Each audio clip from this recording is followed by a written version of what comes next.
HD2 Houston. Insider access. Exclusive content. Sports Radio 610. The Texans play here. An Odyssey sports station.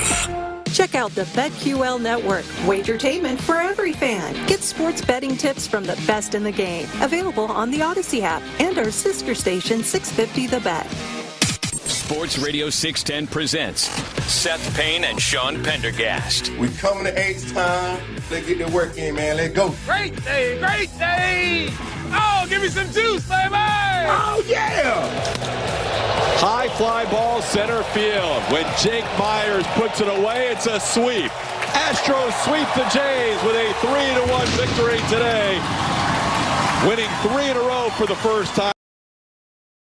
And also 500 for the first time this year. 13-11 on the season.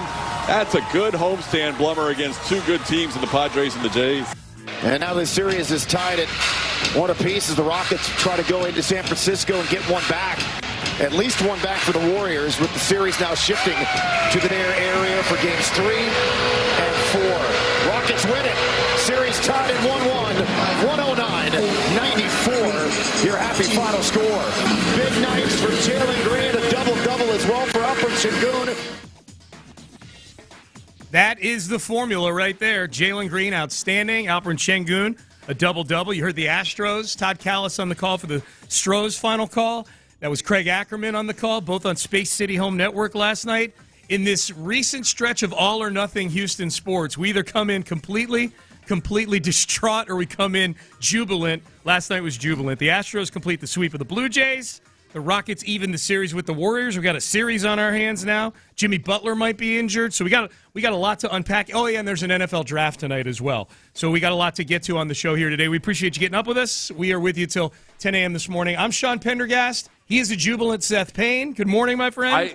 It's going to be such a great 4-day stretch here between the very important Rockets basketball, obviously, the Astros looking like they are looking and sweeping the Toronto Blue Jays, a solid baseball team, but then also the NFL draft.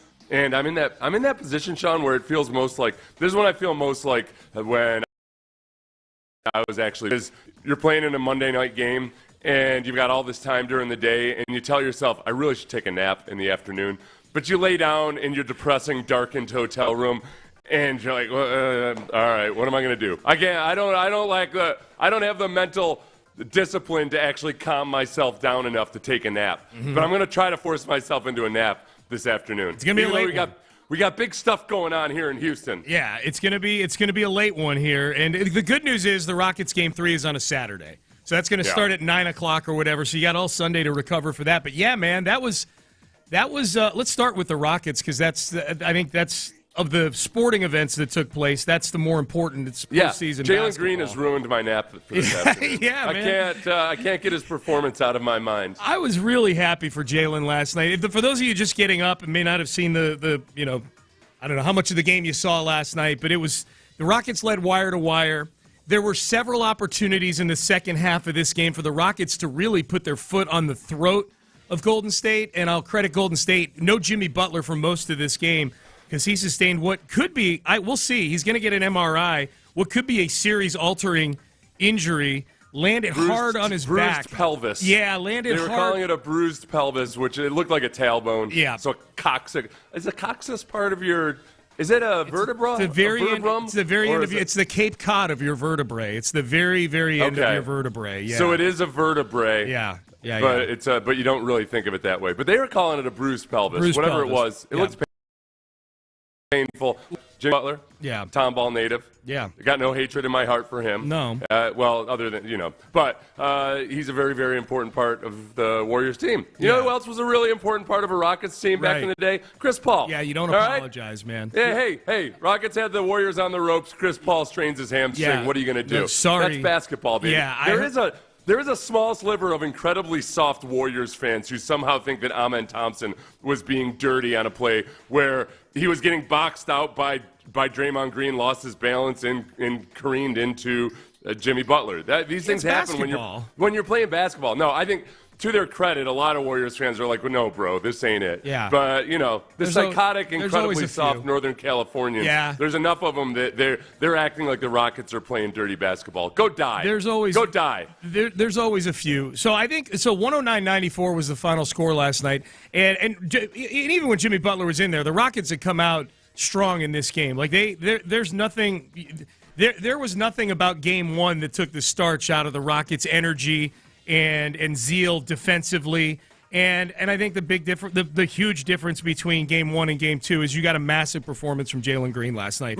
Right. From the jump, it was very evident, Seth, in the first 6 or 7 minutes of that game that whatever film study they put in since Sunday, Jalen Green he had 6 assists in the game. 4 of them he had in the first 6 or 7 minutes of the game. He was looking to use Ime Udoka's word from Sunday night. He was looking for his outlet. Golden State's going to be throwing at him, and he reacted really well to that. He went from Mr. Magoo to a bald eagle in terms of vision. Yes. It was I got so excited every time I saw it. Hey kids, Mr. Magoo was this guy.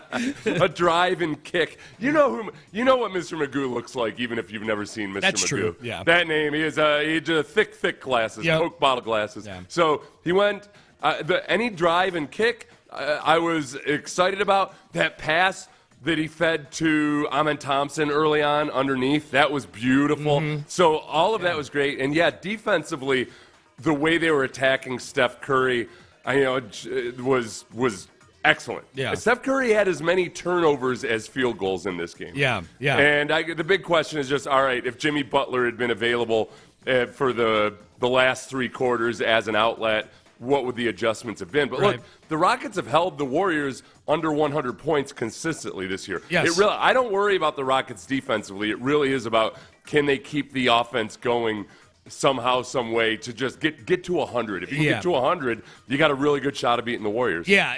And it's 6:07 in the morning. We're 7 minutes into the show. I don't want to nitpick. That is the thing that makes me nervous, especially going back to Golden State. We'll see how this travels. The offense, they scored 109 points last night. There are still way too many possessions where they're initiating offense with 5 seconds left on the shot clock. Yeah. It's Dylan Brooks with the ball in his hands on the wing with 4. They made shots last night that I'm glad they made them. The series is even at 1, and that's great. And this is a young team that it feels like is playing with house money, even though they're the 2 seed. But, man, I don't know what's sustainable about these contested threes and Dylan Brooks turnaround jump shots in the lane and things like that. In the second quarter, when they were trading threes with the Warriors, I just it was going. The ball was going in, but there's a part of me that's like, all right, guys, let's get back to some of the more aggressive stuff, because it's in a 7-game series, if you're going to start to just try to trade threes with the Warriors, you're going to lose that battle over time. But I'm with you. I don't want to be nitpicky. Yeah. It was such an upgraded performance out of Jalen Green. Such on the sum total of things that we also though still saw Fred VanVleet go 1 for 7. Right. Yeah. But I think the thing there too, Seth, is just the Rockets says, and look, Fred VanVleet's going to play in this series. Like anybody who's Fred VanVleet's had 2 bad games now offensively.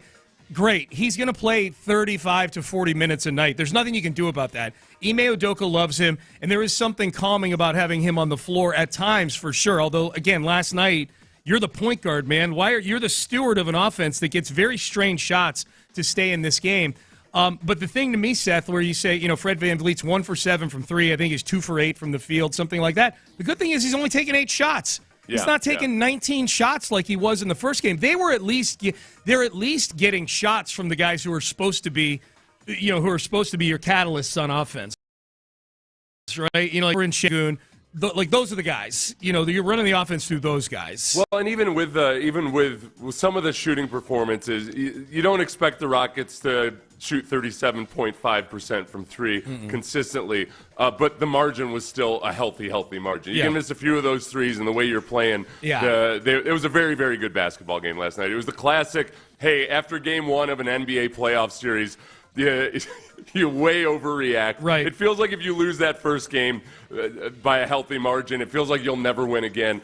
They did exactly what they needed to do while they had a home game to just get back, whether you want to call it momentum or Yeah. even the tables, whatever it might be. Yeah, no, I absolutely. And I thought when Jimmy Butler went out, and that was huge, and that's something to keep an eye on the next couple of days. He's going to get an MRI on this bruised pelvis, tailbone, whatever it is. Landed hard on the lower back. I thought at that point, Seth, okay, the Rockets are either going to win by 30 or the Warriors are going to win a close game where Steph Curry scores 45 points. And it landed on neither. It landed right in the middle of that. Like, Steph didn't have a great game, made some circus shots.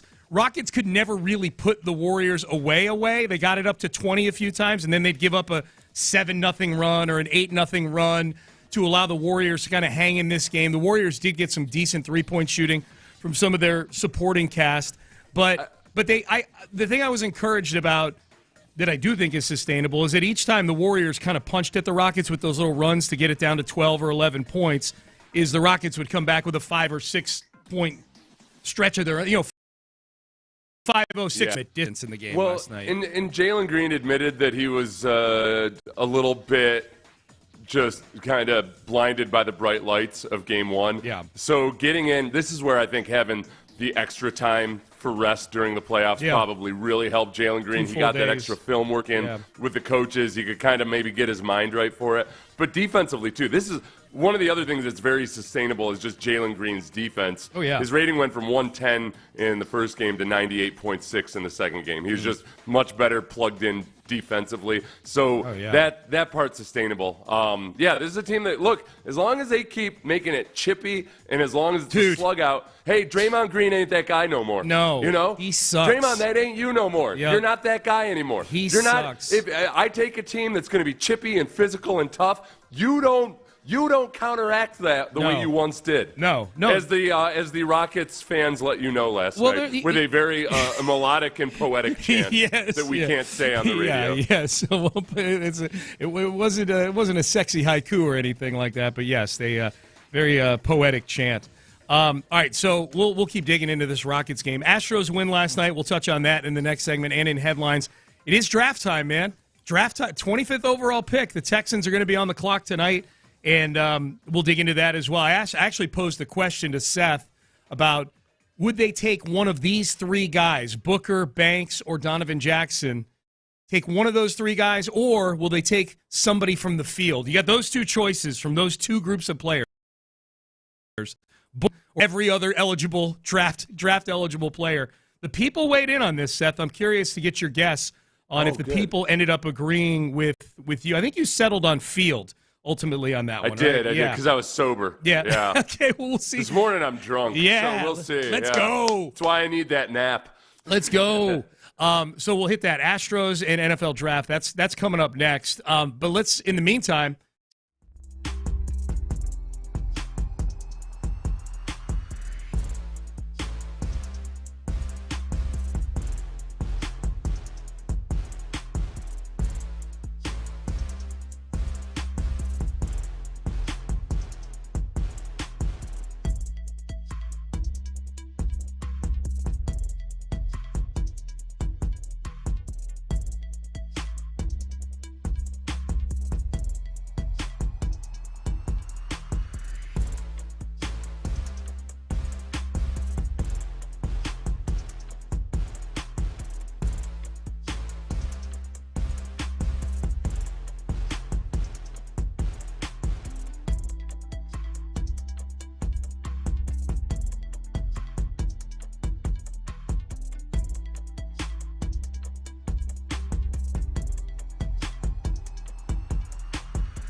Sports Radio 610 presents Payne and Pendergast. All right, I can admit I need to be better. Hey, he just hit one deep to left field and all the way back to the wall. 1-0 Astros. Christian Walker hits number 3 on the season. He's now 4 for 4 since the off day, hitting the home run to get things going for the Astros. Yeah, there you go. Hanging breaking ball, and he smashed it. That was good to see. Christian Walker, a couple hits. He continued his streak at the beginning of the game last night. He was 3 for 3 a couple nights ago. He was 2 for his first 2 last night. Christian Walker seems to be snapping out of it. That's good to see because Yordan Alvarez needs some protection in this lineup, and Christian Walker will be a big key to that moving forward. Yeah. Astros win last night 3-1. They sweep the Blue Jays, Seth. First sweep of the year. And, man, the pitching was really, really good in this series. As it has been, as of late, in the series they allowed how many hits? 7 hits? 9 hits and 2 runs in 27 innings. Yeah. The 1.77 ERA in the past 8 games. Yeah. And they've been good throughout the duration of the season, but particularly dominant as of late. And including versus the Padres, entered the series versus the Astros with the best record in baseball. And the Astros, they took a little wind out of their sails. They did. But the biggest thing, honestly, is that at some point, I think you're going to get, you've seen hints of the power returning. Yordan's the guy that's most glaringly absent from that. And part of it is just that teams have just not been pitching to him, right? Especially with Yiner and Christian Walker hitting the way they've been hitting in Paredes early on. Why bother pitching to Yordan Alvarez? So hopefully with Walker and Yiner and everybody else starting to hit more like you're hoping they can hit, that Yiner starts seeing some pitches. Yordan starts seeing some pitches. Yordan. Yeah, that nobody's pitching around Yiner. In the meantime, right now, But in the meantime, the pitching's been outstanding. Here was Joe Espada last. By the way, Todd Callis on the call right there, Space City Home Network. Here was Joe Espada last night. Ryan Gusto was excellent last night. Gave up 1 run over, I think, five innings and change, maybe 6 innings last night. Struck out a bunch of guys again. That was good to see. Here was Joe Espada on rookie Ryan Gusto. You know what? How we knew that he can be this pitcher, and obviously we decided to send him down to the minor leagues earlier, and then we started looking around our roster, and we're like, you know what, this kid has a really good arm. He can give us some flexibility out of the bullpen, and we know if something happens in the rotation, this kid can step in and do that, and he's doing just that. He's throwing the ball really, really good. Yeah, he's like the pitching version of DeCenzo and Cam Smith. Like, you know what? Probably be good if he pitched every 5 days at Sugar Land or something like that, but he can really help us. Right, and that's one thing where the Astros, their ability to take and transform and get the very best out of pitchers is still very much a thing. Mm-hmm. If anything, I fan, our expectations are still a little too high because we've watched the Astros in the golden era had some of the best offenses in the history of baseball. Sometimes our expectations are a little too high. Mm-hmm. I feel like our expectations of the pitching, coaching, and analytics staff to get the absolute most out of pitchers is still very much intact and should be. Yeah. I mean, Gusto's a guy that Gusto's own high school coach didn't think he was that good. Right. And, another guy on the roster who's like that is Sean Dubin, who really wasn't that great a pitcher in high school, and he just kept pitching. And then he gets the major league or gets the professional baseball and couldn't have gone to a better scenario. Get in the right organization, Yeah, I mean, he's injured, and at some point maybe we'll see him again. But they just have so many guys littered around their organization like that you can. It's okay to have high expectations for Gusto. Yeah. Everybody in the lineup had at least 1 hit last night. That was fun to see. Just everybody kind of chipping in. Pena's hitting streak is at 14 games now. Mm-hmm. He's only got, that's only 42 more games to catch Joe DiMaggio for the all-time record. So that was good to see. How many more? 42. 42? 56-game hitting streak is the all-time record. DiMaggio guy was pretty good, He was good. He got a lot of tail, too, man. That 56-game hitting streak got him a lot of tail. We don't know if he got a lot, but the quality was the quality was good. Yeah. I don't know if he was Jeter or anything like that. And I was concerned last night in the 9th inning that I jinxed Josh Hader when he started putting guys on base. I'm like, oh, man. I acknowledged him yesterday. I said, we haven't been talking that dude. And then it gets a little trafficky in the ninth inning, but he pitched out of it. It was fine. It's all good, man. It was a perfect Blue Jays game because George Springer had a really nice hit in the game, but it was all for naught. There you go. So Springer's been having a hell of a season. Yeah. So the fact that they swept the Blue Jays, but at least we did see some nice moments out of George Springer. Yep. So Astros win. We got to that. Rockets win. We talked about that in the open. We'll talk about both in headlines. So yesterday I posed the question to you, Seth. NFL draft tonight. You can hear it right here on Sports Radio 6. Text message. Are we going to talk Texans? Yes. Be patient, people. We're going to get to everything. We have a playoff win in basketball last night. The Astros are finally looking like a contender again. And yes, we're going to talk plenty of draft. It's a 4-hour show. We're going to get to the Texans right now. I asked Seth this question yesterday because it looks like the way things are shaping up. We'll kind of summarize some of the Nugget hussies here in just a second and what everybody's saying, because it does seem like there is a consensus that the Texans are looking to trade up. Kelvin Banks is a big name they're looking at. But offensive line is the position group, at the very least, that they're looking at drafting in the first round. Yeah, and Kelvin Banks, the offensive tackle out of Texas, is the most interesting scenario because he's consistently going in the top half of the draft in mock drafts. And I take all of these reports of the Texans making calls to teams that are in the top 15 with a huge grain of salt because, for one, you know what else all those teams in the top 15 have? They have picks in rounds 2 through 7. Yeah. So Caserio is making calls to teams in the top half of the draft and in the bottom half of the draft. I think that they are very probably much open to trading up, but it's got to be at the right price. So I know this is where people get nervous because there's all these other reports that, hey, teams don't really seem all that interested in trading up. They don't want the Texans to overpay in a year where it should be easy to trade up. Yeah. So what is the exact right price, and how much would they want, say, Kelvin Banks, if that's the guy you really want? Yeah. So I asked. It seems like they're zeroing in on offensive line. I posed the question to Seth yesterday. Will the Texans' first round pick come out of which group? Will the Texans' first round pick come out of? One of two groups. The first group is Tyler Booker, guard out of Alabama, Kelvin Banks, who we just mentioned, tackle from Texas, and Donovan Jackson, guard out of Ohio State. That's group one. Group two is every other player in the draft. Okay, So you either get those three guys who have been heavily, heavily tied to the Texans or everybody else. You at first said those three guys, Seth, Booker, Banks, and Jackson, and then we kind of talked it through. Yeah. And as you are allowed to do in this exercise, you flipped over to the field. You're usually a field guy. I never took my hand off the checker, that's right. So I slid it right back to the field. That's right. Yep. So you said field. Now, I posed that question to the people.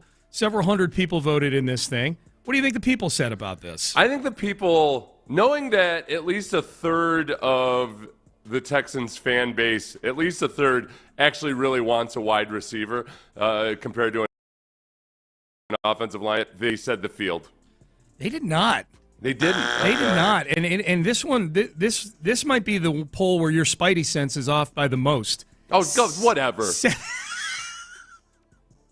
I'm just telling you the numbers.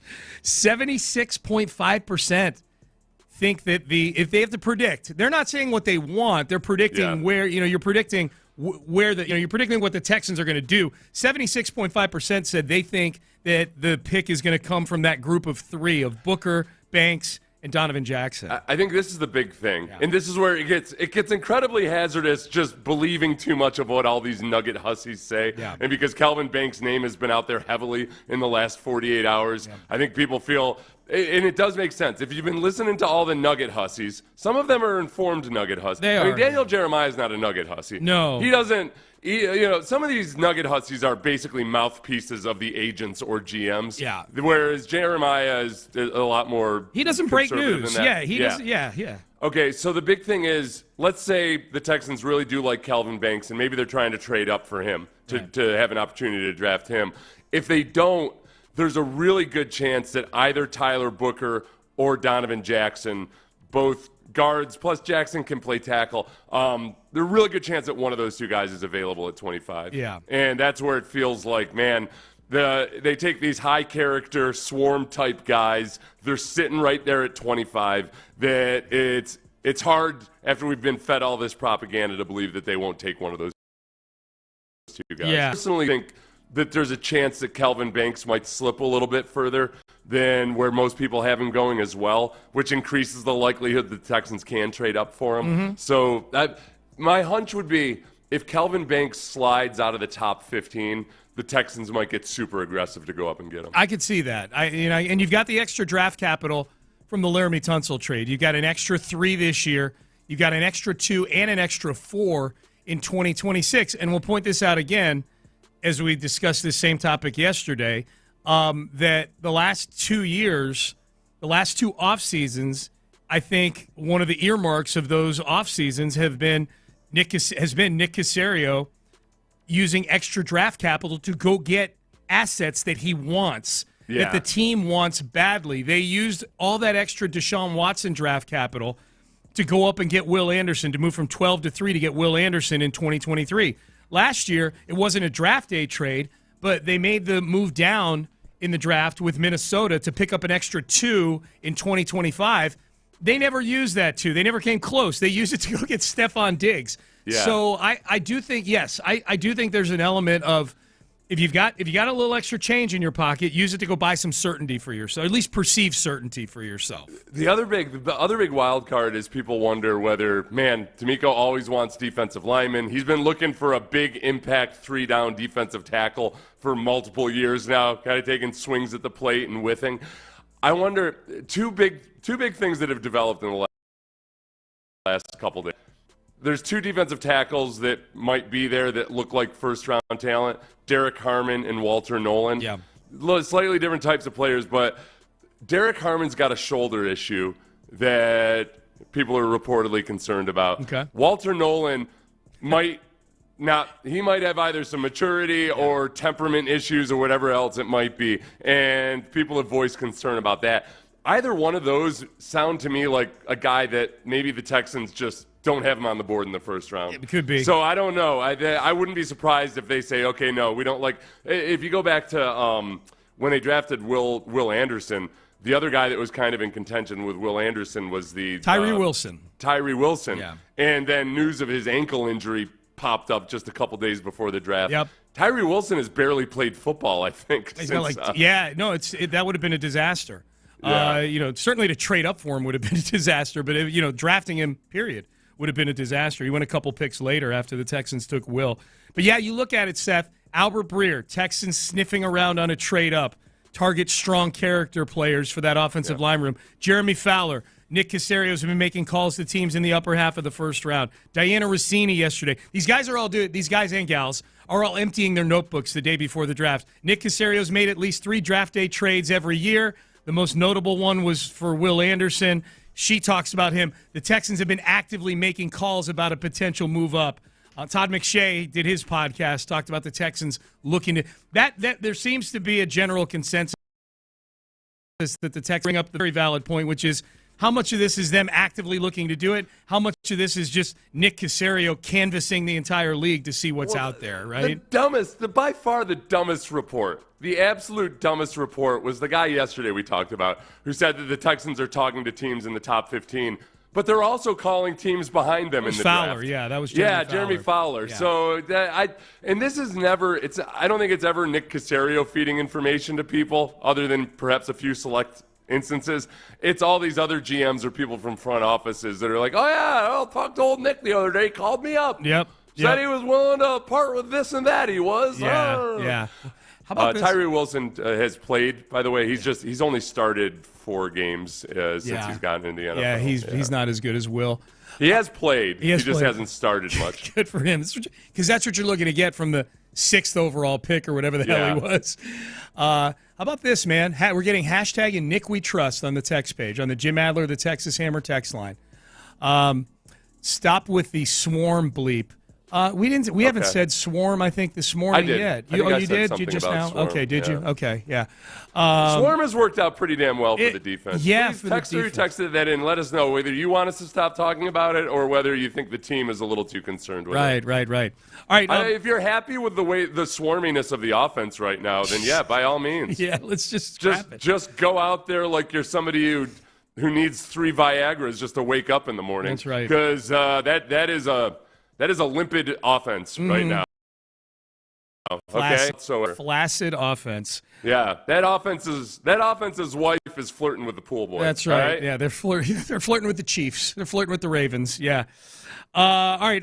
Payne and Pendergast with you. Headlines coming up next. We'll circle back to the Rockets and the Astros. It's draft night as well. A lot to get into in headline. A lot to get into today on the show, man. Appreciate you getting up with us here. We're with you till 10 a.m. this morning. I would say if you're looking for a little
SportsRadio.com.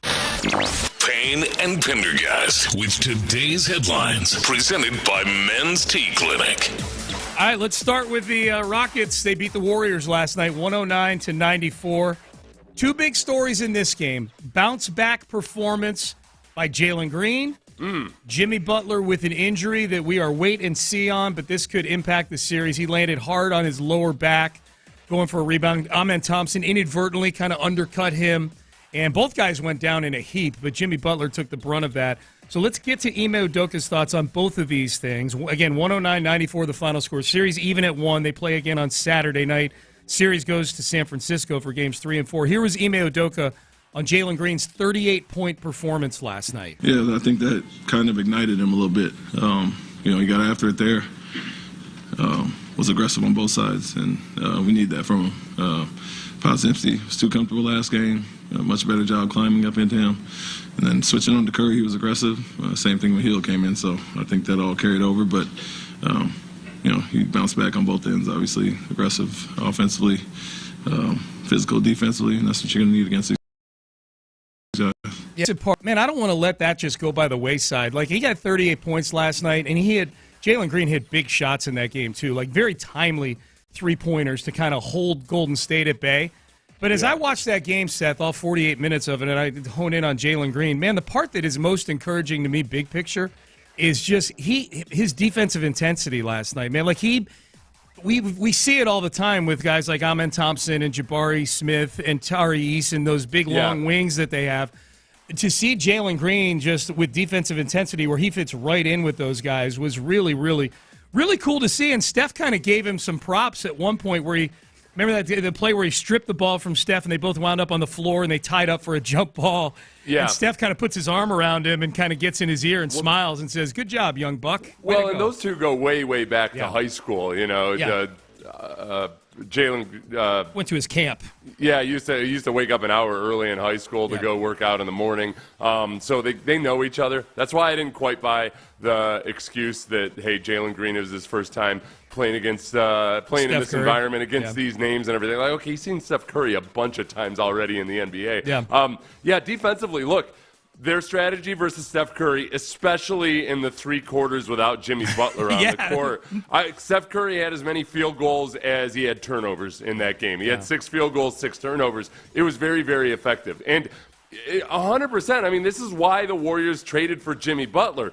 They are a completely different team without Jimmy Butler. Yeah. So, credit to the Rockets doing from the jump with Jimmy Butler in the game. Yep. You just figure, okay, if Jimmy Butler had been there, the Warriors probably would have made some adjustments, figured some things out, but that was huge, and it was just an unfortunate play for Jimmy Butler as the Rockets were playing their typical brand of really aggressive rebounding. This Jimmy Butler injury is huge, man. Like if the formula for Golden State in that game last night just to stay in the game was Moses Moody and Quentin Post shooting 50% from three-point range between they shot 7 for 14, the two of them, from three-point range, to just keep Golden State within 15 points in that game. Yeah, there was a very high. Wait, who the hell is that guy? Quotient in that game. Huge. For after you've been accustomed to watching the Warriors forever with so many name brand dudes. Yeah, there was a lot of that. I think that's what I canvassed Warriors fans. Just kind of trying to see what their responses were. For the most part, by and large, most Warriors fans understand that wasn't a dirty play by Amen Thompson. That was just basketball. Sometimes unfortunate things happen. Yep. But two, that we are hosed without Jimmy Butler. Yeah, that's nice. Yeah, we'll see. And you're right, unapologetic about this. No Chris Paul back in 2018. Screw you guys. If you don't have Jimmy Butler, that's the deal. That's basketball. I think they were saying in the playoffs in general, they were still disrespecting the Rockets, but it was a lot of, maybe we make it through this series. But the thing is, Jimmy Butler, if it's just a bruised tailbone or pelvis or whatever it is, then he'll be there for the second series if they make it. If they make it. If they make Big if Warriors. Big if. Game 3 Saturday night in San Francisco. Astros beat the Blue Jays last night 3-1. Ryan Gusto was excellent in this game. The pitching has been outstanding. Over the last 8 games, a 1.77 ERA. They lead the league in WHIP, walks, hits per innings pitched. They're second in batting average allowed. The Astros pitching staff in Major League, the pitching staff has been outstanding this year. They're 13-11, so they're creeping back to where we expect their record to hopefully be at the end of the year. Christian Walker getting hot right now is a big deal, and he had a home run last night on the heels of going 3 for 3 the night before. Here was Joe Espada on Christian Walker. Yeah, and not so much the results, obviously. Like, the result just speaks for himself, but I think he's in a much better position. He takes our pitches that they're close to the zone. He's not chasing them. I think the home run, it was a slow breaking ball, but he stayed behind it, and he put a really good swing on it. Really, really happy where he's at right now. I know he has worked really hard to be in this spot right now, and we're going to enjoy our off day tomorrow and continue that momentum in Kansas City. The thing I've liked most about Christian Walker through 24 games, Seth, other than his glove, he's been excellent defensively, as you would expect him to be. He's a 3-time Gold Glove winner, is that he's taken this all in stride. He's been very accountable about his slump. When they sat him the other day, no big deal. When they moved him down in the order from 4 to 5, hey, whatever it takes for the team to win. Christian Walker, not that I expected anything different, but that's been good to see. Like, you know, as you're going through this stuff offensively, this team is still going through some things. This club is, to have one of their leaders kind of take it in stride like that, that's a good thing to hear. Well, and if I go to Yainer Diaz, who if I cherry pick a little bit, but I think it's a legitimate cherry picking. Go back to when he had 3 hits in game number 10. He just seemed to have awakened a little bit. Yeah. In the last 11 games, Yainer is hitting .262, slugging .452, OPS is .714. Okay. I need a little more from him on the OPS front, but I'll take it. But it was abysmal to start off. Right. Moving in the right direction. For the most part, by and large, right, you want more, and he's shown that he's capable of that. Of he course. was much better than that all last season. Yeah. But Jordan, to the point where you're not, they were trying to separate Jordan and Christian Walker as far apart as possible because nobody's pitching to Jordan Alvarez. That's right. If you can start to look a little bit more like a normal lineup, I know you want to keep Christian Walker in the 5-hole because it's working for him. Yeah, I don't want to jinx it. Yeah, it's you don't want to jinx it, and yet it's the first time.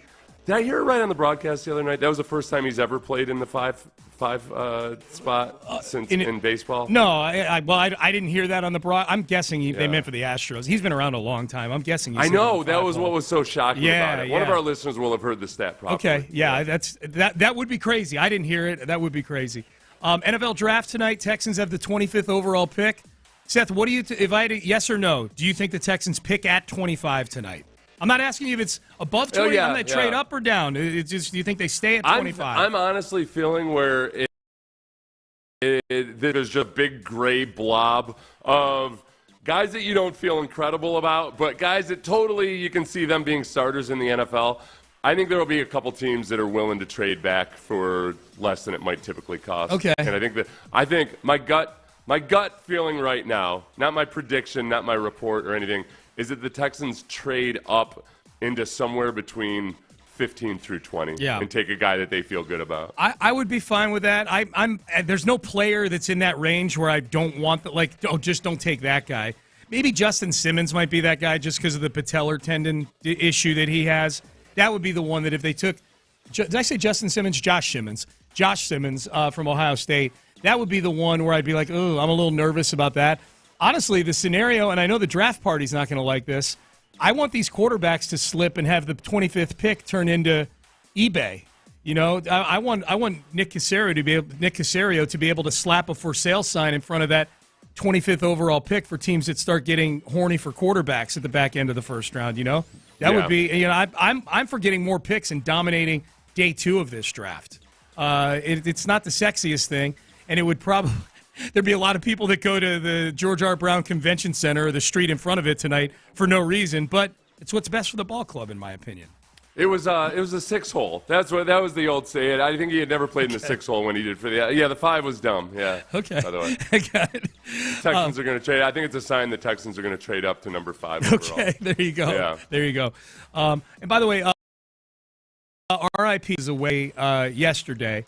Had been suffering from ALS. Anybody who had watched the Hall of Fame induction ceremony this summer knows, or this past summer, Steve McMichael went into the Hall of Fame. He wasn't able to make it to Canton because he was bedridden, but passes away. I'm not sure how old he was, but he was a big part of those those Bears defenses in the mid-'80s, back in 1985. How long did he spend as a wrestler compared to as a football player? More time as a football player. He was a wrestler for about probably 4 years, maybe. Oh, that's it? Oh, yeah, late 90s. But he was part of the boom period. The Attitude. He was with the other company that WWF was going against. He was with WCW. But that's what drove the Attitude Era and the Monday Night Wars, was those two companies battling. He was part of that. He was part of the Four Horsemen with Ric Flair back in the day. So he was teammates with Walter Payton and Ric Flair. Who else can say that? All right, Payne and Pendergast with you on a Thursday, Draft Day Thursday here. R.I.P. Steve McMichael. Up next, okay. We have people on the text page, the Jim Adler, the Texas Hammer text line, fishing around for wide receivers for the Texans. Are these potential trades in play? We'll answer that question. Biggest storylines of tonight for the draft as we get you ready for it. What are the biggest storylines, Texans and non-Texans, to get you ready for tonight? We'll talk about that coming up next. But first,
KILT FM HD2 Houston. Insider access, exclusive content. Sports Radio 610. The Texans play here. An Odyssey sports station.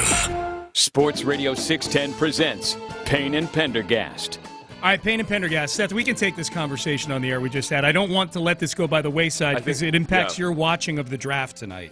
I struggle with this every year. What's the most efficient way to watch the draft and actually enjoy it without getting distracted by a million different people who are putting information out? I just need to know two things. Which outlet or website is going to give me the video in as close to real time as possible, but also have all the data and everything? Like, who do you like and go to? My methodology is I like ESPN's feed better than NFL Network's feed. I'm Rich Eisen hosts that, and I'm just not huge on Rich Eisen's energy. He's fine at what he does, but I like the vibe of the ESPN desk better. I think the analysts on NFL Network are probably slightly, but anyways, I watch ESPN so I watch that on my TV screen, and then I have my laptop where I've got sort of ESPN's draft tracker open that shows you the best available. You can go click real quick and see which teams have been doing what. You can click on players to see profiles and stuff like that. I'm going to limit it to just that. And I'm going to stop worrying about getting things in real time. Yeah. It's just like because then it's okay, you might get updated, but then you lose track of everything else. I'm just going to watch ESPN. Yep. I'll get the information as it comes to me, and there we go. Yeah, you'll be simplified. Good. Thank you. You'll be good. That's how Henry David Thoreau would have watched the draft. That's how he would have sat there next to Lake Walden and just sat there and watched the draft. Yes. Simplify. Henry David Thoreau, one of the few authors that I can actually throw in something like Lake Walden and sound like I actually read books back in the day. Well, anything that they made you read in high school. They made me read Henry David Thoreau. Act like you're a learned soul. They made me read it. Henry David Thoreau would have been an awful draft analyst. Yes. Too concerned with things like truth and whatnot. So we'll get to the big storylines in just a second, but it's interesting. Today is the day where you bring up the Texans, and there's people that have all sorts of opinions, as you should, on what they should do. Hey, should they be in on this?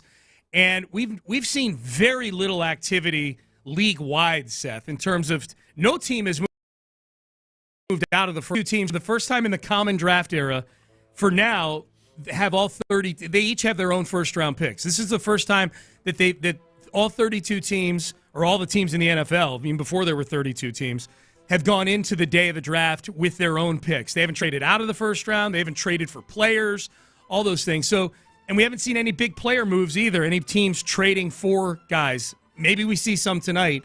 Text message. Rumors have been circulating for a potential trade for Jameson Williams or Chris Olave. If you can get any one of those guys, pull the trigger, says a texter on the Jim Adler, the Texas Hammer text line. What is your appetite for trading for existing players with any of the Texans draft I guess it's always this is annoying. What's the price? How much are they giving up to get them? Is it a single draft pick, or can it be as simplified for my dullard brain? Is he getting a contract along with trading for him too? Yeah, this is a big deal. Right. And that's where I would get excited if they traded for either of those guys. I'd be like, all right, awesome. You paid too much, but I'm excited about it. Yeah. I would talk myself into it. I know me. But I think the other part of it is that, man, there's so many good wide receivers that go in the second and third rounds these days. You already have two bona fide receivers on your depth chart. There's still time to trade for those guys later. Yeah. I'd say keep all your draft keep your powder dry until you're satisfied with the picks you have. I don't have any appetite for it pre-draft. Yeah. If it happens within the draft, if maybe a couple of the wide receivers that the Texans really like are off the board after they've drafted an offensive lineman in the first round, I'm open. I want to trust the economical process as much as possible, or the most economical route, which is just do a really good job drafting your wide receiver in the second or third round. Yep. Specific to those two guys, I think Jameson Williams, it's a red flag at all that the Lions, who are in a Super Bowl window right now, would be looking to move a guy who's been in the league 3 years. He's still got 2 years of control over him, who's a good player. That's a red flag to me. Chris Olave, I can understand them wanting to move because maybe New Orleans is feeling like they're more of in a rebuild mode. And this is why I wouldn't trade for him, he's had some major concussion issues. Chris Olave has. Major concussion issues. So that's a non-starter for me. I'm a no on both of those guys, just blindly, without knowing what the price would be. I'm a no on both of those guys. I'm with There you. is with Jamison Williams, there's very much all right, what am I missing here? Knucklehead exactly. factor, maybe. Yeah. Yep. All right, Payne and Pendergast with you. Biggest storylines of the draft tonight. We're going to dig plenty into the Texans as we roll through here until 10 o'clock today on the draft. The biggest storyline is, where does Shedeur Sanders land? That's the biggest storyline of the draft at large, non-Texan storyline. That's the biggest one. And this thing is going to go right up to the start of the draft, I think, Seth, in terms of speculation, anonymous scouts. We had the guy yesterday, an anonymous coach, saying that the Shedeur Sanders interview was the worst interview I've ever been a part of. He's entitled. He's not even that good at football, like all these things. It just feels so Steelers would be the team to take Shedeur Sanders. Yes. And from so many aspects of it, including, look, Arthur Smith, the offensive coordinator, loves to run a lot of play action. You just kind of give the quarterback the answers to the test. And that's a little bit of what Shedeur needs, I think, is that he's got a tendency to hold on to the ball too long at times, or to sometimes try to freelance. But when he plays within the system, he's really, really accurate. And I could see Arthur Smith thinking, all right, man, I feel like we can really harness, if we can harness what he's good at, this is like Ryan Tannehill on steroids. We can really perhaps get the very best out of Shedeur Sanders. Mm-hmm. And then if you look at Mike Tomlin, taking in a player who's only ever played for his dad, from high school through 2 different colleges, Shedeur Sanders has played for his dad. And I wouldn't call Mike Tomlin a father figure type, but I think in a lot of ways, he coaches the way Deion coaches. Yep. He's way more old school in a lot of ways than other NFL or college coaches are. That Shedeur might really respond to that. It might feel a little bit like, oh, yeah, this is how my dad was. It makes a lot of sense. Yeah. And then supposedly the Steelers are not letting the draft affect their Aaron Rodgers plans at all. But I think if Shedeur goes to the Steelers, do they still try to get Aaron Rodgers as a one-year mentor to Shedeur, or do they just say, all right, either Shedeur is ready to go or we go with Mason Rudolph? I'd make a clean break. I'd make a clean break. If you draft Shedeur, and I would even look at starting Shedeur as a rookie and seeing where he shows you enough throughout the offseason and in camp that you feel comfortable putting him out there, then put him out there. You can't how long are you going to wait around for Aaron Rodgers, man? And how does Aaron Rodgers feel about coming into a building where you just used the first-round pick on a guy? What's the cost of Aaron Rodgers? You could tell me that Aaron Rodgers gets a one-year $35 million deal, and you could tell me he gets a one-year $10 million deal, and I'd believe both of them right now. I have no idea what that is. So I think you move forward with certainty with Shedeur Sanders, and you just go. Remember that little tidbit that came out? Oh, it was before the Titans ended up drafting. I think it was Skoranek. Was the prospect that said when he was meeting with Arthur Smith, when Arthur Smith was the head coach of the Falcons, that Arthur Smith at one point just said, "You're boring me. What are you doing?" Like what? Like basically very dismissive of him. Yeah. And I try to figure out, okay, if it's that version of Arthur Smith, who doesn't have the best interpersonal skills in the world, it doesn't strike you as that guy. No. Like how does he fit? How does he judge Shedeur Sanders if they have one of those meetings? And that's the big question mark there. Is I think that Tomlin and Shedeur Sanders would be a good fit. I wonder about Arthur Smith and Shedeur Sanders and exactly how all that plays I wonder about Arthur Smith and Aaron Rodgers, too. Like, that's been the one whoopee he's had the whole time is his little Nathaniel Hackett alongside him at these stops, Yeah. So that's, But I think Arthur Smith looks at Shedeur Sanders' accuracy and his football IQ and thinks, man, all right, I can use that. Yeah. If we don't have a top-tier QB talent available in the draft, and this is yes, I can do something with this. For DK Metcalf. So they've got George Pickens. Yeah. I don't know what they're doing in Pittsburgh right now. It's very strange. They traded for a top-tier wide receiver, and they've got no solution at quarterback right now. Again, I think you've got two guys, and George Pickens, however, in any given week, he's either top-tier or he's a basket case, whatever he is. Yep. Like, if you've got an accurate quarterback that's playing within the scheme, you can get the ball to those two guys. It just makes too much sense. Yeah. I would bet Shedeur Sanders versus the field for the Steelers. Wow, okay. But that also includes Shedeur Sanders falling to 21. That's the tricky part. That's the tricky part. What's the better chance, that he falls to 21 or that if he gets to 21, the Steelers end up taking him. Because now there's all these people yesterday saying he might not even get drafted in the first round, Shedeur Sanders. I'm pulling my checker back. I'm taking the field. I love the draft. But if they do draft a quarterback, I see Shedeur Sanders to the Steelers. I think so, too. So that's number one. That's the biggest storyline tonight. Where does Shedeur land? Number two, and this kind of popped up yesterday, any potential surprises in the top three? Reportedly, the Giants and the Browns are listening to phone calls for their picks at 2 and 3. Cleveland's at 2. The Giants are at 3. Any potential surprises in the top three? There's a report that perhaps the magnificent Gladstone is looking at really getting aggressive here. Trading up? Trying to move up from 5 to 2 man. With the Cleveland Browns. Hang on. You got to hear from Ian Rappaport here real quick. Yeah, here's Ian Rappaport carrying water for the magnificent Jaguars will not be timid. They are going to be bold. They are going to do in a way what James Gladstone's mentor, I guess you would say, Les Snead did, which is be bold. Could the Jaguars try to move up from 5 to, I don't know, let's say 2? I know the Cleveland Browns have received some calls. Maybe they try, at least from now till the beginning of the draft, to make that leap. Maybe that's for Travis Hunter. It would be bold. Will the Browns do it? We don't know. Keep an eye on the Jaguars. They will absolutely not be, you know the Homer Simpson meme where he kind of shrinks into the back? Sure, the bushes. That's not going to be them. Okay. That is clearly the magnificent G calling up Ian Rappaport and saying we're going to be very aggressive with our modes of operation. What is on the posters in Jacksonville? What is the magnificent Gladstone's favorite term? Intangibly rich. Yes. And there's a lot to Travis Hunter where it's in a different way, but there's a lot to Travis Hunter which feels like Will Anderson, which is top 5 caliber pick, but also intangibly rich. Yeah. I mean, is Shohei Ohtani intangibly rich? I would say so.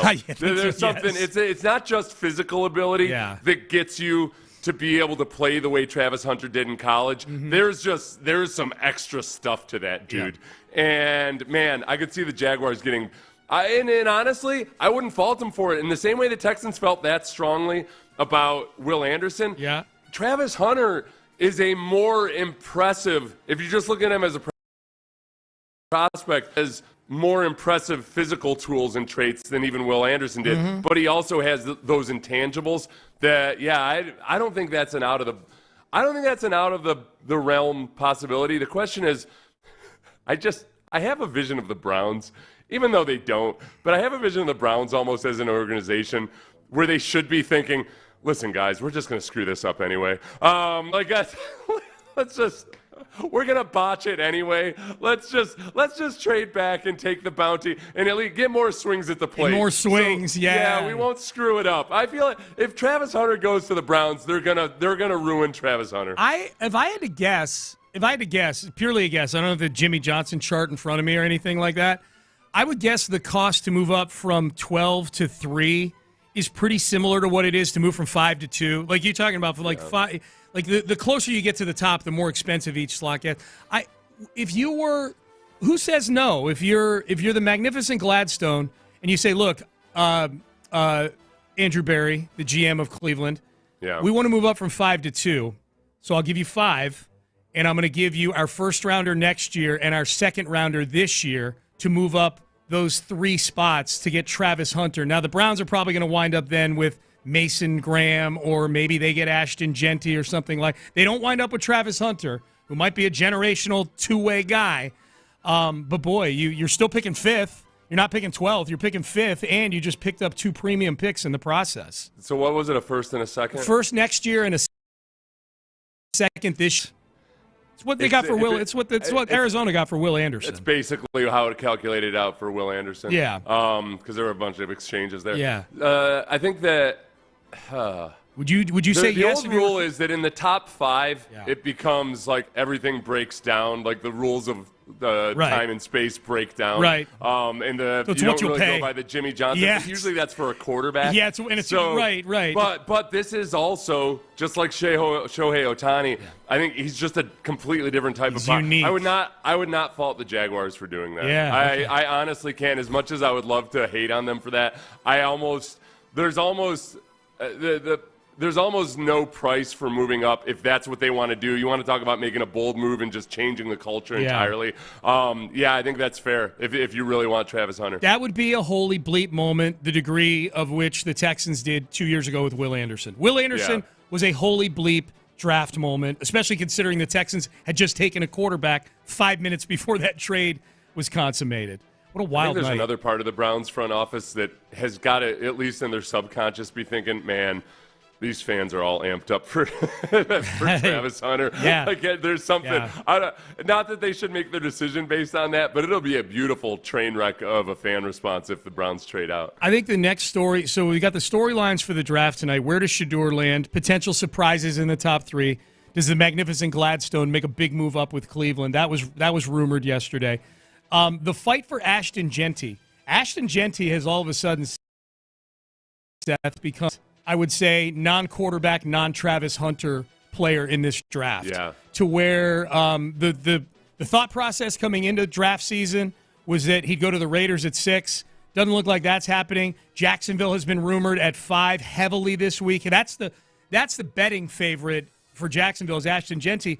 And there's talk of Chicago, Ryan Poles, who has extra draft capital still, I think, from the Bryce Young trade, moving up, if I'm not mistaken. Maybe he does, maybe he doesn't. But there's talk of Poles and the Bears moving up from 10 in front of Jacksonville at 4. Like if New England, the talk with New England at 4 is if Hunter's gone and Abdul Carter are gone, then we're probably in the market for an offensive lineman.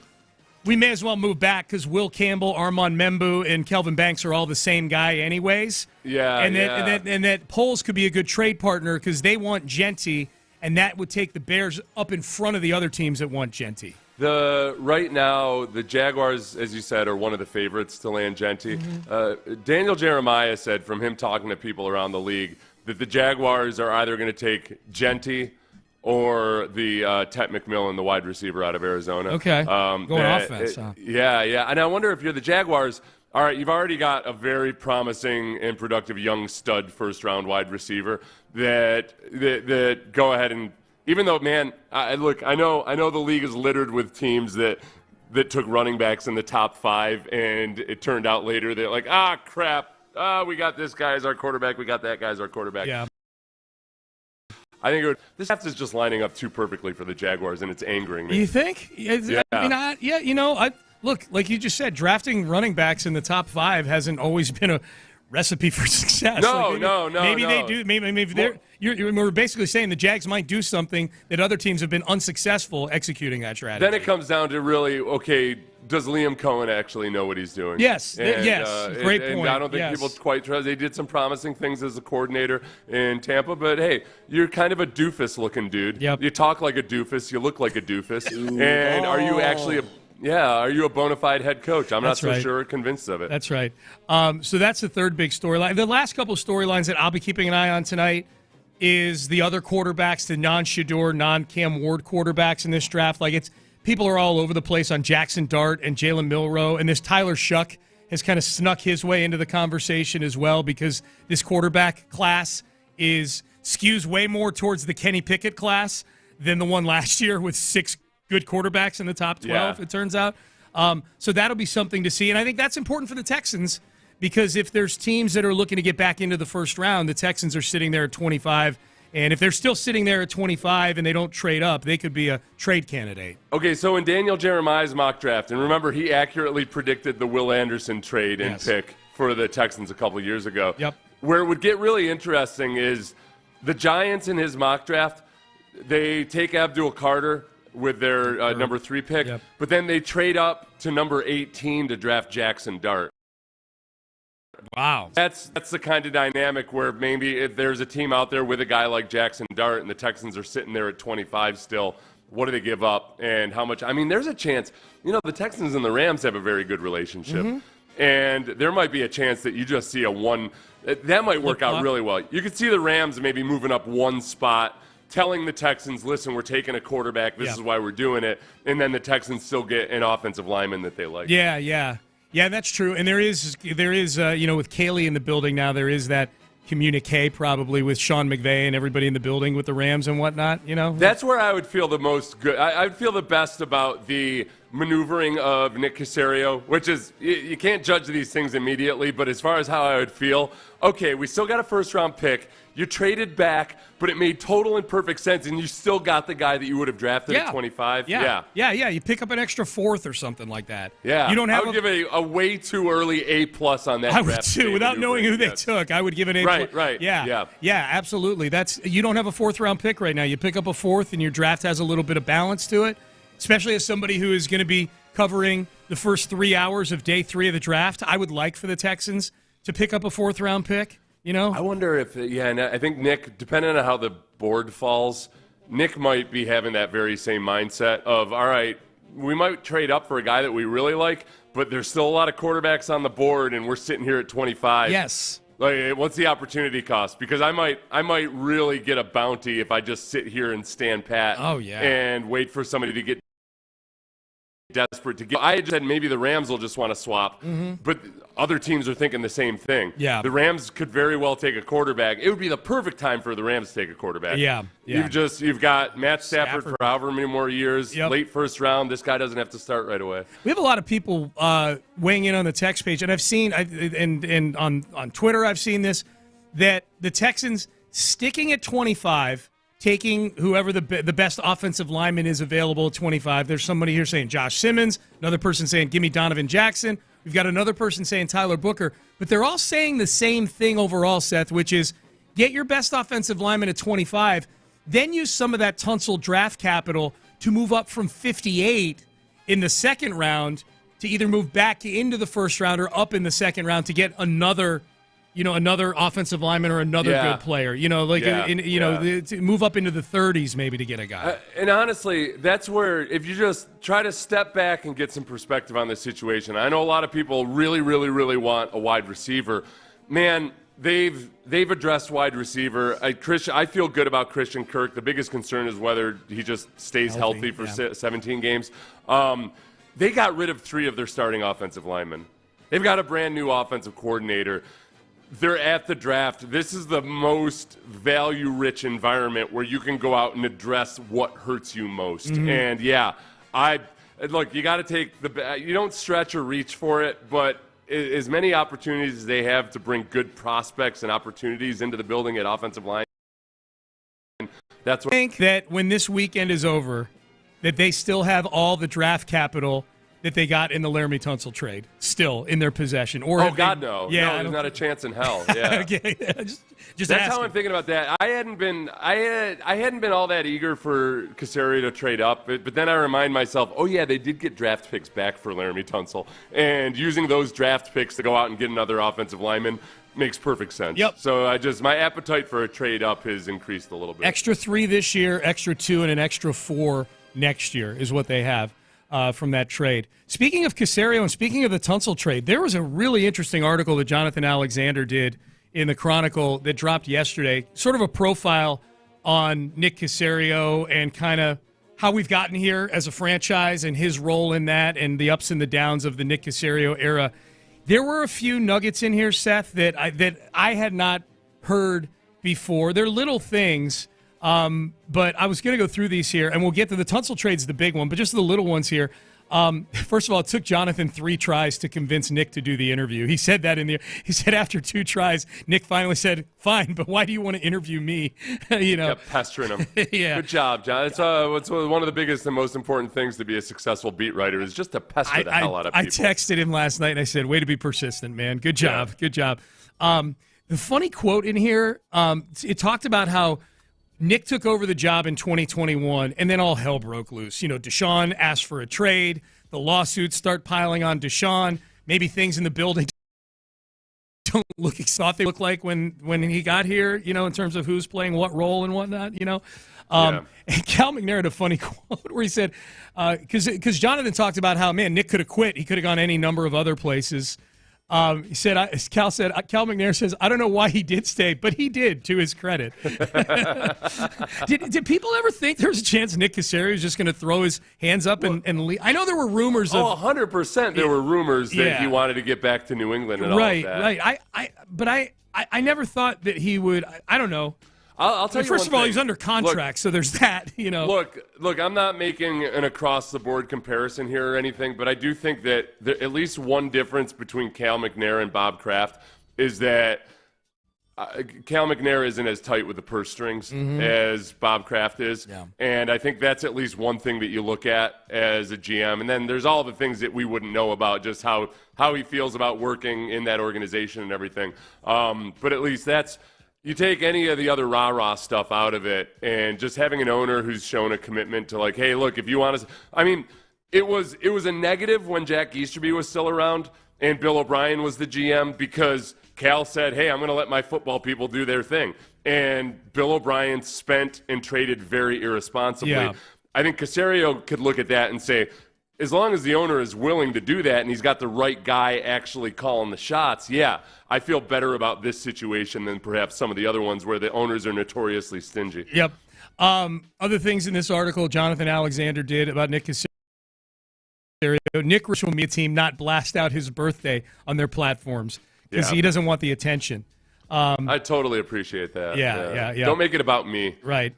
That was one of the more curious things about Nick in the first couple of years that I honestly didn't understand it at all, where people were insisting that Nick was egomaniacal and would never relinquish any kind of control or decision-making, that he was always going to hire head coaches who were stooges. And I mean, I understand because David Culley, the optics of the Culley gave era. that very much. Yeah. I think the David Culley hire, for multiple reasons, and there were people in the building advising Nick at that point that would no longer be there. Yeah. But I think that with Culley, they knew that they were in a transition phase, and they knew they were hiring who would probably be a lame duck coach, and they wanted to try to have somebody that could kind of stabilize the ship at least. The problem was they undershot in their expectations. Yep. I mean, Lovie Smith would have been a much better choice to be that bridge coach. Yeah. That maybe it actually works out. He's not our ideal candidate, but man, he's gonna operate things like an actual NFL head coach. Yep. That Lovie Smith would have been a perfect choice for that first year. Lovie for 2 years instead of Culley for 1 and Lovie for 1. I agree. Nick's workouts get a lot of attention in this article. D'Amico Ryans, he's a machine. C.J. Stroud, he works out in a quarter zip or a vest. He's a wild boy. Even Monty Ossenfort, Seth, says whether it's his work ethic, the way he approaches his workout regimen, his dedication to his diet, it's impressive to see, end quote. So the workout, Nick Caserio, workout warrior, gets a lot of it. I think that's something we didn't know. It was just funny for me to see quotes about it in an article about how he constructed this team that we've got right now. When I think about Nick working out like on the treadmill or something, it's like one of those sci-fi movies where there's some kind of a robot or a human type robot. Yeah. What was that movie where the guy had to fake being one of the genetically selected ones? I don't know.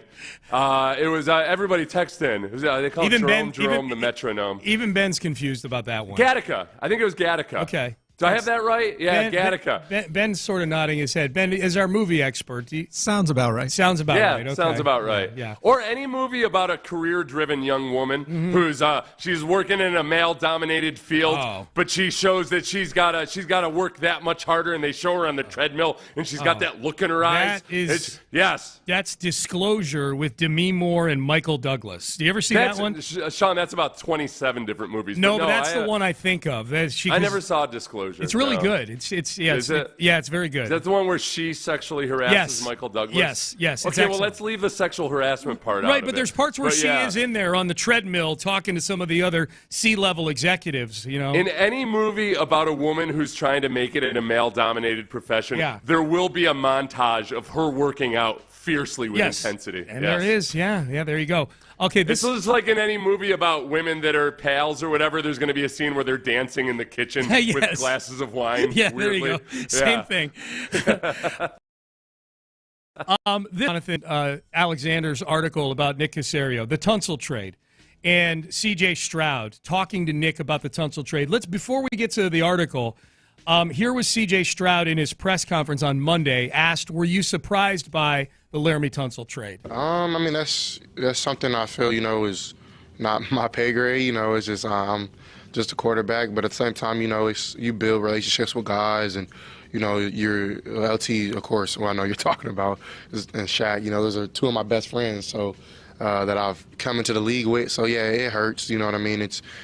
Our front office knows that, and they know how I felt about it. And but I totally understand, and I'm not against it at all. I totally think that we're heading to the right side of things. And I think something I learned about Nick is that he has a plan. No matter what happens, he always has something up his sleeve. So of course, sometimes we don't know what that is, but you just have to have trust, and that's something that we actually talked about today, having blind trust and having earned trust.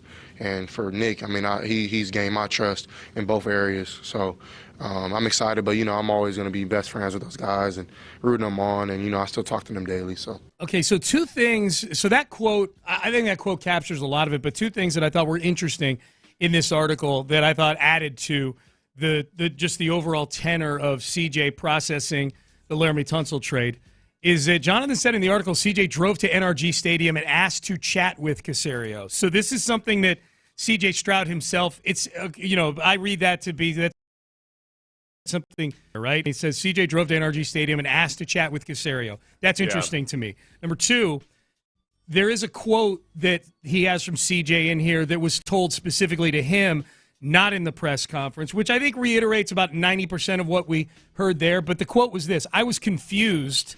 Laramie is one of my best friends. He's somebody who's a big brother to me, someone who was my locker room mate for 2.5 years. I guess that means they were next to each other.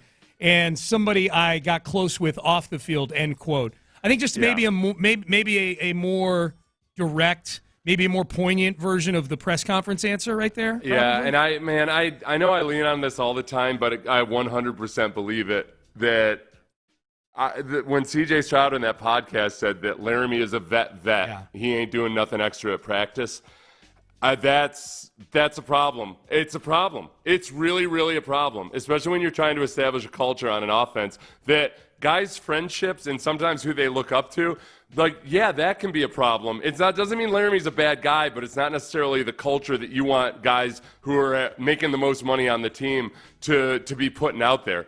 And that's what would bother me so much when people would say, no, Laramie wasn't an issue. He was very popular with his teammates, and they voted him captain. You know who votes for the offensive captains? The offensive players. Right. Those guys don't know what the hell they're talking about. Right. They don't what the hell are you? No, those guys are idiots. They don't do anything that you're trying to get them to do, save for a couple of offensive players who they choose in their popularity contest to be the captain. It means nothing. When I read that quote and I heard CJ, this is when the first time was when I heard CJ say that cut we just played, when he said that on Monday about how close he's best friends. See, Shaq Mason, whatever. He mentioned Shaq. It's Laramie we're talking about here. And when he said, he was one of my best friends, it was like one of those things when you're a parent and you have like a junior high age kid that has a friend that that's the friend they get into trouble with all the time. But then you found out that friend's dad got transferred somewhere and they're moving out of town. You're like, oh, thank God. Thank God. My son's not going to get in trouble anymore, or at least not as much, It's like your daughter dating a senior who in high school who smokes. Your daughter's a freshman and she's dating a senior. He rolls up the cigarettes in his shirt sleeve and everything. You know what it is? This is the problem with Laramie Tunsil being big brother to CJ Stroud. Those roles need to be reversed. That would be like if Eli were big brother to Peyton. It would kind of be like Peyton would be like, I'm going to do dadgummit, I'm going to do everything that Eli does. I'm going to mope around like a weirdo and everything, and I'm just going to, reverse the roles Reverse the roles, If CJ were a few years older than Laramie Tunsil, I think CJ would be a great influence on Laramie Tunsil. But no, that's not who you want to emulate as a pro. The final detail here is because Jonathan's follow-up question to CJ obviously was, so what did Nick say to you? Well, how did he explain the trade? And the sentence in the article, though he didn't reveal the details of Caserio's answer, Stroud said he left the conversation with a better understanding of Caserio's reasoning for the. So there's a good article. Go out of your way to find it. Jonathan Alexander, nice job. Houston Chronicle. HoustonChronicle.com is where you can find it.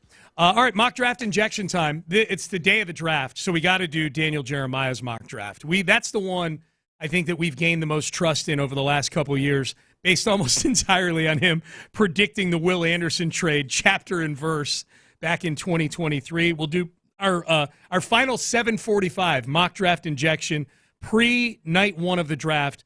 That's coming up next. let's get you guys in a luxury vehicle in the meantime. Down in Sugarland with my man.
Guy It Up, live from the Mokaram Injury Lawyers Studios. Sports Radio 610 presents Payne and Pendergast. Seth, is it fair to say that Daniel Jeremiah's mock draft has evolved into the one that, at least here in Houston, it's the one we trust the most, based almost entirely on the prediction of the Will Anderson trade 2 years ago? Well, the thing about the mock drafts are that I try not to get too hung up on whether guys nail the selections or not. I just want the reasons for why they're making their selections, how plugged in are they. And Daniel Jeremiah, you know for a fact, just has lots of conversations with lots of front offices. And I think a lot of people, he's at that spot where I think a lot of teams actually like Daniel Jeremiah's input. And that if he writes it or says it, maybe sometimes they want to have conversations with him about it. So, yeah, I like his mock drafts, not because I expect him to nail every pick, but because some of the little tidbits or the reasons that he does it, it comes from a very informed place. I agree. All right, so with that in mind, let's get to the Texans pick here. And he does not have the Texans. Daniel Jeremiah, as we know, will put trades into his mock draft. Again, he did it with Will Anderson 2 years ago and nailed that one. He does not have the Texans moving out of 25. So with the 25th overall pick in the Daniel Jeremiah NFL.com mock draft, the Houston Texans select Tyler Booker, guard, Alabama, and he says this: the Texans are intent on changing the culture of their offensive line room, and Booker, how about this, Seth? And Booker's intangibles are as high come across in my time scouting offensive linemen. Do you think there's as good a chance that they trade up for Tyler Booker as it is they would trade up for Kelvin Banks? Okay, that's an interesting one because I think Tyler Booker is regarded by a lot of people, mostly because he tested poorly at the combine, as a guy that might not go in the first round at all. So I think that's one that there'll be two schools. One, a lot of people will be excited just because everything that Daniel Jeremiah just said about Tyler Booker, he's produced at a very high level at Alabama for a long time. People will be excited that the Texans did what they wanted to do to go get that guy.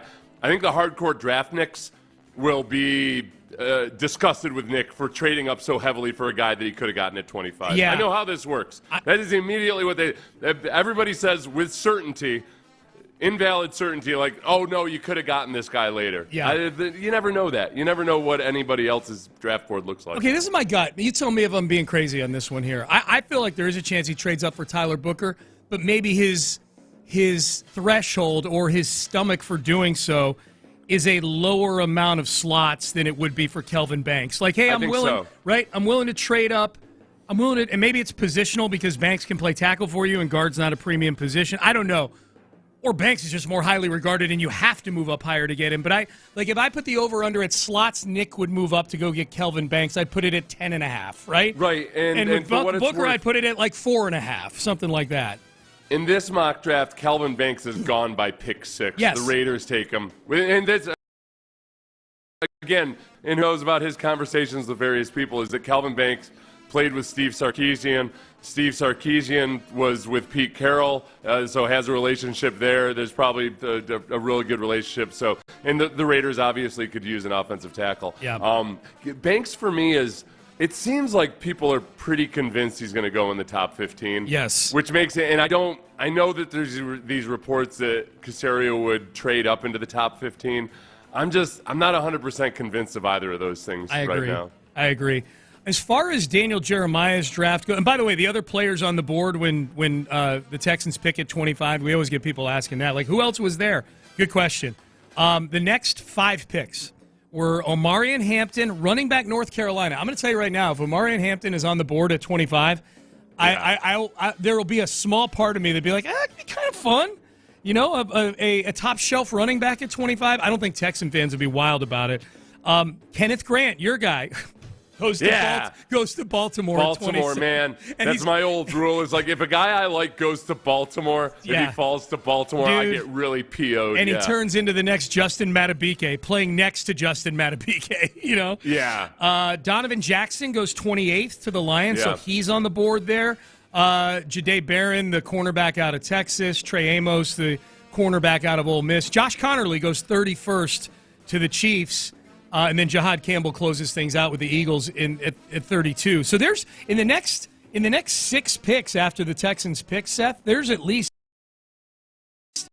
guys that are super intriguing for the Texans there. I think the other thing, too, is I know that we had one of our listeners this morning, and we've gotten this a lot, is a lot of people really want Josh Simmons. Hey, if Josh Simmons is there at 25, I'm very, very skeptical of Josh Simmons. Maybe he ends up being an all-pro offensive tackle, but he's coming off a torn patellar tendon, and there have been concerns voiced about his maturity, and it's not something I'm in the appetite for right now.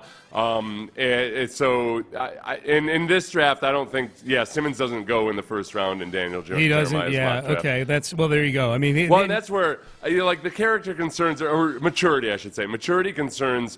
That's always take those with a huge grain of salt, and yet. I feel like more times than not, when there are anonymous reports of maturity concerns, there are reasons that there are maturity concerns. Well, and that when the player ends up playing well, it's because he actually addresses it. Yeah. He'll come out and talk about it 3 years later, like, yeah, he had some growing up to do. If you had to guess, do you think Josh Simmons, if he were to slip like that, do you think it has more to do with the injury, the patellar tendon injury, than the maturity stuff? I don't know if it's impossible. I think it's a combined package of it. It's that you've got two. It's one thing that, okay, I can deal with one. It's like when you're watching a movie and they do one thing where they bring one person back from life. And you're like, all right, I can let that slide. But then all of a sudden you realize, like, all these different people are coming back from the dead. Yeah. They're rising up from it. So, like, it doesn't even matter if somebody gets killed. No. Not a Days of Our Lives fan, I see, Seth, huh? Is that what it did? Multiple? Bring people back, and usually they have amnesia when they bring them back, and they think they're somebody else. And then, when they finally realize, 2 months into the storyline, that that's right, I'm Patch Johnson. And it's a very big moment, That's why I couldn't enjoy the end of the one Marvel movie where half the characters die. And, like, there's people in the theater crying and everything. I'm like, what? Do you guys not understand capitalism? There's no way in hell. They just killed $1 billion empire. There's no way in hell they're not bringing back a majority. It ruined the movie for me. Me too. I'm like, me too. All right, well. Dude, and that's the only Marvel movie. I don't even remember which one it was. But that's the only Marvel movie that I've been to in like the last 15 years. And I'm like, okay, well, this is why I don't go to these things. It was, like, why are you guys taking this seriously? Yeah. None of these people, maybe one of them, I don't know what the final body count was, but there's no way in hell they're all staying dead. Let me get back to what I can take seriously, WWE, okay? You Marvel geeks. All right. So as far as Daniel Jeremiah goes, as far as the other storylines you and I were talking about earlier, Seth, like the big storylines in the draft, he does not have the Browns trading out of 2. Travis Hunter goes to the Browns. He does have the magnificent Gladstone landing Ashton Genty at 5. Based on everything I've heard, this is Daniel Jeremiah talking, from talking to people around the league, the expectation is the Jags will draft either Genty or Arizona wide receiver Tet McMillan here. I'll go with the higher-rated player on my board in Genty. The interesting thing about McMillan is there's that video that's circulated of him saying he doesn't even really watch football. Yeah. That don't compute to me, T, as Paulie Walnuts would say. Like, that don't compute to me. Intangibly rich doesn't watch football. I'm always torn on that because there are some guys who are really, really good that aren't just like they don't enjoy sitting around. Sometimes it's because they don't like sitting around for 3.5 hours on a Sunday watching the NFL. They just want it. If it's a guy that's just out either working out on his own or whatever, I'm okay with that. You got to put it all in context when you get to know the actual guy. They've got McMillan landing with, or Daniel Jeremiah has him landing with the Cowboys at 12. So the other big thing there would be is that for a long time, Mason Graham, the defensive tackle out of Michigan, to the Jaguars was a very, very popular pick. If they don't go with Mason Graham in this draft, he goes down to number 8 to the Panthers. Carolina. I don't think. Don't worry, Texans. If the Texans trade up, I will be astounded if it's for anything other than an offensive lineman. Yeah. But I don't think Mason Graham's going to be in the conversation. I'd be intrigued if Tyler Warren started slipping like to 12 or 13. Oh, okay. You know what? You're exactly right. That would You're be 100% intriguing right. to me. Yeah. If one of those really top tier guys starts sliding, that. And hey, you know who else was bad in pass protection last year? The tight ends. Yeah. So it wasn't. So by virtue of having tight ends that can hopefully develop into good blockers, but also take pressure off the offensive line by being a receiving threat. Yeah, that helps out C.J. Stroud too. Warren's a dog, man. He's a dog. He's for that. If they wanted to trade some of that Tunsil capital to go up and get Tyler Warren, do it, man. Well, Colston Loveland would be an interesting one. That one tight too. end out of Michigan as well. Because if he starts, that's a more realistic one that could start sliding down towards 25. Yep. Jeremiah has the Broncos trading up from 20 to 13 with the Dolphins to draft Loveland. So there you go. All right, that's our final mock draft injection. At least at this time. Maybe we do another one between now and the end of the show, since night one is tonight. We'll see. Let's circle back to the Rockets. They win a big playoff game last night. How sustainable is what they did last night?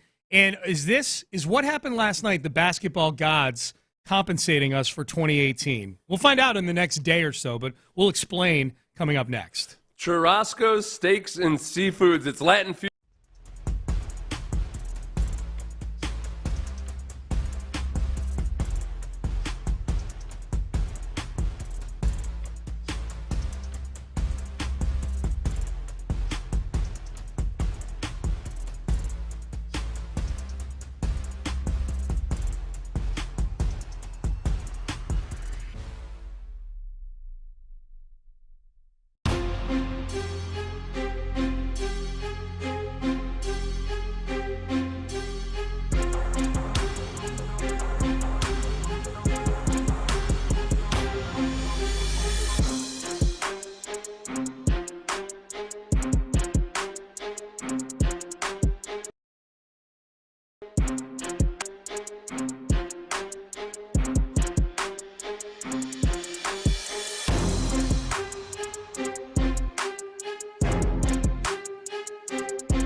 KILT FM HD2 Houston.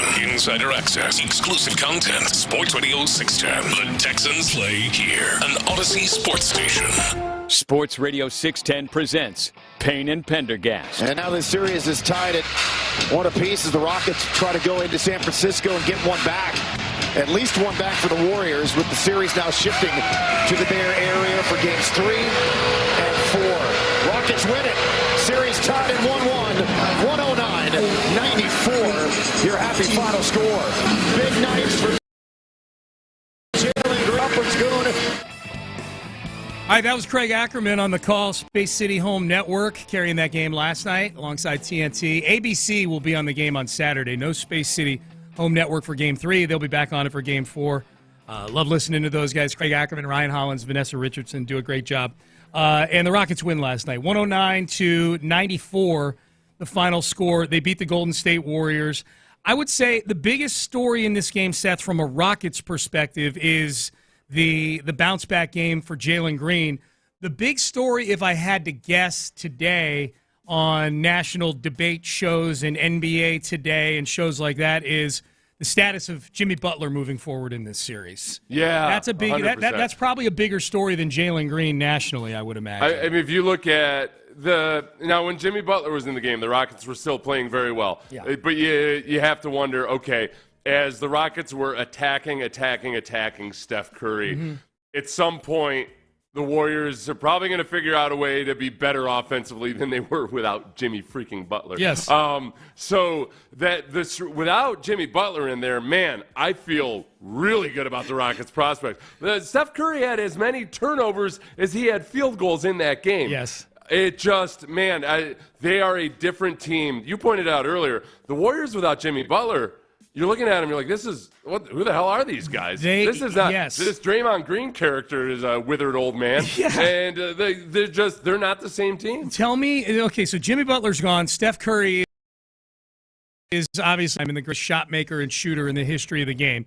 And then if Jimmy Butler's gone, tell me which of these names strikes the fear of God into you.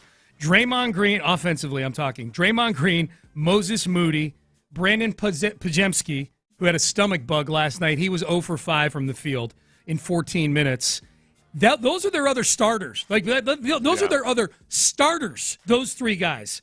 So those are guys who actually start for a playoff team. And then their next real minute eaters off the bench are Jonathan Kuminga, Kayvon Looney, Guy Santos, Quentin Post, who turned into Larry Bird last night for some reason. I don't expect that to happen again. Buddy Hield is a name you know.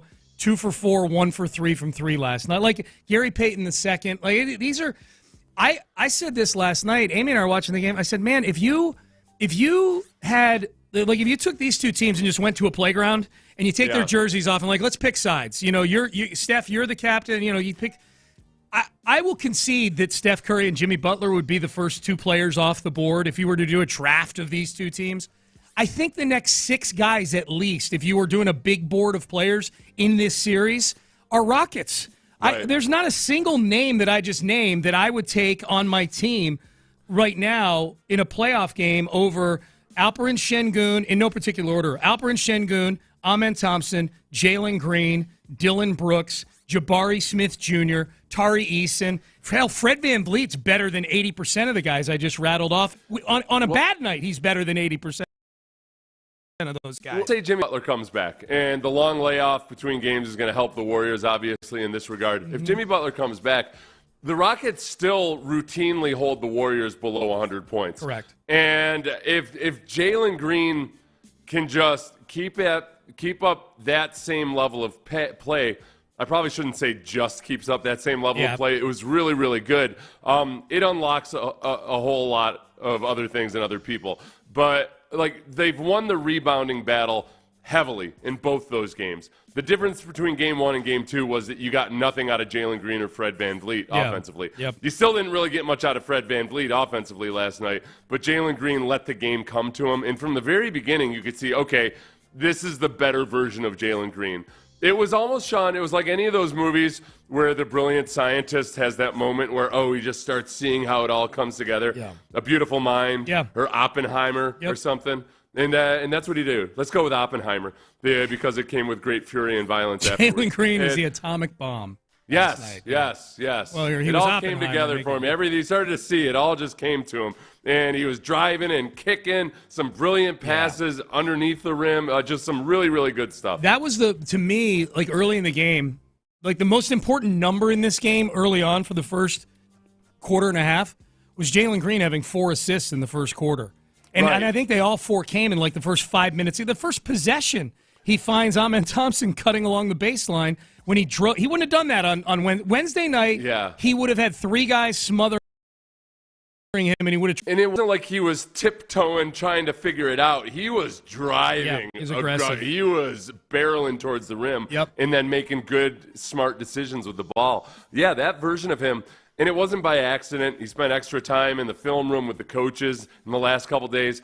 I think that Jalen Green having a couple extra days between game 1 and game 2 compared to in the regular season or what have you, that probably helped out a lot. If he had to go out the next night and play again, he wouldn't have had time to kind of maybe step back and reassess and change his focus. I was really happy for him last night. He's a smart player. He's obviously a very good teammate. He loves to play. That was really good to see it come together for him. Now you got to bring it on the road and do it on the road. Back to Jimmy Butler. Here was Ime Udoka talking about the changes after Butler went out of the game. Yeah, obviously he's a huge part of what they do. Isolation, score, cross matches. He likes to hunt those, and so you could key in on Curry a little bit more, obviously, with him not on the court. And I think we did that for the most part. He had 5 points until the 2 late threes in the first half, and then scoring 20 on 6 for 15 with 6 turnovers. We got aggressive with him, went after him, and tried to make some other guys beat us, and it worked for us. Yeah, 6 for 15. You hold Steph Curry to 20 points, and he's turning the ball over 6 times. You should, you should win that game by 15 points. That's. And the thing that encourages me, Seth, is that it was a superhuman effort from Jalen Green. And the 8 of 18 from 3 doesn't begin to, I think, grasp the magnitude of some of those threes. And when a couple of them happened as Golden State was trying to push their way back into the game, but you won that game by 15. And I'm going where I'm going here is if Jimmy Butler doesn't come back, then keep in mind you won this game by 15 points. Probably should have won by more. And that was with Amen Thompson in foul trouble the whole first half. That was with Fred VanVleet playing really poor offensively again for this team. That was with the Warriors having Moses Moody and Quentin Post shooting a combined 7 of 14 from 3. Like there are, I would argue, like Jalen Green, like him replicating that game is going to be difficult to say, like, well, if he just does that, and I know that's not what you were saying, like if he just scores 38 points, Jalen Green can have an average Jalen Green game.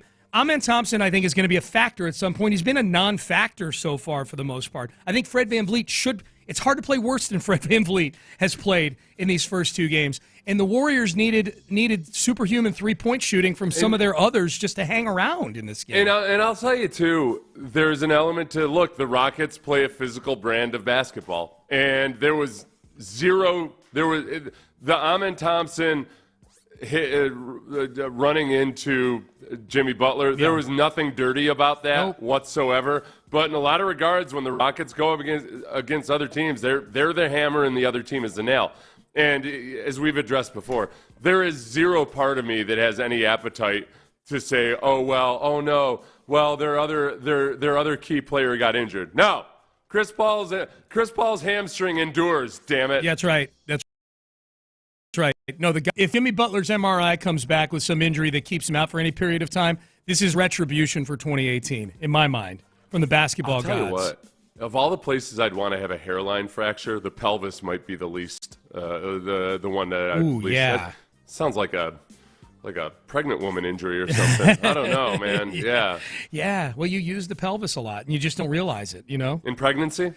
And I walking, guess childbirth and walking, just sort of a little bit of everything. And it was last night on the broadcast. I watched the local broadcast last night, and I can't remember if it was Ryan Hollins or Craig Ackerman who brought it up, but the Rockets' physicality in this series should start to take its toll more as we get to the part of the series where there's only one night in between games, and you're traveling back and forth. This being a 2-2, 1-1-1 situation as opposed to 2-3, as opposed to only traveling twice, right? Yeah. 2-3-2, you travel, you play the first 2 games, travel, play the next 3, and if necessary, you come back and travel and play the last 2. This one, they're going to be flying from Houston to San Francisco back and forth. This team whose main guys, Draymond, Jimmy Butler, and Steph Curry, are all well on the wrong side of 30. And nobody whines more about the travel than Steve Kerr. Yeah. But on a series where they are getting bludgeoned night to night by this Rockets defense, this is one of those series that should be, as it wears on, that now I don't know if it means the Rockets win the series or not. If Steph Curry goes insane shooting from 3 and doesn't turn the ball over, and we should keep in mind the Warriors still have the home court advantage right now in this. The Rockets got to steal one in San Francisco. You know, that's another part of it though, is that Steph Curry has already kind of gone insane in both these games with a lot of the threes that he's been hitting, and it's not shocking or surprising when he does that. But even the shots, the incredible shots he's made have been ones that you can't depend on or rely on every single game. There's going to be you play those 2 games again, and there's a chance that he's shooting much worse from 3 because he's made some damn impressive shots. I get it. He does that a lot. Yeah. But even by his standards, like the consistency with which he's been doing it has been pretty damn impressive. It's so true. I think the biggest number in this game from a Warriors standpoint, Seth, especially when you consider it's a game that Jimmy Butler only played 8 minutes, and this goes to show you how effective the Rockets were at trapping Steph and getting the ball out of his hands. So many times Steph would drive into the paint, and I'd be like, all right, he's going to throw up the floater here, and he would kick it to the corner to one of these other guys, many of whom were knocking down shots, so I get that. But he only took 15 shots in a game that Jimmy Butler played 8 minutes, and the next best offensive player on the team is, I don't even know who, Jonathan Kuminga? I have no idea who the next best offensive player is after Curry and Jimmy Butler. Steph Curry only took 15 shots in 37 minutes. I mean, that just goes to show you what a good job they did of trapping him, what a good job they did of when he would drive into the teeth of the defense, and they'd converge on him and get the ball out of his hands. I mean, that's a big difference, too, with Jimmy Butler in the game, though, too, is that, you're not going to get away with Şengün going out to the perimeter if Jimmy Butler is in there. Yep. So, man, I'm excited. I'm very excited for Game 3. Saturday night, Game 3. Okay, this is some funny audio here. Let's do the Tillman one, Ben. I don't know if you saw this, Seth. Tillman Fertitta was speaking to the University of Houston basketball team, the Cougs, and was talking about how he was in Washington, D.C. He was meeting with some real luminaries in the political world. And he was meeting with the president. The president, and I think there were others in the room, and they were talking about Coug basketball. And here's what he had to say. I was in the White House, in the Oval Office, with the Prime Minister of Italy and the President last Thursday, and we talked about the Houston Cougars, I can promise you, for at least a minute and a half. And then we talked about that dumbass Luke Doncic trade that Dallas did. Don't think he meant for that to leak out, or maybe he did. I don't know. I wonder if the Prime Minister of Italy is the one who brought it up. And then the tariffs, we can talk about that later. Well, what about the Luka Doncic? What is this Nico Harrison? So that was pretty funny. Here's Jeremy Lamb. Jeremy Lamb, former Rocket. He was part of the James Harden trade back in 2012. And I think he's out of basketball now. I mean, it's been 13 years since he was drafted. He was on a podcast, and I don't recall the name of the podcast. I apologize. But, I mean, Jeremy Lamb's dyed his hair. He's painted his nails. He's got all sorts of bracelets on.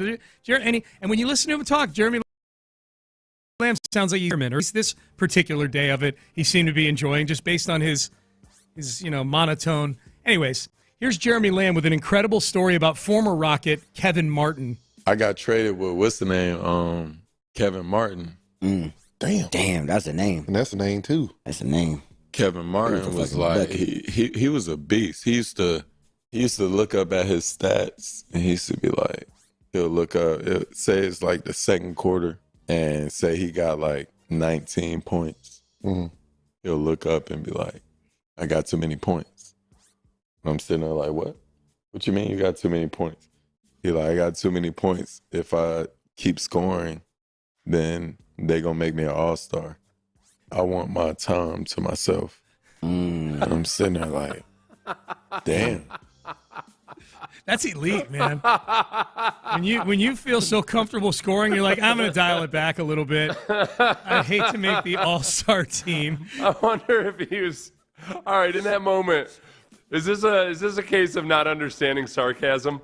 Is that because you could totally see something like, I got too many points. I'm gonna mess around and be an all-star if I do that. I'm not buying that Kevin Martin just flat out said, like, nope, gotta dial it back a little bit. I don't want to. Yeah. It's like when I make jokes about not wanting to be in the Hall of Fame. Right. That's why I played the career I did. Right. Because I didn't want the hassle of being in the Hall of Fame. Right. And so I know you, and I do a show with you every day, and the audience knows you, so they would know your form of sarcasm. I don't know, like Kevin Martin, his basketball card here on basketballreference.com. He was a Rocket. He was a Rocket for 3 seasons, 3 excruciating seasons. Those were the bad times. They weren't even horrible. They weren't bad like the last couple of years. They were in that 39-40 win purgatory for a few years where Daryl Morey was just trading everybody every 2 weeks. Yeah. Kevin Martin was on the team for a couple of years for the Rockets, and he averaged 23 a game one year and 17 a game the next year. But I was never connected enough to those teams.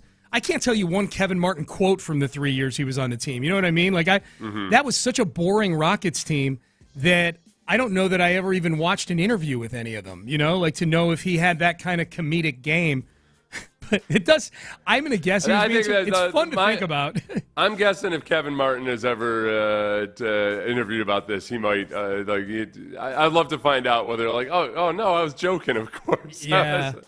We'd have to look and see. All right, did he have a ridiculous number of triple doubles or anything? No. Okay, here's how I know he was joking. Jeremy Lamb joined him on the Rockets in 2012. I believe 2011, 2012 is when Jeremy Lamb was drafted to the Rockets. It was right after UConn won the championship. He was a UConn guy.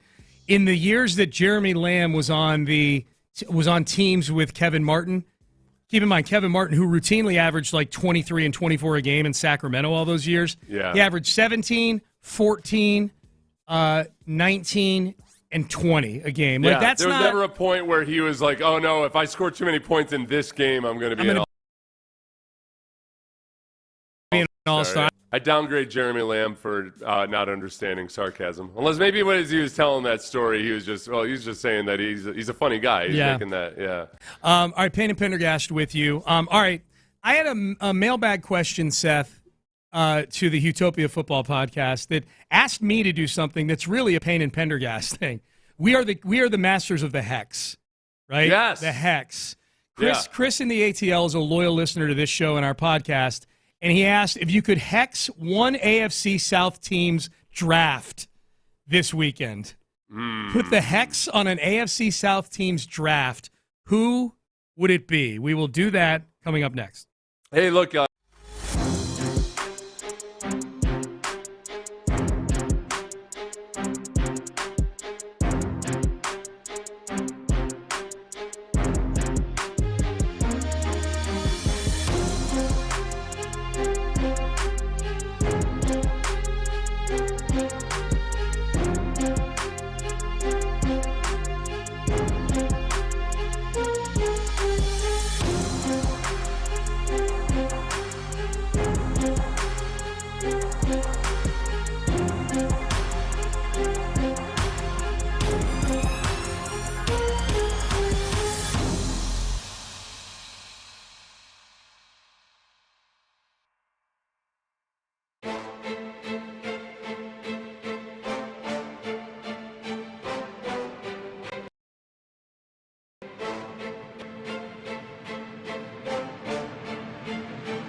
SportsRadio.com.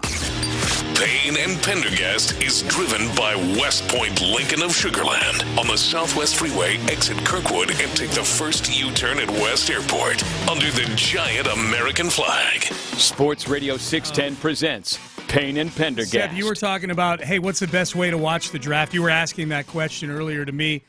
I admittedly haven't watched it the last couple of years. Well, I watched it last year, the first round, because the party was on the second day. Anyways, I don't know which outlet this is that is guilty of this more. I'm guessing ESPN, but a listener says watch the one where the insiders aren't calling the pick before the commissioner announces the pick. Yeah, that's right. Yeah, I don't like picks getting spoiled. I like to hear it from my guy Raji Legs, man, Roger Goodell. You know, like I like to hear it from him. I like to just be able to, okay, oh no, I'm 3 minutes behind. What's happening in real time? Yeah. All right. If I try too hard to follow it in real time, then everything just gets all screwed up. Mm-hmm. Yeah. The first round, it's nice because there's a lot of time between picks.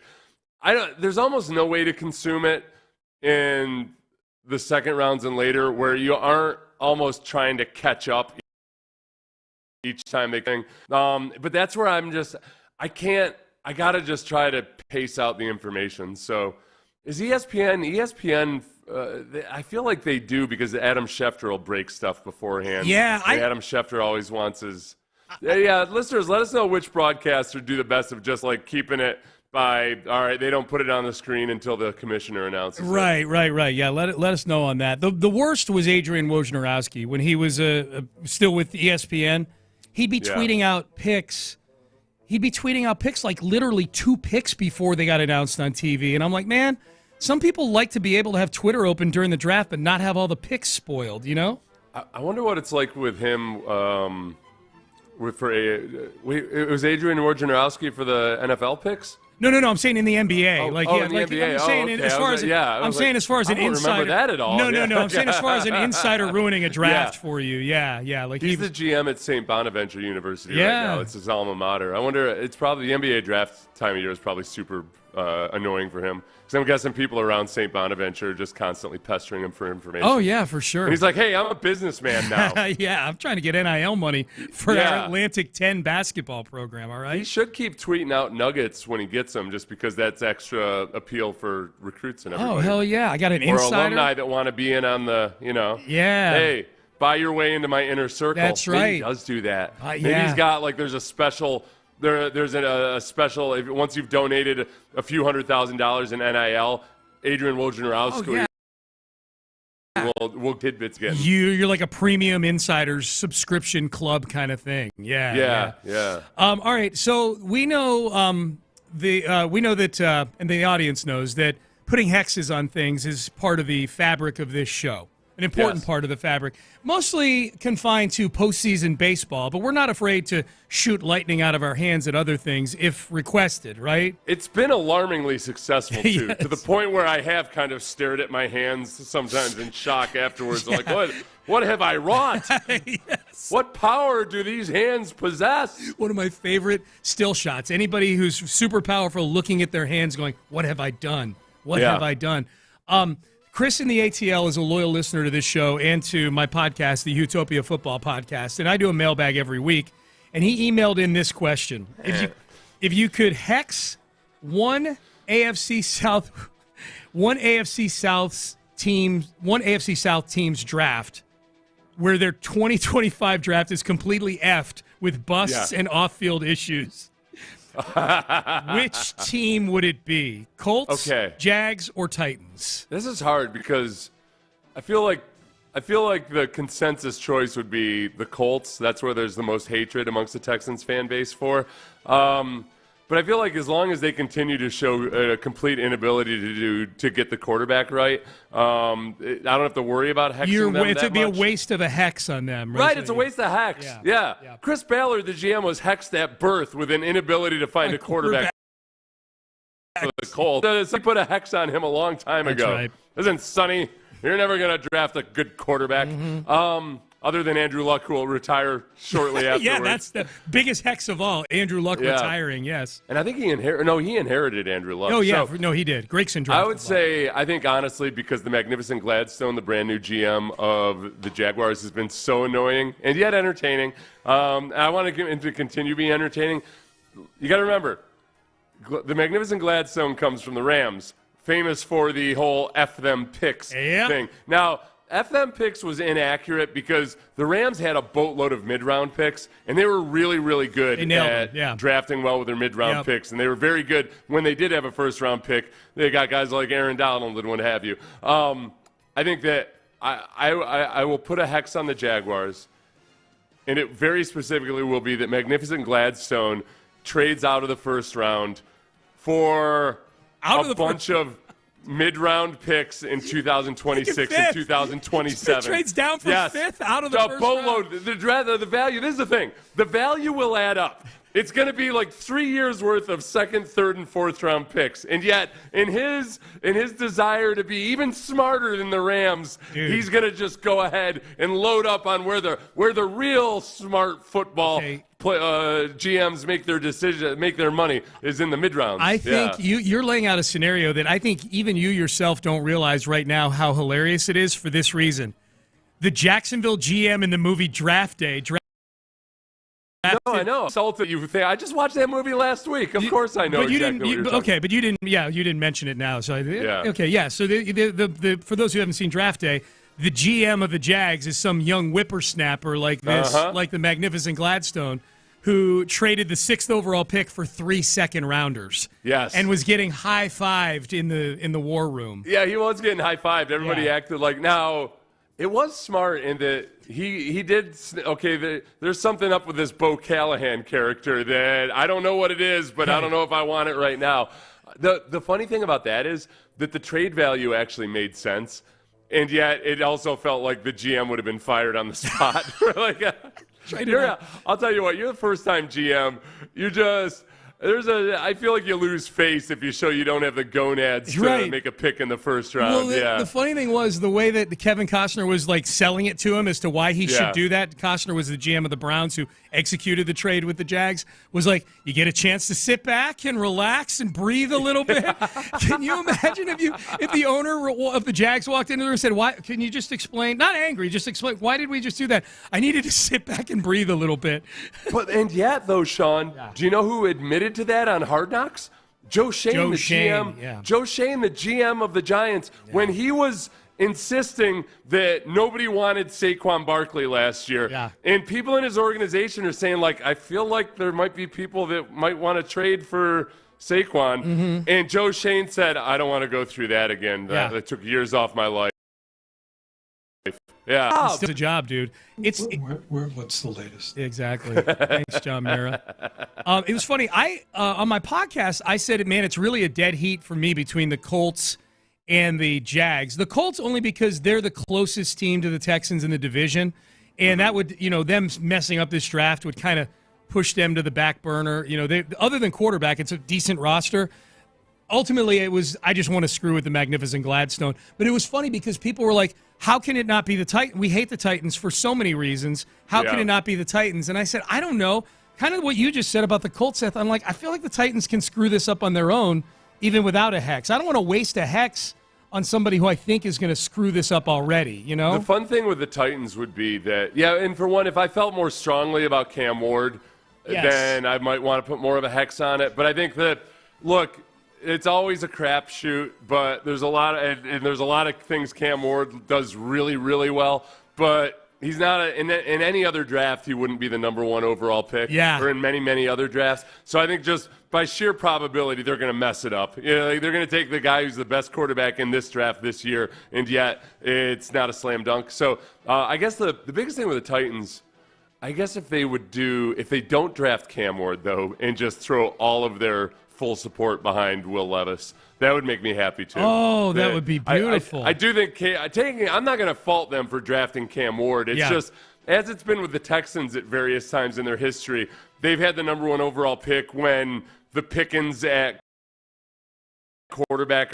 This is just kind of what the Titans should and will do. But yeah. Can you imagine if there were a Vontae Mack no matter what situation tonight where everybody's expecting Cam Ward to go first, the same way they were expecting Bo Callahan to go first, and the GM of the Titans, who I think's last name is Borgonzi or something like that, that he who would that be? I guess it would probably be that Jalon Walker from Georgia. He's probably like a linebacker who should go like 12th overall, but he's a high character guy on a really good team. I saw this factoid about Jalon Walker in somebody's notebook yesterday, either Rossini or Fowler or one of those guys or gals, where there are NFL teams. One of the questions that a lot of NFL teams will ask is, which of your teammates would you bring with you to the team that you got drafted by, right? Like, if you pick one teammate to bring with you to that team that you got drafted by.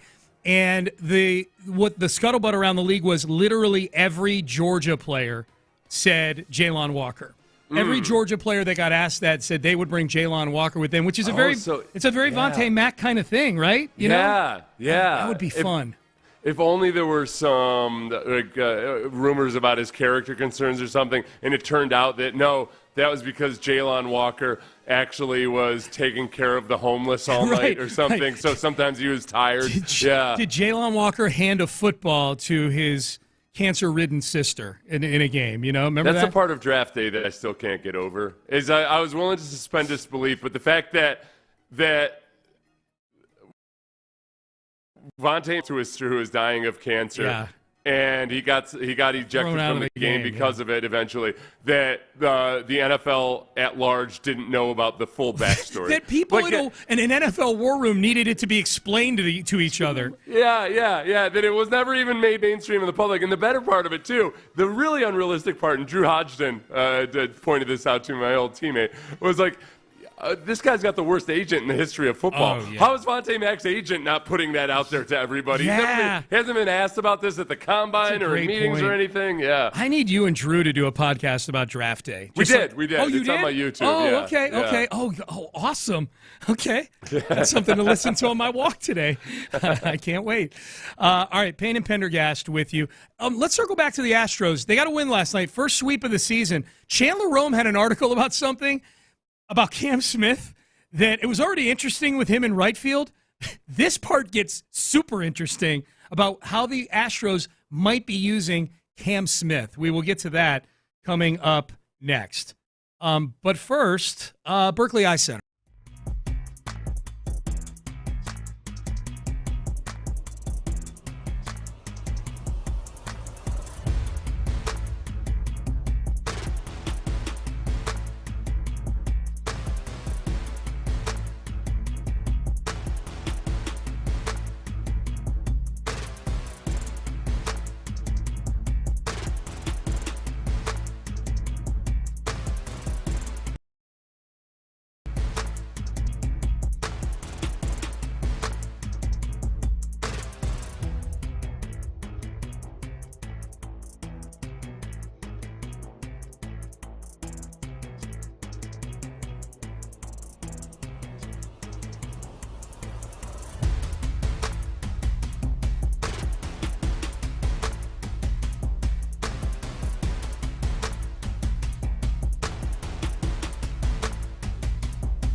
Karam Injury Lawyers Studios.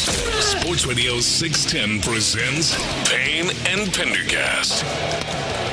High fly ball center field. When Jake Myers puts it away, it's a sweep.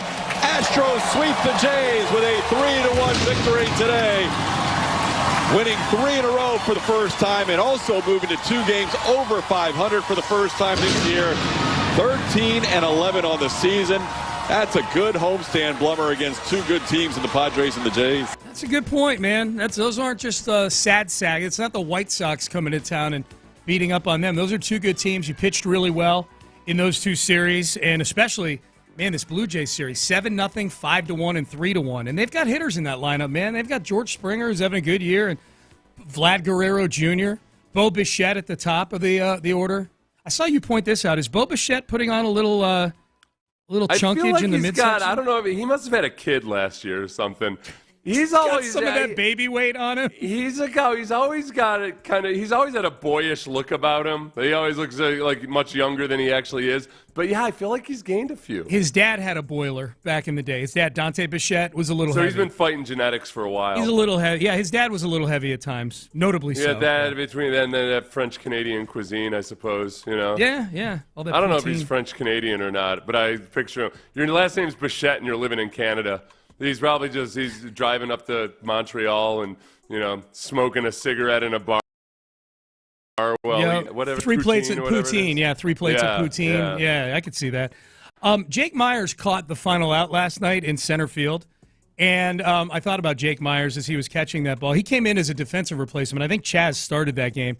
He did. Yeah. Chandler Rome had an article yesterday that they've got Cam Smith on the fast track here, man. Like he's done well enough at right field to where they, at least in warm-ups and in pregame, have been experimenting with him shagging fly balls in center field. Yeah, very much in the fast track, and in so many ways the opposite of how it happened for George Springer. Because George Springer, for one, they held him down in the minors forever, messing with his service time because there was no need or urgency to bring him up. They finally brought him up. They started him up at right field, and then there were off-season debates amongst the fans about whether he should move to center field or not. Yeah. And now, Cam Smith has been an outfielder for several weeks now, and now they're debating whether, I don't think to replace Jake Myers. No.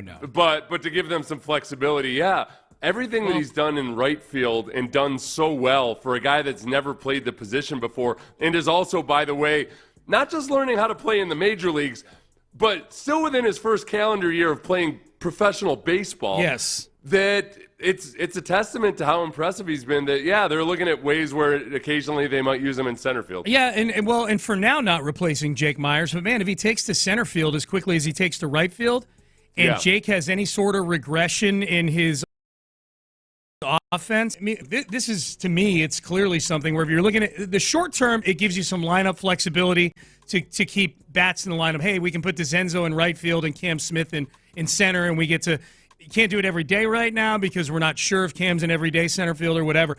But this has got to be something, with him being 22 years old, that if you're looking at him playing right field, and again, there's nothing about what I've seen Cam Smith play in right field so far where I go, well, that guy's never played right field before. Like, he's had a couple glitches, but he's also made some spectacular catches as well. Like, if I had just come out of Carbon Freeze and not watched the Astros in 5 years, and I go, who's this Cam Smith guy? He's a big physical specimen. One of the last things I'd be saying about him is he doesn't look like he's played right field before.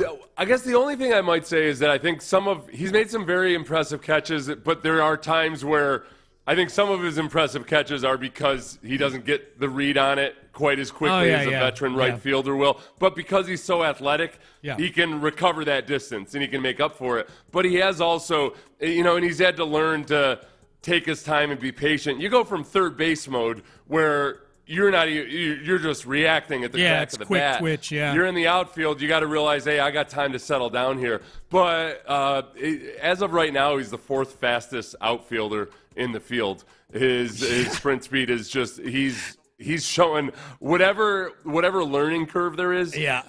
There's times where, like what I just talked about, there's other times where if I didn't know that he was a rookie right fielder, I might just say, okay, that's a guy who's new to the team getting comfortable with where the ballpark operates or whatever. Yeah. Like that's they're just normal things that happen to guys out in right field. I don't know where this goes. This Cam Smith. I mean, again, he hasn't played an inning in a game yet. This is just an article by Chandler with some quotes in here that they're toying with the idea of using him sporadically on occasion there.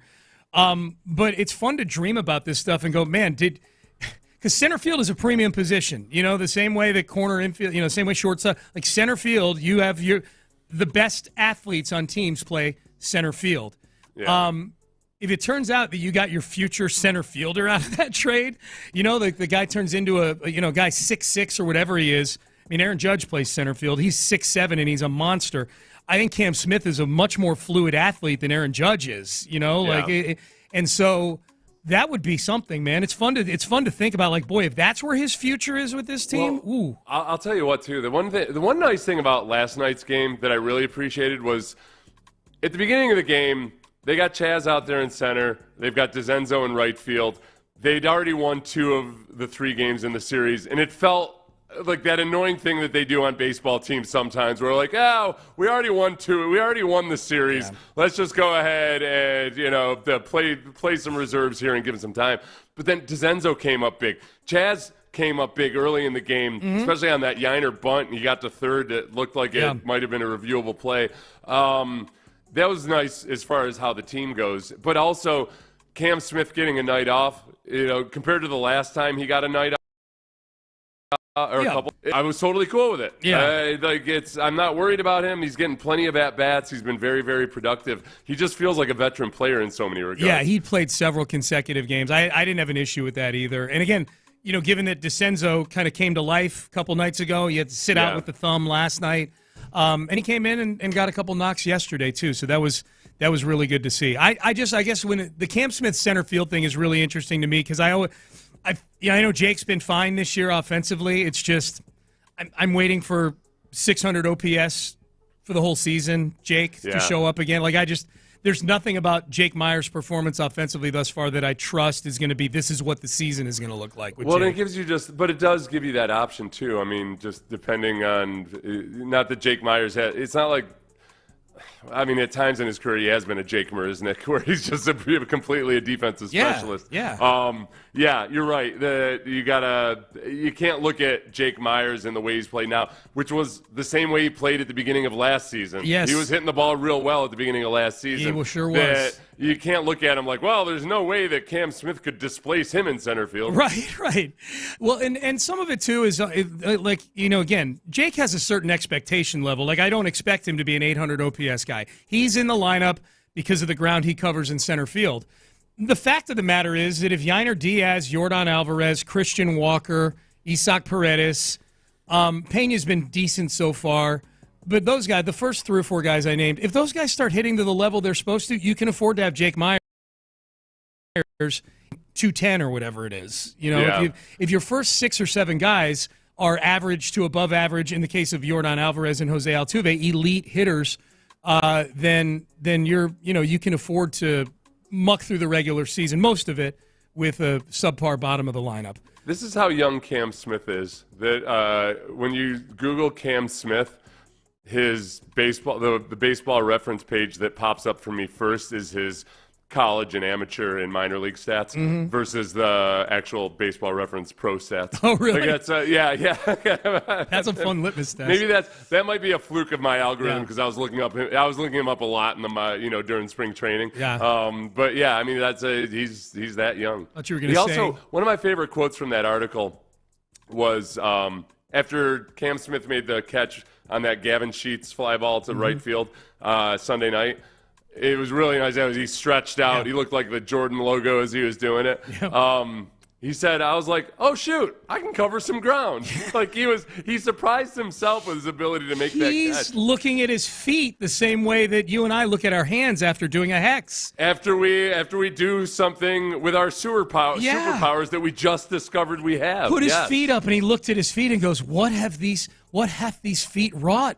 Mm-hmm. What is it? Look at the powers that I have here. He's kind of like learning about his powers, That's pretty cool. I just want to do a quick, because obviously Kyle Tucker has gotten off to a fast start.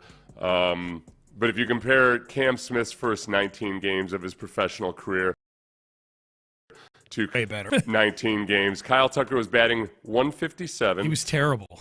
with an OPS of 474. Yeah, he was awful when he came up. Oh, no, yeah, we were all wondering, like, what, this is the untouchable guy that you've been telling us who about? are we going to trade this guy for? Yeah, which pitcher are we going to get by trading this Kyle Tucker guy? Let's pawn him off on somebody else. And now he's going to get $500 million in the offseason. He's going to get $500 million in the offseason. All right, into the 9 o'clock hour we go. Man, the show's flying by today, man. Draft day, Rockets win, Astros win. Today's a good day. Speaking of the draft, every year people say this draft really begins at pick number whatever. What's the pick number that this draft really begins tonight this season? We will get to that coming up next. When does the challenge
Illinois. KILT FM HD2 Houston. Insider access, exclusive content. Sports Radio 610. The Texans play here. An Odyssey sports station. Sports Radio 610 presents Payne and Pendergast. All right, into the 9 o'clock hour, we go Payne and Pendergast with you. NFL Draft tonight. You can hear it here. Yeah, you can hear it right here on Sports Radio 610, man. Today, tomorrow, and Saturday. We've got the whole draft covered for you here on Texans Radio here on Sports Radio 610. Party tonight right out in front of the George R. Brown Convention Center along the Avenida there near Discovery Green. That'll be a lot of fun. A lot of Texan fans out there. New territory for Nick Caserio, at least as of right now, drafting in the late part of the first round. He's either not drafted in the first round at all or drafted at the tippy top, with the exception of Kenyon Green at 15. But generally, near the top of the draft, this is a sweet drafted at. As the GM. one thing that came up earlier in the week was a lot of people believe that when the Texans drafted Kenyon Green, they were reaching for Kenyon Green. And I think really what happened there was, in my opinion, was that the Texans had Kenyon Green rated a lot higher on their board than a lot of the mock drafts and what have you did. So it creates a perception that they're reaching. If Nick routinely did that, then I might believe more so that the Kenyon Green was a reach. But you got to remember, they traded back and I feel like if they were really and they were also at a spot in that year where they had needs at every single position group. It wasn't like when they drafted Kenyon Green, it was because offensive line was the only troublesome spot on that roster. So I do think that the Texans will draft for need, but ideally it's only if they can trade to a spot where they feel it's appropriate. Yeah, we'll draft. We'd love to get an offensive tackle or an offensive guard, but we're not going to do it, 5, 6, 7 spots above where we think that this guy should go or where it makes sense to go. My glitch with Kenyon Green was more when the night he got drafted was more about you need everything on this team. Yeah. And to me, if you're a team that needs everything, you need to be drafting a more impactful position at 15 than guard. Like Kyle Hamilton's there. Safety, not a premium position, but a more impactful position. Defensive tackle, Jordan Davis. We can go back and look at other players that you could have taken. That was my thing. Like, I just feel I have zero issue with this version of the Texans drafting a guard in the first round with the 25th pick, or even moving up a few picks to get Tyler Booker, because you're pretty well stocked on defense. You're stacked. And on offense, other than needing a wide receiver opposite Nico Collins right now, there aren't major needs on the offensive side of the ball other than offensive line. So if guard is the thing, if you feel like a guy's an elite guard, that was my thing, man. Like, we're taking a guard at 15? We need all kinds of stuff right now. Guard feels like very much, and no disrespect to any guards out there. Well, and that's a classic where, hey, if you turned into a really good pro, then, hey, it makes sense. You know what? It's not a reach if the guy's a really good pro, but it's the exact opposite of that. The exact opposite happened. All right, so the one of the big cliches every year is that this draft really begins at pick number whatever, ... And typically that is stated, the pick it begins at is the one where there starts to be some mystery as to who could go or what a team's going to do with a pick. I feel like, Seth, this draft begins at pick number 3 for me. And I know Abdul Carter is a heavy favorite to go to the Giants, minus 800. But I think Cam Ward is unless he gets abducted by aliens, Cam Ward is going to be the number 1 pick in the draft. I feel strongly, even with all the smoke going around, that teams want to trade up to get Travis Hunter at 2. I don't think that's going to happen.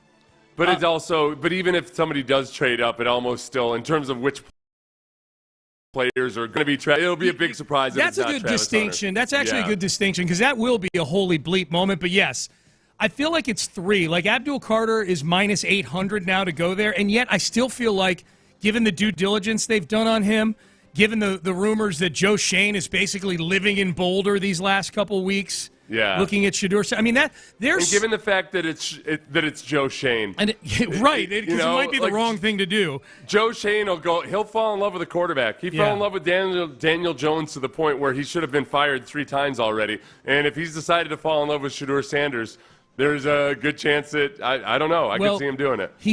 I could see him doing it. He fell in love with Daniel Jones, but he didn't draft Daniel Jones. He inherited him, and that's been a big criticism of Joe Schoen is that he's not drafted a single quarterback anywhere in the draft since he got there. Well, and that's where. But he also didn't draft the quarterback, and he let go of Saquon Barkley and did a whole lot of other stuff because he believed in Daniel Jones. Yes, I mean, I guess he believed in him, but then at the same time was saying we need to find out what we have in him. Yep. And then cut him a few months later. He paid him though. I mean, he paid him. I think your point's valid about him falling in love enough with Daniel Jones, who he didn't have to pay. Like he could have said, "Look, this isn't my guy, John Mara. I want to go with my own guy."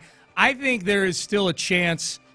Even amidst all these pundits and experts that are saying Shedeur Sanders might not even get drafted in the first round now, I still think there's a chance that he could go at 3 because I think just some of the things we're hearing about how much due diligence they put in on Shedeur Sanders. It's one thing to feed information to an agent and manipulate draft. It's another thing to have your whole personnel department travel to Boulder for a private workout with Shedeur Sanders to do that. To throw smoke about something, you know? Well, or also, I mean, maybe they're thinking they'll trade back. Maybe they really want Shedeur Sanders, but they see an opportunity to trade back. That's true. And that's I would say for Shedeur's sake, it's better for him, and he's already made several $1 million in NIL money. Financially, it might not be better to go number 3 overall, but I think for him, in terms of developing as a quarterback, sticking around until the Saints or the Steelers is a way better situation than going to the Giants right now. I hadn't thought about that. You're scouting Shedeur because maybe you trade back into the first round. That's what Daniel Jeremiah had. Did he have them trading back in and drafting? Did he have the Giants? He had the Giants trade back in with the Seahawks to draft Shedeur Sanders. Was it Shedeur or Dart? I could. Yeah. It was Dart. It was Jackson Dart. Yeah. Okay. Jackson Dart. But and then the Steelers ended up taking Shedeur Sanders. But the point remains that the Giants have the draft capital to do that.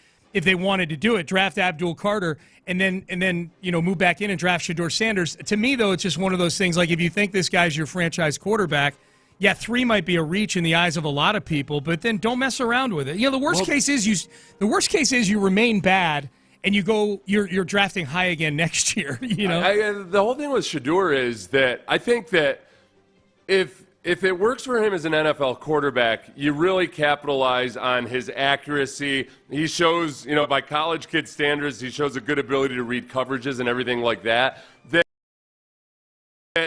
not the kind of guy that can come in and as a rookie or as a second-year player on a bad team really elevate things physically or do it with his legs at times. It's going to be a better environment for him if he can have some semblance of timing and rhythm and everything else on a team. So if you're the Giants, it's not just that if they whiff, they might whiff really hard, but also Shedeur won't even really have as many chances to show the positive sides of his game than if he goes to a different. What's the team in the top 10 that Shedeur would have the best roster around him and actually be able to pull something off? To me, it's the Saints still. I think it's probably the Saints. For a team that might draft a quarterback. I don't think the Raiders are going to be drafting a quarterback this year. Pete Carroll wants to win right now. He's on a 3-year contract. He loves Geno Smith. They're not going to draft him. What about the Jets? He signed Justin Fields to a 2-year deal. I don't think that he's that contract. 2 years, $40 million does not scream you're the long-term answer for our team. Yeah, and the Jets haven't. I think partly because didn't Deion throw a little shade at the Jets? I think the Jets might have been the front office that had the guy that had one of the that sounded. This was the tell that the Jets might have been the front office that had the guy in there that Deion. Remember, Deion said I had to go to the head coach of a team and tell him to tell this scout or this assistant coach he needed to settle down and squawk into people. And then Deion went and talked about all the teams in the top 10 that he likes, and he omitted the Jets, I think. Right? That was a tell. The tell was, I forget which Nugget hussy it was, said a team in the top 7. And the Jets are picking 7th. And top 7 is not. That's not a. You usually say top 5, top 10, top That's 20. a way to say the Jets without saying the Jets. The top 7. Yeah. Who says the team in the top 7 said this? Right. Yeah. Right.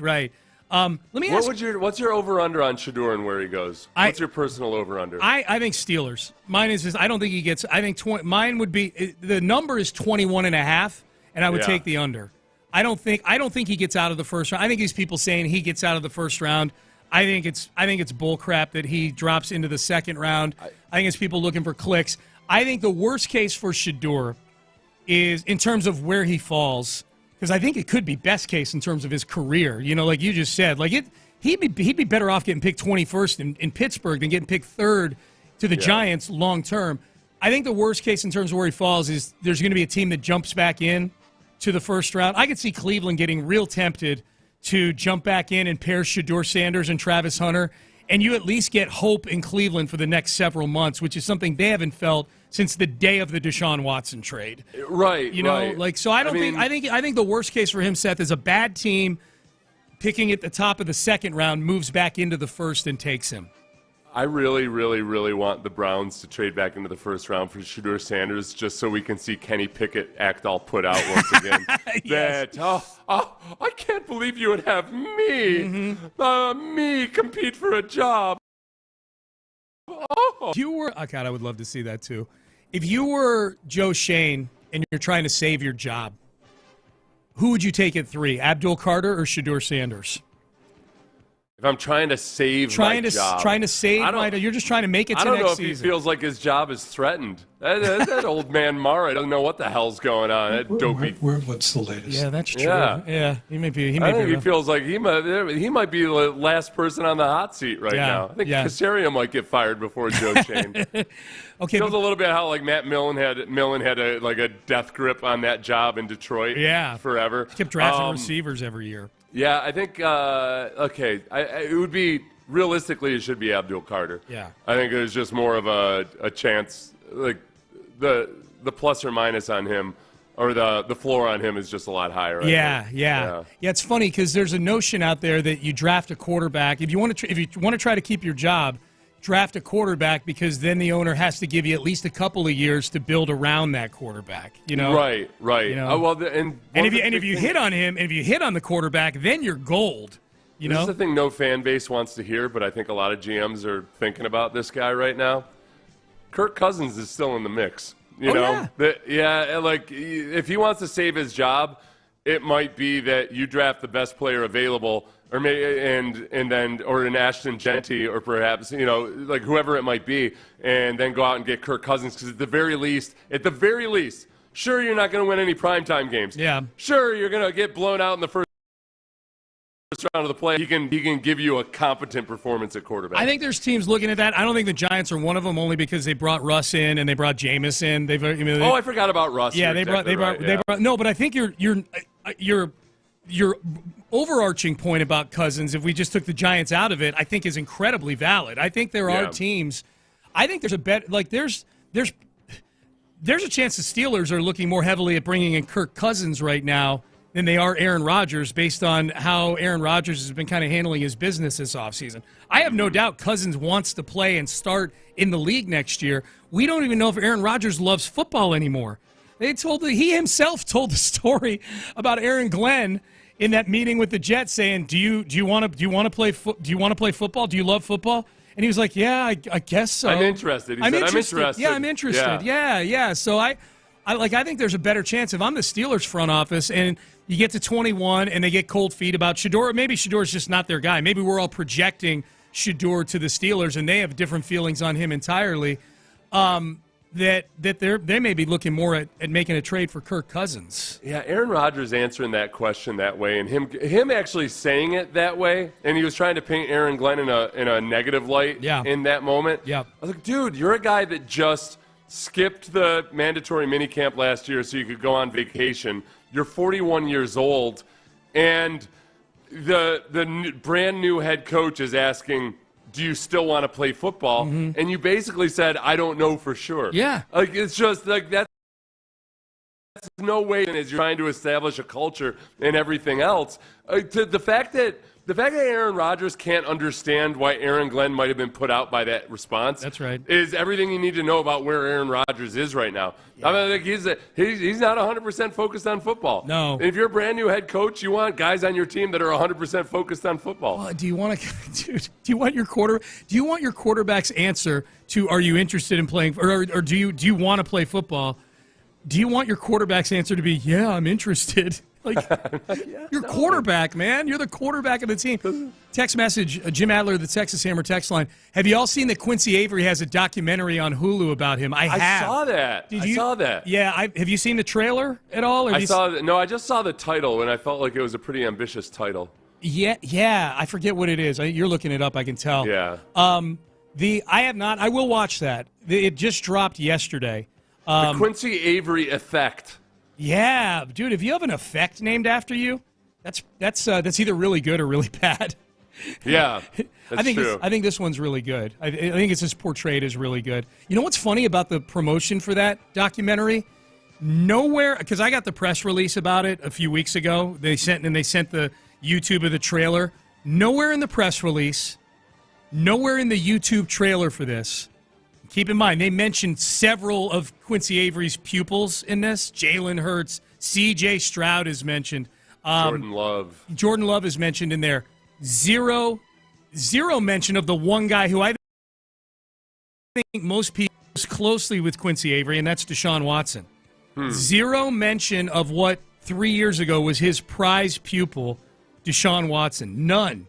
Which Anywhere. I feel like should be if you're really trying to get people to watch it. That's if it bleeds, it leads. Put that out there. Yeah. But I don't, so I wonder how many is it? Is it one episode? It's just one. It's just one. It's just a documentary. Okay. It's like I think it's like an hour and something. It's not long. Okay. It's not a long. I'll watch that then. It'll be interesting though. If I'll be disappointed if it doesn't even discuss Deshaun Watson or anything like that. Yeah, I'm anxious to see. I don't know. Quincy Avery blocked me on Twitter, so I don't. He did? Yes. Yeah. He blocked I guess I knew that. Yeah. He blocked. I don't know what I said. I mean, I was very critical of Deshaun, still am, on social media from when it warrants it, so he probably saw that. He was following me and probably said, I don't need this negativity in my life, and I don't have a big problem with that. Block me. Yeah. 100%. Yeah, that's a whole. I know that sometimes radio hosts or people in the media will be upset when they find out that somebody has blocked them, and they'll say things like, there's two levels to it. One is they'll say things like, I don't know why you would do that. Well, meanwhile, like it's a guy that you might not have ever trashed that specific player, but you've probably trashed his friends and teammates at some point. Yeah. But then the other one some guys are still incredulous because they're like, all I did was say that I didn't think that he had the personality to be a good NFL quarterback. Like, all right, well, that's like, I don't know. Do you really fault the guy for blocking you for that? Well, that's the thing. It's not like the guy's putting a whole lot of thought into it or anything. It's like, oh, no, I don't want this guy in my life. No, man, like I said, sometimes it's the day that you read it. You're just having a different kind of day. You have better days than others. I totally get that. Like, I get a lot of tweets where I'm like, I just don't – and I use mute. I don't use block because you lose them as a follower. Those metrics matter. I don't like mute because Twitter still – shows that little window of like, this is a person you've muted. I'm like, all right, yeah. That's like telling somebody, hey, they're talking about you behind that curtain. Yeah, that's true. If all you have to do is put your ear up to the curtain and you can hear exactly what they're saying. How often do you unmute that box to see who it is that got muted on Twitter? Pretty regularly. I do That's too. Why I'm pretty much all or nothing. The only time I mute people is if it's people that like I need to go to for some things. Like they're not people that are necessarily followers of mine, but they're people that just annoy me on social media. Yeah. But they do have good content at times. Yeah. I'm all or nothing. I either block you or I just let you be. See, I mute a lot, but if I see that somebody who I muted is involved in a string of tweets that I'm part of, I will unmute it to see who it is, and 95% of the time, I'm like, oh yeah, that's why I muted that guy. I don't find myself really that much work. It's amazing. As long as you don't put a lot of venomous stuff out, you don't see nearly as much venomous stuff coming back. That's true. It's amazing the way that life has worked. That for part of the algorithm centuries. is good. Yeah. Can Nick Caserio keep a reprised Texans tradition going? We will tell you what that is. Tonight will be the night. It'll be the referendum on it. That's coming up next. But first, Daily and Black. If you are a Houston homeowner or a Houston business,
Payne and Pendergast is driven by West Point Lincoln of Sugar Land on the Southwest Freeway. Exit Kirkwood and take the first U-turn at West Airport under the giant American flag.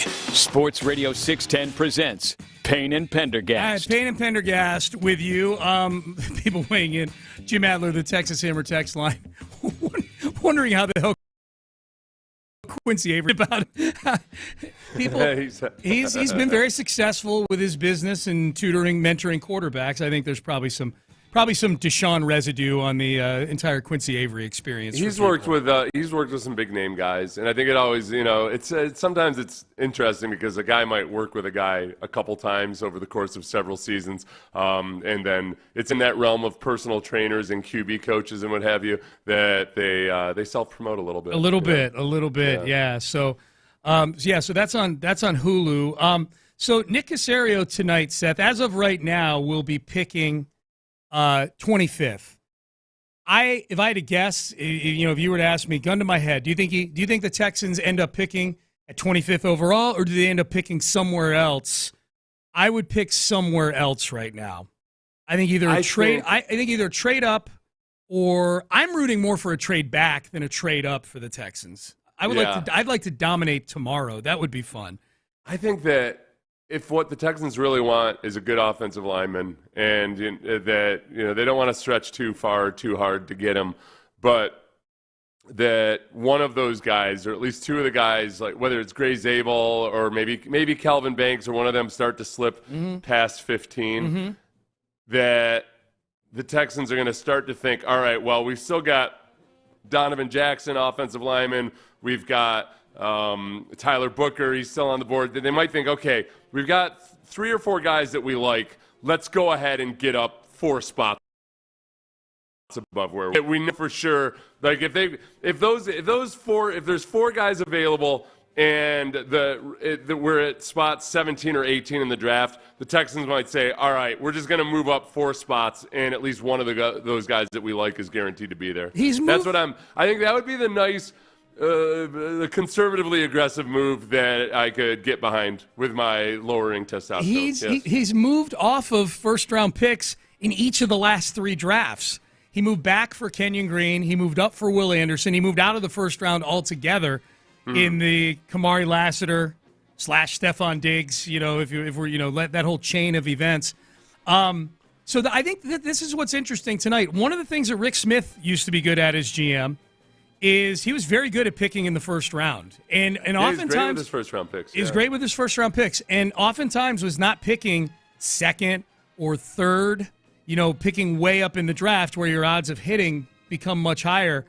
I think that's what I think about a little bit tonight. Like, okay, this is a 25th overall pick, and this is a first rounder. I feel like it's crucial the Texans hit on this because of where they are in the Super Bowl tapestry right now. They view themselves as a team that can contend. I mean, Rick Smith had a really good run. Like these were his first round pick, and I'm not saying Rick Smith is better than Nick Caserio at all. I'm not saying that. I'm saying that is one of the, if we're looking at Nick so far, Seth, if we're looking at one of the things that we can't check the box yet, it is finding players in that meaty part of the first round. Been good on day 2, but at the top of the draft. Like, excellent. Stingley, Stroud, Will Anderson are going to be foundational players for this team for however long. That meaty part of the first round, the only pick he's had there was Kenyon Green at 15, and that was a failure. Just for purposes of context here, from 2008 through 2017, so for a decade of first-round picks, Rick Smith picked Dwayne Brown, 26th, Brian Cushing, 15th, Kareem Jackson, 20th, J.J. Watt, 11th, Whitney Merciless, 26th, DeAndre Hopkins, 27th. Then you're picking first and you take Clowney. Kevin Johnson, 16th, not great. And then Will Fuller, 16th, which, injuries.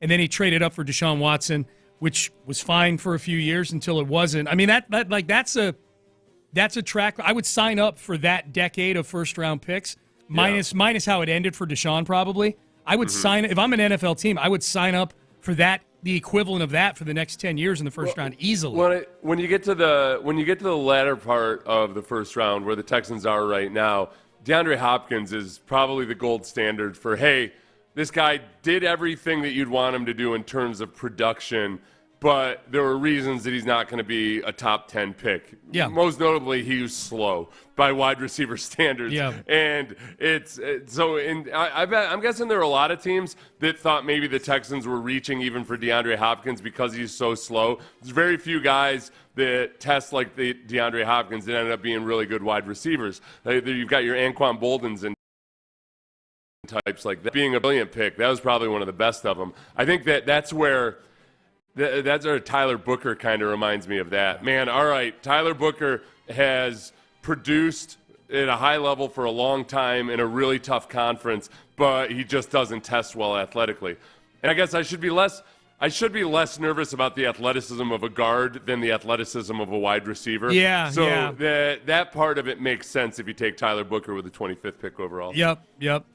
Man, but that's a pretty good run. Like picks 20 and later in that period, you got Dwayne Brown, Kareem Jackson, Whitney Merciless, and DeAndre Hopkins. That's really, really good. Let's see, too many text message. A lot of people weighing in on the draft tonight. People are into it. Jim Adler, the Texas Hammer text line. Too many teams ahead of the Texans need offensive linemen not to move up. The 3 won't be there. And I think the 3 that this text provided guess, the three guys are referring to. I wonder if they're referring to the 3 guys that were in the either or I gave you. Yeah. Because I do think at least one, I think Donovan Jackson will be there. I think the 3 they may be referring to, Seth, are the 3 big tackles, Will Campbell, Armand Membu, and Kelvin Banks get kind of bunched together. Yeah. No, I don't know. I'm guessing there's somebody that's listening on the Rewind app, and they were talking specifically. Because, there's no – the top offensive tackles are probably pretty much – they're out of the range. You acknowledge they're unattainable. Yeah. They're definitely not going to be there at 25. You're probably right. Calvin Banks, I don't think – people say – it almost seems like people think it's a slam dunk. Calvin Banks will go in the top 15. I'm not going to be there at 25, so the Texans would trade up for him. Tyler Booker and Donovan Jackson, those are the other 2 guys. So we talked about Calvin Banks, Donovan Jackson, and Tyler Booker. I think it's very, very possible that those 2 guys are going to be available at 25, at least one of them. If those are your 3, I think you can stay at 25 and get one of those guys. Yeah, plus you got to remember, man, those teams that need offensive linemen also need other positions as well. It just not everybody is living in a world where offensive line is such a hot spot. So I don't think that there are a lot of guards. That are guards, and I know Donovan Jackson is listed as a tackle in some spots. I look at him as a guard. I just don't think there's that many teams that are going to really stretch to get those guys. I agree. I think there will be guards there to take at 25. I think Gray Zabal, too, is one that I think a lot of teams. Another guard. Gray Zabal is probably all over the place on various teams' draft boards. Yeah. There's some teams that are really high on him. There's some teams that are probably like, I just don't know. I'd like him in the second round. So that's a big wild card for me because I see him in a lot of the bigger name mock drafts going really high, and I'm not 100% convinced of that. If the grades they have on the 3, put Kelvin Banks aside because I do think he's going to be gone. If you wait at 25. Like if you were to ask me, do I think, and I'm basing a lot of this on just the mocks that we trust, that kind of thing, that one of the 3 of Tyler Booker, Gray Zabal, or Donovan Jackson is going to be there at 25. If you had to say you got to stay at 25 and hope one of them's there, you're not. Yeah. I would say fine. I think one of them will be there at 25. I've grown skeptical of Nick trading out of the first round completely. I don't think because I think trading part back, of that. Yeah. Part of that is that I think last year they thought they were going to be able to trade back up into the first round, and it was actually really hard to trade back up into the first round last year. Yeah. And that was a bit of a surprise that it was as hard as it was to trade up last year. Like the pre-draft forecasts for how easy or hard it's going to be to trade are not always that accurate. Yeah. But I think that they do. There's just no reason for them to not really like the prospect of getting a first-round offensive lineman. Yeah. I know, like Nick can say that they don't draft for position or what have you. It just lines up pretty damn well that a position they really need to upgrade is going to have some options there in the back half of the first round. Yeah. My counterpoint to the trading, but the difficulty of trading back into the first-round part, which was definitely true, is they did wind up with Kamari Lassiter. They did wind up. Yeah. They still wound up whole on that whole thing. I think. at 42. Like, them not being able to trade back into the first round didn't wind up being catastrophic at all for them. Right. No, I wasn't saying that it was. Yeah. I'm saying that it's not always as simple as like, oh, in this draft it's easy to trade up in the first round, or Yeah. in this draft it's hard to trade up. Yeah, I just don't think it'll deter him from trading back this year. Is all. Like the inability. Oh, gotcha. Yeah.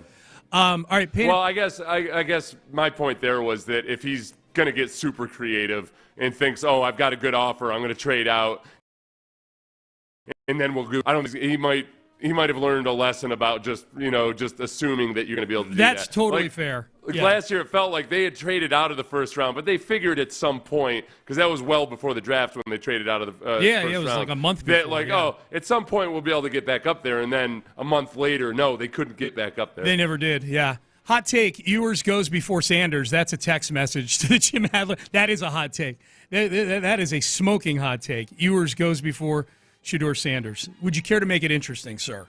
I'll take your number down. I'll call you after the show. All right, final segment coming up. Final chance to get you ready for the NFL draft. The Texans have been in the 25th spot before and traded for a player we just mentioned. What would it take for them to make a similar trade tonight? What player would it need to be to make the same trade they made just a few years ago when they were sitting at 25? That's next. Hey, will you have enough money when you retire?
monthly.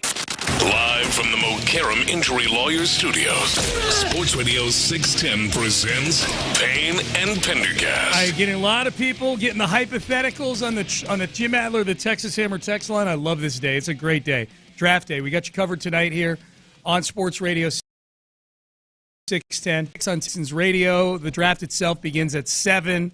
Should be a whole lot of fun. Texans trade, this is text message, Texans trade back for O-line with their first-round pick, but trade up for Cam Skattebo in the second round. Okay, I love Cam Skattebo.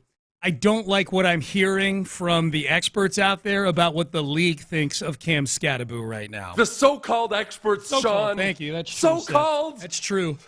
Self-named, some of them, yeah. What are they saying about Cam Skattebo? They're saying that his running style, which is extremely physical, might not hold up too long in the NFL. He's the Will Levis of quarterback, Yes. of running backs, yeah.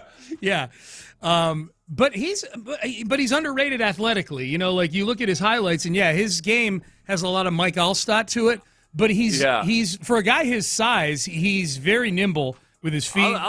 The one thing about this year's draft that's nice is that I think Cam Skattebo isn't going to go in the first round, but there's 4 first-round caliber running backs out there, and I would guess 3 get drafted in the first round. That's a good one. Okay, under 2.5 running backs. Which kind of moves some of the other guys down the board a little bit. Yeah. The pendulum always swings, and right now I think there are a lot of teams that are going to copycat a little bit of, wow, the Eagles and the Ravens made aggressive moves at running backs, and it paid off for them last year in the offseason. Yeah, maybe running backs are worth more. Again, all these teams are playing cover 2. Hell yeah. Yep. Give me a running back.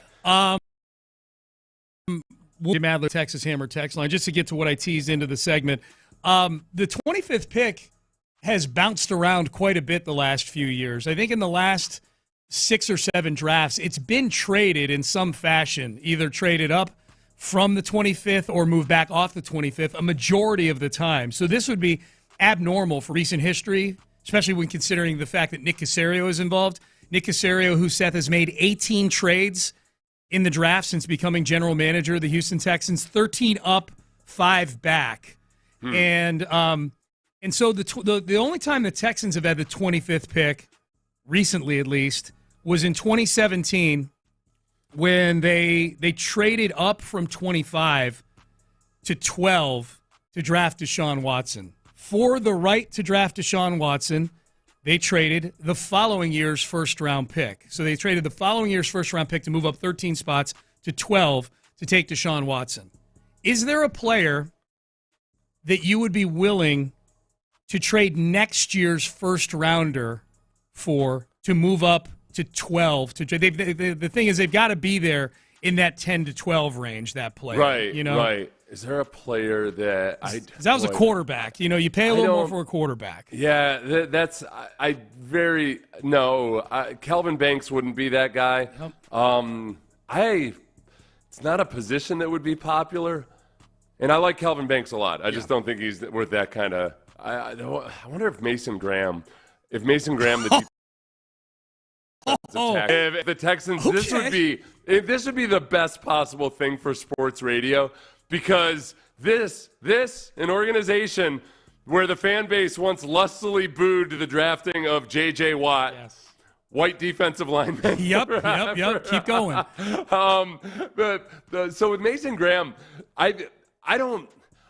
he's very, very good. I really love the way he plays football. I don't see necessarily the upside of athletically a lot of guys that go in the top 5 of the draft. But I love the way he plays football. So I feel like he's gonna be a good NFL player. I don't see him as being a guy that's going to be a 16-sack-a-year guy. I could be 100% wrong on that. But I could see a lot of NFL teams perhaps feeling that way too, that he might start to slide. And I feel like people would be excited if you got Mason Graham at a perceived value, and yet at the same time, there are going to be a lot of other people that say, did you see all those wide receivers and offensive linemen that are still on the board that you wouldn't have had to give up nearly as much to get? And now you can't get a good one next year either, because you traded your first-round pick next year too, to move up. So I hadn't even thought about Mason. First-round pick, I don't think – I like Tyler Warren a lot, but I don't – That's the one that makes me think. That's the one that makes me – but I think he might be special. So that's the one that makes me think. And I'm curious. Text in. We're wrapping things up here, but text in if you got thoughts. Is there a player in this draft? Because you're not trading up for a quarterback. You got C.J. Stroud. Is there a player, 2017, trade up for the Texans, 25th pick and a first next year to go get the 12th pick overall, a player that could slip out of the top 10 or has consistently been there at 10 through 12? If the Texans were in a different position, it might be Ashton Genty for me, if Joe Mixon wasn't on the team already. But like making a move that aggressive for a position that is still dicey, that, man, by and large, on average, you're going to get the first contract out of that guy, and then you're going to probably pay him before he ends up falling off a cliff. Yep. It's a riskier move than it feels in the moment to use that much. That would entice me, though. The Mason, someone's texting, and a few people texting in Tyler Warren. I'm with you. I would think long and hard about that. There's a texter saying Will Campbell. Now, Will Campbell, who has been mocked everywhere from 4th to about 6th or 7th, but who's got 5/8 of an inch too short of arms. Yeah, I know. Yeah, in the eyes of many. I don't worry about his arm length as much as that. I get nervous whenever a guy whose perceived weakness, it doesn't look like he's necessarily doing anything about. Yeah. He lets guys get into his chest. Whether his arms are long or short, there's times where he'll let guys get into his chest. Yeah. Where it's not his arm length that's letting them do that, but it makes it extra hard to rectify it if you've got shorter arms. I'll tell you flat out, none of these offensive linemen really are. I'm not like, oh yeah, this guy's a slam dunk. You got to take this guy. Yep. So I don't feel like giving up. I would rather have potential chances to draft an offensive lineman in the first round than to give up the farm for any one of those guys. If we're talking about first round picks. I'm glad you brought up Mason Graham. That's a really interesting one because he was being mocked to Jacksonville for the longest. And all of a sudden, Jacksonville is either in the market for Ashton Genty or maybe the magnificent Gladstone is getting ready to pull off one of his great tricks and move up to 2. Behold, the magical Gladstone, the magnificent Gladstone moves up from 5 to 2 by forfeiting tons of draft capital. So I've seen Mason Graham now, Seth, on some of the mocks start to slip to like Carolina at 8, thereabouts, like New Orleans at 9. Here's what would be very interesting about Mason Graham real quick to me. Is that if the Texans made that big a move up, it's one thing for them to draft a defensive lineman at 25 because he's the best guy available. If they made that big a move up, the narratives on the show the next day on the text page would be, this is D'Amico's show. Lock, stock, and barrel. They are giving up first-round picks to go get defensive linemen. And I don't think Nick would even be angry about that narrative, but that's what people would be saying the next day. Right, and that's where, when I bring up the Mason Graham, like I'm joking as a comp to J.J. Watt because he's not nearly a comp to J.J. Watt. J.J. Watt was a physical freak show who also was in a loaded draft, and J.J. probably would have gone higher in a lot of other drafts. That's right. Like J.J. had the size, the length, the explosiveness, all of those things, where Mason Graham doesn't have that. And it's just hard for me to put him in that same category of some of the defensive tackles that get drafted that high. I could see him slipping, but I don't have an appetite to give up a first-round pick to go up and get. That I'm least clear on. Kelvin Banks, seen a ton of him. Will Campbell, seen a ton of. I watched plenty of LSU and Texas this year. I did not watch a lot of Missouri. There's a texter saying Armand Membu's got the nastiness that D'Amico is looking for. Yeah, I'll look over some nastiness. A little nasty. Coming around on the offensive line with the first. What if Nick trades up for an earlier second-round wide receiver pick? I could see where maybe he stays at 25, and so I can see anything at this point, to be honest with you. Stays at 25, and then some of the maneuvering takes place with that. It might be easier to maneuver off of the 58th overall pick with those other 2/3 that you have than it is to maneuver off of 25 and try to avoid giving up the farm to move up. So this should be a whole lot of fun tonight, man. Draft, we got you covered. Starting at 6. Draft itself starts at 7. Friday starts a little earlier. That starts at 6. Gets going again. Texans got 4 picks in the top 89 as of right now. All right, the fellas are here. The fellas in the loop. John Lopez, Reggie Atatula. How you fellas doing? Great. I mean, come on. What a day, man. Come on. Well, everything. I mean, the Astros sweep the Blue Jays and the Rockets, even that series. And we were talking earlier about the Rockets. If you, let's pretend Jimmy Butler's healthy.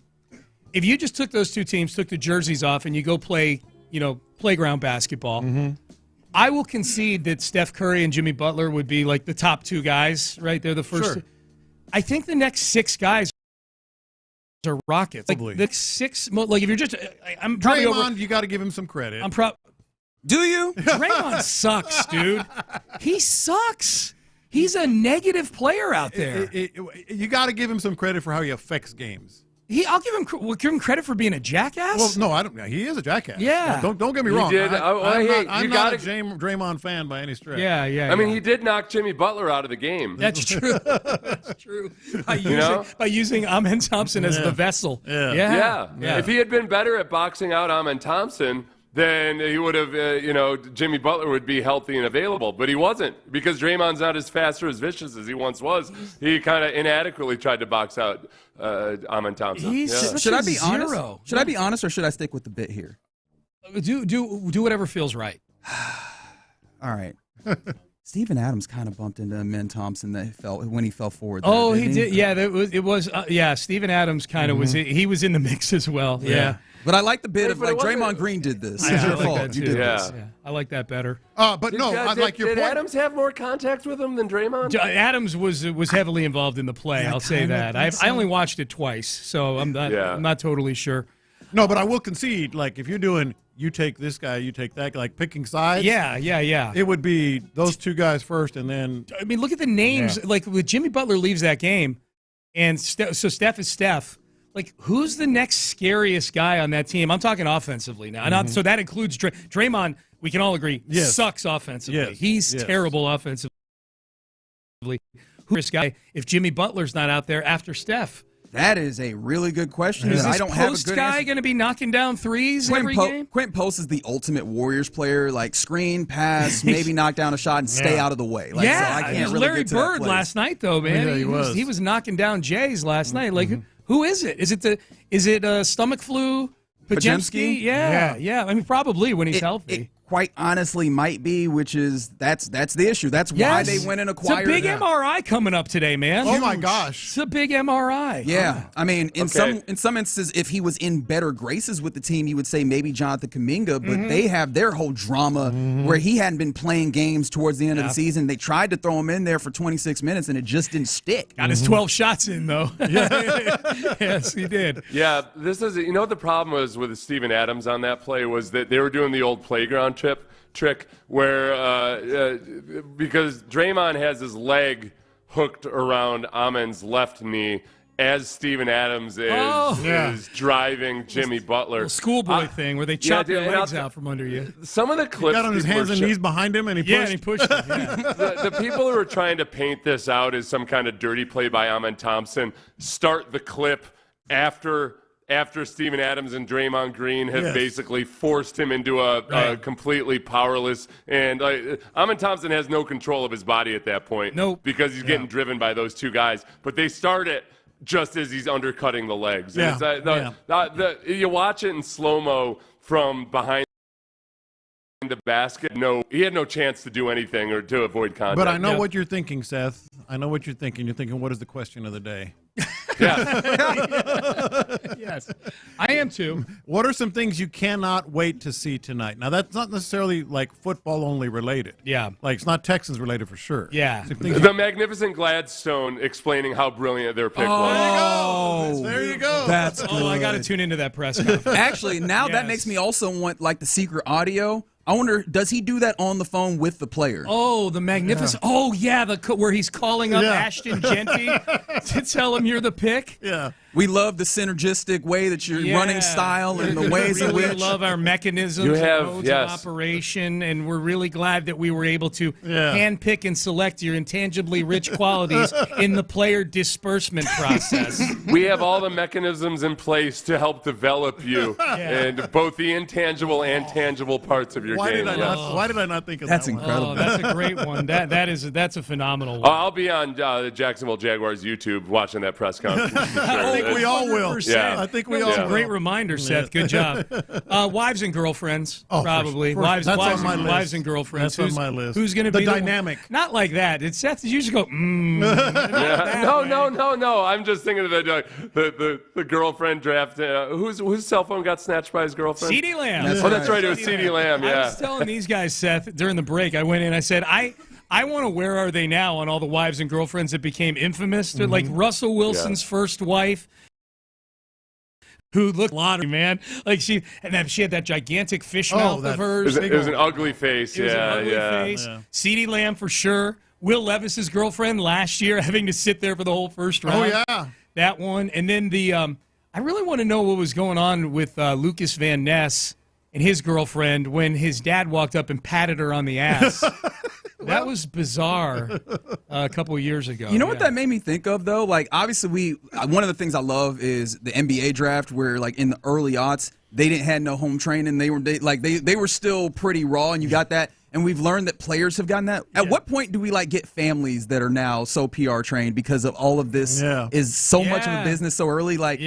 I'm wondering because not a bad idea actually. It's probably not a bad idea, but it would lessen our enjoyment that you're describing in this way. Terrible for content, but probably not a bad idea just to keep things just to, like Seth will always say. My advice to young players or players in general is when you're asked to power rank things, don't do it. And my counterpoint to that is, no, Seth, they need to do it for you and me, for the content purposes. You know what I'm going to hate watch tonight? What's that? The Roger Goodell hugs. Oh, you don't I can't stand those. Really? God. He's going to suspend at least 3 of these guys. Yeah. It just seems so fake. Yeah.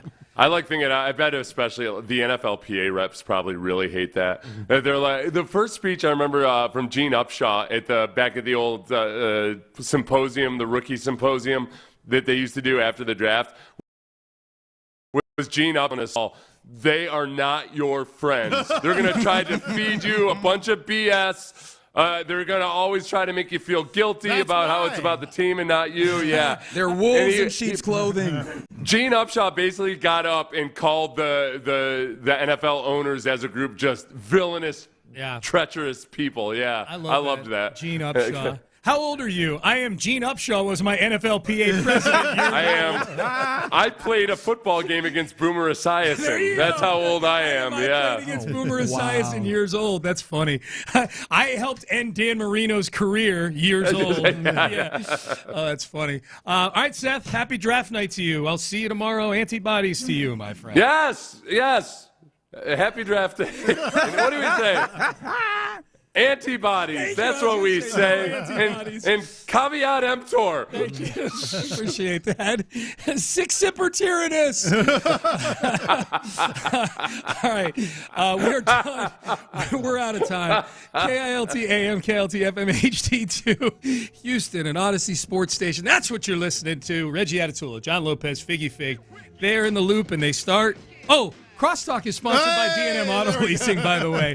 That's a kick save. That's a kick save. Did I mention that I robbed myself of a home run? There you go. Crosstalk sponsored by D&M Auto Leasing. In the Loop starts now. Yeah, you're in the loop here on Sports Radio 610. Happy draft day to you. In fact, I thought that's where Seth was going. I thought he was good. What's the name of the player in draft day? I'm going to be a complete Callahan. It's like Bo Callahan or bust. I thought that's where he was. No, that's Vontae Mack. Is it Vontae Mack? There we go. Or no, Vontae Mack. I forget it. Something to that effect. You know what I'm talking about. The people that have watched, and if you haven't, you're in the same place that I am. It's cool. All right, let's get going on a first round Thursday here in the loop. John Lopez, Reginald Atatula, Figgy Fig, and you on the Jim Adler, the Texas Hammer text line. The Texas Hammer! 713-572-4610. Also, appreciation to the Mo Karamentry lawyers. We keep it 100. Providing the live streams, both on the YouTube page, Sports Radio 610 and 610 Houston. What a day. What a sports day that you got set up for you here. And as Sean was talking about it when we were cross-talking, shout out to Rocky, saying Vontae Mack no matter what. Thank you for that. Yeah. But as we were cross-talking, and Sean was talking about like what if great vibes. I shudder to think what my emotional state would be coming in today if you didn't get an Astros sweep. More importantly, if you didn't get a Rockets tying of the series, and then you're going into round one of the draft with all of the fraught, moving machinations up and down, all of the scuttlebutt, a word that I keep saying, and I'm blaming in some way Sean Pendergast as well for that. Like all of that about the draft. My emotional state would be very fraught, but right now I'm cruising, baby. It makes you feel better about the draft. Everything does. The way the Astros seem to have been, heaven forbid, and I'm too early here, but kind of turning the corner early. Never wrong, just early. That's all. And obviously last night, getting a number of big breaks and a number of big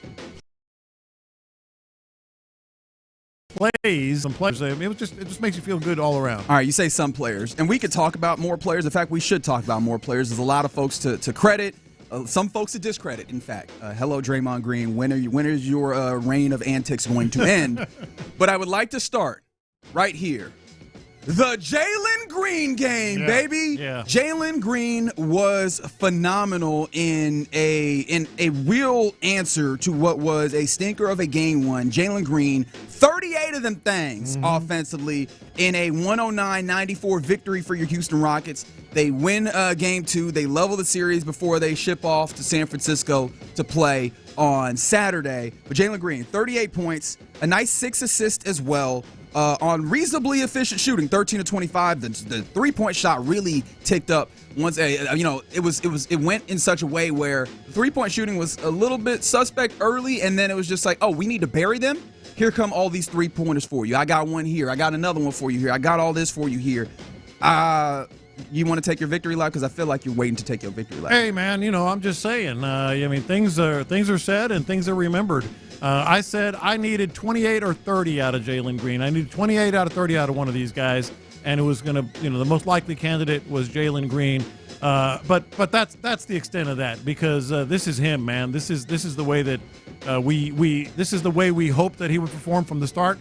And I actually give him more credit than even just 38 points and what a magnificent game that he played. I'm interested to see what the addition thing I was very impressed with. The maturity that he showed after game one, and he said it, because what did I say? And I was kind of hesitant to say it, but I thought it was accurate. I said he wilted, in game one. Okay. He said pretty much the same thing after last night's game. Let's hear it from Jalen Green. This is Jalen Green talking about the lights and such. Yeah. Sorry about that, Fig. I realized that you're getting yourself set up still. But yeah, this is Jalen Green talking about the circumstances. Mindset. But yeah, that first game, the lights were bright, the crowd was here, the court looked huge. So yeah, I couldn't really get a chance to settle in. My legs was a little shaky, but that's part of it. Went through it, and I feel like I did a good job answering back. To be able to admit that, publicly, I think that says a lot about just him and his maturity and the self-awareness, as I said. It helps when you have a great game. But absolutely, it helps when you have a great game. But a lot of people wouldn't have done that. They would have come up with, I just finally found my shot. Whatever, it was. But I think it shows not just the maturity, but I feel like it shows that he really has settled in. Like, that could be a good sign moving forward. Yeah, to some degree, I think that's the case. Real quick before we move on, I do also want to give a little hat tip to C.J. Stroud, who ball knower more than just football. This is C.J. Stroud Monday talking about the Rockets game, and it seems like it's said here. It takes time for young guys, and being a young dude, it's a different sport, but it's the same type of environment. It takes a little adjusting. The court look a little different. For us, the field looks different. The stands the lights a little brighter, and it just takes time to get it adjusted. The speed is a little more, and you're playing against some of your childhood favorite players. Like for me, it was going against Myles Garrett and Denzel Ward. It's like, damn, I'm really going against some legends, and I got to bring my A game. And I think for them, they'll slow down. They'll start to make their shots.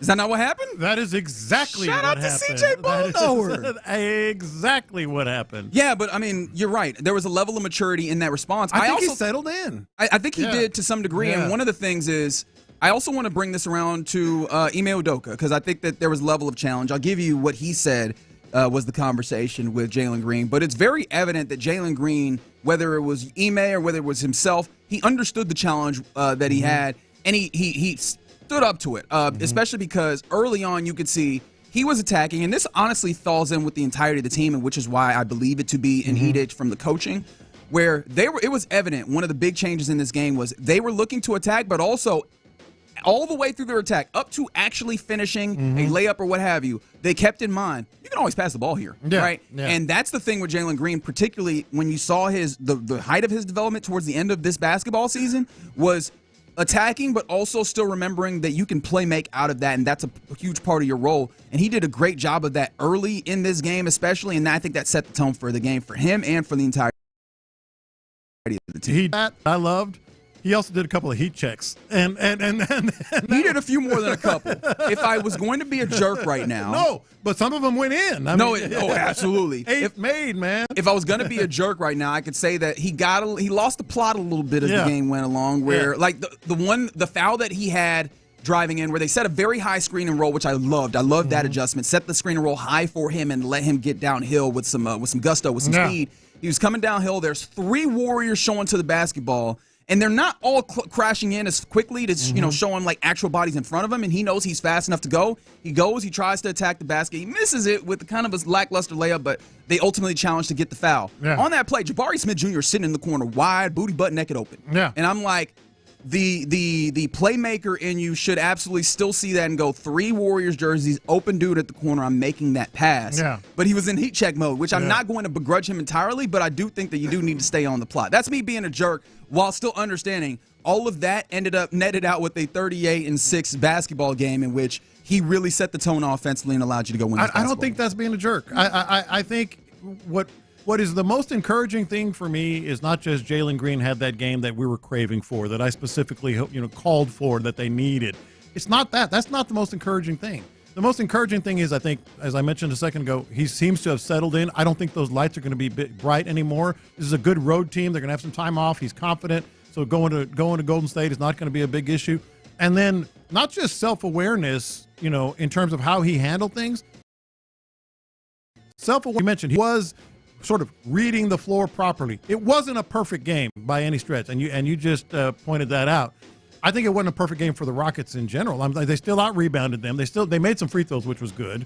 But they were, in fact, I was texting you guys after the first quarter, the Rockets were up 10. I'm like, I still don't have a feel for this game. It was that kind of erratic, But the self-awareness on the floor to take those heat checks when he knows, almost like a mini Jimmy Butler, like, should I pass here? He was making some great defensive plays. That steal and dunk was incredible. I think I sent it to you verbatim, and I was like, I'm probably being very annoying in this moment in the text chat. Y'all can let me know if that's the case or not. And in fact, you know what? I'm going to do the thing where I'm going to read it verbatim just to not misquote myself in this instance. And I think that all caps with the yelling emoji. I said, man, I sent y'all a lot of text, didn't I? Get on the floor, Jalen. Yeah. Because that's what, you saw the energy, the effort. You saw that really show up. And it wasn't just him, it was everybody. But Jalen seems to be a level of barometer for this team. And that was a great one. Shout out to the 281 on the text line who mentions, I like when Jalen hit that first 3. You can tell it did something to him because the effort he put in on defense and Curry,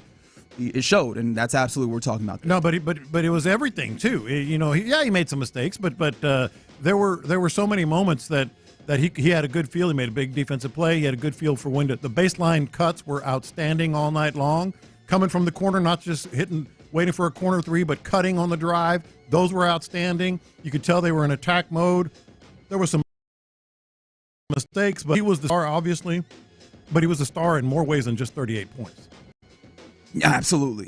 Do you want to do a mini who hooped real quick? Do you want to? Let's do it. Because like Jalen Green absolutely stood out, and he kind of had that singular presence. And I do want to kind of ask how sustainable it is for him in general. But I feel like it's also worth noting the other folks that showed up. And we could start with just the general team number that illustrates one of those things is, hey, thanks for knocking down some shots, fellas. Not just knocking down some shots, but knocking down some free throws.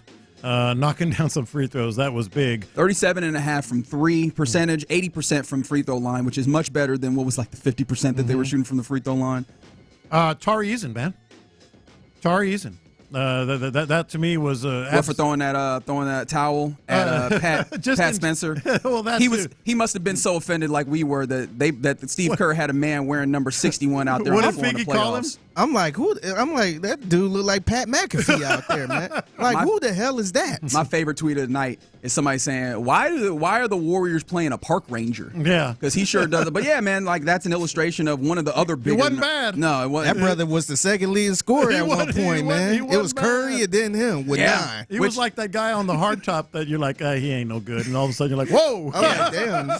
Whoa. And this is why we absolutely have to talk about, I feel like it's probably a problem that I neglected it to this point. Jimmy Butler going out in this game, falling on his keister. It looked like a tailbone. They're calling it a pelvis contusion. He will have an MRI today. And that's going to be hugely important in what this game is, because you definitely feel like something that is relatively tenable. I don't know that you're especially going to get 38 points from Jalen Green, and we'll talk more about that as well. But the idea that you had guys knocking down shots, that you did the rebound thing, you shot reasonable, and you won by 15. What does that look like if you have Jimmy Butler not having 3 and playing those minutes? I'm very interested, but the MRI today could, give you an opportunity to learn that, or it could entirely not give you an opportunity to learn that, which would be a great benefit to the Rockets, and also feel like a karmic balance considering how this series has gone in the history between these two teams. Yeah, since we're in the mode of reading our text on air, I'm going to read the text that I sent you guys about Jimmy Butler before it was even announced that he was going to get an MRI. This was after he walked off the floor. I said, this may even change the series. That limp told me it was more than his back. It was more his back than his tailbone, and that would linger for a while. I think the Warriors are going to – they're in a world of trouble if it is something that's going to – and I know they have 2 days off, basically 3, counting – well, there's also a travel day, so it's going to be – it'll feel a little bit more like 2 for them. But I don't care how many days off. If he misses the next game, it's going to be a much more serious thing. And frankly, you hate to see it happen, but you take it if you're a Rockets fan. All right, so let's do an impromptu. What was most encouraging for you? Because from the 832, they sent in what was encouraging for them, which was Fred's lack of field goals this time around and deferring to the youth. It's interesting because I sent a text to B. Scott, and that'll come up in Confessions, actually. I sent a text to B. Scott, who was at the game, obviously being an intrepid reporter as he always is. Your eye, has Fred had a good game, a bad game, or something else? Because I looked at the score, or looked at the box score at that point, and he had, what was it, like 5 points or 1 of 5 shooting at that point or something, and he only finished 2 of 8. But it definitely felt like it was like, it's a solid game. And solid maybe at best is where I would put it.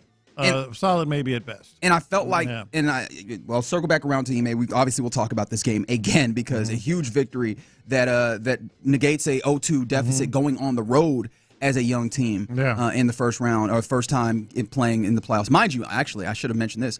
The first victory for the Rockets in the playoffs in 1,692 days. Yeah. Just a couple more real encouraging things for me, and then we probably will circle back to we will circle back to this. 17, 16, and 7 from Şengün, man. He's 24, right?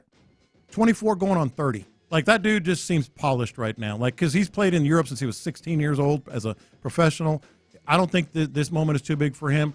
And then the other thing that's encouraging to me, I'm 90% sure Draymond Green is going to get tossed from at least one game. Are you? Because I'm not. The way that the NBA he's going to blow a him. gasket. He's going to blow a gasket. I mean, I was going to say, has he not already? But I've seen Draymond Green. He has it's more. Leaking right he is now. capable it's of leaking even more. right now. Yeah. He is capable of even more of those things. Yeah. Over under how many times Reggie says interesting in the show? Over 20, up to 5 now in 15 minutes in the show. Fair enough. I think that's interesting. Interesting. All right. And on the text. text line, Figgy any Game 2 vibe checks. Well, you will have to listen to Figgy's mixtape 1:20 p.m. to find out if anybody sent some vibe checks from the arena. But yeah, the 109-94 victory for the Rockets, leveling out the series, winning the must-win as John Lopez had termed it. Hey, no, I didn't. Don't put words in my mouth. I think you pretty much termed it that. But yeah, huge game, especially from Jalen Green answering the bell that and the call that he established for himself, that I know the email Doga established for him, and I think a lot of Rockets fans had for this team. We'll circle back around to that game again as we continue on this Thursday. NFL Draft Day, round 1 tonight. You'll get Texans All Access or Texans Radio started at 6, and then the actual selecting begins at 7. You'll hear that here on Sports Radio 610. Coming up next, if Nick Caserio stays true to his draft DNA, what will he do tonight? Let's examine that next. All right, let's get with Underdog. Perfect time to get in with the Underdog app. It's one of the best places to make.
Sports Radio 610. Figgy, let's hit him big time.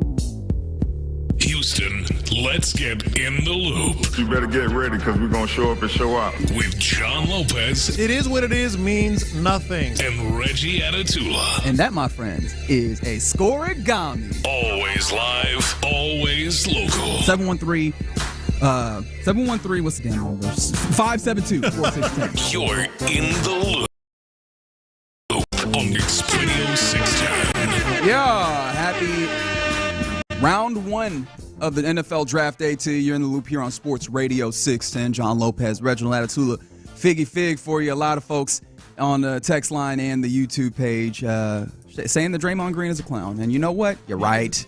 He is. My favorite tweet was from Mark Berman last night. Oh, he hates him.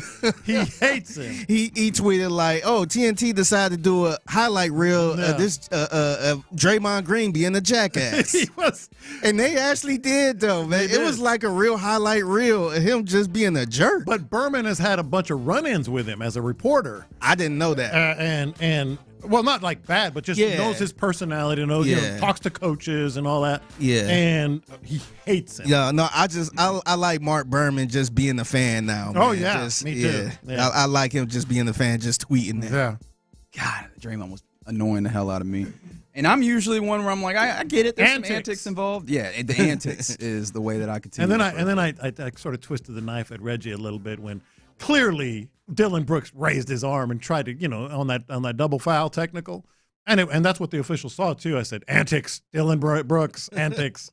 I mean, yeah, Dylan Brooks will get to some antics. I still think that Draymond Green was Draymond know what he's doing, man. Oh, he's doing that on purpose just to get an people a-hole. Right. Yeah. He's an a-hole. I'm glad you centered yourself there. I hate that people just kind of get sucked in by Draymond like that, man. All right. We'll talk more about that as we continue to go. Rock. But today, the Houston Texans, in theory, I believe, will probably add a player to their team.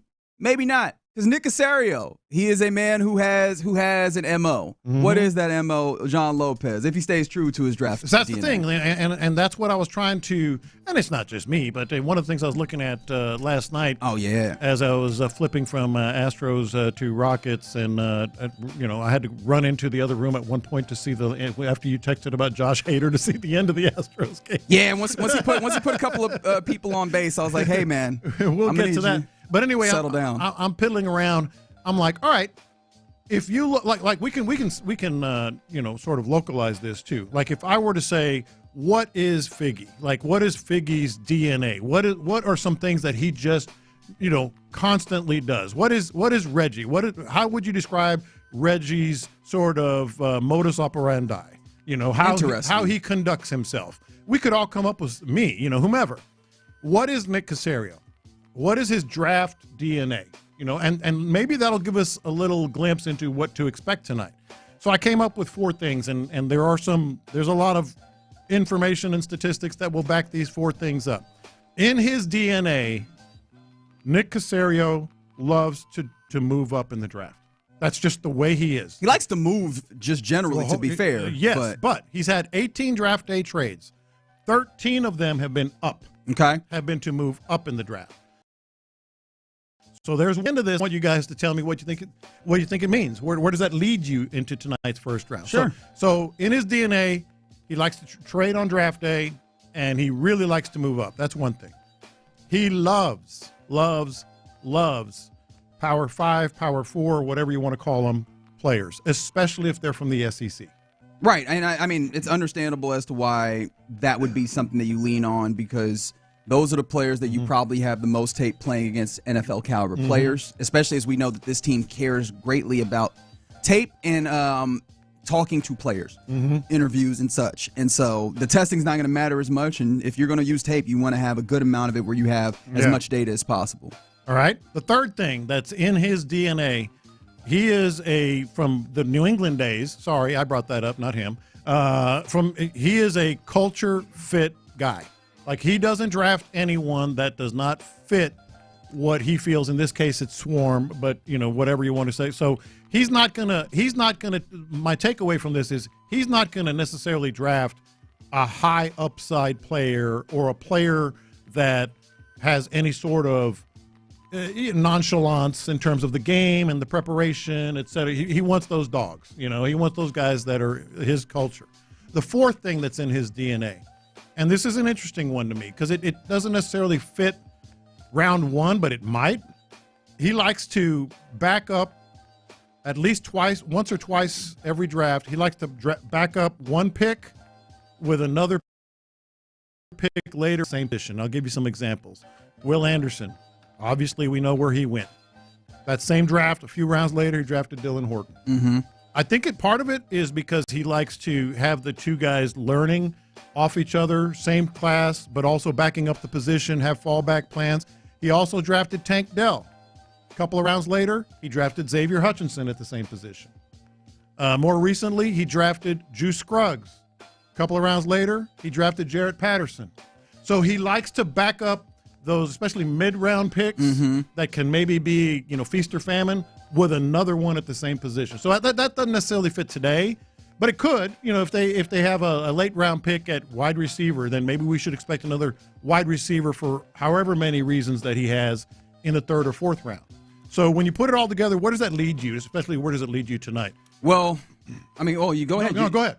I think one of the things that I find to be interesting, I'm stuck on the idea of that backup, and I do wonder, we've seen them talk to kind of some offensive linemen as well that you would consider and as running backs. Remember late Giddens day came 2 in? and late your day guy 3. from K-State? Yeah, although Giddens is kind of in a weird space where, weird is not necessarily the way that I want to term that, but he is in that middle space, and I think that's kind of but for a generally running where back, they've that might be taking a fourth or running fifth back round. anyways. Yeah. But that's what I'm saying is they might just stick a pick in that, or stick a pick, but pick in that kind of general area as well with the running back. So do you double back in that same kind of bucket of players in a way? I know how about the linemen? The Juice Patterson, the Jarrett Patterson, Juice Scruggs thing stuck with me a little bit.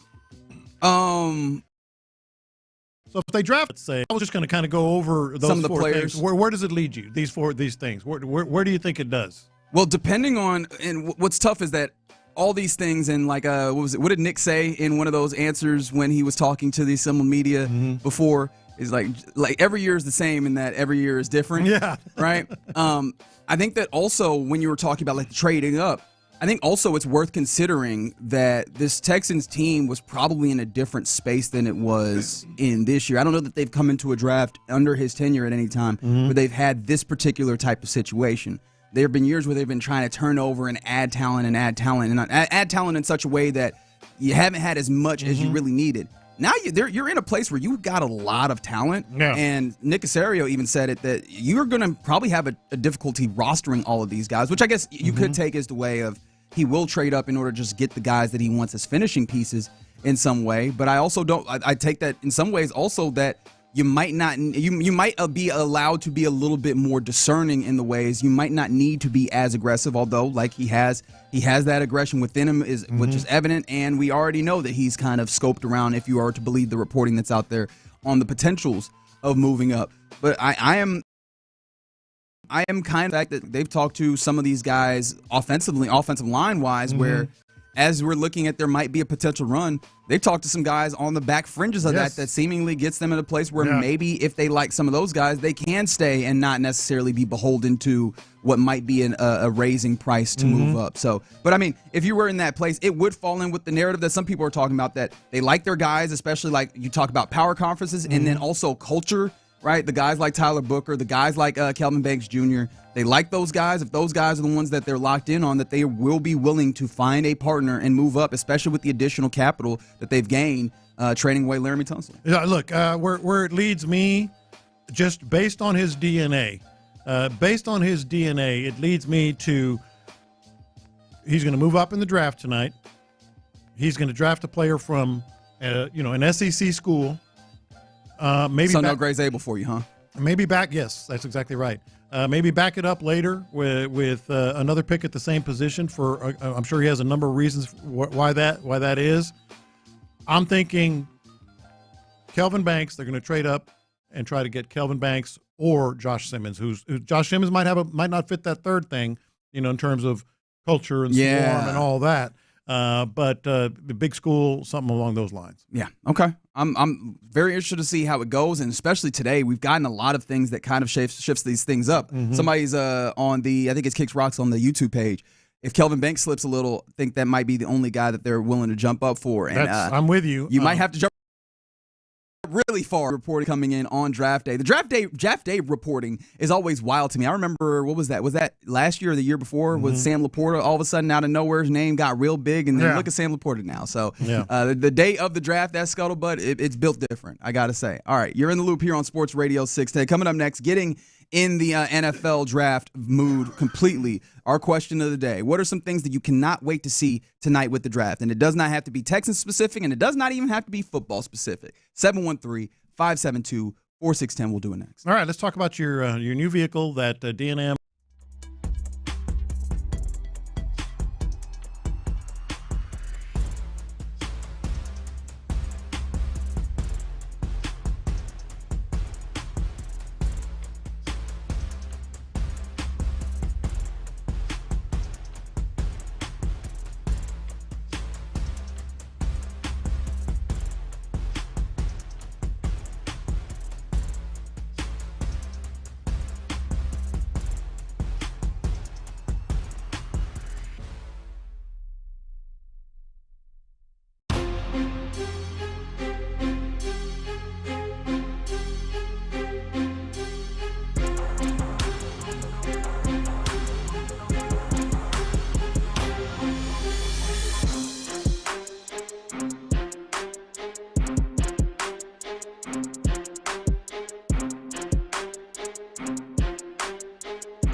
That's hims.com/joy for your free online visit. HIMS.com/JOY. Live from the Mokaram Injury Lawyers Studios, Sports Radio 610 presents In the Loop with John Lopez and Reggie Atatula. All right, let's do the question of the day here. NFL Draft Day, night one gets going on Sports Radio 610 at 6 with a little bit of pregame for it, right? With Texans radio, and then 7 o'clock is when the pickings begins.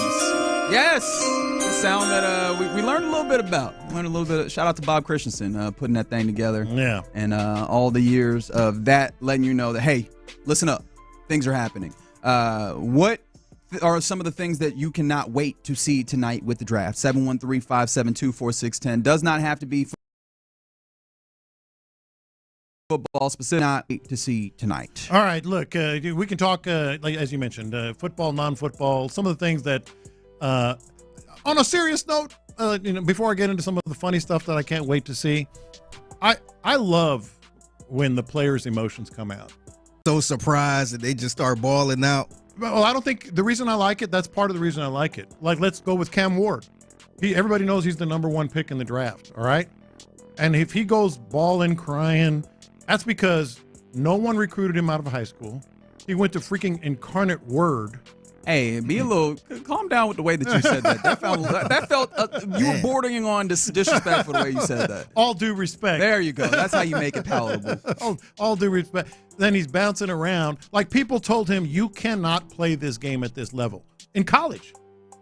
And then he's the number one overall pick. So that's why I think the emotion. That might be a little different right there. But a lot of them have those stories. A lot of people have those stories. And then that's one of the things that I can't wait to see is just how many of that, like, are we going to get to the point where it's trauma, His mother was a crackhead. Yeah, because his father left him at the age of 3. It gets uncomfortable for me personally with drafts at times, other, various league type things, because as with anything, right, when you are telling a story, you need to have stakes and you need to have hardships to overcome, right? Yeah. And with a draft, which, if we're going to be honest, is a glorified HR meeting, right? Where are the stories to be told is in the individuals. And you're right. Like, it's absolutely talking about the various guys and their trajectories and their stories there. Sometimes we can lean a little too much into look at this trauma. Look at this trauma over here.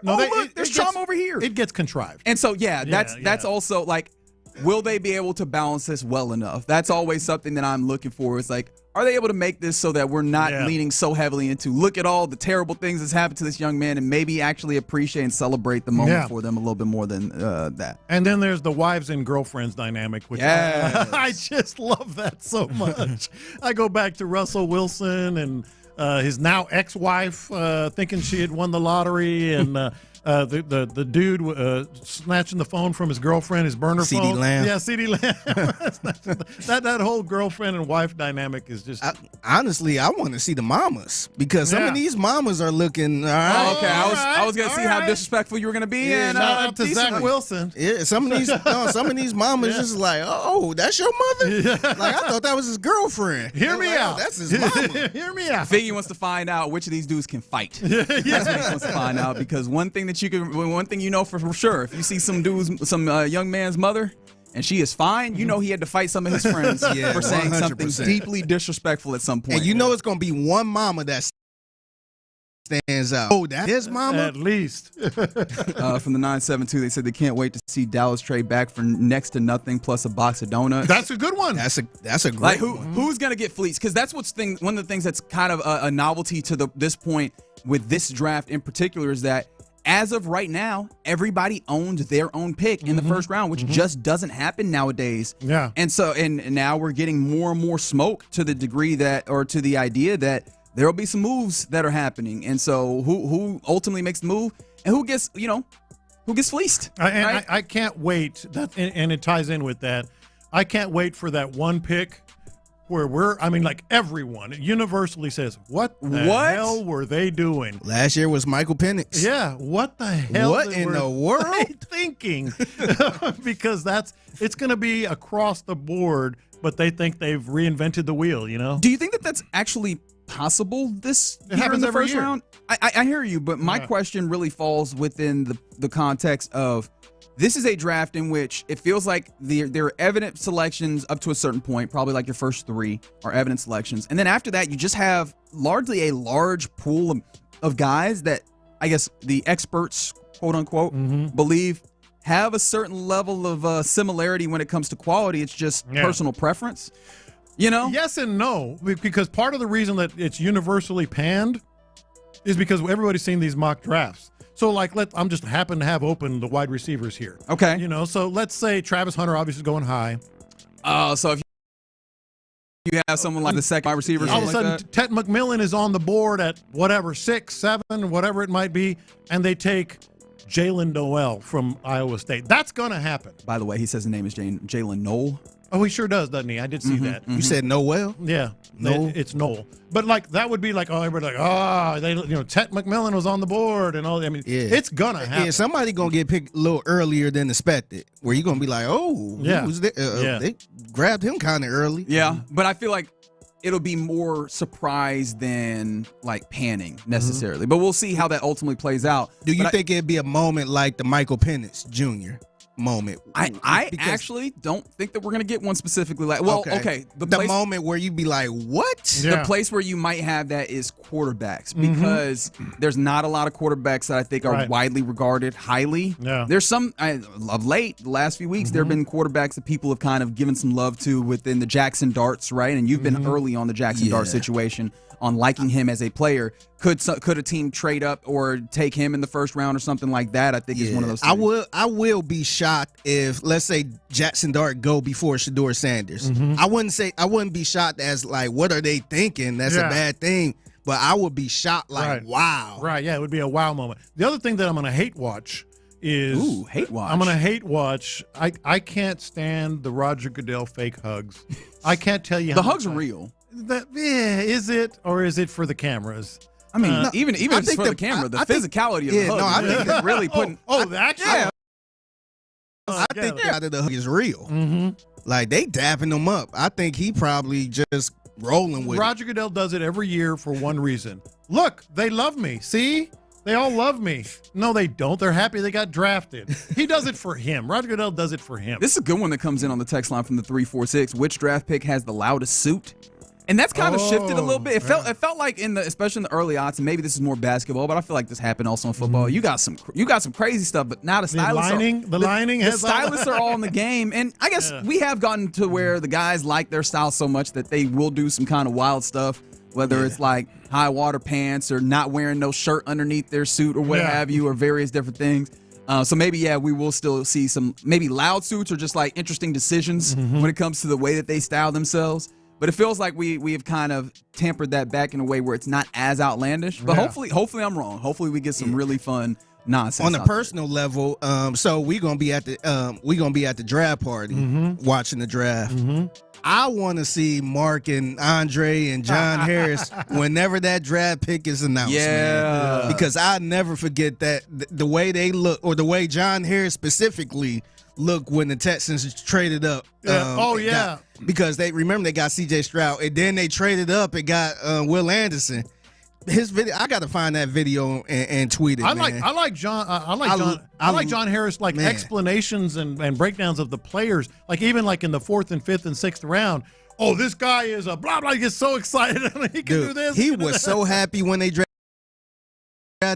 Like, he was like, man, this was my number one tight end. Tight end out of Miami. FootballTakeover.com. He was hyped. How about another thing that I like to watch is Jets fans when the pick is made, because they just slapping their forehead. Oh no! And I love that, because what it belies is it's not really about the player. It's not like they've been doing all of the work to know that this player is a bad fit. That is just them inherently within themselves having a belief that our organization is so bad that whoever they pick, I know they terrible. Like, I'm guaranteeing this person trash, not because they are actually trash, but because the Jets thought it saw fit to select them. And I find that to be deeply like, how strong a fan do you have to be to travel to Green Bay, Wisconsin, which is not a direct flight, mind you. Like, travel to Green Bay, Wisconsin, pay money to be there just so you can see the pick and know immediately I have no faith in it just off the strength of who they are. Yeah, I like seeing the fan bases who team need a quarterback, and then they get to that pick and they don't pick a quarterback. They pick like a center, and they be like, "Oh my gosh, Shador Sanders was right there." Like, or the ones that love it no matter what. That's right. Like the ones that are like the 28th, 29th pick, whatever, and like there's a very well-known player available, and they end up drafting a center from SMU or something. And they're like, yeah, that's the guy. That's the guy I wanted all along. Which, to be fair, they're probably doing this right. Like, yes, a lot of people put in a lot of work on the front end to have some idea, but and maybe I'm leaning too heavily into the Nick Caserio perspective of nobody knows for sure. Like your lottery picks. It's so wide contention of hope right now. But like to use your example, Figgy, some guard from SMU, they had no idea that person existed. Everybody turns into Family Feud. Good answer. Good answer. Yes. From the 832, who's keeping track of that interesting count for Reggie? I don't know, but I'm pretty sure we're at 7, 8, something like that. Yeah. If you want to keep track with it, go for it. I might do the thing. You shouldn't have alerted me to it because I might do the thing where I do it too much now and really annoy you about it. So be careful. Be careful what you wish for. All right, you're in the loop right here on Sports Radio 610. Coming up next, let's go around the NFL, including I mentioned it. Today is a day where the insiders start dropping a lot of stuff, especially as movings and shakings seem to start to transpire. Let's get into what some of those things are, including, and then also, there's some bold predictions for what happens tonight. I want to get you guys' thoughts on it. We'll do it next. The Texans are back in the building for voluntary workouts, and CJ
Real solutions for real people. KILT FM HD2 Houston. Insider access, exclusive content. Sports Radio 610. The Texans play here. An Odyssey sports station.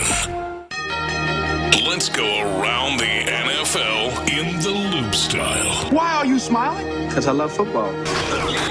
Here's John Lopez and Reggie Atatula. I'm going to tell you all about how much fun you're going to have this season. On Houston sports leader, Sports Radio 610. Yeah, let's go around the NFL here in the loop on Sports Radio 610. It is day one of the NFL draft this evening. You'll be able to hear it right here on Sports Radio 610. Starting at 7. Starting at 7 is when you will get the picks. 6 o'clock is when Texas Radio starts getting you hyped and ready for the NFL draft. But all sorts of things moving and shaking as probably the second biggest singular event on the NFL calendar gets ready to descend upon us. Actually, descend upon Green Bay, Wisconsin, to be specific in the location.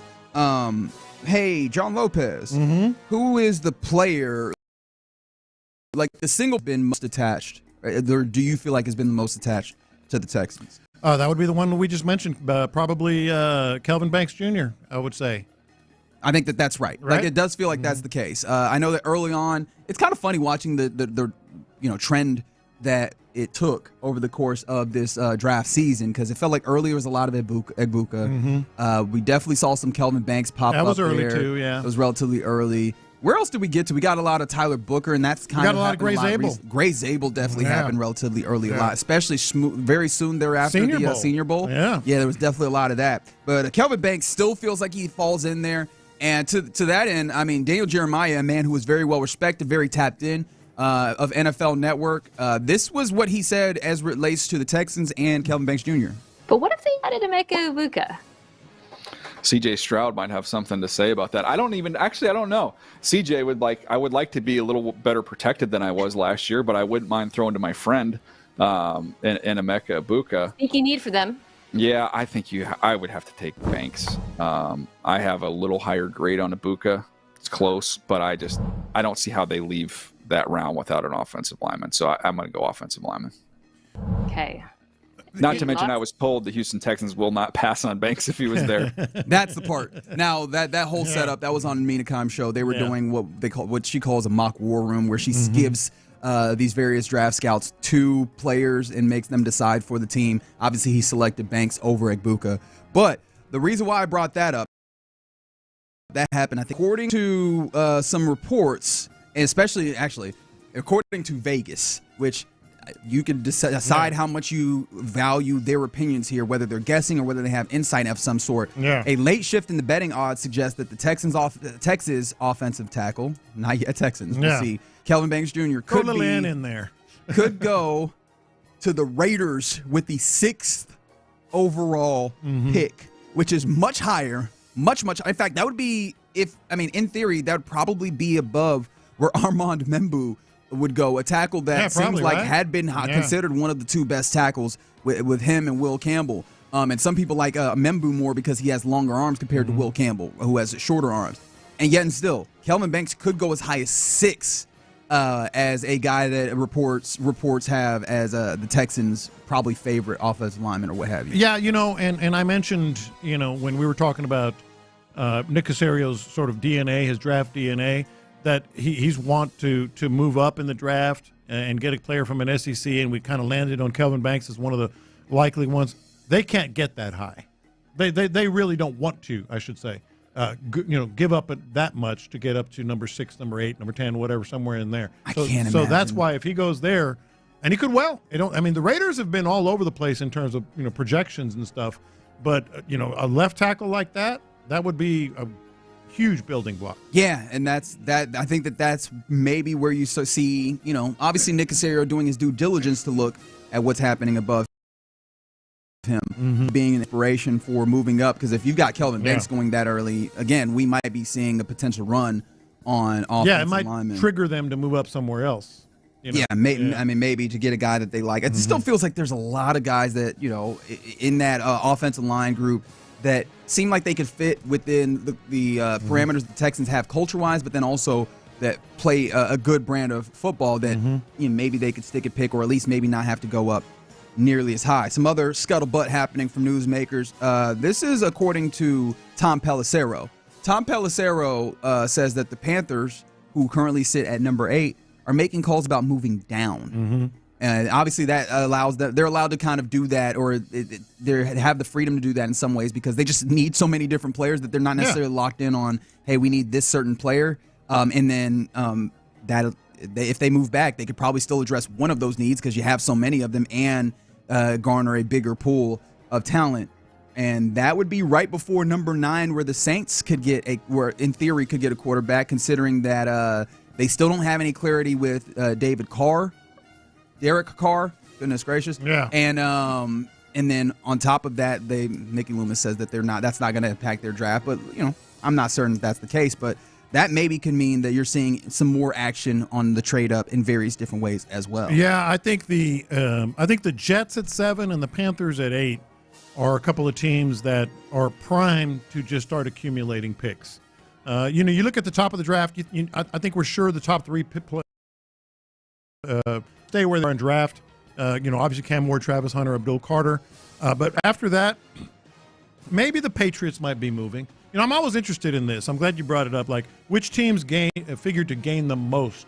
They're not in the same place as the Texans. They're not in win now mode. They need picks, and a lot of them gain the most by playing one team against the other. Yeah, I think the Patriots might be there, but certainly I think the Jets and the Panthers are there. So if they know that the Saints are looking for a quarterback, somebody else is looking for that quarterback, they're going to get a lot of picks. All that speaks to something that Tom Pelissero kind of iterated or reiterated in some ways on Good Morning Football this morning.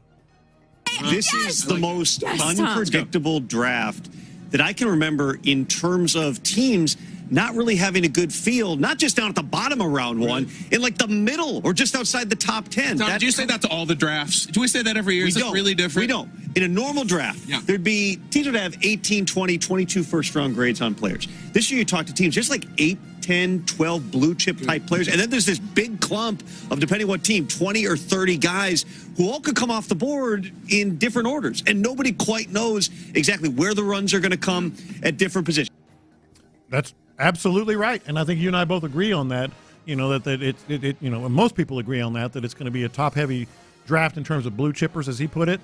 But that means that there's going to be a team out there that falls in love with a certain player that is in that sweet spot that's going to want to move up and make sure they get him. Yeah. So that I think all that uncertainty, in some ways, makes it really, really tough. You're later on in the pick or in the draft, because if you had some certainty on how it would fall, it gives you a little bit of clarity. And I think that is why I don't disagree by any means with the reporting that the Texans have called around about moving up. He being Nick Caserio, he seems to be very diligent in his work, and I would expect him to have sussed out all the various different possibilities. I don't know that I have a level of certainty, even with the history that he displays, even with the capital that he has and the assets that he has at his disposal, that a move up is definitely in the cards for him, at least when it comes to from 25. I think it's more than likely. I think it's a 60 to 70% chance.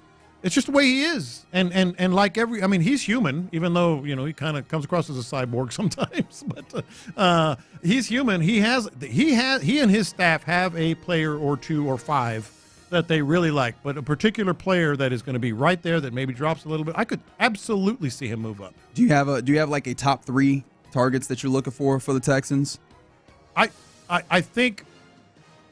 I think they're going to draft a wide receiver. I haven't moved off of that in a long time. Wide receiver is an interesting one because of the way that the wide receiver, stack is looking. You kind of take Travis Hunter out of this, even though he's probably the best wide receiver You have McMillan, you have Egbuka, you have Golden. And then outside of that, who are you really looking at? And that feels like that's a tough space. I guess if you were looking at wide receiver, then hey, we're gonna need to move up in order to get. I don't have any. I don't have any intel. It's the old gut feeling. You know, that gut got going. The gut got going. Everybody's saying offensive lineman. I could easily see them drafting an offensive lineman. It clearly is a need. I just keep going back to logic and what they need and the offense and needing another target for him. And I literally just said that his DNA says he's going to move up and try to pick Kelvin Banks. Like, that's what his DNA says. But his DNA also says that he's prone to make a rather shocking move up for someone, and I think that might be wide receiver. Okay. Some other things that are going around the NFL. Diana Rossini of The Athletic reported earlier today that the Browns, Giants, and Patriots, as you mentioned the Patriots a little bit, have all received trade calls about picks number 2 through 4, which is kind of crazy because those are the spaces that it felt pretty solid. It felt like the Browns are at a place where they're locked in. And receiving calls does not mean that they will inherently absolutely move back. Yeah. But it feels like the Browns are largely locked in on the prospect of adding Travis Hunter to their roster, playing a majority at wide receiver and working in cornerback stuff. And then that would leave the Giants to take Abdul Carter. Except now there's a possibility that maybe one of those teams trades out. I'd be shocked if the top 3 is not. I feel like the draft is going to start at pick 4. I think the top 3 are going to be the obvious ones that you just mentioned. I think, but I mean, taking calls, as you said, doesn't necessarily mean you're going to make a move. But if somebody really maybe. I mean, do you see somebody making a call to try to get Travis Hunter though? Maybe, like I said, but they're going to have to really come in with all kinds of big time equity. I think the draft is going to start at pick 4. That's just me. Yeah, me too. Yeah, I just don't see anybody trying to move all the way up to 2 for Travis. But if you get that Nick Caserio move up to 3, for Will Anderson, I mean, for who went 3rd? I forget. It was Will Anderson. Yep. Then if somebody really gives you a lot. Yeah, but we ain't talking about no quarterback or nothing, man. Yeah. I just don't see it, man. All right, so with all that being the case, just wanted to point to all the movings and shakings. Could this be a moving or shaking itself? Because within the draft day, we talk about trades, and yes, sometimes it's picks, but sometimes people trade for players. Yes, they do. We talked about the likes of like Evan Neal, Kayshon Boutte, who's still kind of an interesting guy out there that maybe could be trade targets. I'm not saying specifically for the Texans because I don't think that he fits the swarm mentality. However, do you believe at all that there's some smoke or there's some fire to this smoke here? Apparently, wide receiver George Pickens has unfollowed the Steelers' Instagram. Oh, boy. And he's been a part of trade rumors. Do you think that we can see George Pickens on a new team at least by the time this weekend is over? I do. But what would the compensation be? It would be low, wouldn't it? Relative. I mean, he is a good player, but that knucklehead nature that he has in there. Maybe a 3rd or a 4th. I was thinking 5th. Yeah, it could be. I mean, I don't know.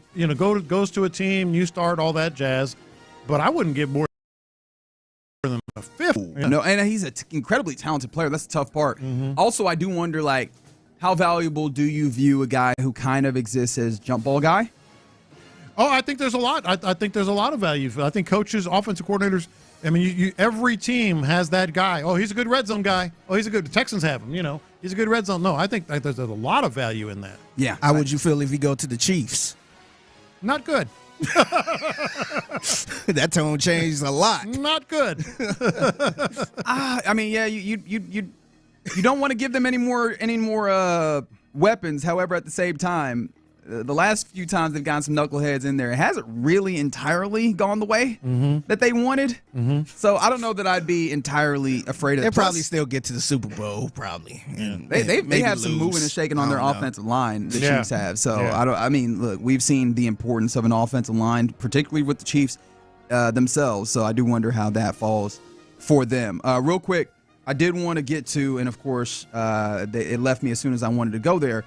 But I did want to get to some bold predictions for this NFL draft that's happening tonight. And you hear it right here on Sports Radio 610. But NFL.com put out some bold predictions for week 1 or for night 1 of the NFL draft, and I want to kind of get your feel on whether you agreed with any of these or not. First and foremost, Ashton Genty picked before number 6. Ooh. So it feels like they're 5 with the Jacksonville Jaguars, as there's been a little bit of heat there.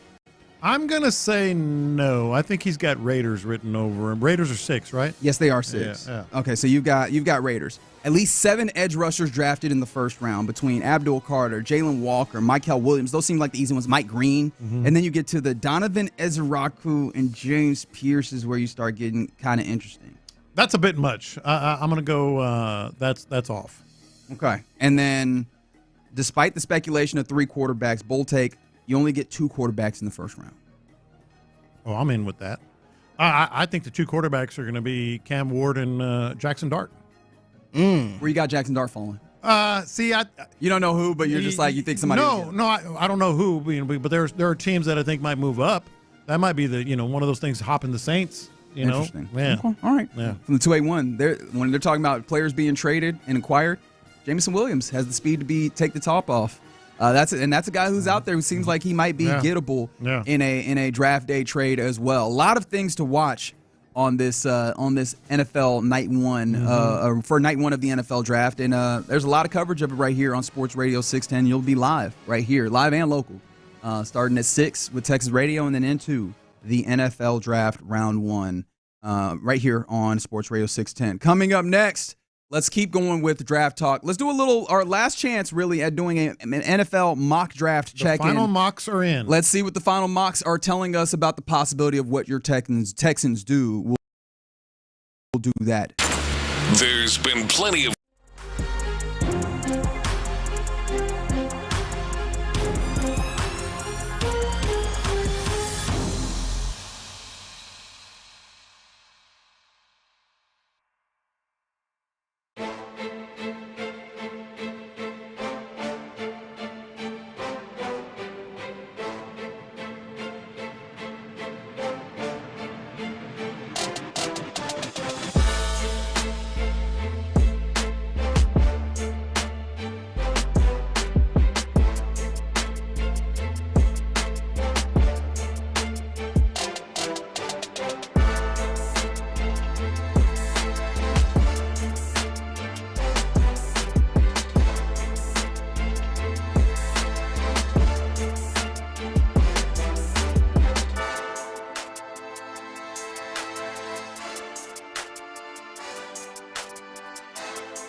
Sports Radio 610. Live from the Mokaram Injury Lawyers Studios, Sports Radio 610 presents In the Loop with John Lopez and Reggie Atatula. Getting ready, getting the juices flowing for round one of the NFL draft. You probably just heard that promo about making sure that you keep it locked right here to Sports Radio 610, because all the way through, whether it's the Steelers on the clock or the Raiders or the Ravens or what have you. Actually, maybe not the Ravens, because the Ravens are slotted after 25, and if the Texans stick and pick, then I have a feeling that we might be talking about.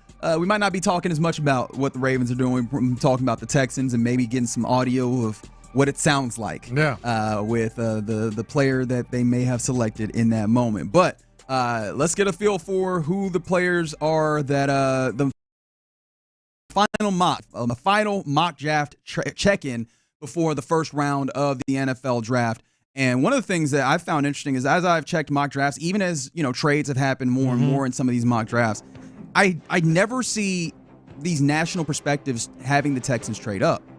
And it makes you wonder how many of them actually know Nick's kind of general MO, or if they're just not hearing. Well, that's not even true, because they are hearing that there's calls being made, but still none of them are translating into what the mock drafts look like. And maybe it's the idea that a mock draft can only simulate but so much of the chaos that is an NFL first round, especially when you have not had trades to this point. And with all of these guys kind of being somewhat similar on caliber, but also just kind of being a matter of taste.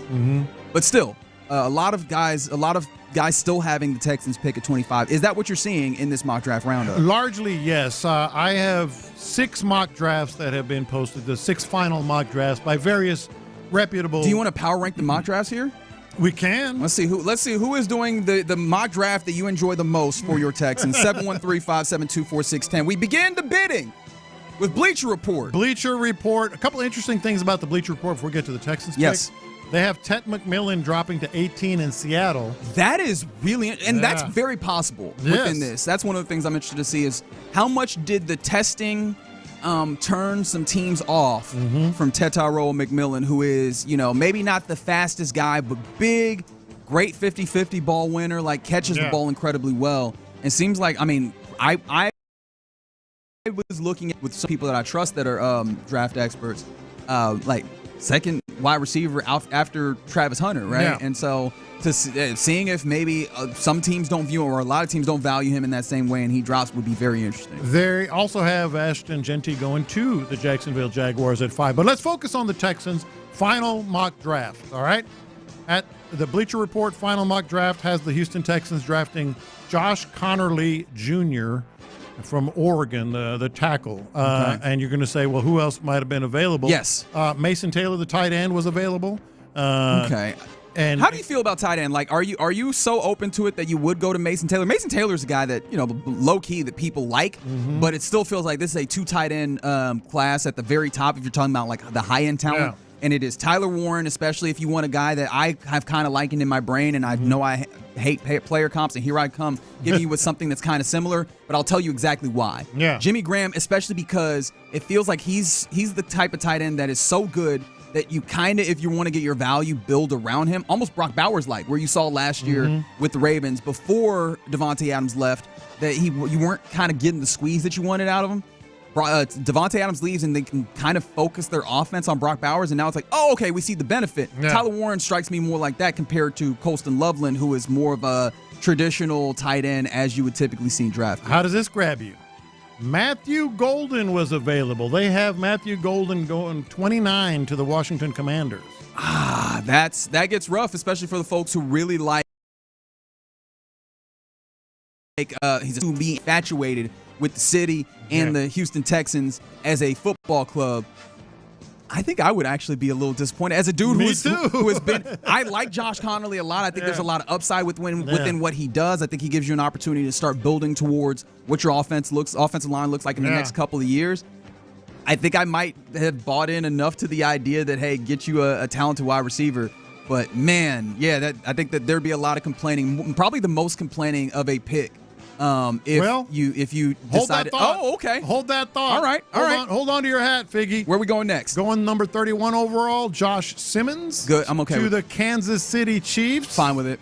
You can't control everything. And at number 32, Emeka Egbuka. Yeah.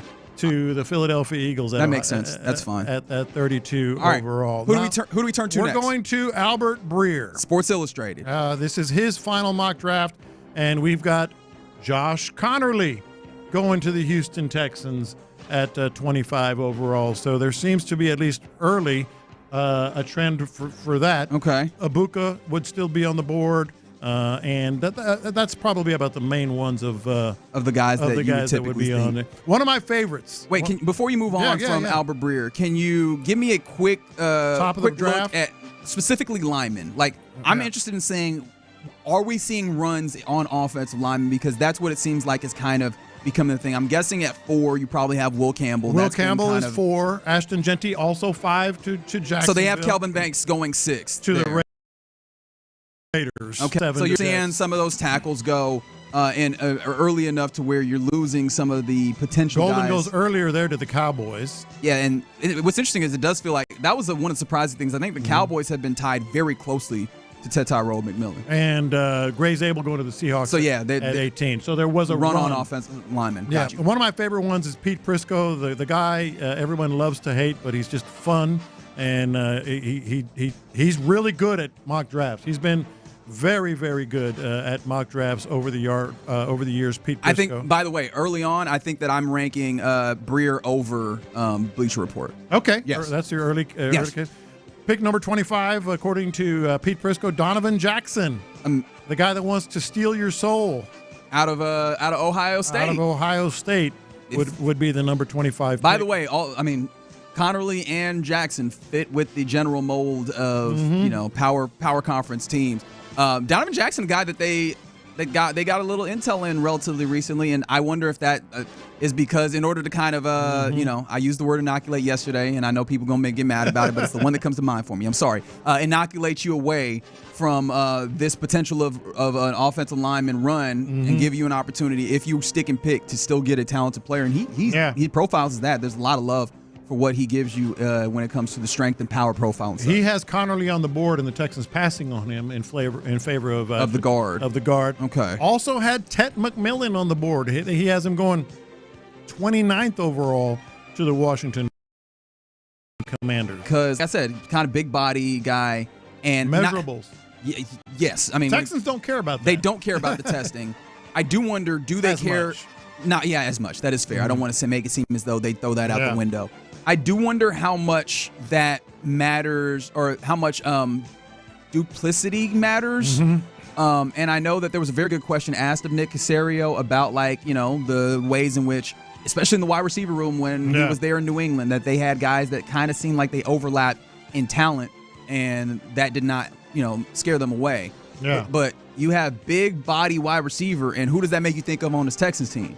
That would be Nico Collins. Right? Like, does that at all, scare them away? That doesn't bother me. It might scare them away. Yeah, especially with, I think a lot of people that have wanted a weapon for this team are like, give me a speed guy that can kind of take the top off, especially in the absence of Tank Dell. Lance Zierlein, his final mock draft. NFL.com. Ashton Genty going to the Jaguars. Kelvin Banks at 6. That's happening a lot, which kind of sucks because he seems Yeah. like a guy that very much fits a lot of the stuff that this Texas team likes. But okay. And the Houston Texans drafting Donovan Jackson, interior line. So that's 2 for Connerly, 2 for Jackson. Okay. In the final draft. And neither of those are the guys that that Daniel Jeremiah said were, the guys that they're kind of locking in on in Tyler Booker out of Bama, and then Kelvin Banks Jr. out of Texas, although for lack of availability. In some ways. He also has them passing on Josh Connerly, who he also has going to the Philadelphia Eagles. How about Peter Schrager? Okay, now of ESPN. The top of the board, by the way, is pretty much the same on all these. Also, Genty going to the Jaguars at 5. Membu going to the Raiders at 6. As far as the Houston Texans. Membu to the Raiders. To the Raiders. As far as the Texans at 25 overall, Donovan Jackson. Okay. Yeah. So the late push seems to have like Donovan Jackson, a guy who they talked to relatively late in the process. Not saying that they didn't talk to him or have any ideas on him, but just when we know, because I always try and be careful. When we learn things isn't necessarily when things happen, but from our perspective, it does seem like, Okay, let's take a look at this Donovan Jackson. He pops up in 3 of the what 5 that we talked about. And the other 2 are Connerly. Yeah. So the final one would be Daniel Jeremiah's final mock draft, and I'm guessing he hasn't taken Booker, right? Well, hold on, because he said he would take him if he's there. Yeah, but they would take him if he's there. Top of his draft also has the usual suspects, so to speak. Although he's got the Patriots moving up 1 spot ahead. No, that's right. He has Jacksonville Jaguars drafting Genty. For the Texans at 25 overall, Tyler Booker. Okay, yeah. Tyler Booker drafted right there. So apparently he does have him there when the Texans draft. Interestingly, passing on Donovan Jackson at guard. Yeah, he's got him going at 28 to the Lions, and Josh Connerly passing on him as well. So how are we liking these? Final look, final draft, final intel. I've said it before. I like Josh Connerly a lot. I like all of these players to some degree, and I think that for me is why I keep coming back to the idea of I don't know that you absolutely need to jump up unless you're. When Caserio did say that they have a smaller board than I think most teams would have, unless you just have it to where you have maybe 3 guys that you're like, we really like these guys, and they are a level above these other guys I think could fit in this space and do the jobs that they are looking for. And you start seeing those guys go trading up. But otherwise, I think that stick and pick is a possibility, or it probably could be a possibility here, because I think the Connerly, I think he fits in nicely with what you still are trying to do in adding some competition, although he is a tackle. But I think there's guys you could play inside. Yeah. Or, getting Donovan Jackson or Tyler Booker and going and saying interior offensive line, we're making sure that we get this right, which although that would fit in with early, we heard, work from the inside out, fix this offensive line from the inside out. That would fit in there and help you, protect CJ and start running the football better, and then move on. And you still have an opportunity to get some wide receivers that I think can give you what you're looking for in speed later on, either in the 2nd or 3rd rounds. I'm actually fine with either of these scenarios, to be honest. Like, I'm fine with the stick and pick. And like Reggie said, if Caserio have a small board and you want to just kind of get rid of those other picks to kind of move up to get the guy you really want and a couple other guys, I'm actually fine with that too, man, because I feel like they're in a different space where it's not a rebuild. They need to get like some people that can play right now. You know what I got out of this, and maybe this is just me, the final, it's still lying season until the pick is made, but the final intel you get is generally stuff that these writers get today from the building. Well, the building. As much as you can believe that they get it from this building. As much as you can get. And it seems like the Texans are putting out a lot of Connerly and a lot of Donovan Jackson, which tells me might not be Connerly, might not be Jackson. They might be smoke screening, you're saying? Okay. Yeah, no, I can see that. 713 said, boo that, Reggie. You won't find 4-2 speed in later rounds. But again, remember, I don't think that this team cares as much about that particular 4-2, right? Look at who's playing opposite Derek Stingley and Kamari Lassiter, right? It's about that tape and what you can get. And I'm not saying that the tape on Matthew Golden is bad by any means. That would be asinine and stupid. But I do not think just asinine and stupid. No, those both. It has to be both of those. But I do think the offensive line matters in a good degree here, and I do think that you can find someone like Kyle Williams, who they've talked to, or even Savion Williams to some degree, that do some of those things that you're looking for later. But yeah, Donovan Jackson, I kind of like that, especially because I've seen him both profiled as a guard or a tackle, and that's one of the things we were talking about with Kelvin Banks. You can start him at guard, move him out of tackle. Similar, it does feel like you could probably do that similarly with Donovan Jackson. So, I think it was one of my confessions last week that I don't know that I see like a true nightmare scenario in the space, even if you stick and pick. But we'll see how it lands later on today. But that's an interesting look there. Yeah. I said the word again. It's and too could late. be smoke screen. Could be. Smoke in the Loop here on Sports Radio 610. Coming up next, let's get into what's popping. Let's salute the Astros for getting a sweep over Toronto. First time in a decade. We'll talk about that and more next. Stop number 4 on the Sports Radio.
And Top Safety Pick Plus awards to Hyundai vehicles from 2006 to 2025. The biggest stories in sports and entertainment. Sports Radio 610 style. In the Loop presents What's Poppin'.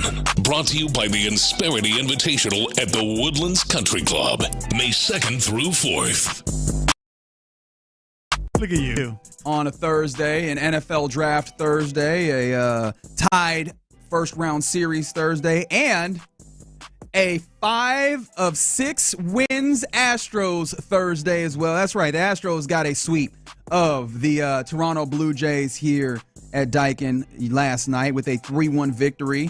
And what was the most interesting thing for you, or what was the most encouraging thing for you in this game? Or maybe you can go for the entirety of the series. No, you got a whole homestand. All right, which again, 5 of 6. Yeah. So. Yeah, what impressed me the most in this homestand, I'm also going to ask you guys, what do you think of these things that have been impressive in the homestand might be most sustainable?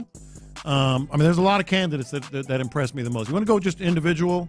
I mean, Hunter Brown.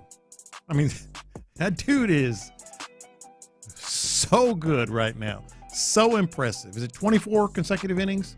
Scoreless innings? That is correct. I think he stands out. But, like, what impressed me is just, and we knew this going in, is Christian Walker responding. You know, Christian Walker sort of figuring it out and just getting it done again.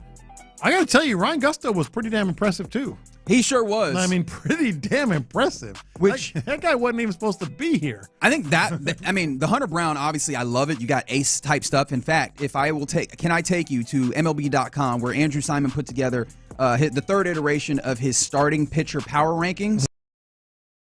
Hunter Brown lands as a starting pitcher in MLB. I'm thinking of some guys that have had some good start. He can't be lower than 3. Paul Skeens 1. He's a monster. Sure. Garrett Crochet 2. Fair enough. Logan Webb 3. Tarek Skubal. I mean, he's coming off of Cy Young 4.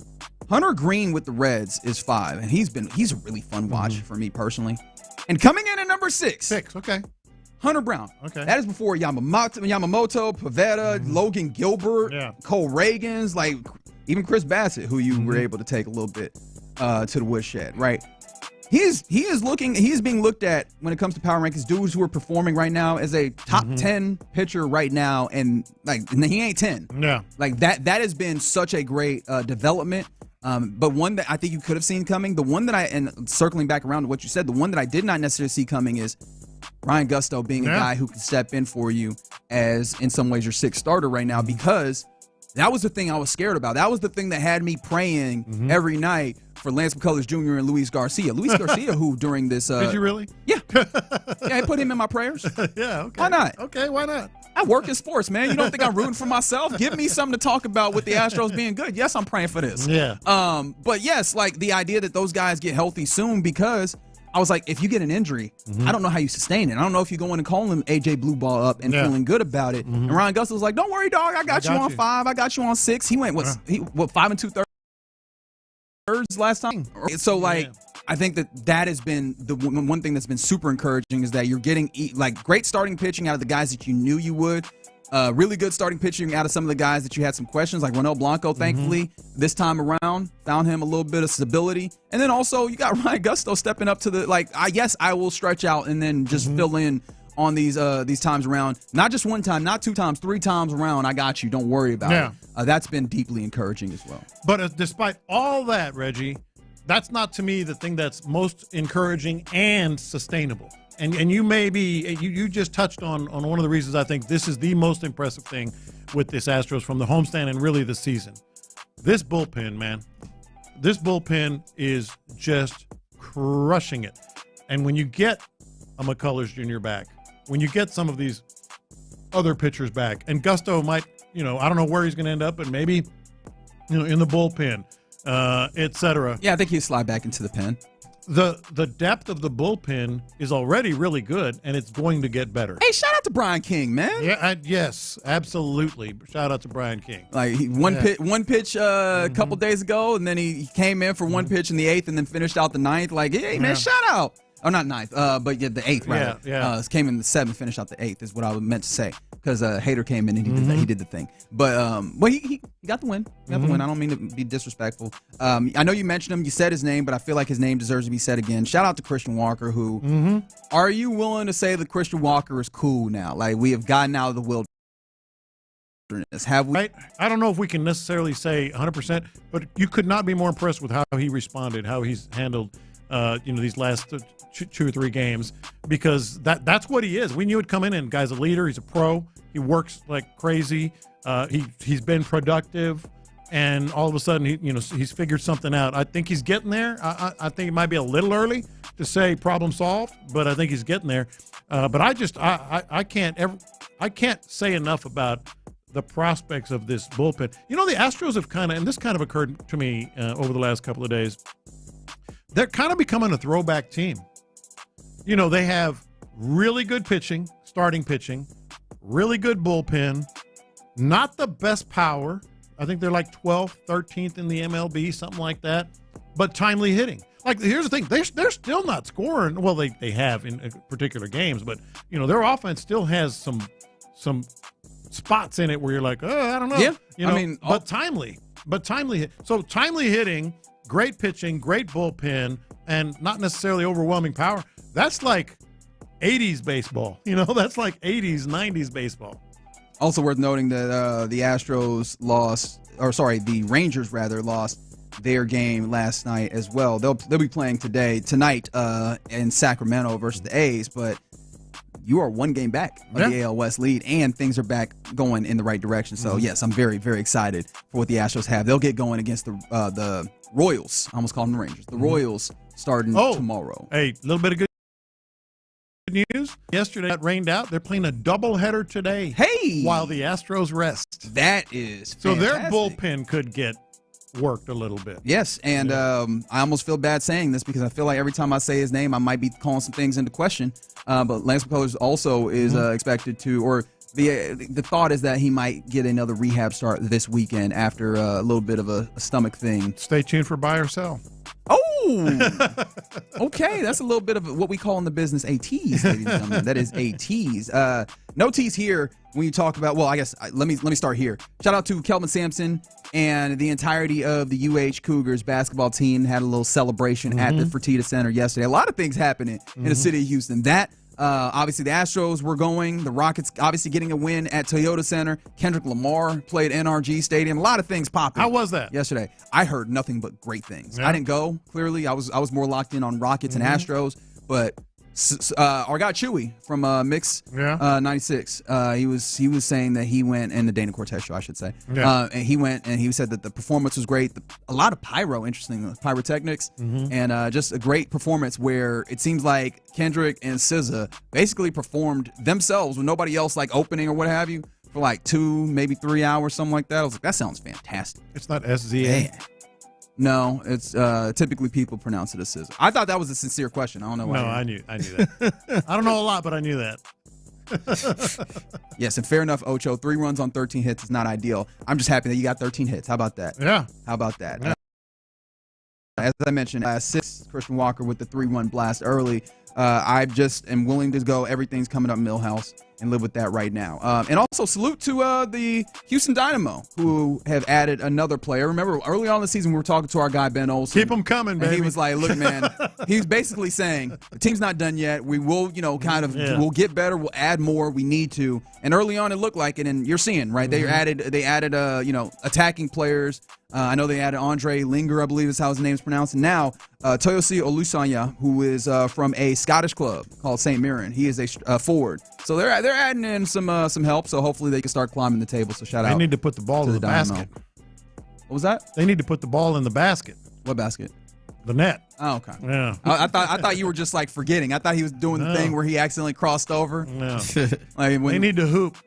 Yeah, okay. Yeah. See, that need one to play in the first quarter. Yeah. That's right. Yes. That's right. From the 832s, Coward said, Amen Thompson has a history of over-aggressive play. All right, dog. Are we really doing this? Amen hadn't really gone off yet. A lot of fouls early yesterday. He was doing a great job, and we'll talk more about this here in a second because we'll circle back around to some of the things that we noted in a Rockets 109-94 victory over the Golden State Warriors to tie the series at 1 apiece. They head back to San Francisco to play on Saturday. That one's on ABC, so we won't get Ackerman and Hollins and Space City Home Network. But yeah, man, I thought that I enjoyed Tari quite a bit in that game. I enjoyed Amen, especially because I enjoyed the offensive principle of we're going to attack. Yeah. Obviously, Jalen was huge in that. Alperin found his way in there as well. They were doing a great job passing off of once the Warriors thought that, this team is committed to taking this person's committed to taking this shot. Yeah. They dump the ball off, find the dunker spot, find the back cuts, and I think that started up the game really well for them early. So yeah, excited for what's happening in Houston, man. Houston sports is on a great vibe and opportunity to get even greater as the NFL draft gets going tonight. You'll hear that starting at 6 o'clock is when Texans radio gets going, and then 7 o'clock is when the picking starts right here on Sports Radio 610. Coming up next, let's actually circle back around to those Rockets. Obviously, Jalen Green had a trademark night. Is that sustainable? We'll talk about that and more from the Rockets' victory next. Coach D'Amico isn't stressing over the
Insider access, exclusive content. Sports Radio 610. The Texans play here. An Odyssey sports station. Sports Radio 610 presents In the Loop with John Lopez and Reggie Atatula. Huge win for the Rockets last night at the Toyota Center versus the Golden State Warriors in the first round of the playoffs, tying this thing up at one game apiece. You're in the loop here on Sports Radio 610. John Lopez, Reginald Atatula, Figgy Fig with you. Jalen Green, 38 points, which was really the big thing, was just finding that offense after a game in which it felt like you couldn't knock down very much. You had 85 whole points. This one, 60 points in the first half. It was just entirely different, and of course sparked very much by Jalen Green finding a little bit more of himself, knocking down shots. And you were in that place. You were asking, I need 28, I need 30 from you. He was like, how about 38? I'll take it. How sustainable does that feel from him, or to do it in this particular way, to have Jalen Green at the top of this, putting up damn near 40 or something to that effect, as opposed to maybe a more balanced effort from this Rockets team? Well, is Jimmy Butler going to play? Is going to lead to my answer. You think it's a direct correlation in that way? Oh, not necessarily specific to Jalen Green, but the Warriors are kind of lost without him on the floor, man. Now, they'll be better because they're going to have 2 days to prepare and maybe make some changes. But their personnel it just isn't there.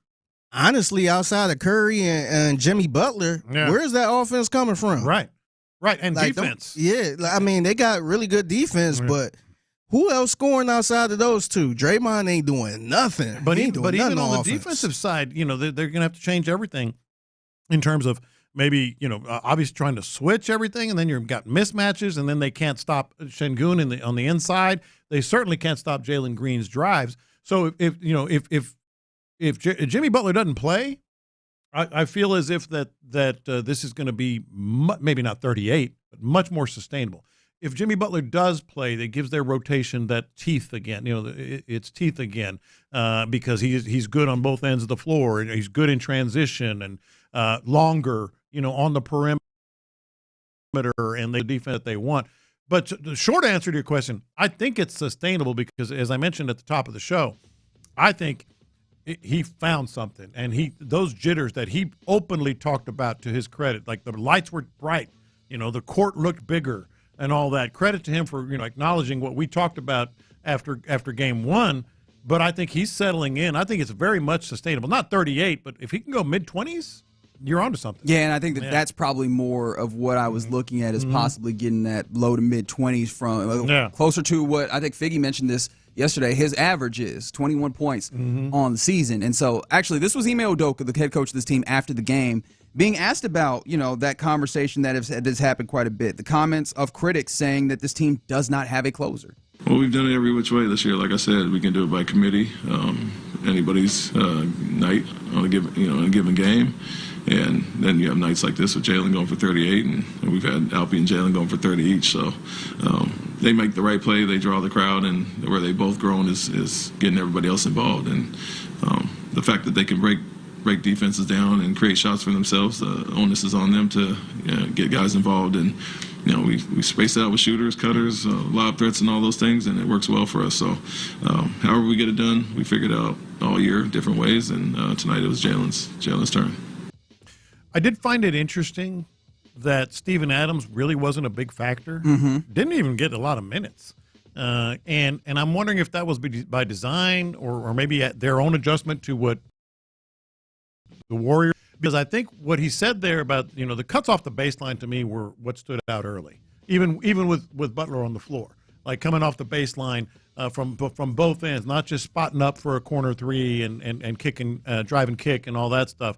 So I think maybe he wants to see more of that because that helps Şengün facilitate. That's the second time I've done that. Facilitate the offense. Yeah, I think that's fair, and I think Jimmy Butler's absence does help. Jimmy had 5 steals in that first game, and I do think that his ability to kind of play almost like an off-ball, like a safety of sorts, and when that ball kind of skips over in some instances where you're trying to find backdoor cuts and things of that nature, made it tough in game one, and him not being there allowed them to do that a little bit more easily in this game, although they were doing it when he was on the floor as well. I think when coming back to that original question and what Ime said there, I think that he's right. Like, this is a team that kind of has to do it collectively, and they have nights where someone pops up and gives you these big kind of games. And I think that that's probably the thing that I would lean on more on the sustainability is, as a team, can you go as a group with everybody kind of factoring in, especially if you're knocking out some shots, especially if you're able to get some points in transition and things of that nature. And it's also if you're not in those jittery spaces, if you're just locked in and playing the way that you're supposed to, especially knowing that your defense is going to hold the other team within reason, you should be able to get enough to give you an opportunity to win on pretty much most nights, especially against this Warriors team, even if they're healthy. I'll oversimplify it, and I'll put it this way. If Şengün can be Robin and not Batman, to paraphrase what Jimmy Butler said, I think the Rockets have a much more likely chance to win. Yeah, I mean, if you have someone playing above what Alperen does, I think that because I still think Alperen has been very he's been focal to what you're doing, like being able to play through the middle of the floor. But he was Robin yesterday. To some degree, but I want to highlight him for one thing. Also, you mentioned Steven Adams not getting as many minutes. Steven Adams was the backbone of getting all these boards in game one. all them rebounds, that was Alperin. Alperin was getting boards in a way that's not unusual for him, but was big in a situation like this, especially when you did not have the double big to kind of, just outsize the other team, in this instance, the Warriors. So, yeah, shout out to Alperen Sengun doing that. Also, I guess, shout out in some ways to Fred VanVleet. Can I do that? Because I asked this earlier, and it was a question that I sent a text to B. Scott as he was in the arena watching this game, and I was like, is he having a good game or a bad game or something else entirely? Because, I mean, you look at the box score, and it's definitely not a lot of scoring. He did filter back on taking as many shots, but, of course, when you had hot hands going all around, especially when you talk about Jalen Green knocking down shots, I think Dylan Brooks added a few shots as well. Tari Eason knocked down a few. He only took 8 shots, but he was 2 of 8, 1 of 7 from 3. And it was like, and he played 42 minutes, by far the most of anybody in this team. I was like, did he have a good game in this? And I feel like he did have a good game to some degree. And I actually think that it was in part something that Ime Udoka was talking about with Fred, which is, can you give me Udoka 13 here, actually? This is Ime Udoka talking about Fred VanVleet and his importance to this team. Yeah, it was definitely one with him. Not making shots right now, but playing 42 minutes, a lot of work for a guy like him to chase, bang with Draymond Green. Like I said, sniff out those actions and switch on the guys. And then when a man goes out, he switches on to Curry, and he's picking him up full court and getting through screens and all those things. And so there's a lot on him there, but that's what he's up for, and kind of the leader on both ends, really, to calm us down offensively, but bring the edge and toughness and versatility defensively. And so it may not look like it, with the 7 points or whatever, but obviously we got him back in when they went to zone. He's great at figuring that out, but the job he's doing defensively, you got to commend him for it. He's guarding bigger guys, chasing guys around, and using his smarts and toughness for sure. Yeah, he was. That's the answer, right? Yeah, he's the mental portion of it. Yeah. And defensively is the one that I guess I did not hone in on nearly as much as I should have during the course of this game. But the thing that Draymond Green does really well, and we'll get to you, Draymond. I will talk about it. We got things to talk about with you. But the thing that Draymond Green does do well is like sussing things out defensively that don't show, like the average person would not see, and I'm including myself in that. I'm not trying to talk like above anybody, because he has made the adjustment. He is doing a switch before the thing that you would normally see defensively as, oh, well, that was a great defensive possession. He's already playing the mental game of that. I think Fred is doing some of that in this, some of the unseen kind of calculations on the floor for this Rockets team, defensively and in some ways offensively as well. And that's why he's been so important. We've known it all year. They've talked about it. He just said it again last night. You just heard it. That's good game, but I still, and we all get greedy on this, the shot making would just put it way over the top. The other one, and another good game, maybe not, early on because he got in foul trouble, but I'd like to see more from Amen Thompson as well. Whether it's finishing, certainly on defense he does the job, but he got into a little bit of foul trouble. I think Amen Thompson's another one that maybe you'd like to see just get greedy a little bit with him. You mentioned the foul trouble. I was a little worried about that in that moment. Of course, Jimmy Butler getting hurt kind of really hampered any opportunity that the Warriors really going to have. It overwhelmed Steph Curry with the responsibility of what they have to do. Assuming that Jimmy Butler does make it back, maybe even for Game 3, right? Let's just do that without having any speculations further on in the series or what have you. Do you have any concern about the foul trouble? Because I mean, the referees were somewhat letting them play, but then all of a sudden you look up and you got like 3 guys in foul trouble at points early on in the second half, and that feels like that could be problematic if that continues, especially if they have an opportunity to try and hit you, Golden State does. I'm wondering, and this is huge, man. This is a huge factor moving forward. I'm wondering what the NBA director of officiating is going to say to his guys, because they're letting a lot of stuff go both ways. Which I think inherently, in theory, it benefits the Rockets with the physicality that they're trying to put on Steph and the physicality they're trying to put on these other teams. But also, it doesn't help if you're getting, because it's also sometimes it's just the stupidest fouls that are being charged to Amen Thompson and charged to various other guys. No, they're letting even Stan Van Gundy, who would like for his players to just beat up everyone, and he shared the story. About some of the coaches like Thibodeau texting him, calling, boy, this is physical. When Thibodeau says something's physical, it's beyond physical. So I'm wondering if there's going to be any not directive, but sort of a conversation about calling this closer. You do not want that to happen. I don't think so. You don't want that to happen because that would hurt the Rockets to be more foul trouble, et cetera. Now, the conversation that I do think they should have is, at what point are y'all done letting Draymond Green act like this? Exactly. I mean, that guy's a menace. Like, at what point is too much? I mean, he out yelling at refs. He's out here, forearm shivering folks at various points. I'm like, at what point does this become too much? And also, Steve Kerr, please step to the podium because have some shame, dog. Yeah. Please have some shame. Obviously, in the arena, you get a F you Draymond chant going.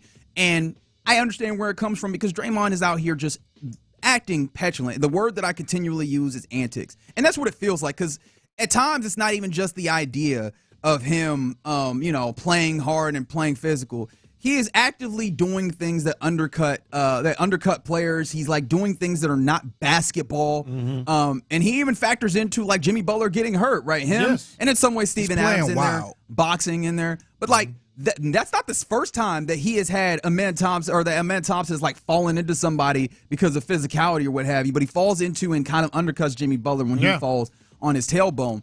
But it's just him playing, wild, reckless, and still it feels like it takes triple the amount of shenanigans and antics for him to come up on a technical foul than anybody else. Like, at what point does this stop?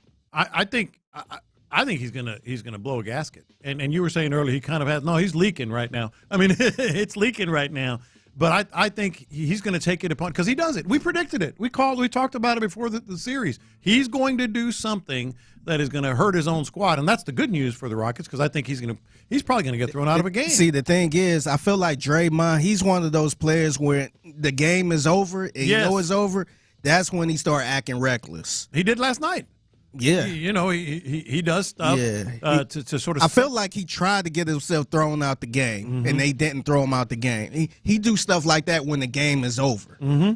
And I think that's the good news because unless somebody gets hurt, but he's going to do something to completely derail what the Warriors are trying to do. But I am curious how this next game is going to be called. You mentioned it, and it's true. It's been true for 40 years.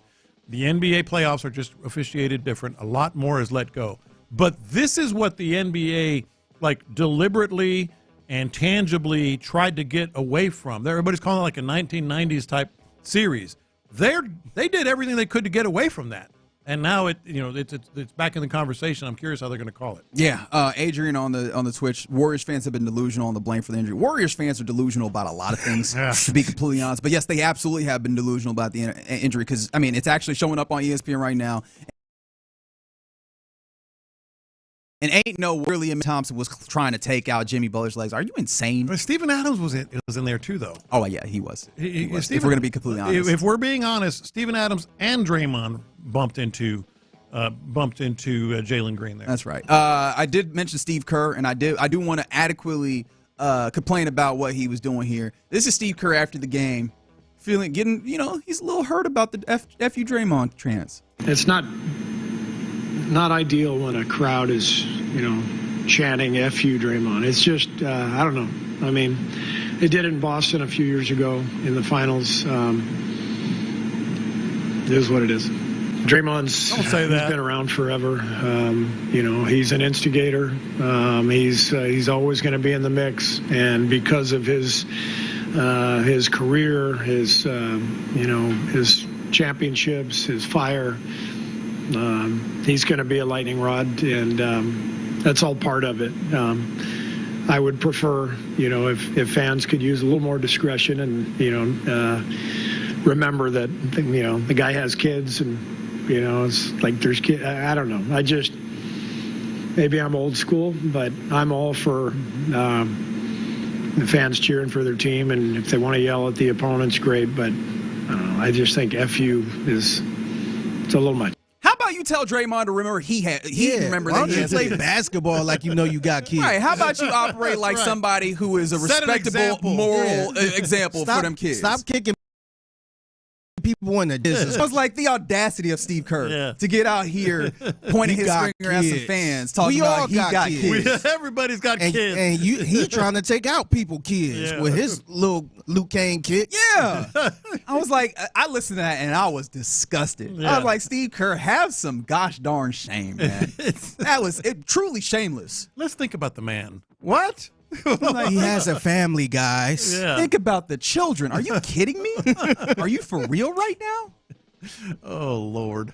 That's unbelievable. That is pathetic. It really was. Like, pathetic is really the word, especially when the way that he's out here yelling in people's faces and flailing and hitting people in the head. Like, honestly, I was amazed that he got that. And I will say, I do think that was a properly officiated flagrant foul. You know, like the ways in which that forearm went to Draymond's head. But I was like, hey, man, I don't even think he got your money worth, if we're going to be completely honest. The way that he was acting.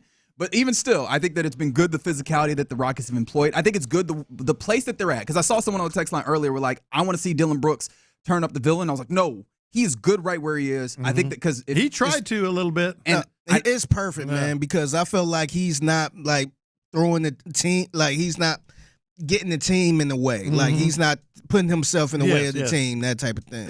Yeah, and so he's staying on point. He's being beneficial in the game. And let Draymond Green do his. You know what Philadelphia fans would do? They'd start the bleep you Kerr. Yeah. 832. Tell Steve Kerr we got a chant for him too. There you All go. right, That's I'll what see I'm you. saying. All right, there we go. Yeah. So I mean, we're gonna get at Toyota Center. So maybe he just earned himself a chant as well, Steve Kerr. All right, but shout out to the Rockets getting a victory. They'll be back in action on Saturday. ABC 7:30 is where you'll get a chance to see the Rockets try and take a lead in this series in San Francisco. All right, you're in the loop here on Sports Radio 610. Coming up next, let's do our lunchtime confessions as we always do next. Area 45 with Bijani and Creighton.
and Texans. Sports Radio 610.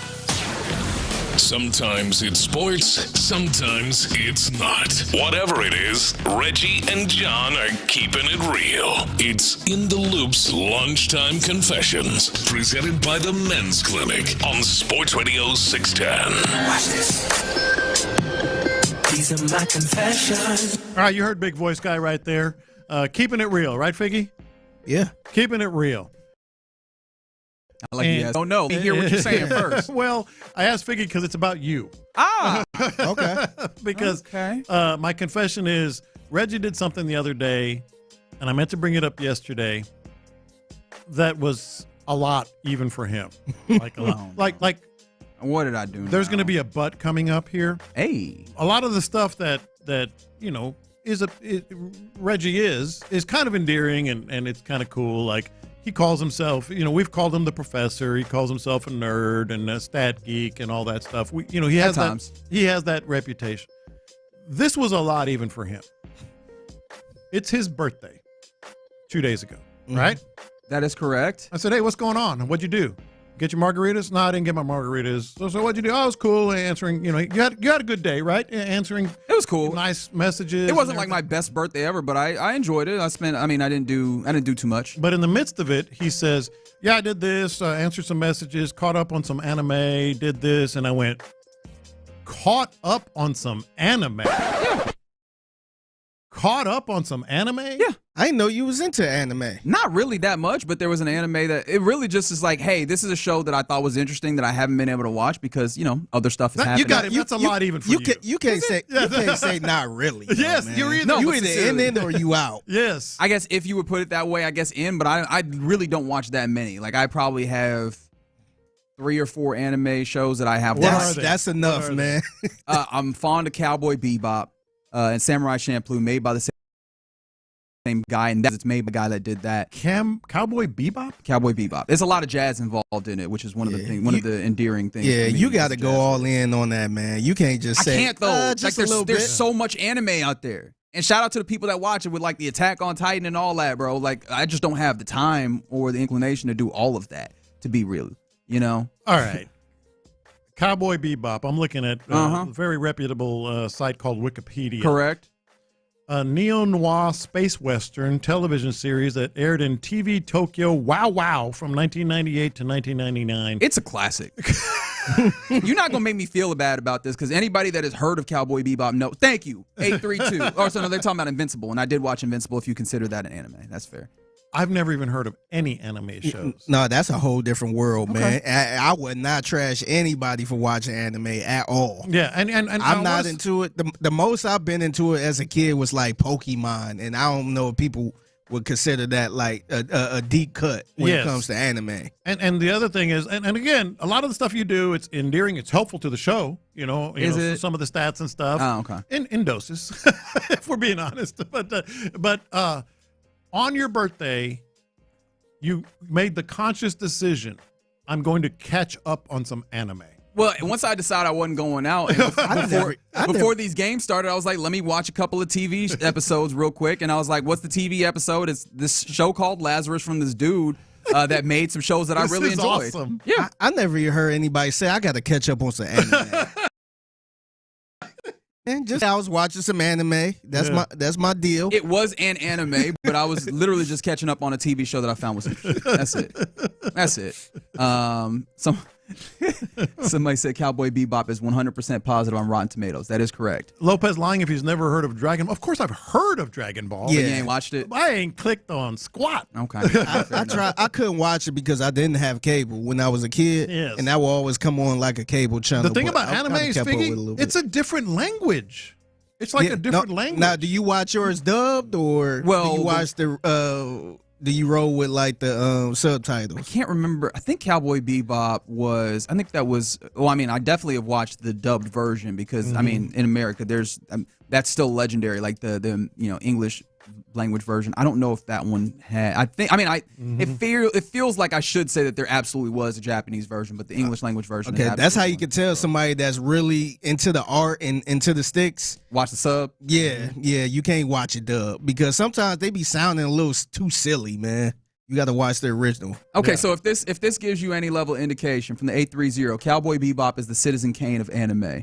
From the 281, Cowboy Bebop is iconic. So I really just dip in on like the creme de la creme is basically the idea of what's happening here. I can't lie, and really I say this for the benefit of the people that really rock with anime, because I'm sure there's somebody like, oh, Reg, did you watch this? And I'm like, 100%. I really didn't. I have dipped my toe in a few things that I find to be interesting. And somebody said, Lopez will talk bad about anime, but probably watch MASH in the 50s. I actually am very fond of MASH. That's one 70s, thank you very much. 70s. MASH is an incredible. I hate MASH. No, it's pretty. The worst theme song of all time. That is an elite theme song. Nah. What? What? No. Suicide is Painless is an incredible When theme MASH song. come on, it's time to go to bed. It's over, man. Time to turn the TV off. Now that's a confession. It's time to turn the TV off, man. I never knew any black person outside of Reggie now that watched MASH, who stayed up for MASH. But the other thing is comparing anime to MASH. How does that correlate? I'm just talking about great shows. Oh, okay. I don't know. But yeah, see, people are now giving me all these. I'm not gonna give you all that. I just watched Lazarus because it was the same dude that made Cowboy Bebop and Samurai Champloo. Anyways, I don't like. God bless you, people. You watch reality TV and stuff. You're not coming for me. You're not coming. I'd rather watch anime. You're not coming for me. reality TV. You're not coming for me. I'm not doing this. These are my confessions. If I'm gonna be completely honest, I had another confession, but right now I'm still mad about Steve Kerr. Okay, I really am. Like that is, if I'm just going to be honest, especially because, hey man, we gonna act like that this man has not been doing this for years, for a decade under your tutelage, under your watch as the head coach. Like that's the thing. It's the lack of awareness from Steve Kerr to get out here and try and wag your finger at Rockets fans for saying F you, Draymond. Like, we ain't seen him do this. You've seen him do this for all this time. How are you surprised by people's reaction to this? He's acting like he's being treated unfairly. Like, after all these years, like, dog, do you see what he's doing? Like, people just don't chant F you to. Like, dog, they're looking at what Draymond is doing in this tonight. town. Yeah. That's out of character for you. Yeah, and that game last night, they was looking at what he was doing last night. Yeah. So, he deserved those chants. Yes, he did. Like, he shouldn't nobody feel sorry for him. Yeah. Especially if the refs aren't going to, like, punish him for it, which he hasn't. Like, he has gotten enough of a leeway to not get punished for none of this stuff. And so, basically, people are like, all right, if you're not going to give us justice, we'll give us as close to vigilante justice as we'll get, which is saying F you. I don't think that's too much. And if you really want to care about the children, tell that man to stop. How about that? Yeah. Tell him to act like a responsible human being. He was playing so wild. If he would have got hurt and carried off, people probably would have cheered. Yes. Oh, yeah, for sure. That's how wild he was playing, man. Yeah. And people don't do that with everybody. And especially here. Yeah. These are my confessions. So I'm 36 years old, and the older I get, the more I kind of don't care about the stuff I used to care about back in the day, like clothes and this got to be name brand and all of that stuff. I'm at that age where I'm like, I don't care, long as it look nice and it's comfortable. Yeah. Yes, but I still got that youth in me. This is my confession. So when I went to Academy to kind of look at some of the Jordan stuff, they had a pair of Jordans right there on display. Yeah. Oh, like shoes? Yeah, they had some shoes, like some sneakers. Yeah. I got to confess, man, I can't wear no other Jordan sneaker unless it's like retro or the original Jordan sneaker, man. To me, they have the feel of like the I think y'all down here call them West Side J, or not West Side J's, but Mexican Jordans, where they not the real they Jordans technically, but they're not the ones that everybody like to rock. The retros, the ones that Jordan wore. Yeah, look like you buy them at a convenience store. Hey yo, I don't like what we're doing here. I don't want to go that far. Staff record label, like those hats, those Houston hats. I wouldn't go that. See, those are fake, so I wouldn't go that far. But I'm talking about the Jordans. People call them Team Jordans, and stuff like that. Man, I seen something, and they was a pair of Luka Jordans too. Oh, okay, really? Yeah, because Luka's a Jordan brand athlete. Yeah, That's so right. I was still looking. I'm like, nah, I can't do it, man. I gotta have the retro Jordans, man. I'm still prideful in the type of sneakers I wear as far as Jordans, man. I can't do nothing else. I could do the slides, I could do anything else. I just can't. If it's not retro Jordans or the classic Jordans that Michael Jordan actually wore on the court, I can't do it, man. Yeah. I'm sorry, I can't do it. Agreed. I hear you. These are my confessions. So I texted you guys last night. That's a wrap. When the Rockets were up, I want to say, I don't know what the score was, but they were up 16 there in the fourth quarter. That sounds about right. Let me see if I can triangulate. I think it was 16. I said that's a wrap, ball game, whatever I said, and I was about to turn the TV off and just go to bed because I knew I knew the gist of it all, and it was after 11, and I want to go to bed early because I did something really, really silly that paid off. I said, I probably should watch it. What's going to keep me up to watch this game? Live point spread, baby. All right. Live point spread. Thank you, Tari Eason, for that alley-oop that gave you 109 If you have points. a gambling problem, call 1-800-GAMBLER. It's the secret sauce. Like when you're like, I probably should watch the rest of it in case something happens, but I want to go to bed. 14.5 points, baby. I was in on 14.5 points. Oh, no. They won by 15.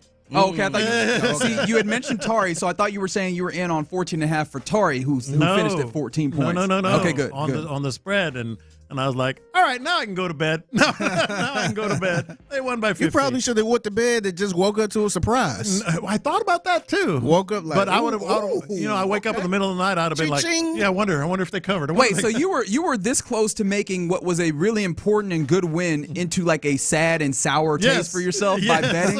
Yes. See, and that's why I don't bet, because my brain immediately goes to that as well. I was like, this is a good thing. We already won. Why did I need to make it worse for myself? Yeah. Yeah. But I lost my money. You want to stay up and watch? Do a live point spread late in the game. Some of us are just built different and we want to watch the game to see the game. Some of us are just built different. I don't know. I appreciate all the folks coming to my defense for these slanderous we got things a lot that of have said nerds to me. listening to us. God bless you all. Wow. Wow. That's crazy. All right. You're in the loop here on Sports Radio 610. Those are confessions brought to you by the Men's Clinic. Coming up next, getting ready for the NFL draft. So let's do a little buy or sell, as we often do. Are you buying what these various folks in sports are selling? We'll do that next. Stop number 4 on the Sports Radio 610 Crawfish Circuit is back on the North.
ZipRecruiter.com/free. Never miss out on great candidates with ZipRecruiter. Live from the Mokaram Injury Lawyers Studios, Sports Radio 610 presents In the Loop with John Lopez and Reggie Atatula. In case anyone cares, my other confession was that I'm pretty sure that I annoyed B. Scott. What? He's hard to annoy. The game, y'all know how that works. I was texting him during the game. I don't think he was annoyed, but I do know that he was actually out there working. He's at the arena watching the game, and then I didn't text him after the game. I know better than that. He's out there getting great audio, asking great questions of all the principal actors. But I was texting him during the game, and I was like, "This is probably annoying. Probably shouldn't be texting him." You told us that too. I think it's kind of cute, to be honest. All right, let's move along. Let's buy ourselves. I wasn't about to say that, but B. Scott, that's somebody he don't mind at all, man. Because sometimes I feel like I be irritating him, and he be like, "Nah, man, bro, you good, man." You good, man. Always appreciate our guy B. Scott from Hiram Clark. Remember, he's out there at these games covering them because Sports Radio 610 got to have a presence all over this. All right, let's get into some buy or sell on a Thursday. What are you buying what these various folks in sports are trying to sell you? 713-572-4610 if you would like to play along. Lopez, buy or sell? I got you, man. Let's start with the Houston Astros, who said Lance McCullers Jr. missed a rehab start because of the stomach flu. Remember, it's the Astros that said it. Also remember that he is now scheduled, I guess, a double-A game in Corpus Christi Saturday, tentatively. Stomach flu? The stomach flu portion of this, Think about their history. I was willing to buy wholeheartedly. I don't know why. You just saying tentatively is what gave me the hang up. Because the one thing I would absolutely hate to do, and I have, we've all been there to some degree, is having to work with the bubble guts. Yeah. You know what I mean? Like some things don't work. In fact, I felt a body on court yesterday that had a Golden State Warriors jersey on for Pajemski. Oh yeah, because he had that. He stomach. looked miserable. He looked like when you try and run up and down with the bubble guts. I was like, man, he's probably having a terrible time right now. He actually looked like he had a fever. Like his eyes were kind of glazed, and Yeah, because he had some level of illness that he was dealing with. But I believe that, man, I don't want to be out there pitching and trying to torque my body and everything if I got the bubble guts. So I was willing to buy it, especially because they let us know when Luis Garcia had a setback or what have you. Although I think in this homestand he was out there throwing in the outfield as well. So cross your fingers on that point. The only thing that gives me a little pause is that tentatively, but I'm going to go ahead and buy it because I've operated with the level of optimism and I have not been burned by it just yet with Lance McCullers Jr. Yeah, I'm gonna buy it too for the simple fact that they can't be that stupid to say a stomach flu or something like that, and knowing is something else that's related to his injury. Yeah, like I will be so disappointed if they use that as the excuse. I'd rather them say, "Oh, just giving this arm some rest" or something like that. But see, that's the brilliance of it. If they said like forearm strain, then we'd all be like, "Oh God," or whatever. I'm buying it too, though. Yeah, and I've been burned. We've all been burned so many times. I wouldn't be surprised if that wasn't true. Yeah, now I am going to buy it. I think he is going to pitch Saturday in Corpus Christi. But when I saw that, I went, "Oh Lord, this has got buy or sell written all over it." All right, next one, buy or sell. Nico Harrison. We're familiar with his work, right? I am familiar with his work. He said he didn't know how much Luka meant to the Mavericks fans. And this is such a sell. This is the wildest sell because the whole organization built their identity around Luka Doncic. Like if you like the Mavericks, you like Luka Doncic is the way they built their identity. Mm-hmm. You knew that. They literally had pillars at the airport with his face on it. Mm-hmm.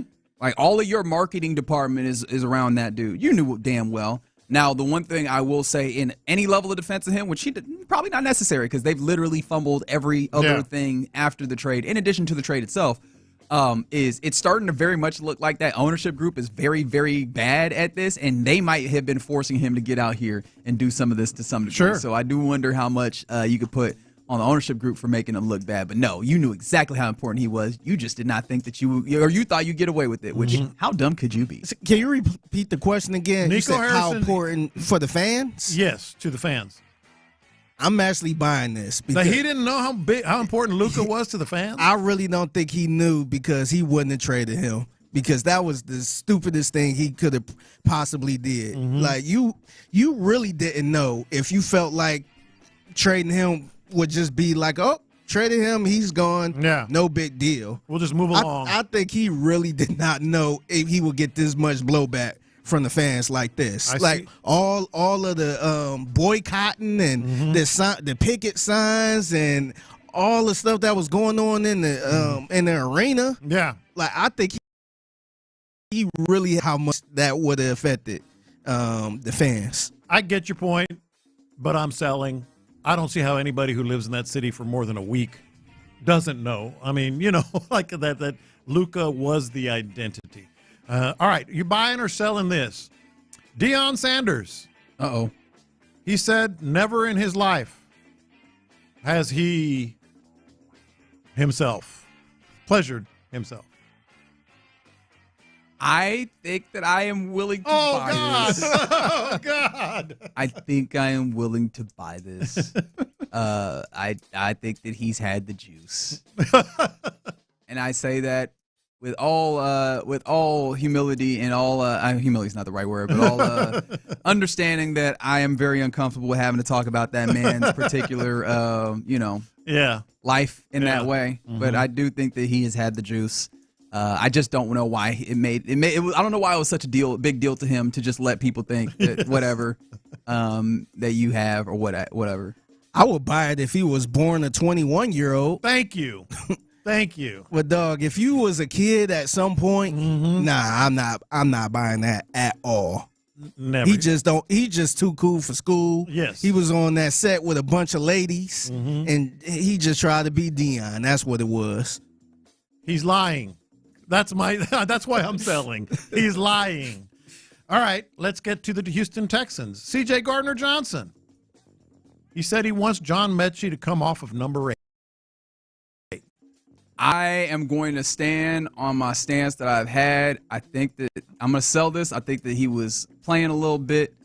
I am wavering on this because I did start on he's worn different numbers in his career. And I don't know that he's absolutely going to come up. I want to spend this on John Mechie in order to change this number. However, yeah, I think I'm going to stick there. I'm going to stick that. So he doesn't want. I think he's just get take another number. I think that he was just getting up there, being that big personality that he is, and kind of joking with John Mechie. I'm kind of buying it, man. I think he looking at Mechie as food. He like, man, this. Like, what did this guy do last year? He ain't going to be on the team. Hey, come up off of that number, man. And he might not. That's a key element. He might not be on the team. Yeah, so I think if Mechie was a key part of this offense, that he was actually really, really good, it wouldn't have been a conversation.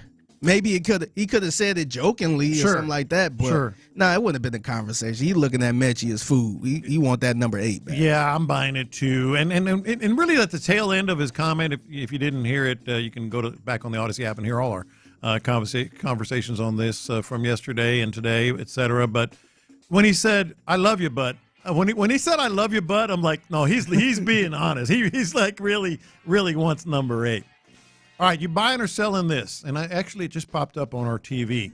Jerry Jones said, who's in the Buy or Sell Hall of Fame, by the way. Yeah, because he just be talking. He say any old thing. It do not matter. Yeah. Jerry Jones said the Cowboys are working on, quote, a couple of substantive deals on draft night. Substantive is where I'll sell. Like, I just don't. I don't trust that organization to do things that are smart just generally. Yeah. So I would sell that. I wonder what that could be well, actually, you know what? I will buy that because I have seen things that have pointed to the idea that if it's not Ted Tyrell and McMillan for them at 12, that they might be interested in kind of getting off of that pick and doing some other stuff. And maybe they have done some deals or done some kind of conversations to figure out if they move. The thing I do wonder also, the people who are actually doing the work to make that deal, because we know Jerry Jones don't actually do like the grunt work GM stuff. I wonder if they wanted him to tell the people that though. Hey, Jerry, go have a press conference. Go let people know that we're trying to trade. Yeah. Tell them. I guess I'm a buy it. That they're working on a couple of substantive deals. I think so. I don't know if it's with that. Now, are we talking about that pick right there or just in general? He said in the draft. So I don't know if that's you got to immediately kind of default to the first round, right? Yeah, that's what I would default to. But that's a fair question to ask. You know what? I'm gonna sell it. I'm gonna sell it because they've been so vanilla the last couple years. I just don't see them making some big strong moves like this unless it's like I think did they do it before? If they do like a quick little move back, like jump back like 2 spots or something like that. Yeah, I can maybe see that. They did that relatively recently. Yeah, that's Michael Parsons was a move. Yeah, I think. Yeah, that's what I'm saying. Like I could see something like that, but like I think they've been very vanilla the last few years, so I don't see them doing nothing crazy. Yeah. I'm selling based off of what you just heard Reggie say. Jerry talks a lot. He talks a lot. He's just talking. He's just keeping the brand out there. All right, you buying or selling? Simone Biles said she's considering coming back and competing in the 2028 Olympics when she'll be 31 years old. I'm buying it because I do not doubt Simone Biles, point blank, period. She is proven to me that she is incredible, and I have a belief that if she says that she can get this together at 31 and go compete at an Olympic level, I believe it. I'm buying that she is considering. I don't know if she's going to compete, but I think right now, I think she is considering, with it being in L.A., I want to say. So I do think, it being in L.A. is making it a little easier for her to kind of consider. I think if it was in another country, I don't know if she would. Yeah, it's in L.A. I can't believe we're all buying this because it sounds outrageous. 31-year-old gymnast whose legs and knees and hips and ankles have been put through the mill. I'm buying it too, and I think a big part of it is not just her competitive nature, and she's awesome, but that's a lot of money, man. I mean, there are athletes that want to sign that one more contract. She's one of the highest paid Olympians in history. Yeah, but I think it's all factors, right? But I think with Olympians, it's maybe a little bit different. I understand with players, like you kind of need to stay in that forefront. I think her name is cemented. I don't think that changes with another Olympics. I think if you're going up to the Olympics, people know the Olympian Simone Biles, and they will for a long time. Those endorsements, I mean, we've seen it. Those endorsements, the year or two before and after, the game. Sure, but I think even if she's not competing, her name has gotten so big. Like a Usain Bolt, even if he's not running, I think Coca-Cola or whatever, just to throw out just a random name. Yeah. If they're like, hey, we want to do something headed into the Olympics, yeah, we can get somebody who's competing, or we can get just a big old name in Usain Bolt. And I think Simone Biles is just like that, where she's going to get her advertising money. I just feel like they're bigger, but either way. All right, one more for you guys here. Tony Busby. He said, yeah, there's a lot more developments on this story. Yeah. What story? I just said Tony Busby. Yeah, that's true. He has his hands in a lot of those. Yeah. Doesn't he? Tony Busby said Shannon Sharpe offered $10 million to settle the case that is making all the news right now. I have no idea on that front, bro. Yeah. I really don't know what to do with that one when it comes to buy or sell, because I guess I could see it. I will sell it in this instance on the idea that Shannon Sharpe and his people came out on the offensive. Like, obviously, Tony Busby and the woman that is the alleged victim of this sexual assault. Yeah. They came out with the suit, and it was a Jane Doe, and Shannon Sharpe was like, nope. Here is her name, and here are text messages that I received from her. And I don't know that you come that strong if you were like, hey, so you want to handle this outside of court first? Right. No? All right, well, then I'm going to go crazy. Like, I'm not sure if that – and I'm not saying that you can't, because I don't know how these particular circumstances always work. But, yeah, I have a hard time believing that you go from one of those to the other. You don't think that's a little bit strange? Yeah. Yeah, I ain't gonna sell it. I think I'm selling this because $10 million is a lot of money, man. I don't think anybody is coming out of nowhere unless you at some type of high status, just saying, you know what, let's just settle for $10 million. Right. I don't know the situation. I ain't taking a side, but I just don't see Shannon Sharpe saying, hey, take this $10 million and let's just let this all go away and don't do anything. I just don't see that. I think he just kind of threw that lie in there to make Shannon look bad, like he is guilty. I'm selling it too, and not just from the Shannon Sharpe perspective. What, 19 at the time, now maybe what, 21, 22, whatever it is. Who'd say no to $10 million? She would have took. I mean, I'm not just saying she or anyone. I feel like anybody, $1 million. 21 years old. Like, okay, $2 million. $2 million. 21 years old. Here's $10 million, and it just goes away. Where do I sign? I don't know. Where do I sign? The 346 here is saying Shannon Sharpe's attorney said the same thing. It's possible maybe they're putting this as kind of the idea of like extortion or what have you. I guess I could see it in the space of if you're just like you have a media empire, which he does at this point, like he is budding in a way that is notable. If you're like, hey, what is $10 million to make sure that we don't have to litigate this in the court of public opinion? Because even if you win a court case, we all know the court of public opinion is a different space that does not hold the same standard. And maybe he was just in a place where he's like, not having to have my name in this muck, but here we are. Yeah. Here we are in this muck with all of it. So, yeah, it'll be interesting to see how it rolls out. And it's already been kind of nasty with the various text messages that have floated out there through TMZ and otherwise. So, yeah, wild continuing to see circumstances like that play out. But there you go, a little buy or sell here on a Thursday in the Loop on Sports Radio 610. Actually, it's not just any Thursday. NFL Draft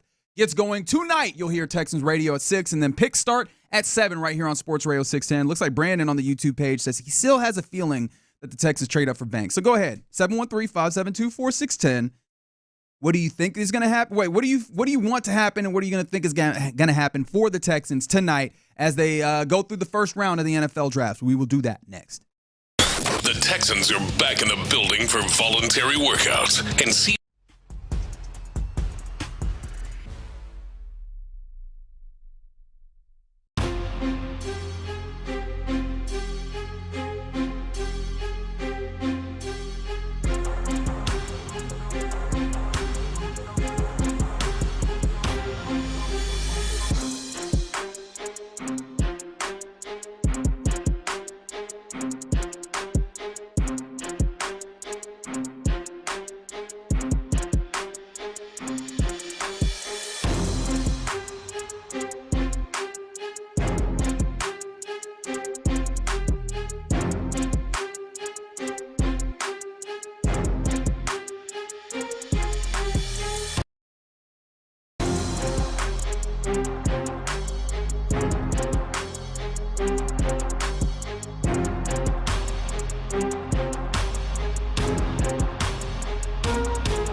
HD2 Houston. Insider access, exclusive content. Sports Radio 610. The Texans play here. An Odyssey sports station. Sports Radio 610 presents In the Loop with John Lopez and Reggie Atatula. NFL Draft starts tonight. We made it, ladies and gentlemen. NFL Draft first round is tonight, ESPN, NFL Network, but of course right here on Sports Radio 610. 6 p.m. is when you hear Texans radio. 7 p.m. is when the picking starts. And according to, what is this? Let me make sure. USA Today, just as like if Texans stick and pick at 25, around 10-17 is where they would pick. That is obviously not near an exact, but, just generally these things kind of tend to move at a certain pace. If you were like, Figgy and I were just talking about this. Yeah. If you wanted to try and find a time, I think that would be Nick Caserio, man, do us a solid, man. Trade up so we could get out there. Oh, y'all looking for a trade up, not because of value or player. You just like, I'm trying to get to sleep. Yeah, get up. Yeah. We got to work in the morning. Hey, do us a solid. We can do the over-under, 9:30 p.m. The Texans are going to pick. All right, so according to this, again, for whatever that is worth to you, 9:30 p.m. would put is expected to be right before pick 18.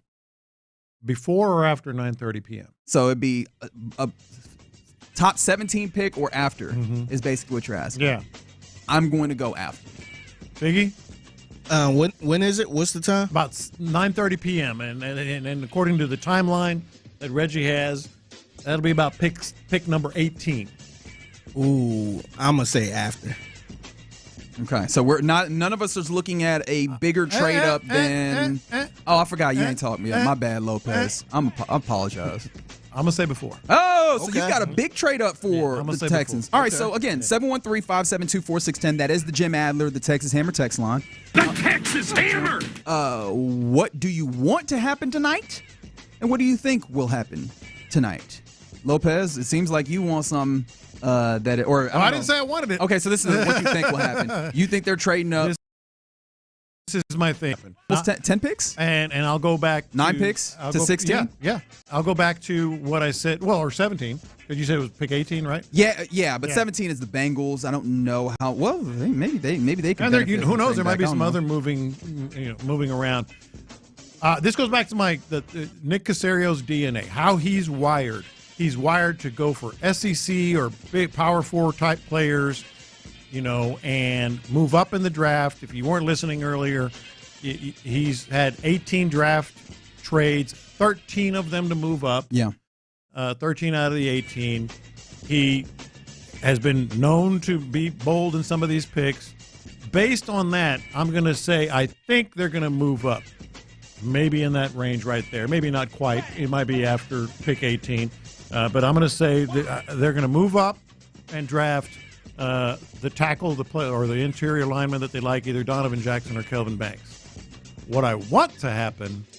Yeah, I feel like the big move up would be Kelvin Banks. I don't know that Donovan Jackson you need to have a big move up for. Well, it depends on what happened, but yes. What I want to happen, and this has nothing to do with the first round, so maybe I'm bending the rules here a little bit. Yeah, because we're going to talk tomorrow. You act like we're just not going to talk to the draft. Well, I'll just throw it out there, then I'll have another one for you. All right, cool. What I want to happen, as you guys know, is I want them to prioritize running back in a day 2 round. Okay. Second, third round. I want another big-time running back. So in terms of what I want to happen tonight, I kind of want that to happen too. What I think they're going to do and what I want. I want to see them go get the player that they think is going to bolster the offensive line. Okay. Some other texts that have come in from the 832. I'm guessing what they believe will happen. They say the Texans will stick and pick at 25.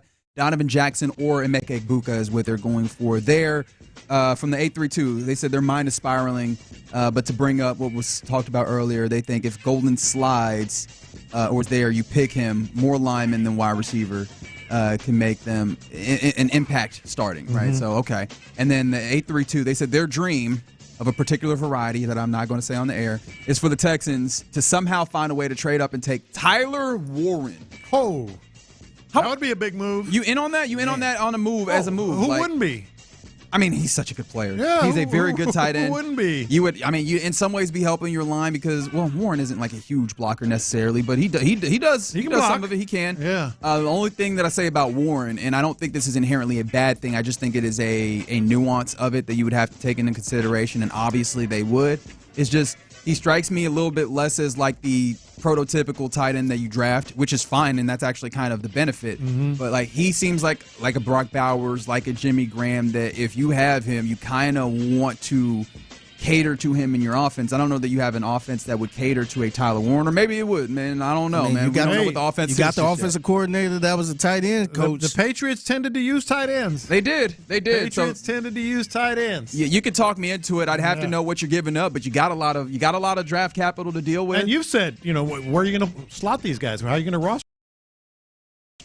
Asking how you roster all these guys if you do select 7 in this draft. So you could hear me. You could hit me with that. I think that for me, what I think will happen is probably in line, kind of what I want to happen, and I think that they'll stick and pick at 25 because when we think about all of the things that this team cares about, right? They want to get better from the inside out. They want to have a guy who has the right mentality.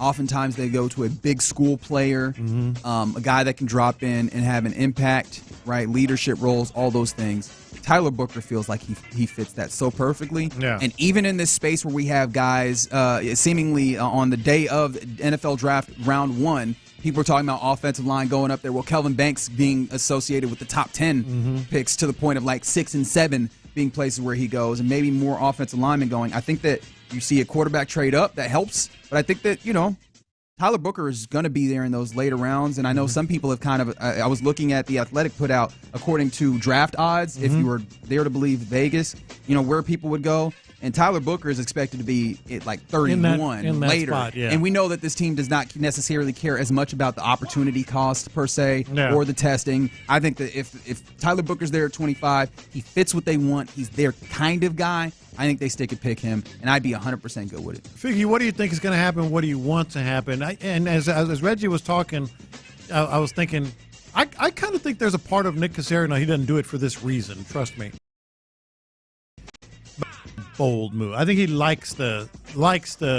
All right. And he said Nick is a look at me, Louie. That's crazy. No. I think I think, like I said, I think it's how he's wired. Yeah. I like to make that move. That's my guy. I'm gonna go get him. I take it a step further. I feel like Nick Caserio is the guy that like to call and try to find a sucker.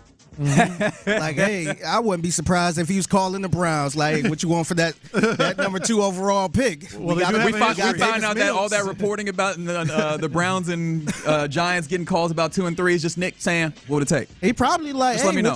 What you thinking?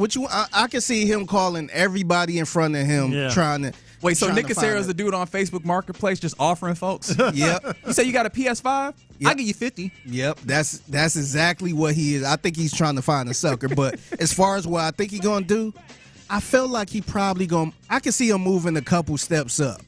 I don't think he's going to get to 10 or 12 or nothing like that. But I do feel like if somebody is there and they're sliding, I can see him jumping up a couple spots. I will say – and you could be dead right on this, I don't see them staying at 25. Simply because the 2 teams directly in front of them could be targeting the guy that they want. So maybe just to jump forward to give themselves a little bit of certainty. Right, even if it's not to, pick 18, 17, 16, whatever, but even if it's to 22, 23, because the Packers are looking at linemen, the Vikings, are looking at linemen, et cetera. So I could absolutely see that happening. So maybe see if you like maybe the Los Angeles Chargers at 22. Sure. And see if you can give them a little something. I'm trying to think. Do the Chargers just to ensure that you're getting your guy. Yeah, because I'm trying to think of those teams that are just a little bit ahead of them. Which are the teams that kind of need more picks that maybe help you? And like the Chargers might be in one of those because they very recently have had a lot of kind of expensive players, maybe getting a whole bunch of cheap players. Chargers might be one of the better examples. Yeah. And it doesn't seem like it'd be all too costly to jump up those few picks from 25 to 22. Not that you're, not that you're pricing this out and being a little thrifty about it, but no need to be too expensive about the way that you jump there. Yeah. And yes, you're right. The Patriots were killing teams with their tight ends. I see what you were doing there. I understand. I appreciate the joke. So I did mention that there's a little bit of sports betting going on. The Athletic kind of put together based off of odds where various people go. Is there anybody that you're curious about, or any team that you're curious about? Because one of them I'll start with the Texans, because I know we're all curious about that. According to the betting odds, and this falls in line with a lot of the mock drafts that we've seen to this point, the betting odds have the Texans selecting out of Ohio State. Here we go. Tackle Josh Simmons. Oh, I thought you were going to say Donovan Jackson. I know, that's why I did it the way that I did. Yeah. Does that make you comfortable, uncomfortable? I don't see it happening, man. You're jumping in with the dude with the patellar tendon injury, and then and the poor man's Laramie Tunsil. Supposedly, right? Yeah. Like he has those questions out there about, what is it, a kind of maturity. I don't know how much commitment to doing everything necessary. Right. I don't know how to substantiate those things, but if there's a question out there, I would assume that D'Amico and Nick Cassero, that's a question. I can't imagine that that's a guy that the Texans select with what they believe. Any other places that you're interested in? Well, I'm interested in this because Figgy got me thinking. What player, like in the top 10 by and large, do you think the Texans, if they actually go, screw it, let's move way up? And I'm not talking about with the Browns to 2. Let's say they move up to 7, 8, 9, something 7, 8, 9, 10. Yeah, somewhere in there. Could you see them doing that, first of all? Because I think it's a possibility. I wouldn't say a great possibility, but I think it's a possibility. Well, you did that for Will Anderson Jr., right? Yeah. And what do you have they with were Will at Anderson Jr.? They were at 12 though. Right, but I think 25 to top 10. That's a lot, and I do feel like they got the ammo to do it if they really wanted to. And he did mention the short draft board, the smaller draft board. So maybe it might be worth it for them. Well, right, but So let's 25 to top 10 that'd be 15. But I mean, I still think let's try and use history to inform what we're talking about here. So an 11 pick jump or what have you, or 9 pick jump rather, to select Will Anderson Jr., a player who generational kind of talent, and also very much fits that mentality that they want in the building. I feel like you'd have to have both of those things in a player, and I think it's tough because I don't know that you have a lot of guys that you go generational talent outside of a very short. I'm glad you asked that. Let's say they go crazy. Let's get crazy here, all right? And he decides we're willing to give up a lot of assets to move to, let's say, pick number 7. The head coach is a former Houston Texans in this building, including, I'm sure, with D'Amico Ryans, with whom he played, I believe. There was a little bit of a crossover there. Maybe not. Aaron Glenn. Jets need picks. He's got equity to build.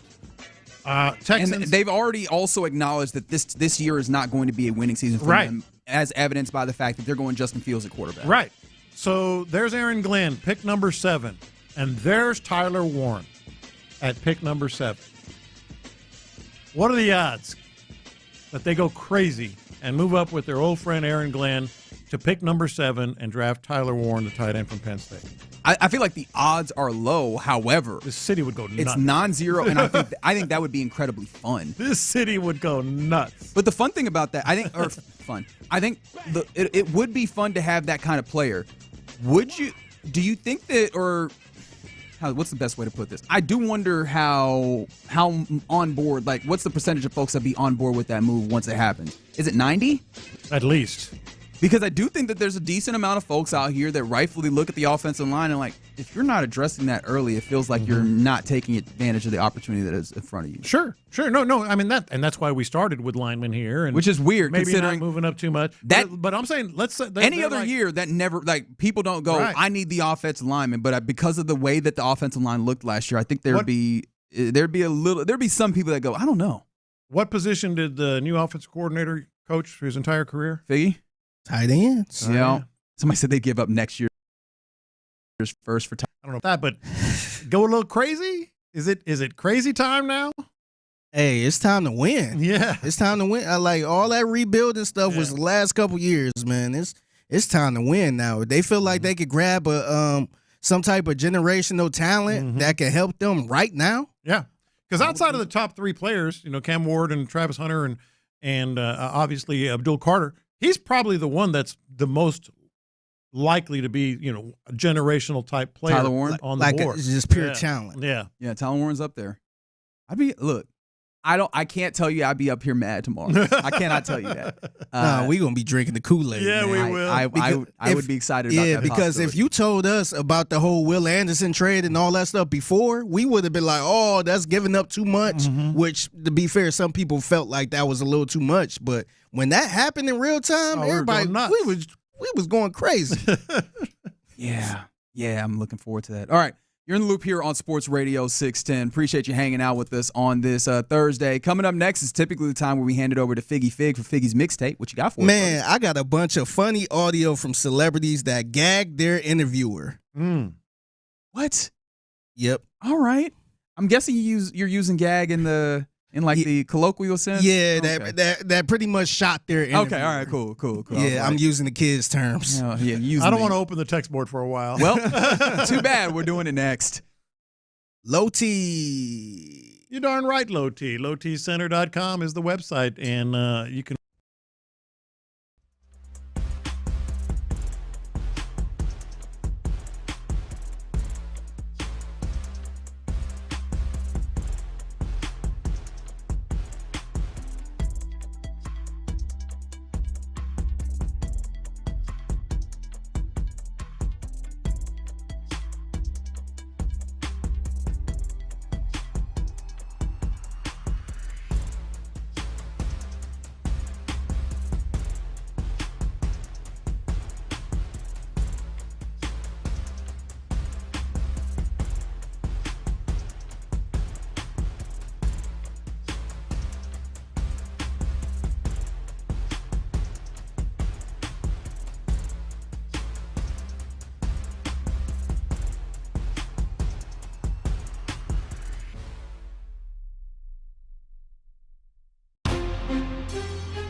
Sports Radio 610.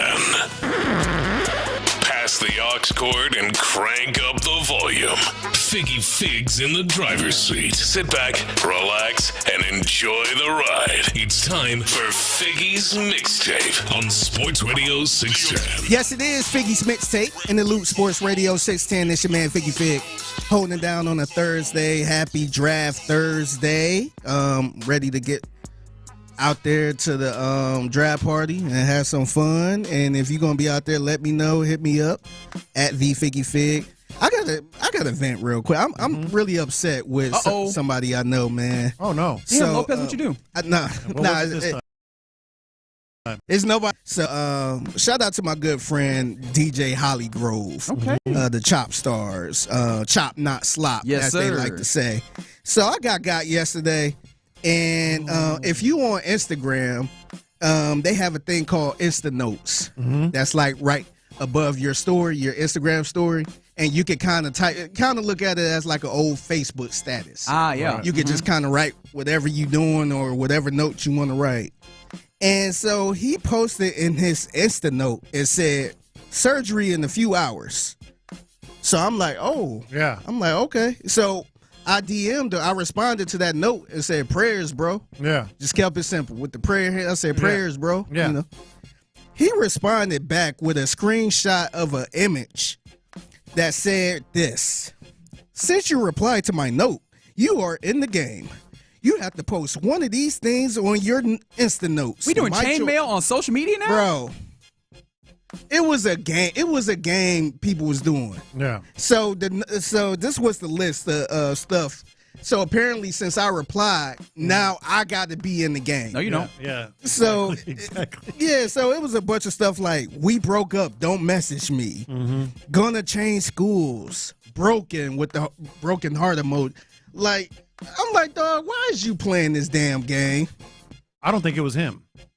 No, it wasn't. It's his account. I thought he got hacked. Or something. No, he didn't get Facebook hacked. Post those he said things? no. So he said somebody got him. Oh, okay. So he was. So you do It Facebook was- that a lot, like where? No. He wasn't hacked. He was playing the game. I'm like, dog. Yeah. Like, why you doing this, man? Yeah. I didn't. I really thought that the chain mail type things are something that we had left in the past. Yeah. These little games, these Instagram games is like 20 years old, man. Like, why we still playing this stuff? I thought he was dead serious. I've never understood why people felt like they were beholden to this. I was like, you know what you could do? Not. Because that's what I've done every single time. Yeah. Right? I'm not playing this crap, man. I'm like, dog, what's wrong with you, man? Here's the thing. I'm looking at it now, and he says, I'll be the one to choose which one you have to post, and you have to keep it up for 24 hours. And since you replied, as you said, but you have to post one of these, and you can't say no. I'm like, sure I can. Sure I can. And then the one, absolutely, and I then, can. Who gonna check me is my response. And then he sent me. So this is the one he sent me. He sent me the one that said, "Dye my hair." LOL. No, that's a regular. That's every month. You know what he was trying to do? He was like, you can play, but I'm gonna help you out to get out of it because nobody's gonna respond. Okay, He was trying to give you an out. Okay, if he was gonna play. I see that. I see the game. I'm just like, man, that like ain't nobody about to respond to that, but I got it. But I was pissed off, man. I'm like, come on, man. I expect better from you, DJ Holly Grove. That's the thing, right? It's like, don't do this. Don't do this. Why? At your big age. Yeah. If I'm doing something like that, man, check on me in real life. Check on me in real life. I might be hacked or somebody got me held hostage. Let's get this, man. Right. The celebrities that gagged their interviewer. 713-572-4610. Still, it goes either one way where people are just like, I don't understand, or another way where people have probably been online in a different space. Let me clean it up for the nerds out there. Not just the nerds, for the debauchers. Or the lames out there, and all the people that's not cool. So pretty much interviews that went off the rails. Okay. So the person that's interviewing somebody, and then it just go off the rails where they like, oh. So I got a list of these. So the first one I want to go with, I got to go with the Godfather of Soul. Who was the Godfather of Soul? James Brown. James Brown. Yeah. This is James Brown on CNN, and just sweating like a Easter pig ham or whatever, a Christmas pig, something like that. Yeah, this is him just being James Brown. Yeah. Now, the women love you when you get out there. Why do you think that is? What did you say?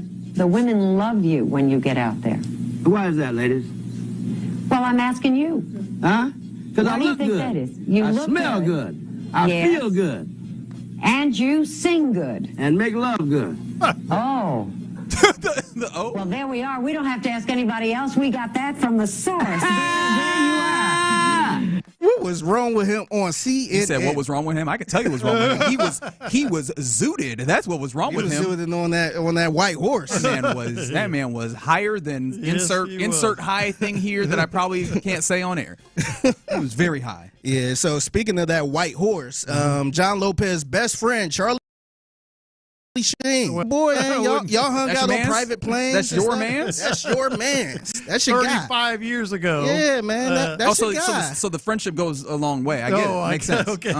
So if you walk in this room, you better keep that same energy, man. I will say I've been to a party in which the white powder was there, and so was Charlie Sheen. I will say that. Hey, yo.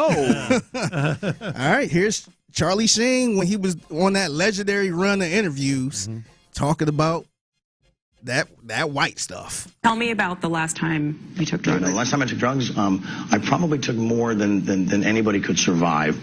You know. What are we talking about? How much? I don't know, man. I was banging 7-gram rocks and finishing them because that's how I roll. I have one speed. I have one gear. Go. How do you survive that? Because I'm me.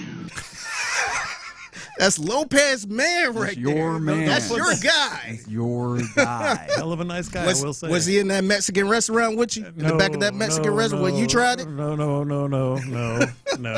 That's your man. That's your man. I forgot how fast he was talking even in that moment. It was like, this is probably more level for him, but I don't think he was sober in that moment. No, 100% he was not. No, that is a lie if he said he was. Yeah. Here's another one, Pat McAfee. This was early on Pat McAfee. Like, he looked young in the video. It wasn't no ESPN money or nothing like that. And he had a guy by the name of Adam Cole on, who was a wrestler. I don't know how big he got as a wrestler, but during this time he was on NXT. Okay. And so, and Adam Cole kind of went off the rails a little bit. That's good business. Hey, that's business, baby. That's very smart. Well, and especially for you, because, you're kind of small. Oh, we're going to go with the size thing now. You, Pat. Seriously, I'm sick of your shit. I come the whole way here, take time away from my family to come to do your stupid show. Hey. And you're going to continue to disrespect me. Don't touch me. Whoa. Fuck you. No, f*** you. Get out of here. You all right? All right. I had to check with Sean Pendergast because Sean, I don't know if Sean saw this clip before. I showed him. But I'm like, is this real? Yeah. Because, wrestlers, sometimes they get in that mode where they know how to push the right buttons to make it look super real. But I think this was legit, man. I don't know what he was on. No, I get it. Well, I know what he was on. He was on that you play too much.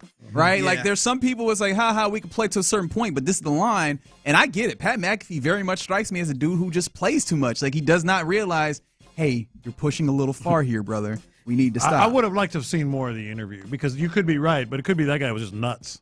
Yeah, it could. Very sensitive. Well, I mean, the way that it happened, right? Yeah. It seemed very evident when he was talking about like being little. Like he was it's the too little thing again, which is like this is clearly something that people poke at. That Pat knows that they poke at, which is the reason why he poked at him for it. Yeah. But clearly, this is something that he a little sensitive about. And I feel like when he's sensitive about it, if you don't want him to blow up, and if you want to be an interviewer that actually wants to continue the interview, I joke with just move on to something else. That was one of those you thought you were a little bit more friendly than he did. Yeah. So he was like, we're not that cool, dog. Yeah. We aren't. Exactly. Now, this one right here, this was definitely real. Like, I don't have to question this one. Everybody remember this one. Oh, Jim Everett. As Jim Rohn like to say, Chris Everett.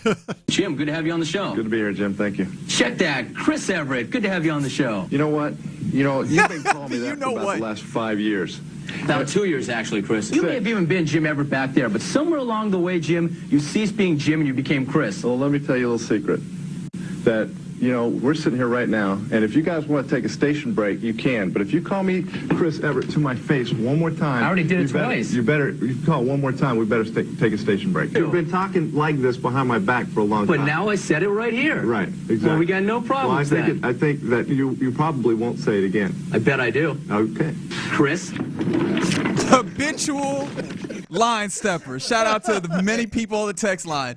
That is Pat McAfee, and that's absolutely Jim. Jim Rome, he wanted smoke. Yeah, you could tell the way the interview started. He was just like, hey, we here. We got a 5-minute segment. Let's go, man. We got time. Chris made his career. And apparently the 281 seems like somebody that's in on the wrestling. They said Adam Cole's spot was acting, that they ended up wrestling in NXT. Okay. All right. Okay, so that was kind of staged. All right. Okay. Okay. It still looked kind of scary though. Yeah. But that one right there, you know that's real. That was real. I don't think that was staged. Yeah. You could tell. One of the things I love about Jim Miller, it's like you know, you do this all the time. I could almost see him calculating, is it worth it? Yeah. Because I want to touch this man. Yeah. But what are the consequences? And he's like, I bet you won't do it again. He's like, I bet I will. He's like, okay, it's time. The time has come. That's former Oiler Jim Everett. That's right. Yeah. He actually followed me on Twitter. He does? Because I think I tweeted something about that. And he gave me a follow. I'm like, okay. Yeah. So once in a while, he'll like a tweet. But shout out to Jim Everett. How about this one? This one, I would not play with this guy either. Old Mike Tyson. So Mike Tyson was doing a TV interview with somebody, and the interviewer decided to bring up his rape case. Some of your critics would say, you know, there's a race for mayor. We know you're a convicted rapist. This could hurt his campaign. How would you respond to that? Hey, I don't know who said that. You don't even know who said that. You know what I mean? And I don't have no comment to that, you know, because it's negative, and you're being negative. And I met the mayor, and nothing they can do about it. We actually had a really good time. We talked about George Travalo, who was a legend in your city, highs and lows. It's so interesting because you come across like a nice guy, but you're really a piece of Hey, with that come comment. On. No, that was a piece of you. That was a piece of Is it nerve-wracking for you to do something like this, or is it more nervous for you to box? How does it compare? I don't know. It's more nerve-wracking for me to hear us talking to a rap piece like you. Come on, Mike. No, because you're a piece of All right. You really have to. We're gonna wrap up this interview. Thank you for coming in. Bleep you. It's one of my favorite history, man. And, oh, by the way, bleep you. Yeah. No, you could just see Mike Tyson. He was just sitting there thinking like, nah, I'm getting mad. You could see him getting pissed. Yeah. And then he just went on. And then he couldn't hold it anymore. I don't see how I can talk to a rat piece of bleep like you. Like, oh, come on, Mike. Yeah. now to the guy doing the interview, it's Mike Tyson, man. Why would you bring that up in front of Mike Tyson? He's My man right was trying there. to speak truth to power. He's right there in front of you, man. Like, nah, I would stay away from that, man. But I guess that's good journalism. Yeah. Yeah, is that, so speaking of the journalism, is that good journalism? I think there's other Did ways. you had to bring that up? No, you don't. There's other He ways. brought it up strong, too. I was going to say, there's other ways to. No, I feel like you said he brought it up strong. I think he was just trying to slide that in right quick. We know you're a convicted rapist. What? Huh? You said what? But that's some of the fun interviews I found trending a little bit. Real quick, get you out of here. Rest in peace to Steve McMichael. Yes. Passed away yesterday. He had ALS. He was fighting with ALS and all that stuff. Actually got into the Hall of Fame last year. Yes, he did. So I was actually there. Saw his family on stage and all that stuff. That was cool. But did you know he had a beef with the umpire, Aaron Hernandez? Who doesn't have a beef with Aaron? Well, he did. He was in the flesh. He was at I want to say this was a Cubs game. He was doing the 7th inning stretch song. And he said, you know what? Yep. He said, you know what? Let me speak my mind on this umpire down here. Hey, don't worry, I speaks with home plate umpire after the game.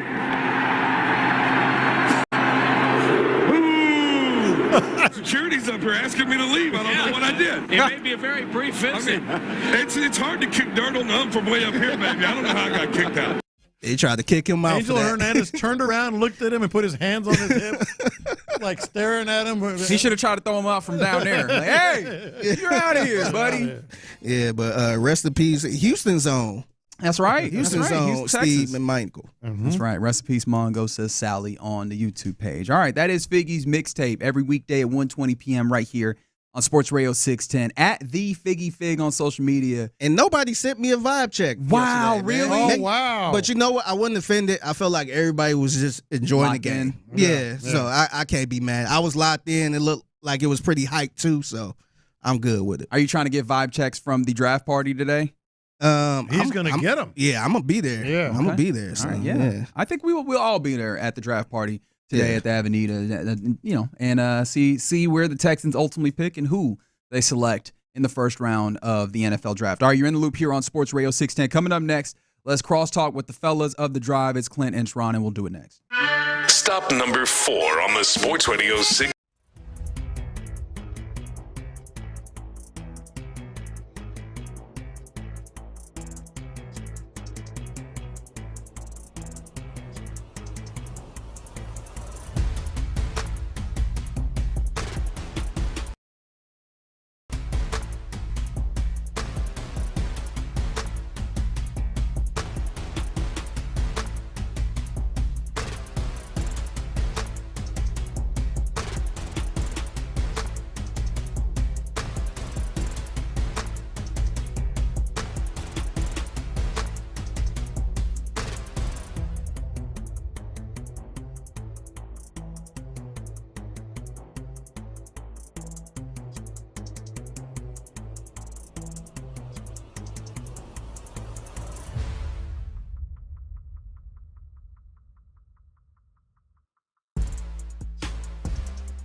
investment advisor with the Securities and Exchange Commission. OMG, those shrimps are really jumbo. Live from O'Karam Injury Lawyers Studios, Sports Radio 610 presents In the Loop with John Lopez and Reggie Atatula. Yeah, you're in the loop here on Sports Radio 610 on a round one Thursday here. NFL draft coming up here shortly. Mm-hmm. And so appreciate you guys hanging out with us to this point. Getting ready to talk to the fellas of the drive, Clint and Ron, who are out at the Avenida where the draft party is taking place. And so we'll talk to them here in a second. What is your confidence level in Nick Caserio on getting this right in however way you want to deem correct and right? Because, I mean, we just got a text in on the Jim Adler Hammer text line saying that they're hoping that Nick doesn't bleep it up. He should use his picks, they say. He needs too much. He needs a guard, speedy, wide out, center, decent running back. They said he's going to move up for no reason to make himself look smart. Stay put and keep the pick. Well, he's not going to do that. Yeah, what's a way to, you will be unhappy with this? Like, what's a way he can really mess this up where you kind of come in to work a little bit? See, that's kind of part of my answer. Yeah. Confidence level. My confidence level is high that it's hard to screw this up this year because they really just need a piece here, an extra body, not an extra body, but someone else to compete, as they like to say, or maybe just a receiver. They're so close, it's kind of hard to screw that up. If you just go with mock drafts and not even your own research and your own interviews and your own everything else, it's kind of hard to screw up. But this is the part of the answer where I think it gets a little. He moves up for an offensive lineman or stays put for an offensive lineman, and a year, 2 years in, then it's another pick that doesn't work out on the offensive line. Then you start to lose real confidence. It's been sort of danced around. Remember, he bristled when he was asked about it in his press conference, etc. That's what got him to the point of cussing. Yeah, that's what made him drop that bomb. So if that happens again, my answer is Figgy's. My confidence level is high, but let me update that in 2 years. Yeah. So I think that's some of it, and it's something that's inherent with the NFL draft generally is that. Whether somebody gets it right or gets it wrong, mm-hmm. I guess, in the way of speaking, isn't often dictated on the day. Yeah. And usually if they get it wrong on the day, it's because they bleeped it up in a way that feels magnificent. Yeah. Right? And even some of those instances, and we've talked about some of those times where you drafted Jack Sock in the first round, mm-hmm. Off-ball linebacker from Detroit, and you look up and you go, actually, it kind of worked out for him, didn't it? Yeah. Right? So, I think that's where it gets interesting. And I think it's because I feel like there's a level of trust that Nick Caserio has been built with what's happening here. Maybe offensive line is the place where you have a little bit of concern, but I think that also stands out because of how well he has done mm-hmm. in other aspects. And I take you to Jonathan M. Alexander, who wrote a fantastic profile on Nick Caserio in the Houston Chronicle that was there today. I encourage you to take an opportunity to read it. But I was also I enjoyed it quite a bit because I felt vindicated, Lopez. Mm-hmm. He talked about in March how Caserio dealt Laramie Tunsil and C.J. Stroud RG Stadium and asked to chat with Nick Caserio, saying, quote, "I was confused. Laramie is one of my best friends. He's somebody who is a big brother to me, someone who was my locker room mate for 2.5 years, and somebody I got close with off the field." Apparently Stroud had questions, and then, but he said no matter what happens, he always has something up his sleeve. So, of course, sometimes you don't know what that is, but you just have to trust, and that's something that I've got basically developed with Nick, mm-hmm. in essence. Huzzah.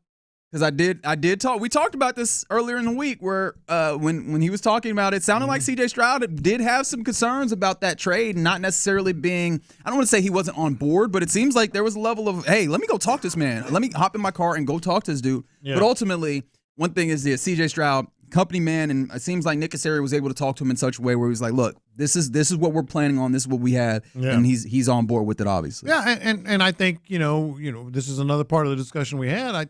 You can be upset about it, but also know that it was maybe necessary, and I think that's probably what Nick was telling him. How much do you think that having that conversation maybe leans to the idea that they will stick offensive line? I mean, hell, you listen to Daniel Jeremiah, and he's like, they got two guys that I know for certain that those are their guys when it comes to Booker and Banks, and almost putting it entirely in this place where they're drafting offensive linemen, despite what Nick Caserio said about drafting for need. It's the safest pick. It's the safest bet.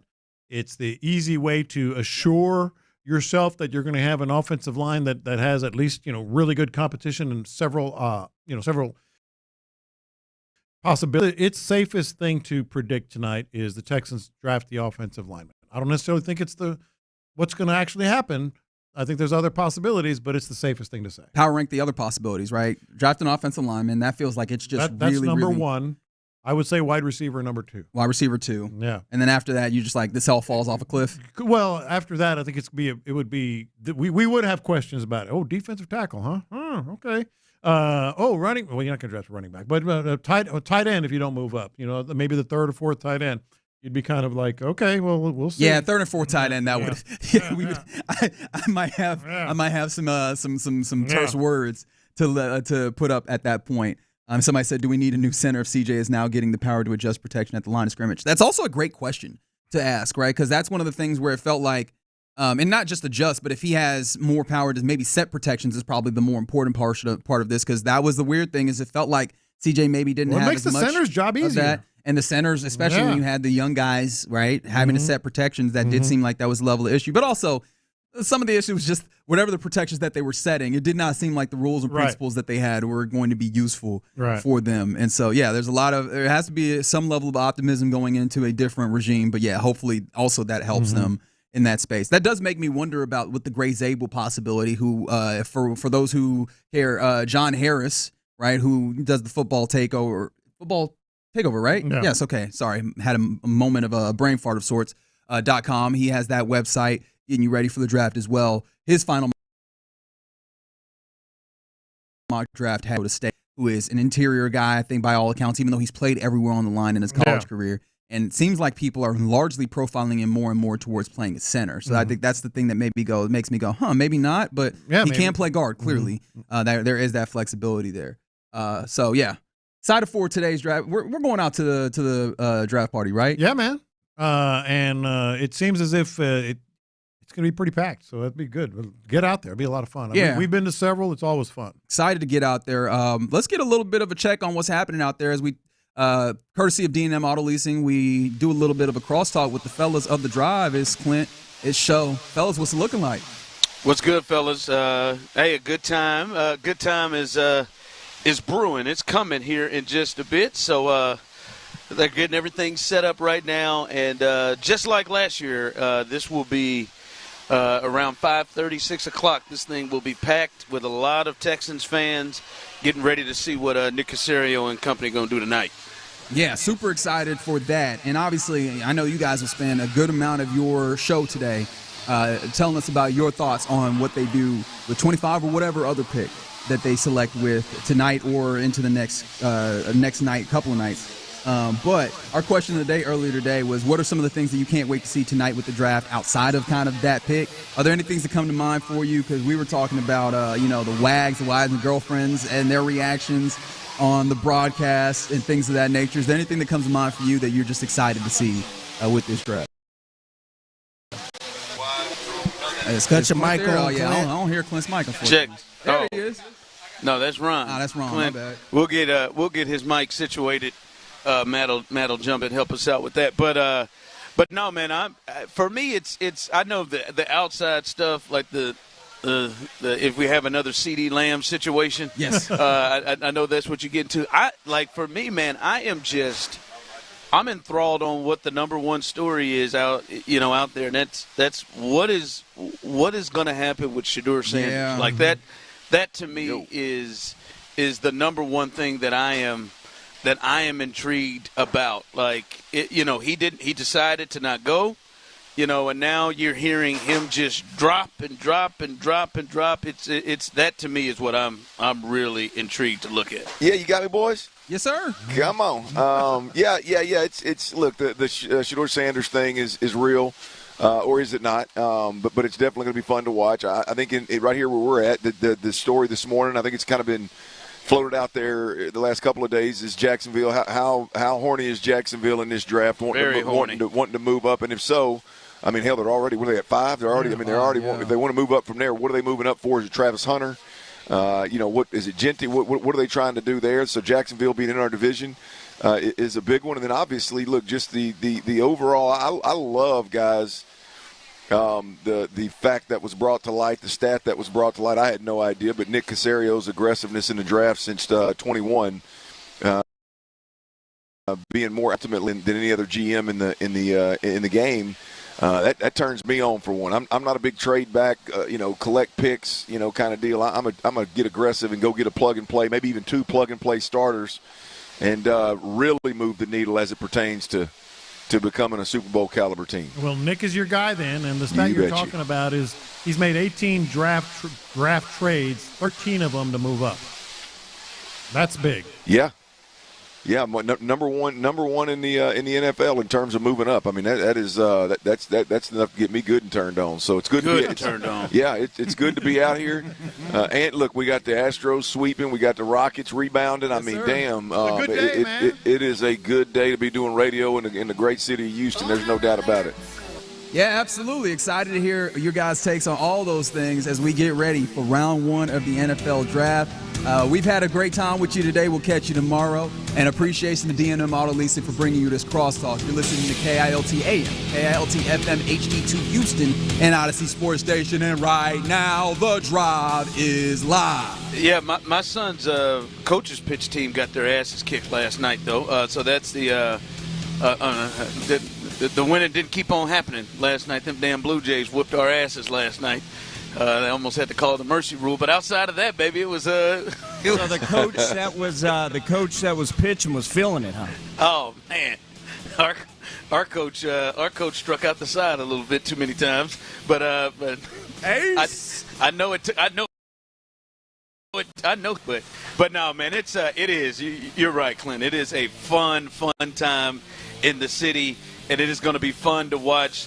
As we're right here across the street from the George R. Brown Convention Center to watch this thing fill up, the draft party here, Clint. And we were here last year, and it was a lot of fun, and this thing became crazy out here, and I'm sure it will be the same thing as well. Everything gets started here at 5:30, and at 6:30 the gates open, and you'll be able to meet Texans legends. You'll see Toro, Tyler, get excited. You'll see the cheerleaders, and most of all, and best of all, you'll get to see some of your favorite Sports Radio 610 personalities, like the two of us at the top of the list. Did you see Toro tweeted me? You really had this happen to you. Did he tweet you? Yeah, Toro's my bud, man. Did he? Yeah, what did he say to you? It basically was, pumped up to see you out at the draft party tonight. How about that? Well, what time are you getting here, Tyler? Just as quick as I can get my skinny ass over there after the show. Oh, okay. You'll like it, man. He's on down. We got a good little crowd down here. And we got a poster board. Look there of Roger Goodell right there. Is that life size? He's bigger than that, isn't he? It's pretty big. That's Roger Goodell. Get down here. You can take a picture with the cardboard cutout. Yeah, he's got a real red. Roger Goodell. He's got a real red tint to him, doesn't he? It does. Yeah, the hair too. Yeah, all of it. What's up, Raj? There you go. Food trucks, Bev Kid as well, and so get on down here, man. It'll be a good time. Party for free. The McNairs, man, Cal and Hannah, they got it. They got it for you. They're flipping the bill for this sucker. So get on out here and have a good time. Does this count as being on your show? This does, actually. No, hell no it doesn't, Ron. No, it doesn't, Hannah. You got to grace us with your presence. Yeah.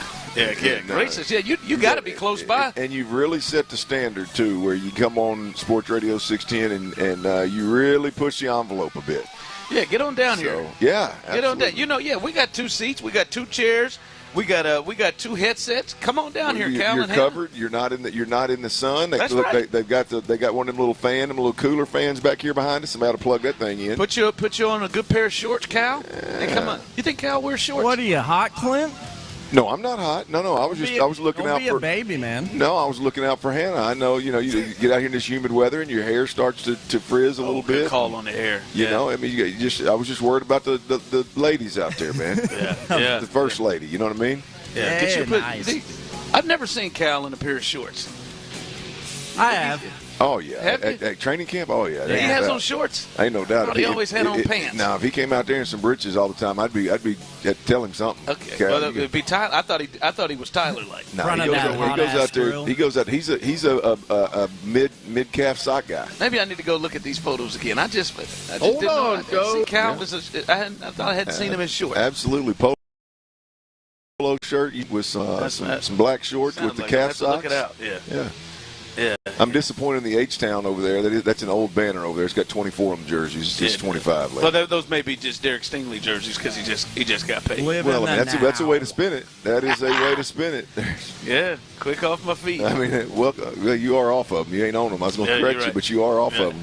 Now, listen, man, it's a lot to get to. We are going to dive into this draft here throughout the show.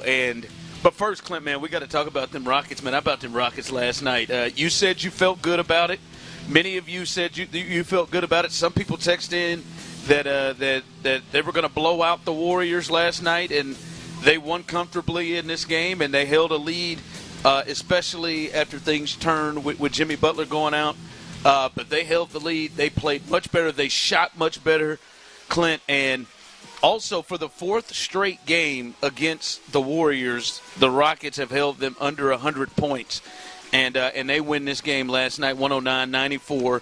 Jalen Green had a huge performance, and they played great. I do want to get to Jalen Green a little bit later on, but Clint, big win last night from the Rockets. Yeah, big win, big adjustments by Ime Udoka, big adjustment by Jalen Green. And really, for Jalen Green to make that level of adjustment, it had to be an adjustment by a lot of guys. Fred VanVleet, one of them. What a leader, what a veteran, what a teammate to go out there, and after you go out there and mess the bed, shooting 13 threes tonight, you would expect, a lesser man would go out there and want to get his shots up. He clearly conceded the ball to Jalen Green on multiple occasions early, and Jalen Green, when he knocked that I think it was the second three he took, when he knocked that sucker down, Tyler, I knew that bet you had was safe. And I knew I knew we had a really good shot to have a good night as Rocket fans at that point. He clipped it by 20, didn't he? Yeah, man. Yeah, he knocked it down. But man, what a bounce back. Now I think it is. I think it's safe. I think it's real. I think it's fair to look back at game one and say, hey, there was probably some first game shock, some first game jitters, some the young team that hadn't played in the playoff much with the exception of a couple of guys. It's hard to lean into that when you've only had one game and you really don't know what to compare it to. Last night was a 180 from the previous game on Sunday, and just tip the cap to the fellas, man. As you said before, that was about as must-win a game as the Rockets had all year, and they went and got it done. Yeah, they did. No, it was big win by the Rockets, and they did what they had to do. As we said, we will make sure that we dive into that, because I do want to get a little bit more into Jalen Green. And as you talked about the thought of, some of these guys had some nerves in there. Wait till you hear what Jalen Green had to say. We'll let you hear that a little bit later on. It was something amazing what he had to say in honesty about how he was in game one. We'll let you hear that in a bit. But Clint, we are for the draft, and this is a big one tonight. This is a big one tonight for the Texans, depending on what it is they're going to do. And I want to throw this to you, to the people as well, those of you on the Jim Adler, the Texas Hammer text line. You can text in 713-572-4610, YouTube and Twitch. I see people already going in about the draft.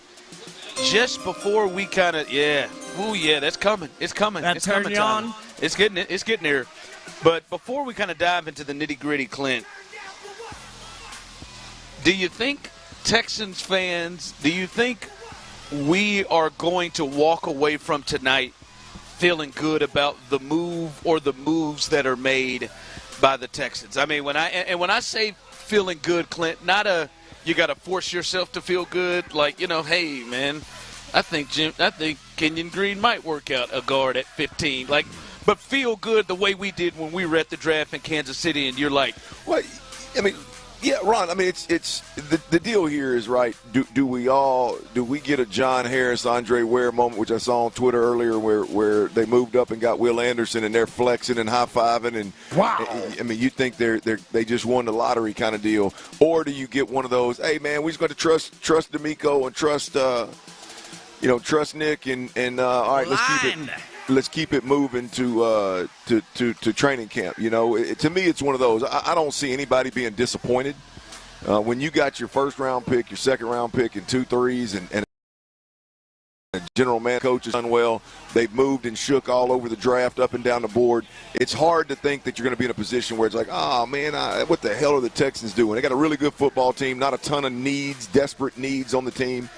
And so, look, I don't expect to walk away like, what the hell did I just watch? Or what the hell did I just hear? What did they just do?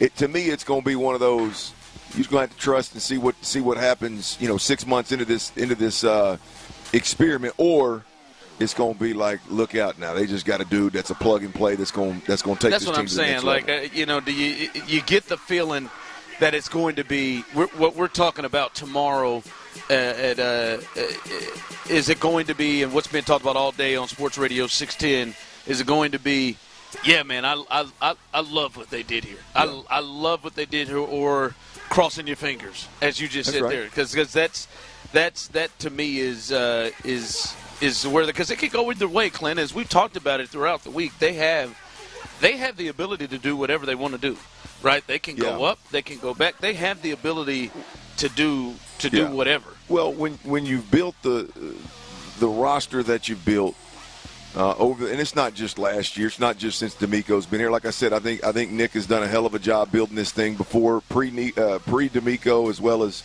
since D'Amico got here. They've done a hell of a job, man, and so it gets exponentially more difficult to grab a surefire plug-and-play starter when you narrowed it down to his team for that guy to exist. And then you take the roll of the dice that the draft typically is, and you go, okay, it's even more of a bullseye to hit kind of thing. And so we'll see what they end up doing. For me, I hope it's one of a couple of positions. Again, for me, it's about plug-and-play difference makers right now. It's not about developmental. It's not about down the road. And I know it's a long shot. I know it's a lot to ask, but that's just where I'm at as a Texans fan right now. All right. Listen, fellas, we have talked about, two major positions, right? It's been receiver and offensive line. Those are the two major positions we've talked about, Clint. Those are the two major spots. Hold on, somebody. Those are the two major spots and areas that have been linked to the Texans in this draft. Receiver and somewhere on the offensive line. And oddly enough, those are the two things that are, directly connected to Nick Caley and C.J. Stroud that both need areas of need. As we sit here today, going into the first round of the draft, that's going to start in several hours. Which one do you think is the one they need the most right now? Like we talked about those two, just who knows what they're going to get. I think, Clint, if they go and get somebody out of either one of those positions, I think everyone will understand. And for the most part, depending on the player, will be cool with it. But which one do you get the feel is the biggest need right now for them? Still had to be interior offensive line. There's just no other. I mean, I think that's how I feel, and I think that's because you're sitting there because before it was like the speed. You were starting. Yeah, to get I think that is a desperate need, but I don't think that's it doesn't have to be a first round pick to accomplish that, and I think they probably feel better about the wide receivers as a whole than I do. So I'm kind of trying to balance my opinion as well with where I think they are, and I think they're probably higher on the guards that they signed than I am. Even though the contracts that they doled out, they don't really tell you as much. But I got to believe that D'Amico Ryan's words mean something. And when he sat up there as soon as the season was over and said we got to be able to protect our quarterback, just being a football guy, you look at how this team's going to win games offensively. It's going to go first and foremost through C.J. Stroud. And if you can't protect him, then you I mean, you're handcuffing the hell out of him. So I got to believe that all the hype is real, the Booker hype is real, the Banks hype is real. I got to believe that it's an offensive lineman, and I think that's the biggest need right now. Brandon says O-line because it can help with the passing and running game. Saying O-line's more important right now. Listen, I don't think it's easy. I don't think it's as easy. Like, I think obviously at the end of last year, the thought was like, hey, this offensive line. But the last memory that you have of the Texans is in Kansas City and C.J. Stroud just getting his ass just dropped repeatedly. Just over and over again, repeatedly. I like them J's on you. Repeatedly just getting dropped.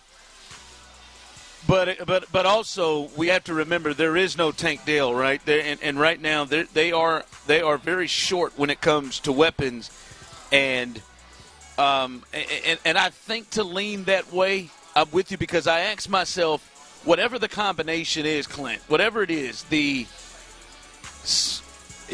Juice Scruggs as the center, Tomlinson as the guard, and is it Ed Ingram? Is it Titus Howard? Whatever that is, that when you think about that I don't know if that sits sits well with me. If I'd rather have that than have Justin Watson on the outside and have something better than that or not. I don't think it's easy because I do think both of them are something that they are really missing and in need of. But you're right. Like I'd almost trust CJ more to try to make another receiver work because you got Christian Kirk and Nico Collins. Well, look, I think you just, it's the protection thing, and this is going to go contrary to what I think they need to go O-line, but the protection thing, as I've said multiple times, is it's layered, right? I mean, that issue was an O-line talent issue.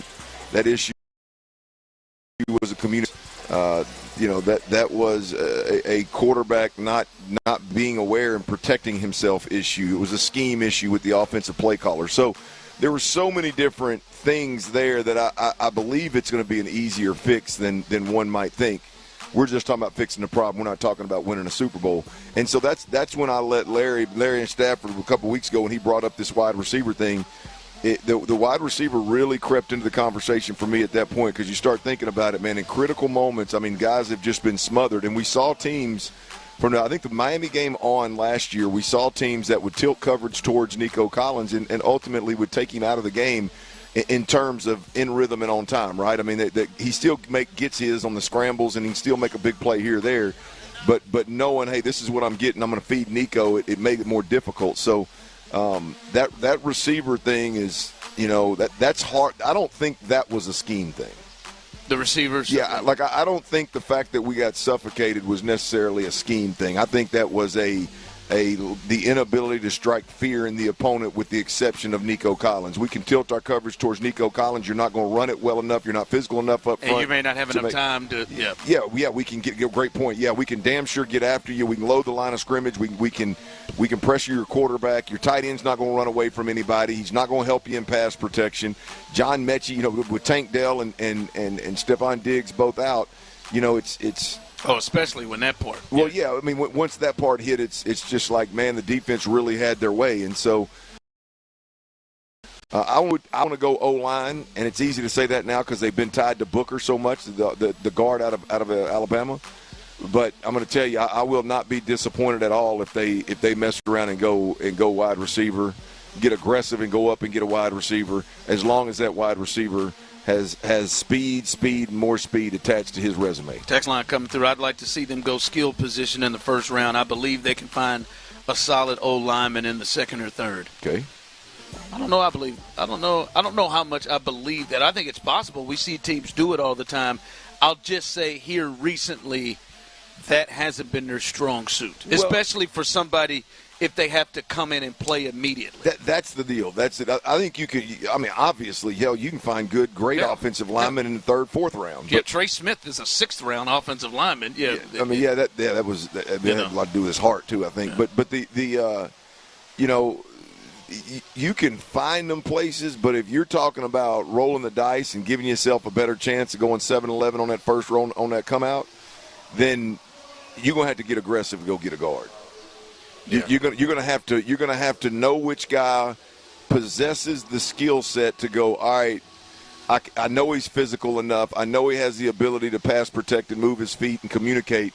We got to go get him because, to your point, there's not going to be but 3 or 4 of those guys in the draft. Yep. All right, coming up as we continue live from the draft party, we are right. And it's right across the street from the George R. Brown Convention Center. It is just now get it started, and it's going to be a great time out here. So make your way, if you can, out here and stop by and say hello as we continue this thing. But we got to get a little deeper into the man of the hour, Jalen Green. They needed a big performance from Jalen Green, and they got one. But wait till you hear what he had to say. This is transparent and honest. You don't want to miss that coming up next. All right, before we do that, though, I got to tell you about these SaberCats, y'all. They I went out and saw them win versus the New Orleans Gold.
Avenida Houston, getting you set for tonight's Houston Texans draft party. Sports Radio 610 presents The Drive with Stoerner and Hughley. Oh, it's always beautiful to be live downtown outside getting ready for the NFL draft. And ain't it? It is. That's where we are. Live right here. The Drive is on the road. And a lot to talk about. As what Clint said earlier in the crosstalk, the Astros out here sweeping folks as they head to Kansas City. What a successful homestand, only losing one to the Padres and the Blue Jays, two good teams. And then they get the day off and head to a beautiful, beautiful city in Kansas City to take on the Royals. And then you got the Rockets evening up the series 1-1, and I think have gained real control of this series because in the series, we'll discuss it a little bit later on. And then obviously the NFL draft tonight. I do want to get to the Jalen Green audio because I think you want to hear that. But I did want to let you all know games 3 and 4 will be in San Francisco at the Chase Center, but obviously with the win last night, it will come back here to Houston to the Toyota Center. And I just wanted you all to know Steve Kerr, the head coach of the Golden State Warriors, when asked about the FU Draymond chants, he said, "It's not ideal when a crowd is chanting FU Draymond. I would prefer if fans could use a little bit more discretion and remember that the guy has kids." So I just wanted to relay that message to all of you Houston fans, that the next time you get here, the guy that's out there doing everything that the bully at school does, just on the floor for everybody to see, you're worried about the FU word. Just yes, he has kids. I'm just relaying that, and just think about that. Just what's the slappy? Steve Kerr's a slappy. Just Steve Kerr's a slappy. I don't know but I just wanted to relay that to you all. So maybe choose a different chant, I guess is what he's saying. Maybe. No, do it louder next time. I just said, Clint, do it louder. Do it louder. All right. I would say I'd say there were a lot of things that led to the Rockets winning that game yesterday. But I think number one on the list is Jalen Green. He was special. He was a dude last night.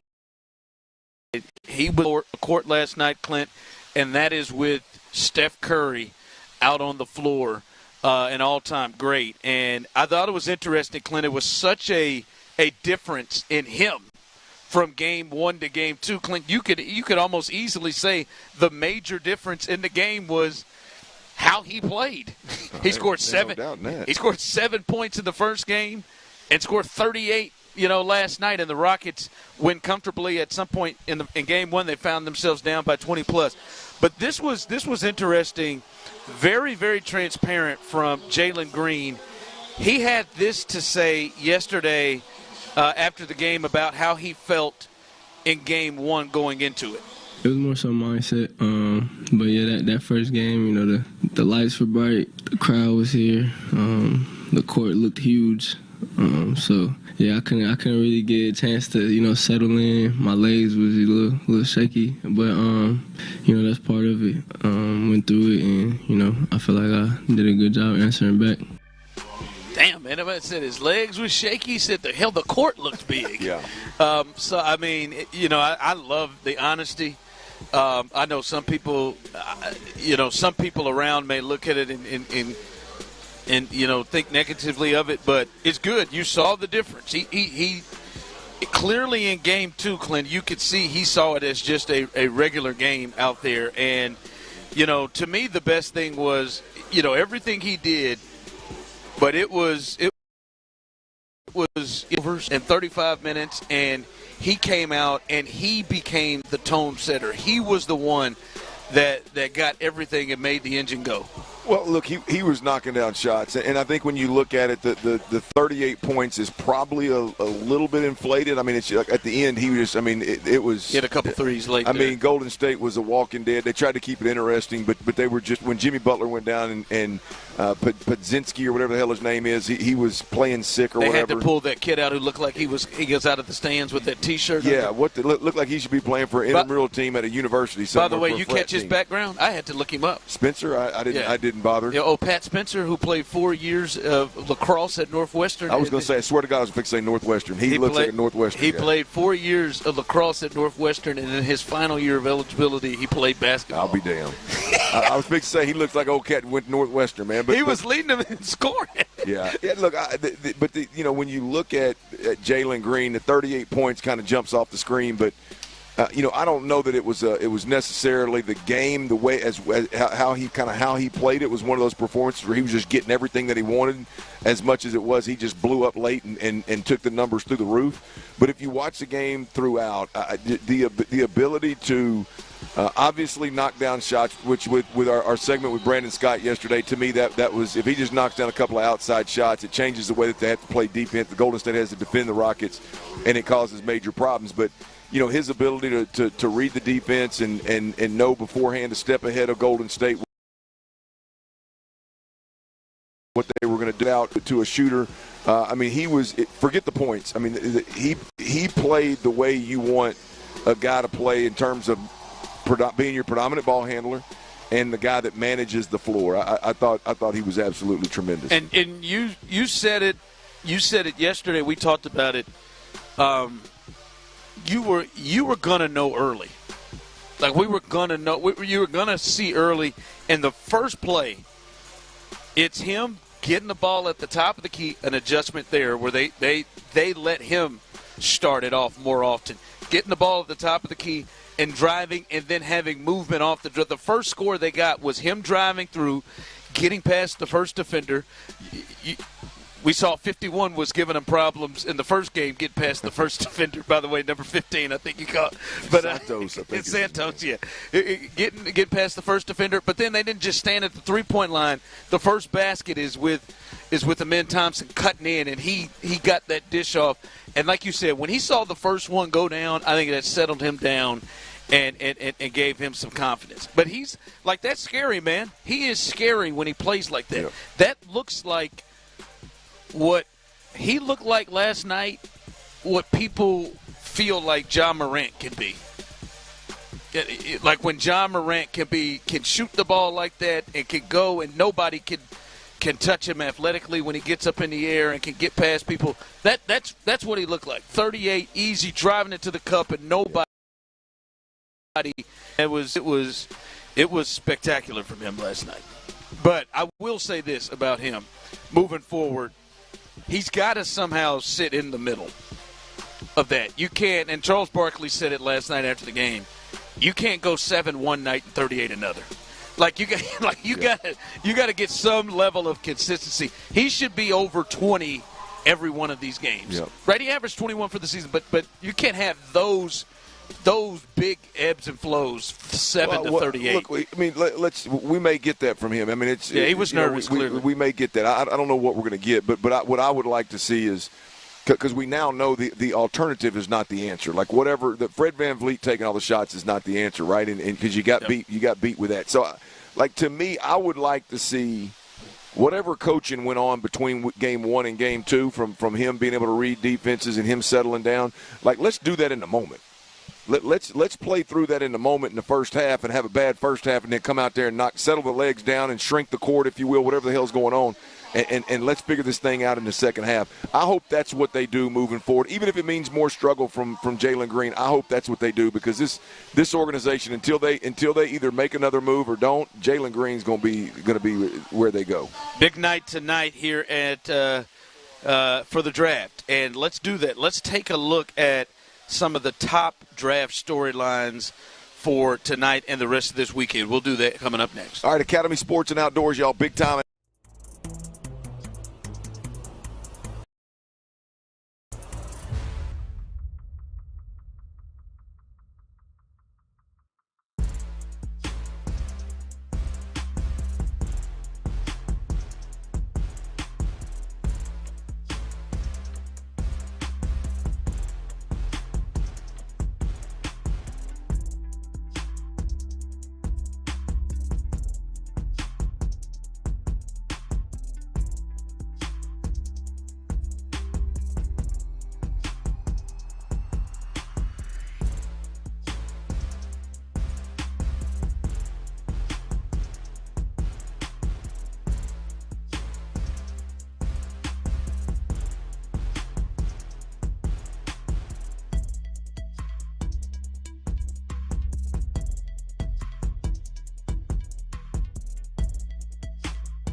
mobile app is available for select mobile devices. Message and data rates may apply. J.P. Morgan Chase Bank N.A., member FDIC.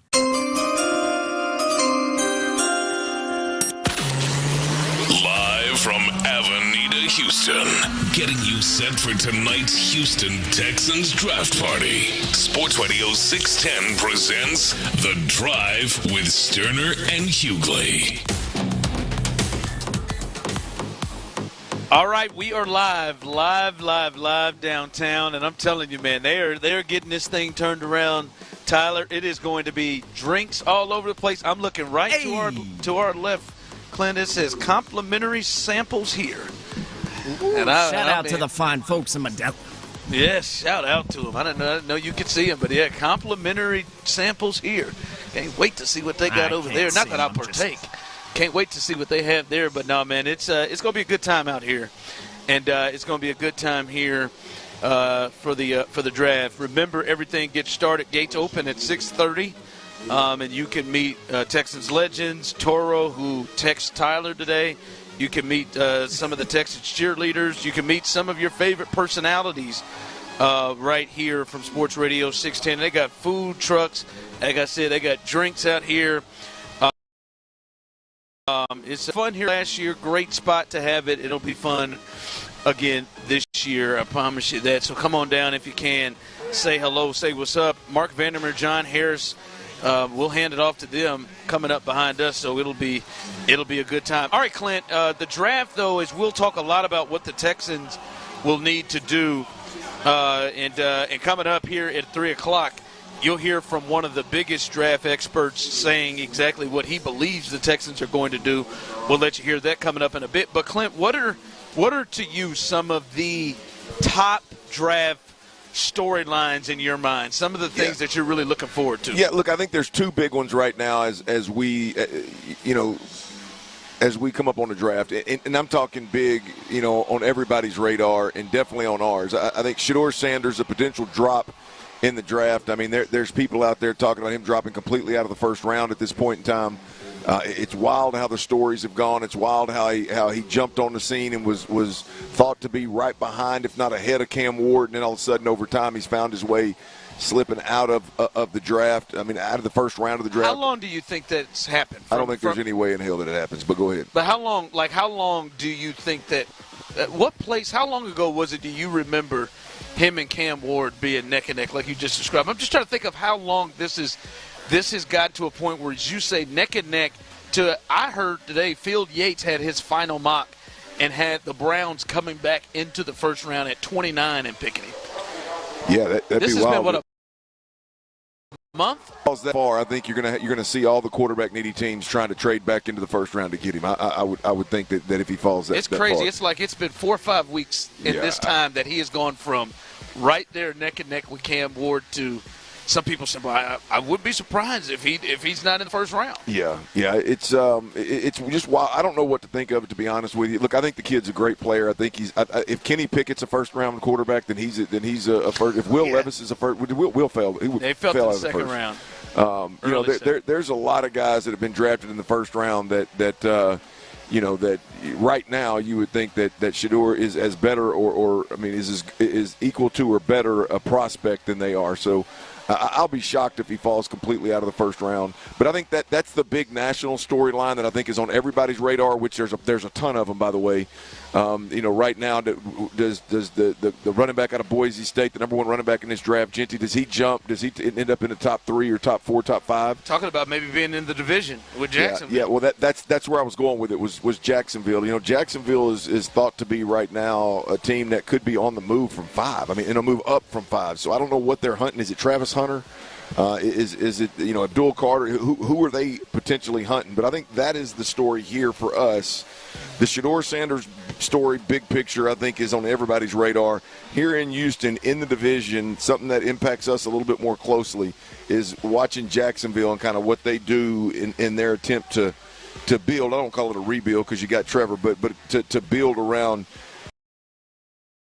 Liam Cole. They get real aggressive in this draft. I think those are the two big ones. The Tyler Warren kid, I personally like this story. How high can he climb in this draft? Some got him going to the Jets at 7, I think it is. So I've seen a lot of the Bears at 10. Yeah, the Bears at 10. That's a big get. I think that the two interesting players in this draft are Tyler Warren and the running back kid out of Boise State. What's his first name? Ashton Jeanty. I keep thinking of the damn first name. Is Warren? Is he the number one guy that you feel like I feel the most confident of what he's going to be?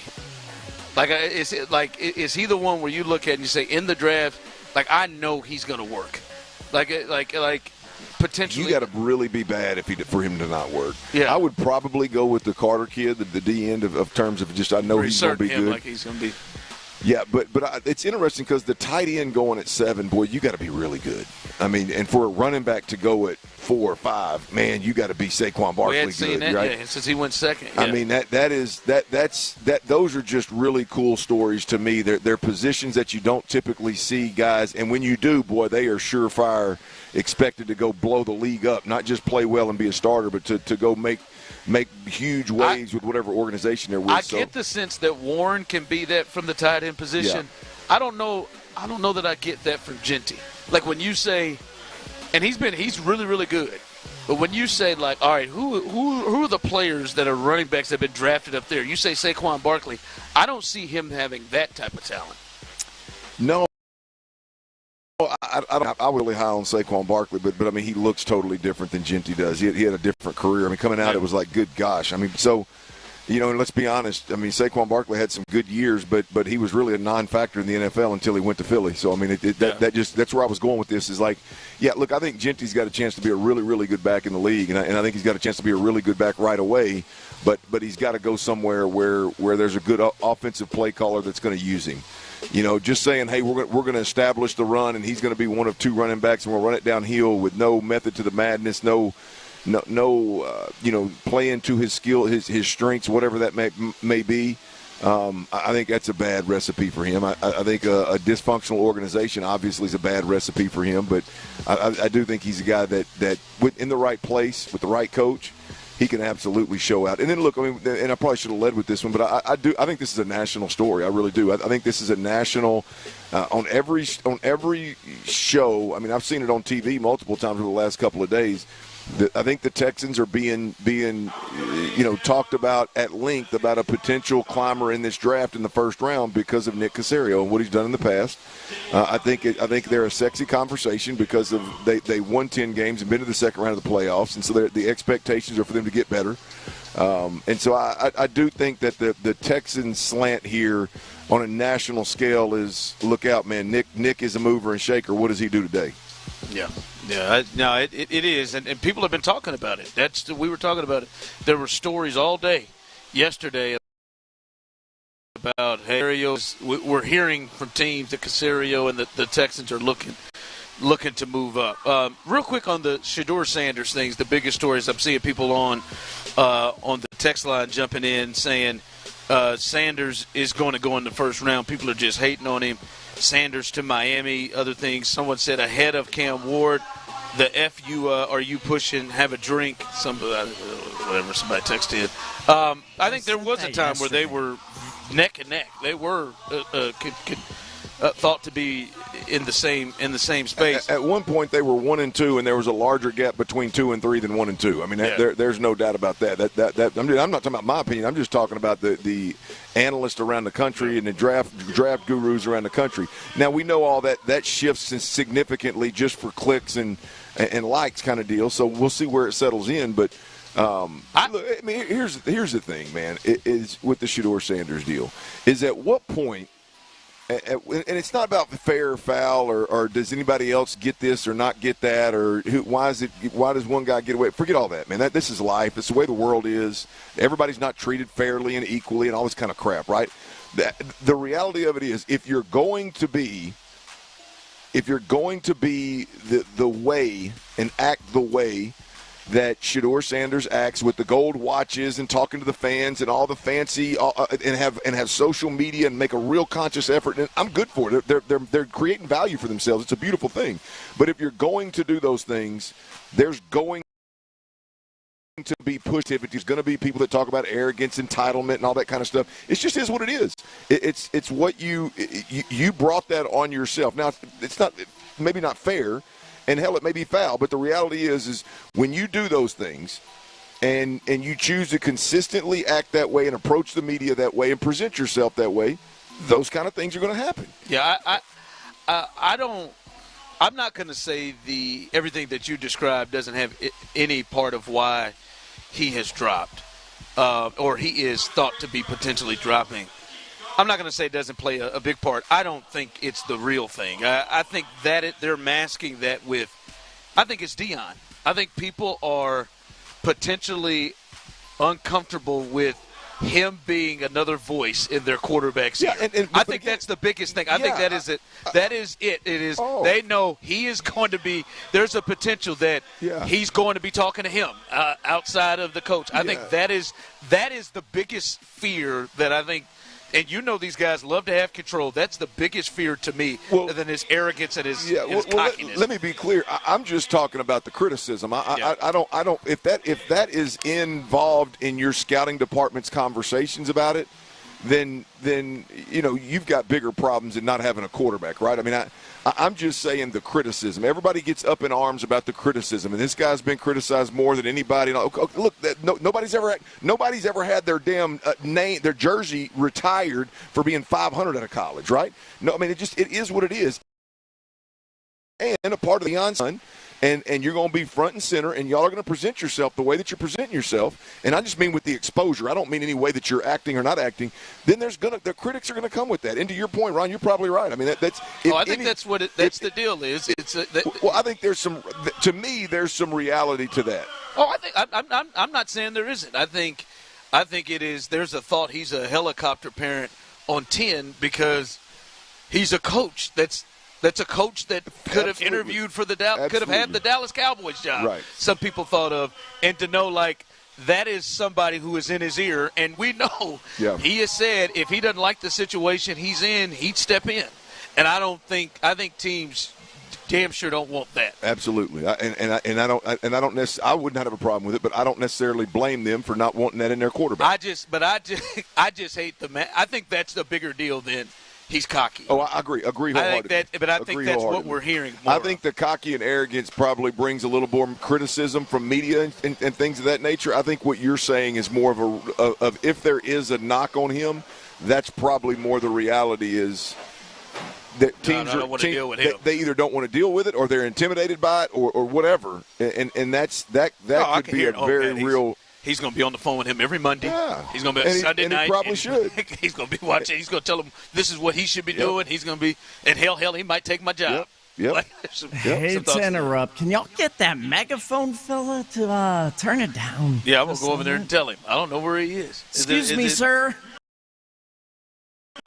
That guy. Well, let's get back as we continue draft coverage here.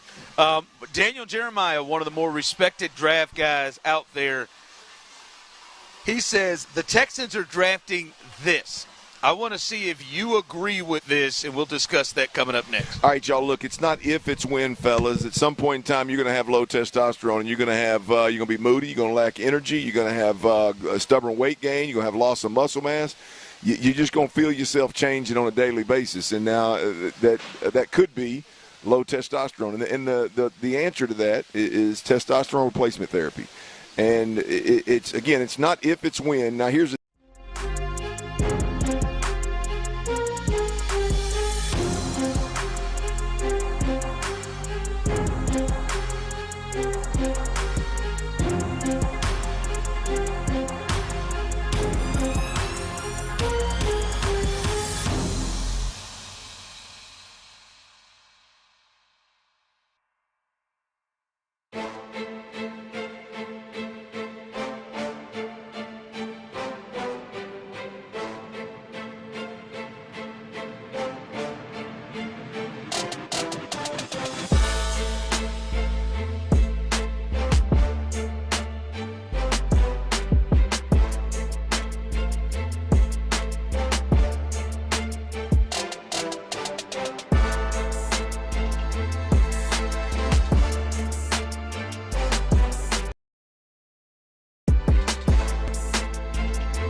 4-piece Nugs, Junior Hot and Crispy Fries, and small soft drink is available all the time.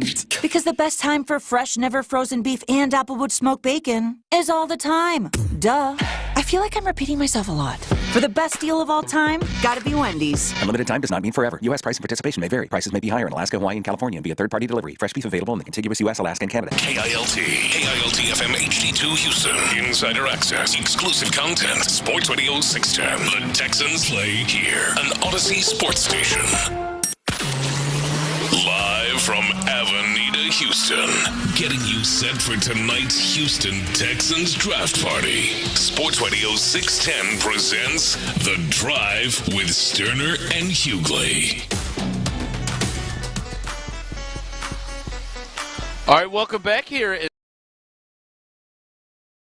As we are right across the street from the George R. Brown Convention Center, where the Texans draft party is going to get started here a little bit later on. It's going to be a great time. Last year we had a really good time here, and they have this whole street taken up, a big stage at the front and at the end of it, and it's always a great time as the doors of the party, the gates open at 6:30. You can meet Texans legends that'll be around here as Toro will be around here, the mascot, cheerleaders. And you can come and stop by here. We'll be walking around as well, but stop by here and meet many of your favorite Sports Radio 610 personalities, food trucks, beverages for adults and your young kids. They will be available. So it will just be a good time here as you can sit and enjoy things and see exactly where the Texans are going to go. But again, come on down here, have a good time. I see them. They got. If you're looking for them drinks, they got it right across from us, right here. Clint, I think they got a Wolf Killer over there. They got them. They got them drinks set up. They waiting for you to get to them. See any dirty water? Not yet, but I'm certain it is here. Still waiting on my pictures of the new merch too. I'll be on the lookout for that. Out here. There's not any out here yet, I wasn't even being an ass. I figured it wasn't out yet. But if you see it, I'm gonna be waiting on that. Hold on, Tyler. What? You said I wasn't even being an ass. I wasn't. The way you said it. Yeah, I see things like an ass sometimes. Still waiting on my picture of the new merch. But I'm not saying that's an ass. Oh, yeah, I figured they're not rolling that out till closer to gates open. But as soon as y'all see it, if they get it out early. Can I be honest with you? I damn near forgot about that picture thing that I promised. I'm glad you reminded me. I will be on the hunt. Number one in the country, baby. There it is. I will be on the hunt right there. But no, you can get new merch as Tyler said. He is looking to get as well. So come on down and have a good time here as the Texans get ready for this draft party tonight. They got pick number 25 right now. We'll see if that's where they stay. But Clint, you know Daniel Jeremiah, one of the top guys when it comes to the draft and his mock drafts and how he sees the draft going. And he's a guy, Clint, that makes educated guesses. He has conversations with people and not just, hey, I'm just guessing this what makes sense. No, he does about what makes sense and what he's hearing from teams. And Clint, this is what Daniel Jeremiah had to say. It is very direct and to the point about where he sees the Texans going at 25.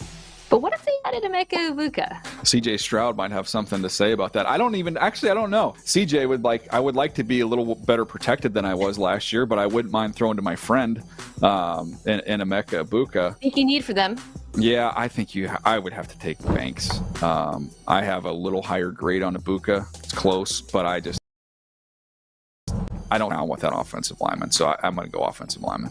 Okay. Not to mention, I was told the Houston Texans will not pass on Banks if he was there.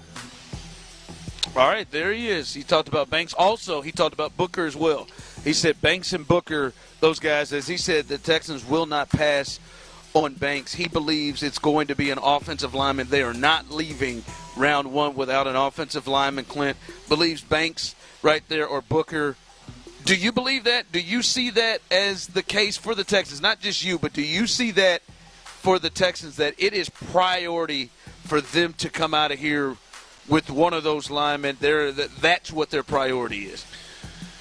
Yeah, it's got to be, man. I mean, again, and that would be my strong opinion either way it goes. But hearing what D'Amico said, what we've watched him do on defense, what he said as soon as the season was over when it was fresh on his mind, it would be a crying ass shame if they go into the 2025-26 season and we get half the games under our belt and CJ once again is the most pressured quarterback in the game. And you addressed O-line the way you did in free agency. And then you didn't use your most premium pick when you had an opportunity to go get a top-end offensive lineman, whether it's a tackle or a guard or a tackle/guard. You don't go get that guy. I just think you're not making an honest effort. You're not making a fair effort to make sure he's protected. I don't think you're doing right by your quarterback if you don't.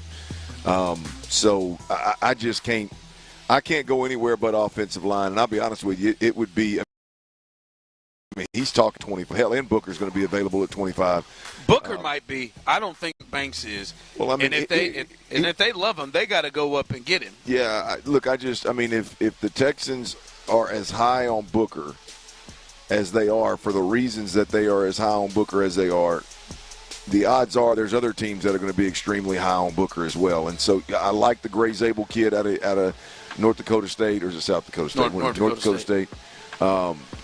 You know, there's a couple of other kids out there interior offensive line-wise, but if this is the guy that is just tied to the Texans, this is the guy we want. Will Anderson's that high on him. It's hard for me to think that nobody in the top 24 is going to be as high on or have a need for an interior offensive lineman that's that damn good. The Texans may have to move to go get him. What's the thought about getting a Banks and moving him inside? I don't like it just simply because it's not what he's played. I'm not saying he can't do it. I would just prefer have a guy that is built like a guard, that has been a guard since day one, that can, or at least finished his college career, playing the guard position, that has that mentality, that dog, that playing in tight space kind of power and skill set. I would prefer that. My biggest pet peeve or my biggest need here is just, man, you got to do something that gives you a chance to protect C.J. Stroud better immediately. And so I mean, I'm not going to be disappointed. I'm not going to be disappointed if it's either one of them. If you get either one of those guys, hell, it's a great day. It's a great if they go up and get either one of them. Look, I think it's a great day. Now the conversation for us changes of, okay, now what are you doing at guard? What is Titus Howard going to do? How's this going to work? But for me, if they use their most premium draft pick on an offensive lineman, you can't look at that any other way other than that they're doing everything they can to protect C.J. Stroud. Yeah, it feels like from the mocks that Booker, there's much more of a chance that Booker is there at 25 if they stayed there. Not seeing him jump up a lot here. We've actually seen the kid from North Dakota State and many mocks here of late going above him right now. So I do think if Booker is the guy that they love, he's there. Banks, though, if you love Banks, that's fine. To me, if you love Banks, play Banks at tackle. Like if you're going to draft him, draft for tackle. Now, I think it's interesting. It seems like their offseason has set themselves up to find an interior O-lineman because of what they have done at the tackle spot. But if you love him at tackle and you think he should be the right tackle, then he'll draft him at right tackle. If you love him at right tackle and you think, I don't love the thought of, because I don't think you're getting Banks at 25. Not everything we're seeing. I think you got to go up to get Banks. I don't love the thought, Clint, of going up to go get Banks to give up ammo to changing positions. Like I don't know that when to me, like, what's your grade on Banks as a guard compared to Booker? Right. Well, you got to think if they take him, you got to think that the ceiling's higher. But look, I would, if I had it my way, I'd go Booker or Zabel, whichever one of those guys is available, whether it's at 25 or close to 25, and you got to move to go get him. That for me would. There's still a level of you just got to trust that these guys are evaluating the right way, that this isn't a Kenyon Green situation. But, at the end of the day, it's about the effort for me. It's not about Nick hitting on it. Hell yeah, I would like Nick to hit on it. Absolutely like to hit him. I'd like for him to hit on every one of his draft picks. But for me right now, if I'm C.J. Stroud, hey, man, I hear you talking about needing to protect me. I hear you talking about it, but it doesn't seem like the effort that you're putting forward is protecting me from the inside out the way that I need to be protected in order to give me a chance to win. And finding a way to get one of those guys, Booker is able, one of those two guys, the top guards in this draft, that would be the effort you're looking for. YouTube and Twitch, Kick Rocks says you go get him being Booker. No, I'm sorry, not Booker, but P.M. Banks. You go get Kelvin Banks, and you play him at guard this year, and then he's your left tackle for the future. And I guess that's an option to have him play two different positions, and then move him into the most important position across the offensive line. I don't like the plan. I don't like. We watched a guy this year in Kansas City, Joe Tooney, be one of the best in the league at the guard position coming into the season. And then he has a swing out and play tackle, and he plays a good tackle until he doesn't, right? Until it matters. And I'm not saying that's on him. Hell, that he could probably play tackle or guard. Hell, he proved it last year. He could play tackle or guard in this league and be fine. But I just don't like the convos around like, man, there's this flip-flopping guard to tackle stuff. Laramie Tunsil's maybe one of the only people. I'm sure there are others, but the ones that come to mind that's been really successful. When he went to Miami at first, they had him inside. And then he kicked out to tackle, and he has played tackle. He started inside, but I don't. But how good was he? I don't remember. I'm just asking, how good was he inside? And then, and if that answer was he was good at both places, okay, you're talking about the highest paid tackle in the game 2 different times over the last 4 years, and a guy that only dropped into teens because of the mass. Right. So you're talking about a unicorn. You're talking about one of one. You're talking about one of 4 in the entire country. Now, Kelvin Banks may be that. I don't know. I just don't like that plan. I don't like. If you're a team that's in a position to go, hey, let's bring this guy in, we can play him at guard until we need to slide him to tackle. I don't think that's the Texans. The Texans are a team that needs to figure out what the hell they're going to do with their interior offensive line, period. I mean, this isn't an experimental time. And by the way, tell me if I'm wrong. Am I off on this? Didn't Kelvin Banks play right tackle at Texas? He played both. Did he switch and play both? Okay, I just distinctly remember him lining up as I can't right remember tackle. what he played in the bowl game. I don't know. Maybe Texas fans can help me out. I don't know. I remember him being. I just remember Georgia just whooping his ass on the right side in my mind. And I'm thinking the reason why I bring that up is he would have played mostly right tackle in college and then come in and play guard to then move to left tackle. Yeah, I'm less aware. A tackle is a tackle, and swinging from left to right, if you commit to it. Not that big of a deal? Okay. It's the skill set that I'm. Those guys are typically built different. They have a different mentality. Their strength needs to be playing in space and playing on an island, where the guard is just totally different, right? I mean, not that pad level doesn't matter, but pad level matters less outside as it does inside. I mean, it's just a whole different – so then obviously your flexibility is different. Everything is totally different to me. So this thought – and look, Kelvin Banks may be the guy that can do it left, right, inside, outside. I don't know. But the thought of like, hey, man, we're just – especially if you're the Texans, right? We're just not in that position right now. The Eagles, maybe they are in a position to say, hey, man, let's draft somebody that we can – is our future tackle, but let's work them inside kind of thing. Like right now, the Texans have a major problem of protecting their quarterback, and they've got to get it right. They need to get a guard in there. The experimental and the thought that we as fans have because we watched Titus Howard do it, that guys can just swing inside and out, and it's easy, and it's a good plan because one of the best games seen in the last 15 years. Laramie Tunsil did it when he first got in. Like that's a slippery slope for me. Yep. Text line coming in. Banks was the left tackle at Texas. Okay, all right. I don't know. I thought I remembered him playing on the right side at Texas at some point, but left tackle at Texas. So at least that's better. That he has played. Someone texted. Victor said no. He played left tackle, and we whooped, and he whooped Georgia's ass. I don't know. Georgia dominated their offensive line, at least in that game in Austin. All right. Coming up as we continue here on the draft. We'll continue with the Texans and continue with the draft as we roll through here till 6 o'clock. But I do want to talk about the biggest moment of the game last night against the Warriors, and maybe not just of the game, and it may be the biggest moment of the series. We'll discuss that coming up next. All right, before we do that, though, I got to tell y'all, man, for many of y'all out there, it's happening, man. Your hair's thinning, your crown's disappearing, maybe hair loss has you feeling your identity is lost altogether, man. I'm telling you, I've got good news for you.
Drive with Stoerner and Hughley is presented by Verlo Mattress. Verlo Mattress, handcrafted for your comfort and guaranteed for life.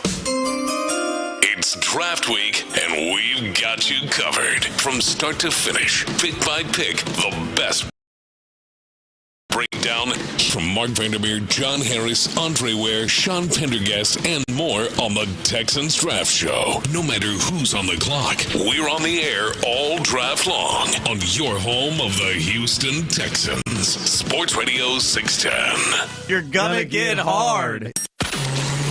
Live from Avenida, Houston, getting you set for tonight's Houston Texans draft party. Sports Radio 610 presents The Drive with Stoerner and Hughley. All right, welcome back in as we are live here on The Drive, and we are on the road as we are at the draft party right across the street from the George R. Brown Convention Center. It will be a good time, and as I said, they are getting this thing set up, and it is. When you get a chance to party. Yeah, Dusty. I don't know if Dusty will be here, but it is a type of party I think Dusty would be into. And they got his wine, I believe. I'm looking over there. I think they got Dusty's wine. I'm not sure. It's a little far away. It looks like the Baker family wine. No, that bottle has too much stuff on it. So, but no, it is going to be a good time, and you should step out here and have a good time with us. All right, Clint. I know we talked about Jalen Green, and Jalen Green was the player, the star of the game. But real biggest conversation coming out of the game, arguably right there with Jalen Green and his performance, is the biggest moment of the series, the biggest moment of the game last night, the biggest moment of the series, and I would argue right now the biggest moment of the playoffs, and that is the play in the first quarter with just over 2 minutes left, when Jimmy Butler went down, which they're calling a pelvic contusion. I don't know how that went through the tailbone and everything else that he hit, but Jimmy Butler falls or gets undercut by Amen Thompson, and he tries to I think he went up maybe one or two times, went to the line. You could tell he wasn't in a good spot, and then he immediately exited after one defensive possession and never came back. He missed the rest of the game. Really no word right now on him. Steve Kerr didn't really have any big words to see where he is. But he is clearly not 100%. And Clint, judging by that fall, it was interesting, right? It was between the two. It was Amen Thompson on the ground, who's, 20, 21, and then Jimmy Butler, who's 36.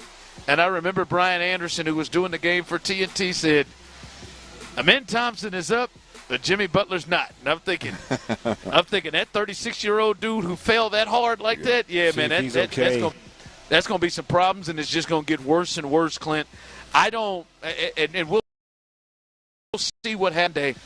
But, Clint, I think this completely changes things in this series and potentially for whatever chances Golden State had in making a run, because I don't see how in any way he's going to be 100%.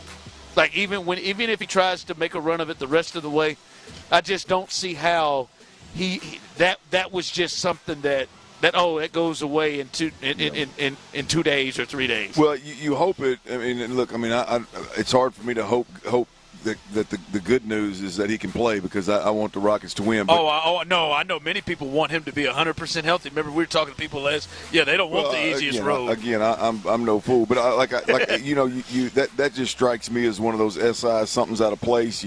Hopefully it's just something's out of place. The muscle spasms didn't allow him to get back in the game. By the time he got it right, it was a 20-point game, and they're like, man, why the hell even chance it at this point in time? So hopefully for his sake, that's what it was. They get everything back in alignment. that from a muscular standpoint, they can work that thing out, and he could very well be maybe not 100, but damn near 100%. Now, if it's something with his back and his pelvic and his hips and all this kind of stuff, because nothing will stop you like a back. Well, I mean, just nothing you can do. There's just, I mean, when it gets into nerves and into back and disc and all that kind of crap, I don't care how tough you are or you're not, you can't. Yeah. You can shoot it up. Is there a shot? I was about to say, is there a shot? Oh yeah, hell yeah, you can shoot anything. You can numb any nerve, and it'll go away I just don't know that one playoff game is worth it for Jimmy at 36. With nipples. When he started walking like he had a doo-doo, like that's when it's hurt. Yeah, that's a bad deal. But look, there's no question about it. You watch that game last night. Now I will say this: I don't want to in any way, shape, or form minimize how that game started. With Jimmy Butler in the game, the Rockets were up. They were up.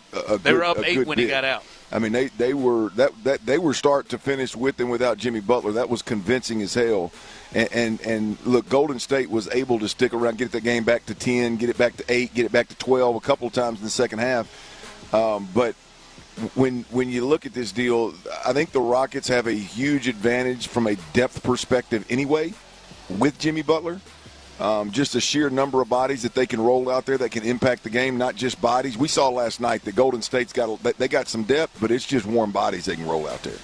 I mean, they're not. Jimmy out, it's done. It's done. It's so the depth play is what happens. I think Steph can go out there and manufacture and muster his way through a good half of basketball and make enough shots to keep you in a series, but I don't think he can win one. So without Jimmy, you're missing a superstar. Now that depth obviously comes into play where there was already a big advantage Rockets. The physicality comes into play, which Jimmy was a player that you would think could fight through that. Maybe he's even better when the physicality is present. And a big thing, Clint, is like it's the non-Steph minutes. Oh, yeah. When he's on the floor, it's ugly. And when it's the non-Steph minutes, it was Jimmy. And so then you can run everything through Jimmy, and Jimmy can do what he did when he helped lead the Miami Heat to the finals. Steph had to go get rest. They were bringing that lacrosse player from Northwestern out there. Well, but that's the thing, too, is you think about the rest, yes, but the minutes, the time on task, the minutes on the court for Steph are significantly more grueling without Butler in the game. Like he moves a lot, but now all of a sudden he is just the overall focal point. If you watch that game last night, when he got the ball in the second half in critical moments anyway, I think the Rockets got a little bit loose and a little bit flippant there early in the second half. And I'm thinking, hey, that is Steph Curry. Y'all ass might want to tighten up a little bit. But you mean that one stretch where they were just trading threes? Well, I mean, they're all walking up the floor, and they're just everybody's standing outside the three-point line, and they're just kind of, you can tell they're milking the clock and trying to get that second half to get over as quick as they possibly can. I didn't necessarily like that, but luckily Jalen Green just kept hitting daggers, and it didn't matter. But if you watch how the Rockets defended them once Butler went out in critical moments, I mean they would dedicate 2 and 3 bodies to Steph, and at times they left guys wide open underneath the bucket. I mean, catch and dunk type stuff. So if that is the defense that you can deploy and stop Steph Curry, and they don't have any other answers than the wide open guy under the bucket from time to time, then the Rockets are going to run away with this one. So we'll see what happens with Jimmy Butler. But you're right. That's the right now. That's all NBA playoff eyes are on Jimmy Butler and what he does. Clint, I think if he's 75%, they potentially got a problem. Because if he is not one, because this is a guy that you could look at and say, man, it's a guy that's probably a consistent 25-point guy for him. And that if that is diminished at all, it's tough for them to find other places to score. And you talked about every time when he was out, when Steph got the ball, they were playing and making it difficult on Steph anyway. But they said last night when Jimmy Butler left the final 3 quarters of the game, that is the most that Steph Curry's ever been double-teamed in a playoff game. Like ever. Yeah. Ever with that. I mean, obviously you've had Clay and Kevin Durant and, all these years and, Jimmy and this. But that's the most he's ever been double-teamed ever in the playoffs because there's nobody else that put fear in you. Nobody else. Buddy Hield can't make a shot. The other kid was sick that we talked about. And then no Jimmy out there. That is a problem. All right, coming up, I did want to get get to this about that series we ran out here. Let's talk about this. 713-572-4610, YouTube and Twitch. Jump in on this. When we come back, we'll look at what the Astros did as they had a big series sweep over the Blue Jays. But we saw what happened with Jimmy. We saw that game yesterday in the first two games.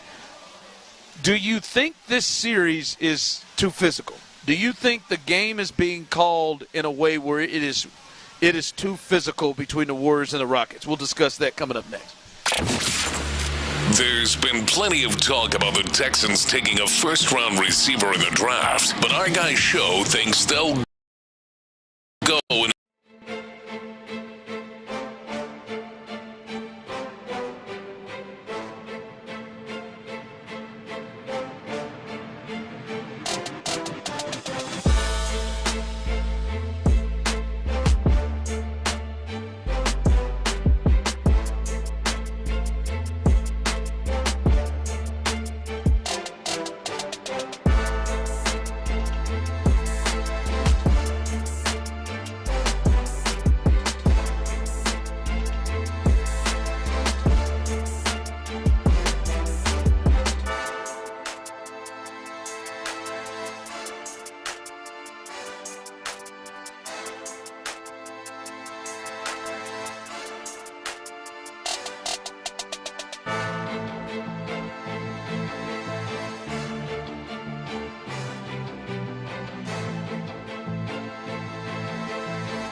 getting you set for tonight's Houston Texans draft party. Sports Radio 610 presents The Drive with Stoerner and Hughley. All right, welcome back in as we are live here on the road here for the Texans draft party. And it is getting going here. It is going to be a great weekend here, and it starts today. And there is nobody, and I mean nobody, covering the Texans draft as well as we are here. We will be here as we are looking at it today, and we will also hand things off to Mark Vandermeer, John Harris, and company as they will hold it down the entirety of the draft. Not just today with the first round, but they'll also have day 2 tomorrow and into Saturday. And they will let you know. And listen, as Clint, you know it, Tyler knows it, and if you listen at all, you would know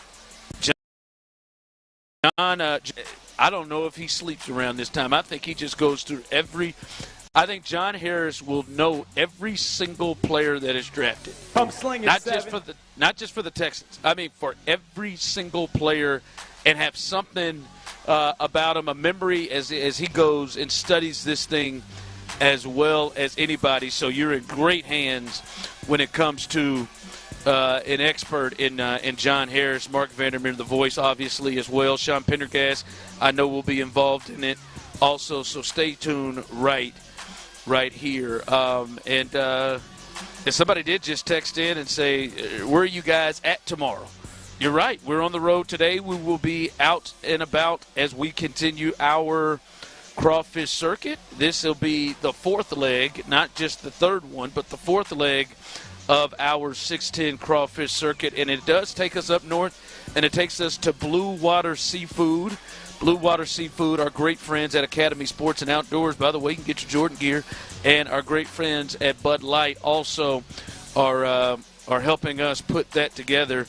It is on the northwest side up Highway 290. So come on out and hang out with us tomorrow. Get you some good crawfish, some great conversation. We'll break down everything that the Texans will have done today and everything that we are looking for them to do tomorrow as the draft continues in the second and third round. So it'll be a great time tomorrow as well at Blue Water Seafood up north, right up 290. So all right, Clint, I posed this question to the people, and I see some people have responded on YouTube and Twitch and on the text line.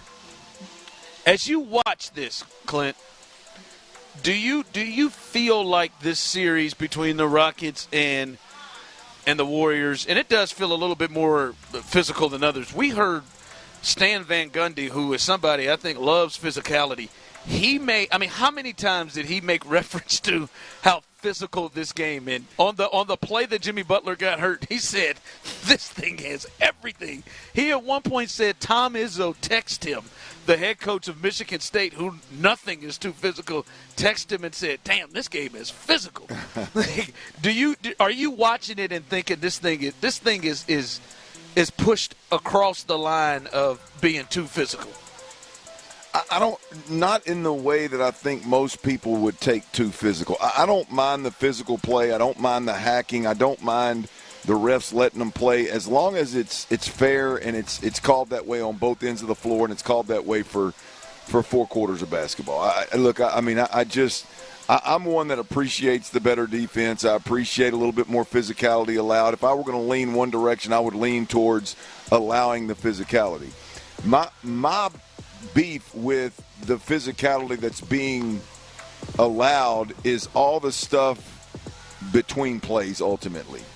A guy, there's a change of possession under the bucket and somebody turns to run up the side line and all of a sudden out of bounds. Or you talk about when Draymond and Dylan Brooks met each other. Yeah, I mean the whole thing, it's such a over the top and it leads to stuff in play that I think is unnecessary. And like so, Jalen Green and well, I mean, it's like the whole Fred VanVleet and again at the very end with him and Draymond Green getting chest to chest and resulted into a technical because Tari Eason decided to throw a towel at the Northwestern lacrosse player. Yeah. So which is great. If that was what he was aiming for, great. He wrapped it right around his face. He nailed it, didn't he? It wrapped right on his face. I talked to B. Scott about it. He said, "No, Spencer, Pat Spencer."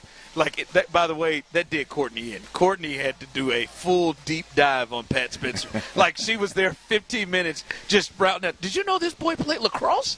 He played his last year. But what I'm watching, I believe it.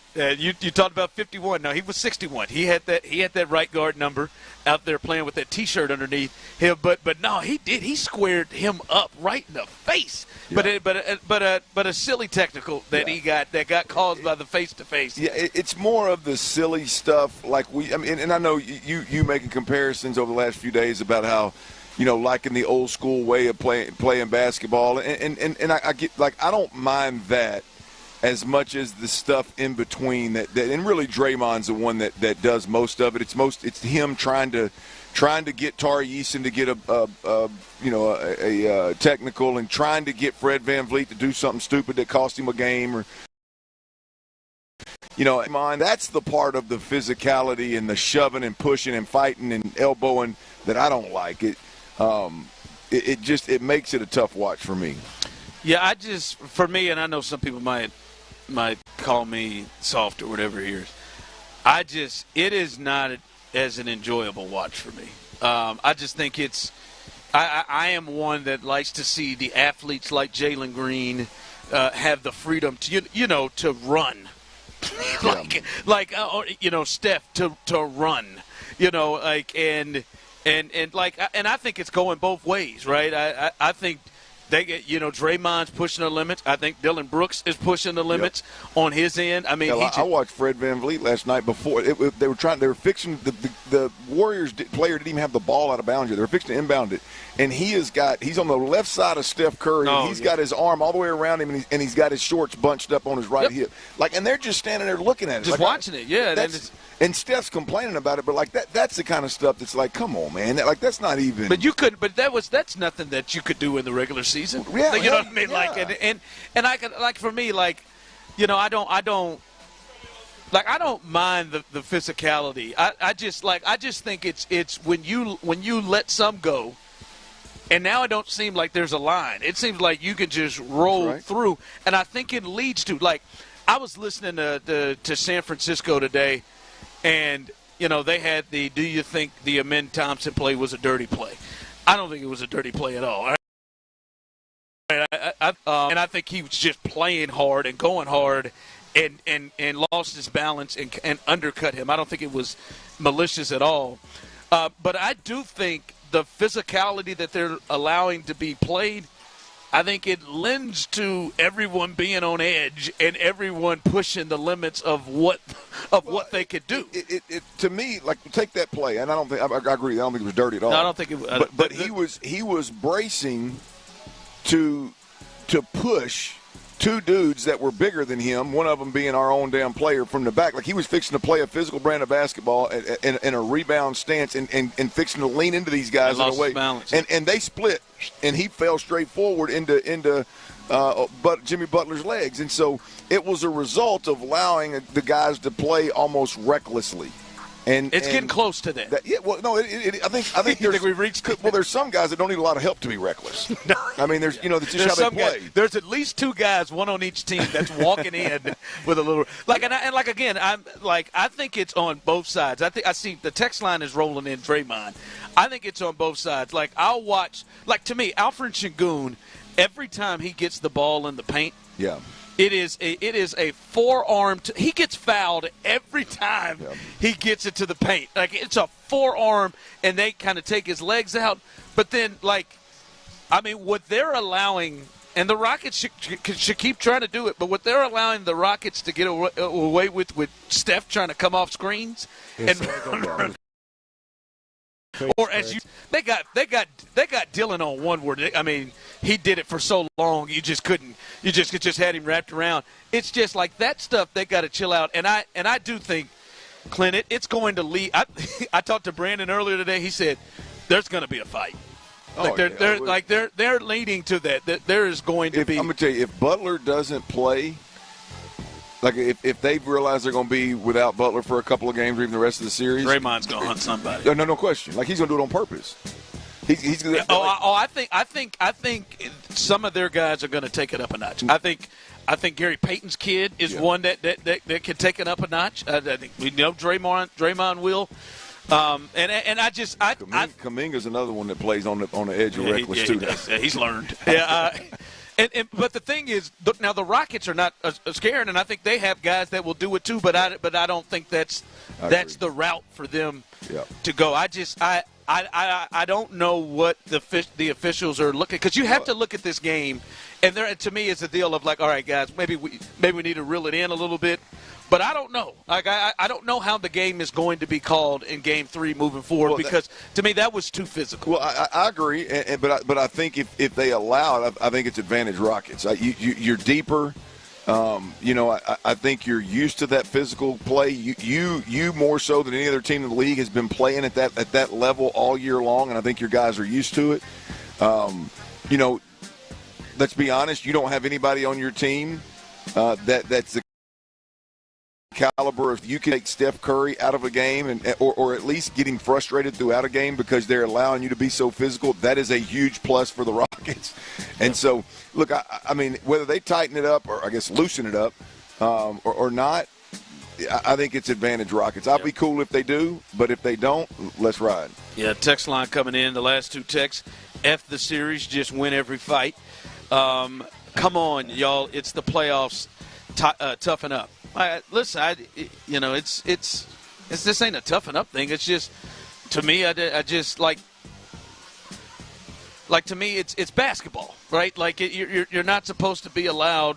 Like that's not what the game is. To just absolutely, I saw that. Man just walked up and picked up them damn strings and walked off. And just walked off. I guess he's going to use them for something. He got about 4 of them. I thought he was going to take the ones off the desk there for a second, but.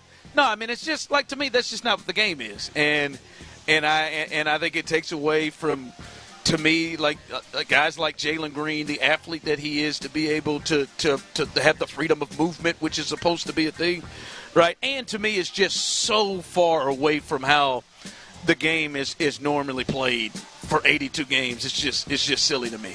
Like, I mean, like if you're allowed to hold on to somebody's shorts while they're taking a jump shot, and then it's a no call. Like we're just walking back. Like, come on, guys. And again, it is not just the Rockets and the Warriors. The Rockets and the Warriors seem to. With Jeff Van Gundy, I bet you he made no less than 20 references to how physical the game is. I was watching it on mute because I had a 1-year-old in my lap. Oh my God, it was over and over. Like that part of the game, I was just like, guys, come on. There was a part where Steven Adams and that post character got locked in, and then. I think Steven Adams got thrown in, and if you look at the upper right part of the screen, Draymond Green and Dylan Brooks have run into each other, and they've hit the deck. Then they call double technicals, double fouls. I said, good God, man, what the hell is going on around here? Like, somebody get some control of this thing. What you got coming up at the 4? Well, look, we've had a lot of conversations about the draft this year and the Texans draft this year in particular. We've been – all over the map, rightfully so. We've covered it. We've covered all ends of it, right? I want to set the table for Texans fans out there. I want to try to bring it all together and just set the stage, Ron, for this draft right here tonight for the Houston Texans. I'm talking the needs, the tendencies, the history, the players they've been linked to, the whole thing, and just package it all up real nicely for the Texans. So if you're out there listening, stay tuned. We'll bring it all together. Texans Draft 2025. We'll bring it all together for you. We'll do that next right here on Sports Radio 610. Before we do that, guys, this weekend, it's a big weekend all around the city, but another spot right here where I am at the George R. Brown Convention Center is Collecticon. It is the nation's largest trading card and pop culture convention, and it is right here.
Body Wash.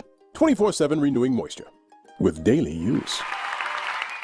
KILT FM HD2 Houston. Insider access, exclusive content. Sports Radio 610. The Texans play here. An Odyssey sports station. Daly's dirty. Sports Radio 610 presents The Drive with Stoerner and Hughley. Dive into the mind of former NFL quarterback Clint Stoerner. I like a good time. I like to have a party. I know you do. It's Dirty's Daily. Presented by Mokaram Injury Lawyers.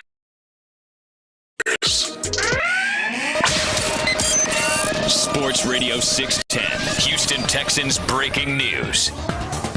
All right, that's the old Texan sounder right there. It is draft day. Let's get this thing started, baby. Dirty's Daily starting in dramatic fashion. T, what you got? That is right. It is NFL draft day, so got to keep that head on a swivel. Multiple sources reporting not any first-round breaking news here for the Houston Texans.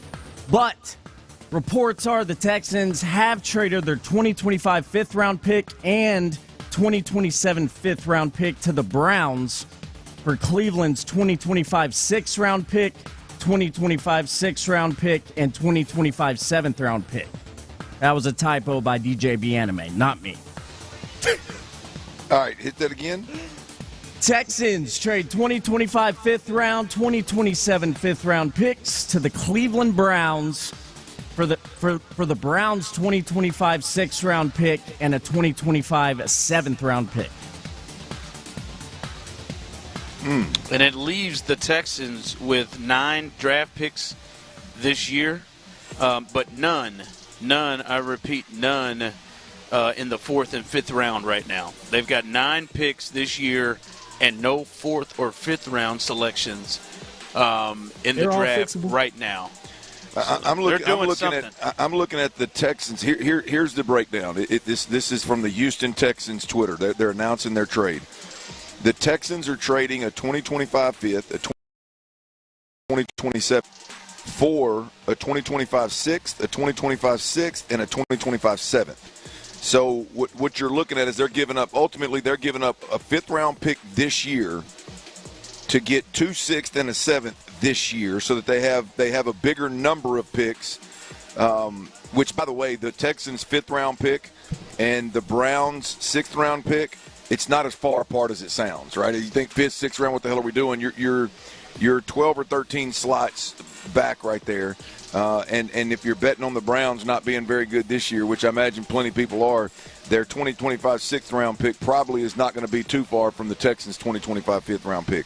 2027 5th-round pick. So the move here is it is 3 picks for 2. And I think – Ron and Tyler, I think they're doing something. Well, that exactly. So as you flush it out, you're stockpiling 2025 picks, right? You had to give up a 2027 pick, sure, but you moved a 2025 5th-round pick to get 3 more picks this year to package up with the extra 2 that you have this year already, right? You got an extra 3. You got an extra 3 this year. Yeah, you got an extra 3 this year. So a lot of different picks flying around here. But no 4th or 5th round pick this year. No 4th and 5th round pick this year. 9 total picks. Yep. But no 4th and 5th round pick. So it to me screams, Clint, they're doing something. Stockpile that we're doing. Texans are already moving. Now, I don't think that is that is going to be considered. Would that be a draft move up or move back for? I guess it would be. It'd be a move back in the draft for moves. Yeah. For Nick, I mean, but for the Texans, here's what I want to do. By the way, Dirty's Daily. I love getting breaking news out of the gate, especially on draft day for the Texans. Houston, we appreciate you listening. This is a big day, obviously, for the Texans, and we greatly appreciate y'all tuning in and staying plugged into the Drive and Sports Radio 610 as long as we're on. Man, I do want to remind folks out there, Dirty's Daily is powered by Mokaram Injury Lawyers. Hard as hell to say, easy to dial, 281-222-2222. What's this draft look like for the Texans? And let's see if we can't put a bow on this thing, Ron, which it obviously just changed right there. The Texans draft picks this year, you've got number 25 overall, which is a first-round pick, a second-round pick, 2 third-round picks, and now you have 2 sixes and, hell, 3 seventh-round picks. So you got a bunch of picks. You got 5 picks between the 6th and 7th-round pick. That's what you have this year. The big ones that you need to know about, the first-round pick, the second-round pick, and 2 third-round picks are right now. I would imagine Nick Caserio's making calls to package them up with what he just did. All those late-round picks, I would imagine he's trying to move up somewhere, whether that's move up from the second round back into the first or move up in the whatever it may be, man.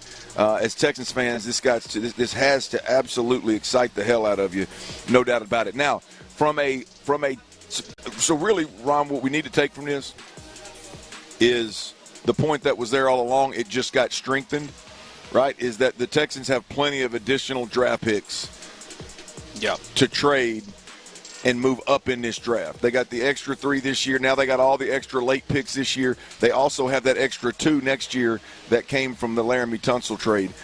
So they're primed and ready with premium picks as well as later round picks to package up and move in this draft. I'm getting to a point, Clint. I'm almost be surprised if they don't do nothing tonight.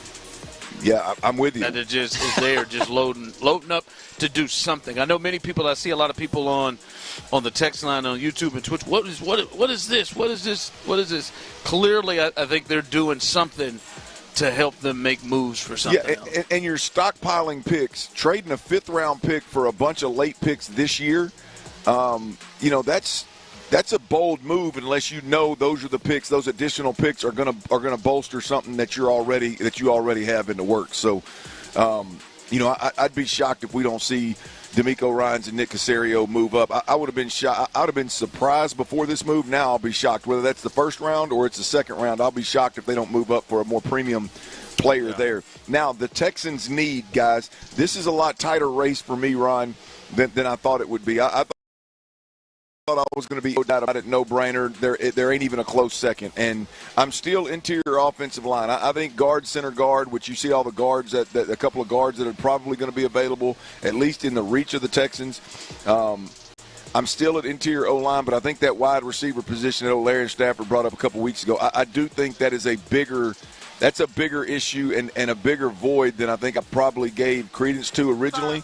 And I think O-line, interior O-line and wide receiver are the two big, I think, just flashing neon signs in terms of needs for this team. What we've been talking about. Yeah. In the first round, at least. Yeah. Also, on the defensive side of the football, I think interior defensive line is somewhere where if there is a premium player that they can go get, I think D'Amico will bolster that, get younger on the interior D-line as well as bolster that D-line. And then I think something to look out for, just keep your eyes open for, is the RB2. There ain't no way in hell. I know Nick Caserio and D'Amico Ryans will sell it. They'll sell the hell out of them. But you got 2 special teams guys right now. Like what do your 2 backup running backs do? Oh, that you lead with special teams. That can't be the case. You got it. There's got to be a guy at the running back RB2 position that brings more to the table. So I think that could be a one of the early picks as well. So keep your eyes open there. The Texans' needs are the same. Now the front office tendencies, Ron, that we've talked about consistently recently. Nick Caserio is a mover, which we didn't have to wait till the draft started to figure that out. Hell, he's already moving and shaking. They got the extra pick this next year in the second round, and he's moved. I don't even know if this counts as one of the moves, Ron, but we've said it a bunch. He's moved up in the draft 13 times since 2021. That leads all active GMs right now. So you got a front office and a head coach that's not afraid to get aggressive early and often. One word, yes, this damn sure counts. Shoot, this is what five or six picks that went back and forth in this deal. With Cleveland, boy, I thought maybe Cleveland was like, maybe we just stopped messing around with the Texans. Maybe we ought to block the Texans. But no, they made deals, they made moves. No, Yeah, this is him being aggressive, and I think this is we've seen him go either way. I do agree with you, and we talked about it. I think this is a moment and a time to get aggressive, to move up, to go get somebody. I harping on this, and I've said this multiple times. Clint, they haven't made any move to me, with the exception of Tunzel, but then that was a move of like culture. They haven't made a move that says, damn it, we are going in to compete with the top of the NFL. Yeah. They made multiple moves like that last year. They haven't made that type of move yet this year, and this could be a move in that direction if they are going to get aggressive and to go get a guy that they want. Because I don't know if there are more than 20 real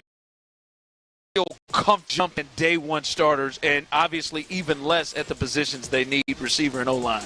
What Ron's talking about is the Texans. We had a little breaking news when this segment started. If you just jumped in, the Texans have already made a trade. They traded a 2025 fifth-round pick and a 2027 fifth-round pick. They packaged those two draft picks up, one this year, one in 2027. They shipped those to Cleveland, to the Browns, and in return, they get 3 picks in this year's draft, a sixth-round pick, a sixth-round pick, and a seventh-round pick.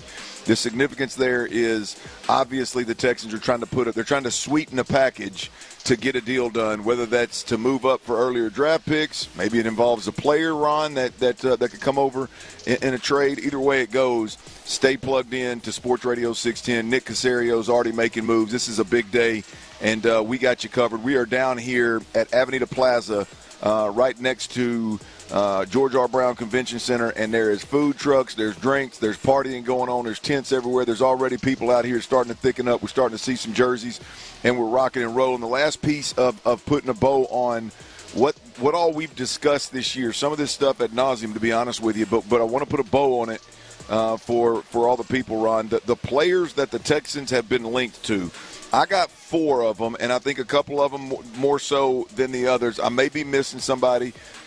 If there's somebody you think of, please let me know. But I got Kelvin Banks Jr., the offensive tackle, left tackle we've discovered his entire career at Texas. Kelvin Banks Jr., an interior guard for the Alabama Crimson Tide. I mean, he is supposed to be tried and true, cut from the same cloth as Will Anderson.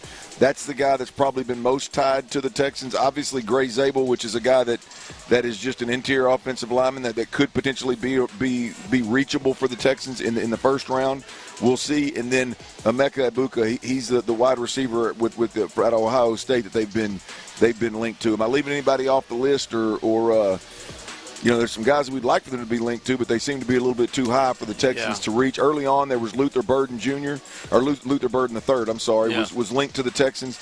Those are the prospects right now that the Texans have been linked to. Some of the other, Conley Jr. is one, Simmons from Ohio State, the other tackle. Those guys have been linked a bit too, but Well, that's where we're at, man. You've got when we started the segment, you got draft picks. Right as we started, you got more draft picks. You're primed and ready to make a move in this draft. You got a general manager that is not afraid to make a move. You got all the picks that are necessary and the players that the Texans have been linked to.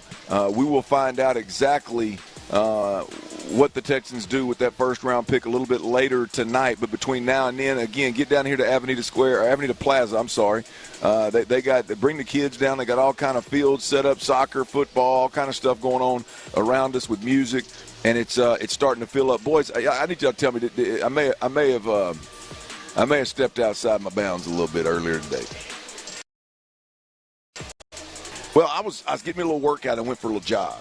When it gets hot like this, I like to get out and get a good sweat in. So I went for a little jog. And I'm gonna tell you, I don't know if I'm just old or what, but my damn knees and feet, man. Woo. But while I was gone, I was out jogging, and I'm coming back in the down the street. It's not necessarily a neighborhood; it's kind of just a street. I'm coming back in the street, and my wife's pulling out. Well, I get back to the house, and I go before I jump in the shower. I'm gonna take a leak, and I go in there, and old toilet's plugged up. Oh, it's not flushing. This must have been from you earlier. I did have a bowel movement earlier, but it was in went down? Mine was in the laundry room. I didn't do it in the utility room. I didn't do it in the primary bedroom. So I just pulled out the old Tyler. I just pulled out the old tweeter machine. Went into the Twitter spheres? Yeah. I said, well, look here. I said, y'all ain't going to believe this. I said, but my wife, she plugged up the old toilet and then left and ran off and went to Pilates and left me no plunger in the bathroom. Why did you do this? Well, she. Why did you do this? She's claiming it wasn't her. Well, who the hell else was it? She's blaming it on me, but I don't believe it. I don't believe You so. don't believe you used now it, she right? could have just used too much toilet paper in one of her little tinkle sessions. But ladies are known to do that.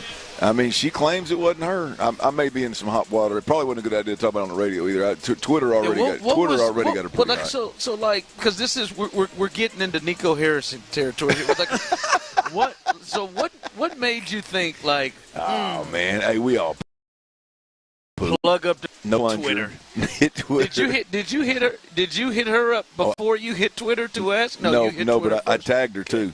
Oh, tagged her. I said, she didn't hide it. I said, say it ain't so at Lauren Stoerner. Say it ain't so. She responded. She absolutely did not do that. So, well, Lauren, she got some thick skin, man. I mean, look, I ain't gonna get in the doghouse over no tweet, am I? Nah, or the radio. Nah, why not, right. man? Why not? Just everybody in her life, like her coworkers may be listening, her boss may be listening. You know her better than I do. Hopefully, you're not making a speech that says like, I knew Lauren had some thoughts about keeping her toilet issues private, but I didn't know it was to that extent that she wanted like Nico Harrison to go come up there. Hey, I'm going to tell you, I mean, social media is the devil a lot of the times, but there is times when it's absolutely Lauren, fun. listen, I got you back here. I don't know why he does the things he does. But you know you doo-dooed in that toilet.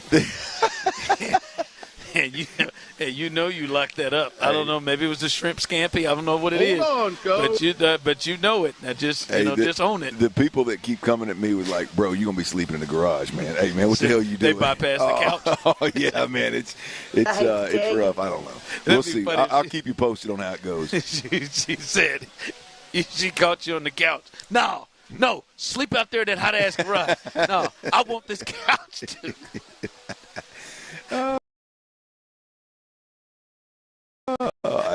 Tyler, don't believe in that one. Sleep on the couch. Hell no, he's sleeping on the couch. Hell nah. I worked hard to get all the money I paid for that couch. I probably moved that couch into my damn house. Bring that up to and I moved my damn bed into my house and paid for my bed. I'm going to sleep in my bed and not on the couch. Tyler said you could get your ass on the couch. Get the hell out of here. Tell me where to sleep. I ain't telling you where to sleep. Sit over there and pout. Hey, Clint Tyler said the first time that was brought to him, he said, damn it, that's a television show. This is real. I ain't sleeping on that damn. You need to go to sleep on the couch. Let me think. No, I ain't going to be doing it. He said, hell no, this ain't step by step. Shoot, I'm sleeping. You can take your ass somewhere if you want. Say, Boy Meets World, I apologize for Step by Step being the first show that came to mind. All right, coming up, man, we got to get to the man of the hour. If you weren't proud and happy for what you saw from Jalen Green last night, as Clint would say, I don't think I could share a drink with you.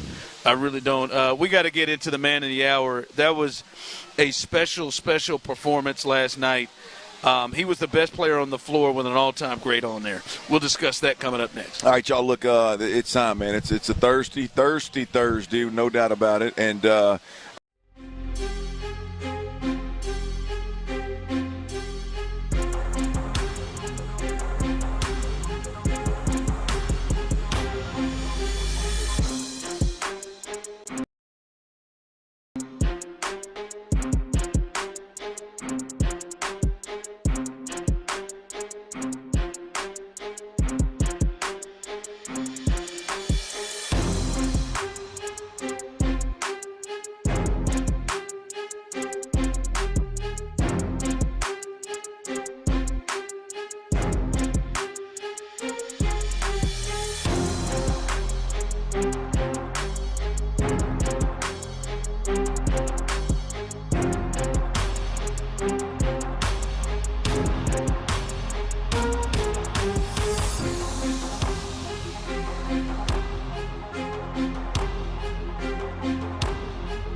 Harris, Andre Ware, Sean Pendergast, and more on the Texans Draft Show. No matter who's on the clock, we're on the air all draft long on your home of the Houston Texans. Sports Radio 610. Hey, Houston fans, I am so happy.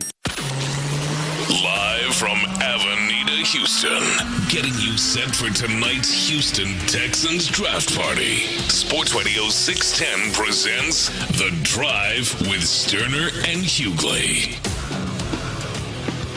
Welcome back into draft coverage as we are here live downtown as things are getting put together here for the Texans draft party.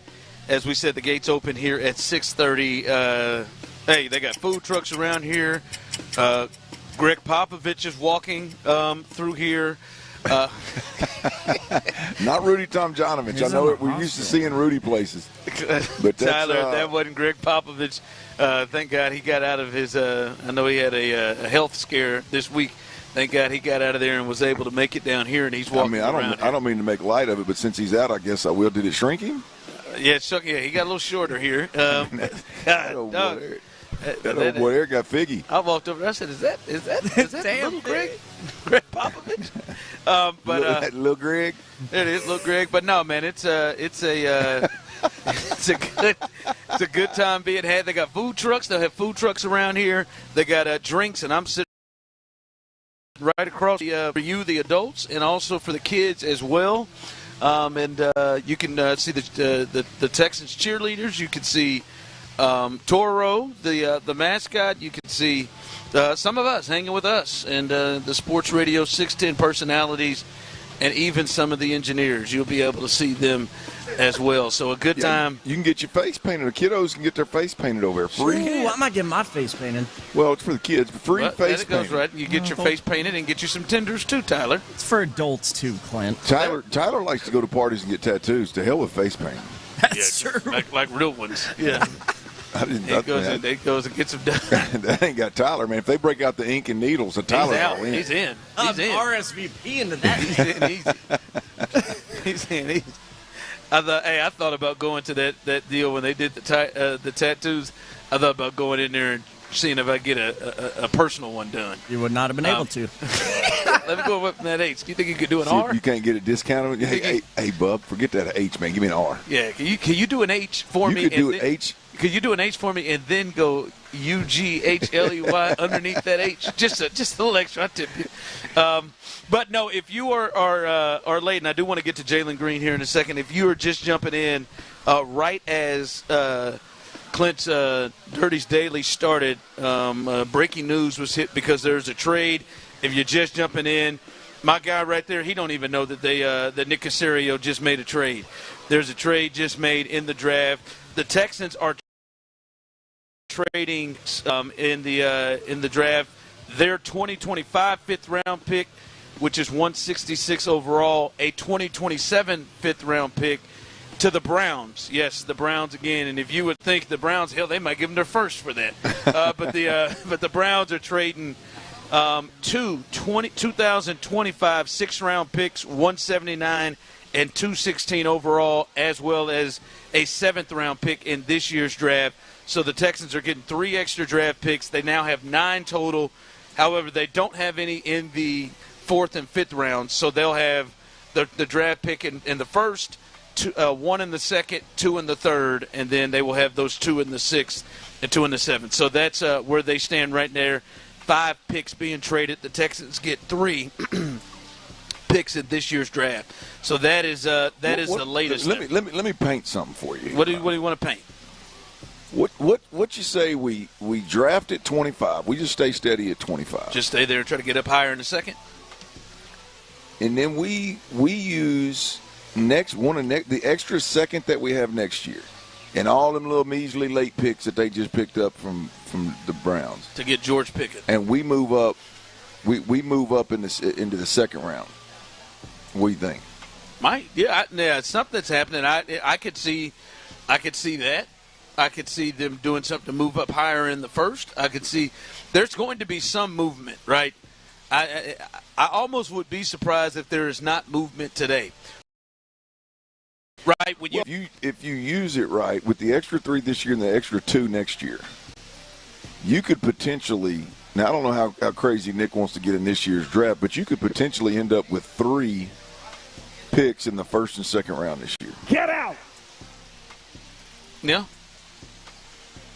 Well, boy, you add that to that squad, boy, you're moving the needle right there. You could, yeah. Yeah, or they could say, we are going to move up to get the dude we want. Uh-huh. To me, it's just like when you combine all of the smoke that we were getting, everything from, I'm talking – the Diana Rossinis, the Peter Schregers, the James Palmers, Jeremy Fowler, the Jeremy Albert Fowler, Breer, all those reporters who are very, very, very well connected, coming in and saying, "Yeah, man, don't be surprised if the Texans move up." Hey, I think the Texans are on the move. Word is they're on the phones trying to get up, trying to move up, and let's be honest, from what else we're hearing, Clint.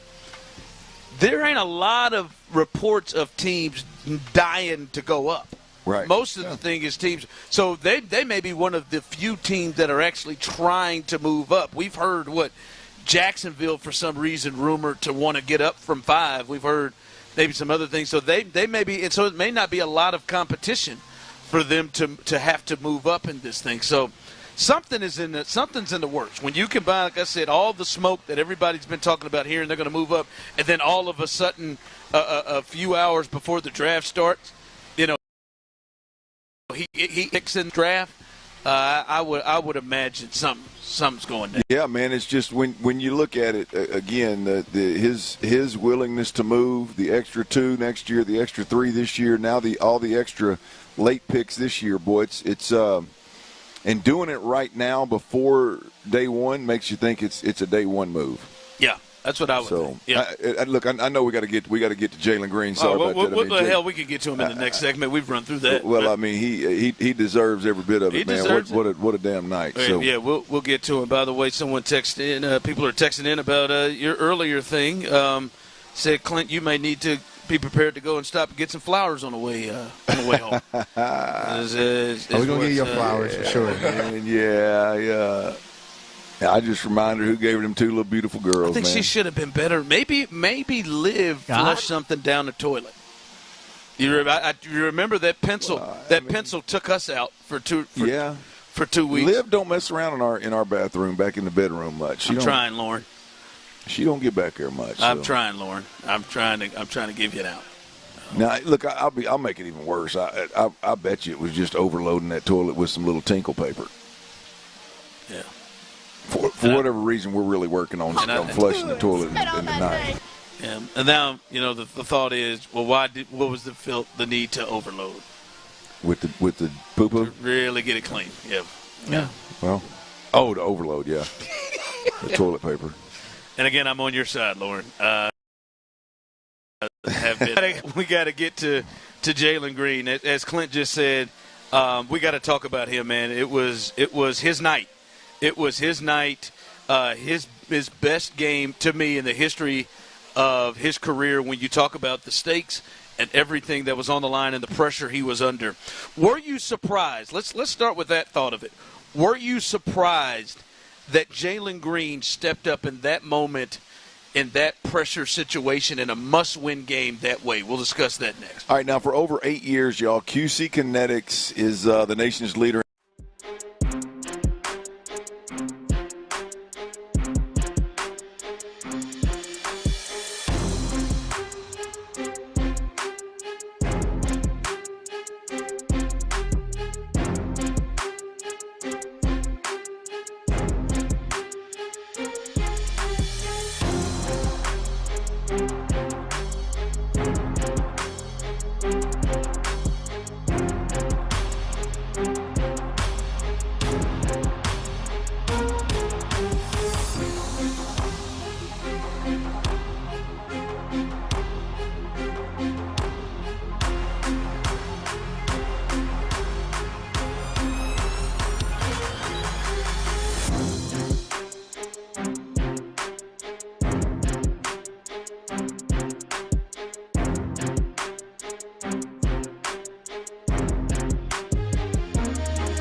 Find cozy fit Skechers slippers at a Skechers store, Skechers.com, or wherever stylish footwear is sold. Leasing a car makes more sense now than ever before. Call D&M Leasing today. I'm so high on the Rockets. Live from Avon, getting set for tonight's Houston Texans draft party. Sports Radio 610 presents The Drive with Stoerner and Hughley. All right, welcome back in as we are live here at the Texans draft party right across from George R. Brown Convention Center. Rock and roll, man. And Clint, I want to kind of get right to it, man. Today is a lot about the draft and what's going to be happening with the Texans, and now we see Nick Caserio making moves, but we still have to look at last night in a must-win game. And I pose this question in the tease, like, were you surprised? Were you surprised that Jalen Green gave that performance and that spot, right? And that spot being we talked about it yesterday, and we had Brandon Scott on, Clint. He said it was a must-win game. He said he did not see the path to them winning this series if they go down 0-2 going back to San Francisco. I was in that same boat. You were in that area, too, that it felt like a must-win game.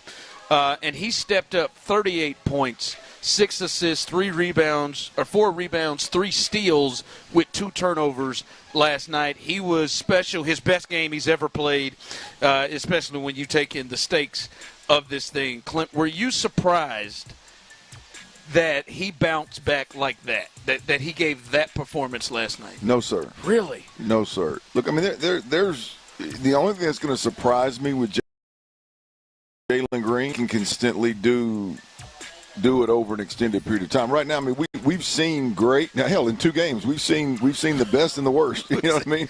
We've seen 7 to 38. Yeah, no, I mean, the 7 was more surprising to me than the 38. The game 1 performance was much more surprising to me than the 38, especially if you look how he got to 38. That's a big number.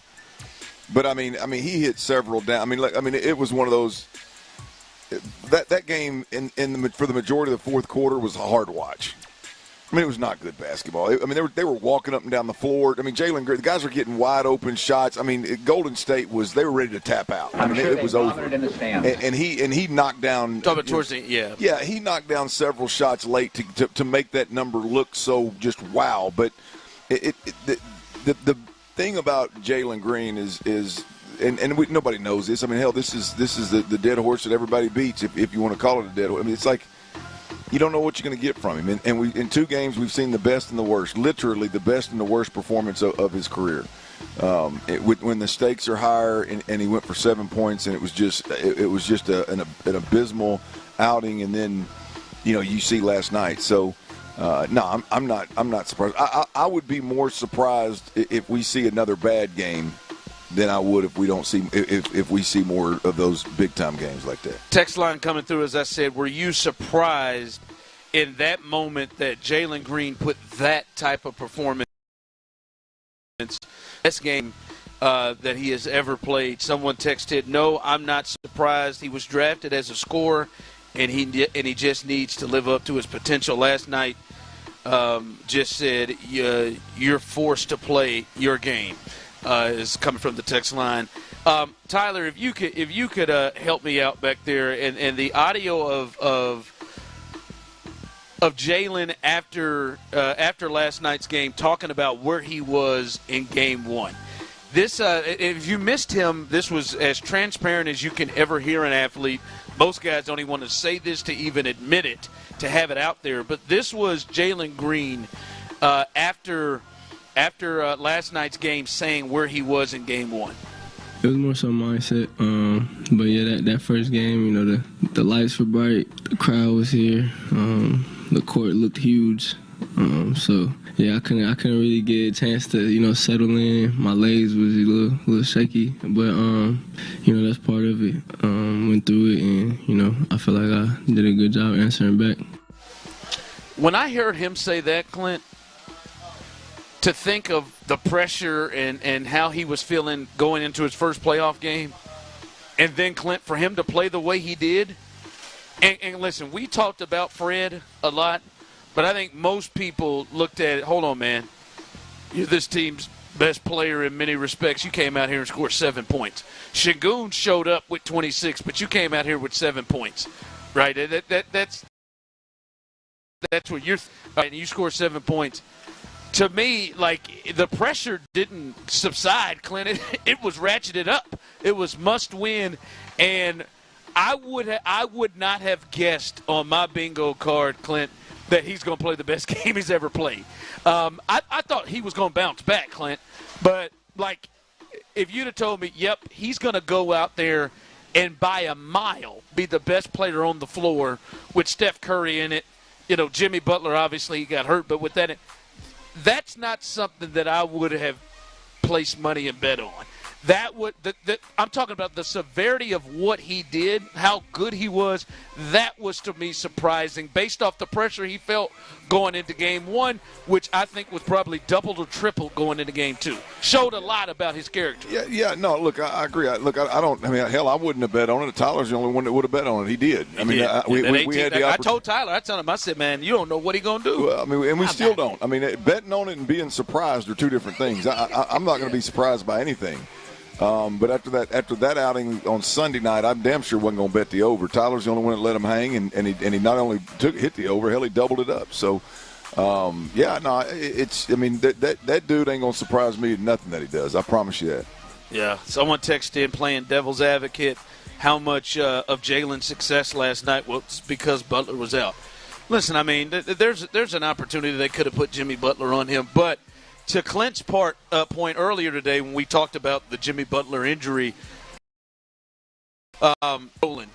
before Jimmy went out, you can see, it was early and you could see, I don't know if you could see 38 and 8 for 18 from three, but you could see early, he looks like he's in it. He's ready. He looks like he is in there making good decisions. The first play of the game, he makes a great decision. The early jumpers went down. You could tell he was in it. So, well, look, if Jimmy Butler's in that game, I think the game's completely different, I think the game plan in the second half for the Rockets is completely different. I think they're rolling downhill. I think they're playing a lot more aggressive, like they were in the first half. And so, who knows what Jalen Green's numbers would have looked like. But I want to make sure I understand that Jimmy Butler not being there obviously changed the game and was advantage advantage Rockets. But if you look at when he was in the game, they were handling their business. They were on a mission that day, or they were on a mission yesterday. So we'll see how it all unfolds if Jimmy's coming back and if Jalen can keep this thing rolling. But what a performance, man. No, it was. It goes down as with the how big of a deal it was with the pressure of it. It goes down as one of the big performances. All right, we'll just real quick before we go to 5 o'clock fire, Clint, to touch a little bit of what's going on with the Texans in the draft. We're hearing a connection to tackle a lot in this draft. Potentially Banks, potentially Connolly Jr., wherever they go. If they go and get tackle, is this a clear signal that Titus, in your mind, if they go, because I know at one point you had heard, I think it was Nick talking, and you're like, well, hell, I think Titus might stay at tackle. If they go up and draft a Banks, let's say that's the name we've been hearing connected, is that a signal to you that Titus is going to guard? It would be hard to make sense of the Cam Robinson move and the Trent Brown move, and then a first-round tackle selected. It would make it behind a second-round tackle selected last year. It would make it hard to argue that Titus is going to stay at tackle. I think Titus. I think the organization liking Titus at guard is more likely than drafting a guy in Banks that's been a left tackle his entire career at Texas. All of a sudden wanting him to play inside. Some teams have that luxury. And I just don't know that the Texans on the interior offensive line right now have that luxury. Take a guy that played tackle his entire career, move him down inside to guard where we don't even know if we can communicate yet. We don't even know who the center is going to be yet. I don't know that's the best bet. Yeah. So if they do move up and get Banks, I would think he's plug and play tackle, and Titus Howard is going to be one of your guards. And and again, I don't like Titus at guard nearly as much as I like him at tackle, but I'm not going to poo-poo the plan. I said it before. I would like to see him commit to him at tackle and let him be a tackle and be done with it. But if you're going to move, if you're going to make that kind of move and move up in the first round to get a Kelvin Banks Jr. And play him at tackle, you're going to be a guard. Damn it, that's how you're going to be. And your whole offseason is going to revolve around doing guard things. I'm not mad at that plan. Hell, I'm higher on Titus at guard. I've been higher on Titus at guard than most people anyway.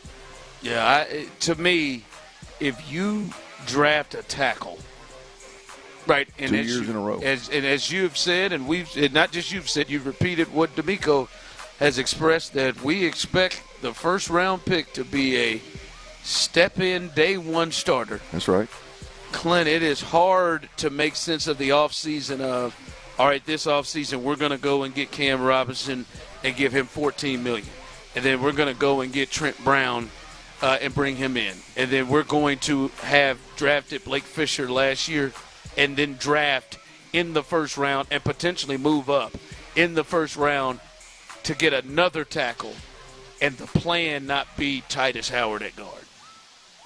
That one's hard to think, right? Because I don't think you would say, all right, we'll have Banks and we'll have Titus at the tackles, and then we'll just have Cam Robinson, Trent Brown, and Blake Fisher, who we drafted in the second round, still over there. I mean, that's a lot of swing tackles. All of that at tackle. In the meantime, your whole goal was to fix the interior offensive line.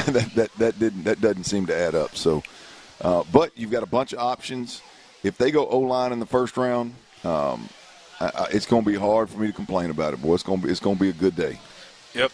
All right. As we continue here, 5 o'clock fire coming up. We'll get into the big stories of the draft, right? We've been talking a lot of Texans. There are other big stories in the draft as well. If you've missed it, I know a lot of people are getting off work, getting in their cars around 5. We'll tell you about the early draft trade that Nick Caserio has already made that will affect the draft this year. We'll tell you about that. The Astros, they got a sweep yesterday against the Blue Jays. We will also touch that as well. All of that as we continue right here live on The Drive. But before we get there, fellas out there, we appreciate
checkethos.com. That's checkethos.com. Not available in all states. Rates do vary. KILT FM HD2 Houston. Insider access, exclusive content. Sports Radio 610. The Texans play here. An Odyssey sports station. The Houston Texans are on the clock. What a Sports Radio 610 presents The Drive with Stoerner and Hughley. It's the 5 o'clock fire. It is 5 o'clock. Congratulations. Hopefully you're off work. Luckily for you, Old Dirty Show, T-Mill and Psycho T have the latest, and the latest is we are here, and business is picking up as more people are walking around, but we are here live at the Texans draft party right across the street from George R. Brown Convention Center. And I see the Modelo people are out. The ladies from Modelo are out. And hey, ladies. Yeah, they got a crew, too. Yeah, they do. Tyler, you better slide on by there. Be out there shortly, girls. Modelo football jerseys and red cowboy boots. So they're out here, and many fans are walking up and down, and people are getting ready to have a good time. That's a Mario. Is that Mario Edwards? Mario Williams? Mario Williams? Yeah, there you go. Mario Williams jersey right there. Man, she looks too young to be pulling out a Mario Williams jersey, like to pick it. Maybe she's just maybe she's aged well. Yeah, maybe that's it. But I'm gonna venture out and say Mom probably handed that down to her. Pops. Yeah. You're right. Maybe Mom was a big Mario Williams fan. But no, man, it's a good time to be had down here. Gates will open up at 6:30, and they got everything covered for you. Drinks for you, the adults, drinks for the kids, food trucks all around the place. Yep. And you can see the Texans cheerleaders. You can see Toro. You can come out and see us. You can see some of Sports Radio 610 personalities as well. And just enjoy a good time amongst Texans fans as we get ready for the draft. And Clint, potentially there could be some movement happening today with the Texans, because we've already seen that they have they've made a trade. Nick Caserio is already at work. I saw Area 45's Patrick Creighton with the text of Trader Nick is back at it again. And they have already made a move to pick up some extra picks in this year's draft. I'll tell you what this is if you're just getting your car and hearing what that is.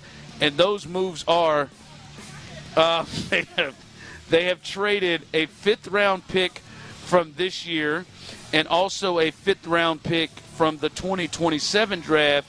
They have traded that to their favorite trade partners in the world, the Cleveland Browns. And the Browns are giving back to the Texans 2 6th-round picks in this year's draft, 179 and 216 overall, and then also a 7th-round pick in this year's draft, 255 overall.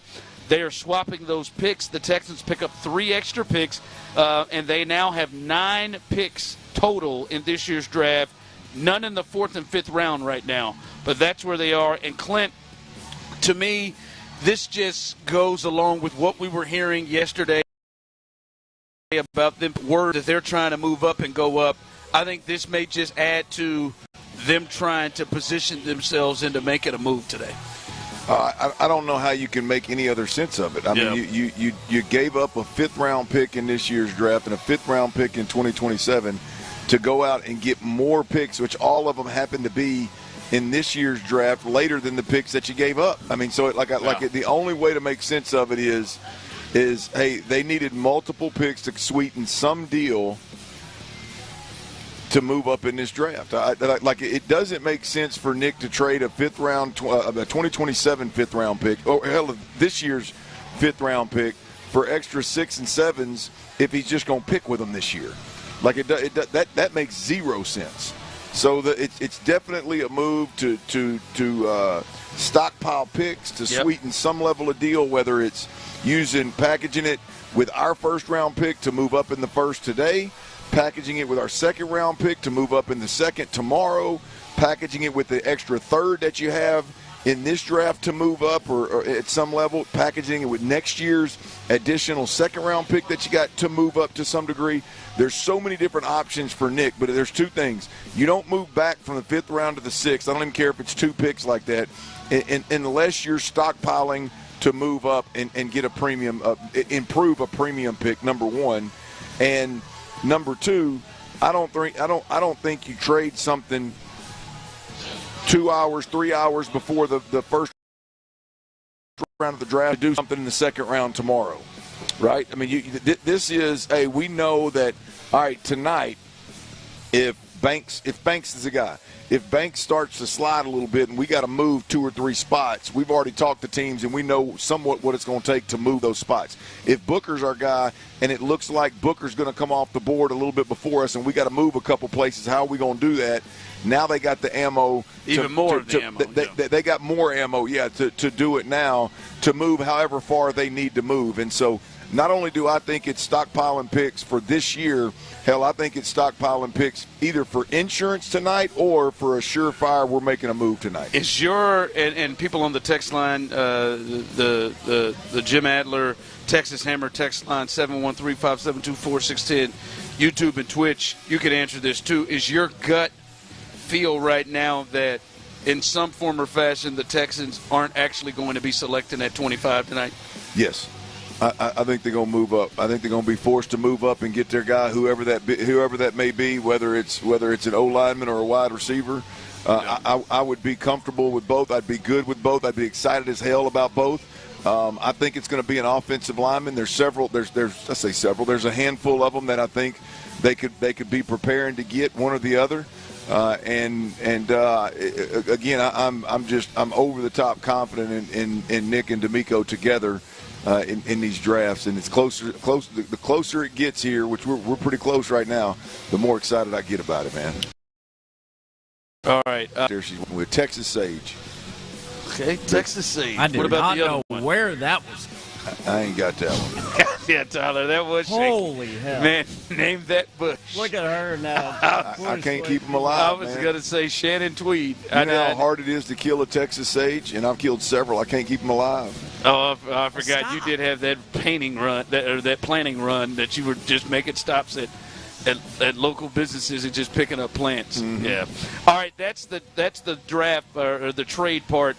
Clint, what are the top stories in the draft overall that you have thoughts about coming up tonight? Yeah, look, I think there's a few of them. Big picture, there's no way, unless you've been under a rock, you know that Shedeur Sanders slander, if you will, appears to be getting stronger and stronger the closer we get to this first round kicking Whatever off. it is, he's the number one story in the draft. And look, I look, to be honest with you, we didn't have this conversation, but if we'd have had this conversation a month ago, knowing him, knowing Prime, knowing the media, we could have probably guessed he was going to be in the top of that list somewhere come draft time. And so we'll see how real it is tonight.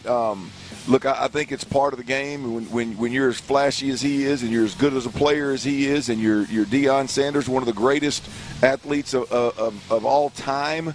When you're his son, there's going to be a lot of critics, man. What good, bad, or indifferent, folks are going to use you to get clicks. How real is it? What are NFL teams thinking with Shedeur Sanders? And I think that nationally, I think that lead, Ron, for me, is it involves Ashton Jeanty, the running back, which I think he's been a top story all year long as well. It's a two-way street here for us in Houston with Ashton Jeanty. He's a lightning rod. Like where does he go? Where does the running back? How valuable is the running back in today's game after what Saquon Barkley just did? But the other side of that is the word on the street is that Jacksonville is the team to watch, to even move up in the draft potentially, but to watch for Ashton Jeanty. So, that guy right there, offensive-minded head coach, they're coming in and they're fixing to, we'll see how they handle things. And so the Ashton Jeanty story or saga or drama, however you want to couch it, I think that's one. And then, Ron, I think the one, again, the fact that it's Jacksonville in the division, I think that's one to keep an eye on for us here in Houston. But the Nick Caserio thing, and it's already proven true, right? That with this most recent trade, Nick's getting a lot of run nationally in a positive light, and being a guy that gets aggressive in the draft and could be possibly looking to move up in the draft. And now you have this trade, so I'm assuming I'm assuming that Nick Caserio and the Houston Texans are the top story, the lead story right now across the country. But I do think that, that is, I think Nick Caserio and what the Texans do, I think that is one of the bigger stories.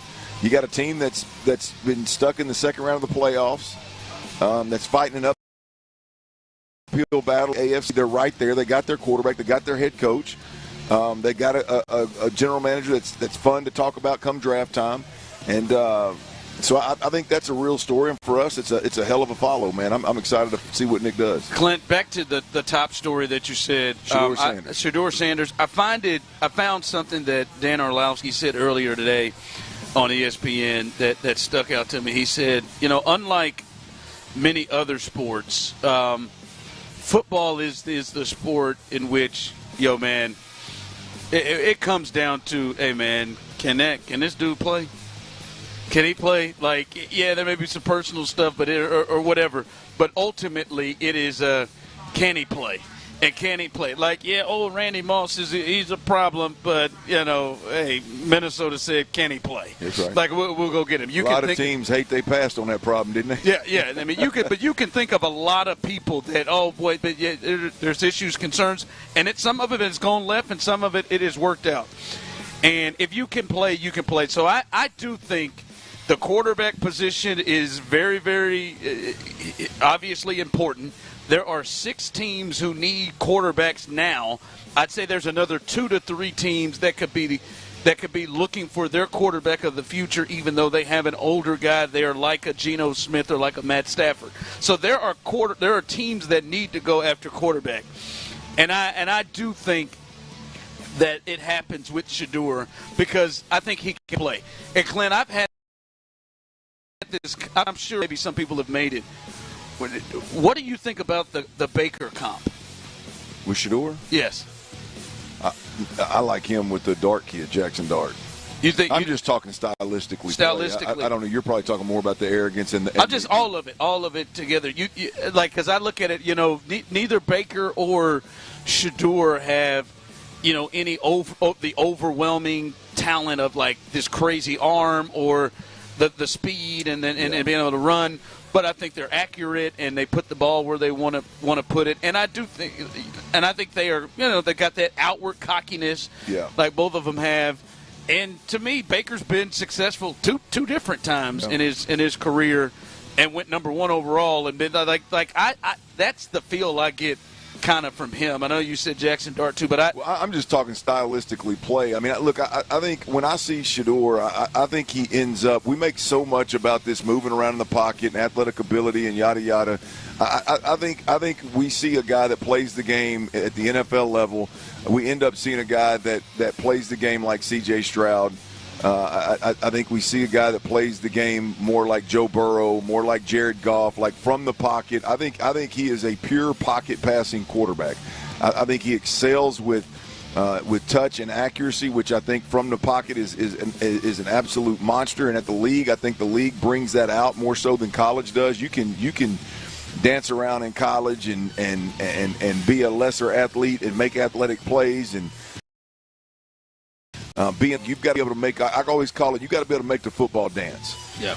And I think mechanically, technically, I think he's got it. I think he can do it. I think we're going to be. I think a lot of people are going to be shocked with how well you see him throw the ball down the field and things of that nature. He was forced to get it out quick. He was forced to do the things that most college quarterbacks don't ever want to do, which is throw the ball within 5 yards of the line of scrimmage, be accurate, be on time. He was forced to do that because he had to overcome pass protecting problems. I'm confident, man, and I've been wrong a lot. Look, I mean, we do a lot of talking. I've been wrong, but I think I will be surprised. I think he can play, and that's why I think I think he can play. Now, so much of it is determined by where he goes. If he goes to Cleveland, he's probably not ever going to be a guy that arrives and plays at his. You mentioned earlier New Orleans. You go to a place like New Orleans where you're in a lesser conference and you're indoors and historically they put some weapons around the quarterback. They offensively have played some pretty good football. And that was Sean Payton for most of the time. But the point being is right spot. Shedeur Sanders, I think he proves a lot of critics wrong and plays really, really, really well. Real quick, Astros, big series yesterday as they sweep the Blue Jays. They win 3-1 and now are 2 games above 500 and 1 out of the lead in the AL West. And they are coming along. And, Clint, when you look at the guys they need, 2 hits and a homer from Christian Walker, 2 hits from Yainer Diaz. And Zach, he's 3 for 4 last night, and then Ryan Gusto, he almost goes 6 innings, 6 strikeouts, 1 walk to get a win last night. So they had 13 hits last night, only scored 3 runs, but you're starting to see the guys you want to see get going behind Alvarez and the company. So. Well, yeah, I mean, you're starting to see some guys come around a little bit, and the Astros look like a completely different team, right? I mean, it's just. The thing with the Astros for me, Ron, is the margin for error is so razor thin, right? I mean, they survived an early season, storm, if you will, there with several guys struggling. But if you think you're going to ride the back of Zach DeCenzo, Jake Myers, and Jeremy Pena to the tune of what Astros fans expect, you got another thing coming. So. Tyler, Zach said, "Get on my back, damn it." He said, "Zach back." Hey, once again, it's convincing and it's fun to watch too. Get on my back, Zach. All right, coming up as we continue here with the Texans draft. How do you think you're going to be feeling walking away from this thing? Are you nervous that you're going to have to convince yourself to feel good about what's going to happen, or do you feel like you're going to be naturally excited because of what the Texans do tonight? We'll discuss that and where they might go coming up next. All right, before we do that, though, I got to tell you about Underdog Fantasy, y'all. Underdog.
Stoerner and Hughley is presented by Verlo Mattress. Verlo Mattress, handcrafted for your comfort and guaranteed for life. It's draft week, and we've got you covered. From start to finish, pick by pick, the best breakdown happens right here. John Harris, Andre Ware, Sean Pendergast, and more on the Texans Draft Show. No matter who's on the clock, we're on the air all draft long on your home of the Houston Texans. Sports Radio 610. Live from Avenida, Houston. Getting you set for tonight's Houston Texans draft party. Sports Radio 610 presents The Drive with Stoerner and Hughley. All right, we are back live, and you know it's getting serious as Mark Vandermeer has just arrived. We will hand it over to him. And is Andre with you all tonight? Andre Ware tonight with you? Andre Ware is with him, of course, the man who knows every single player. Shout out to Lindsay, who's in the building. The man who knows every player in the draft.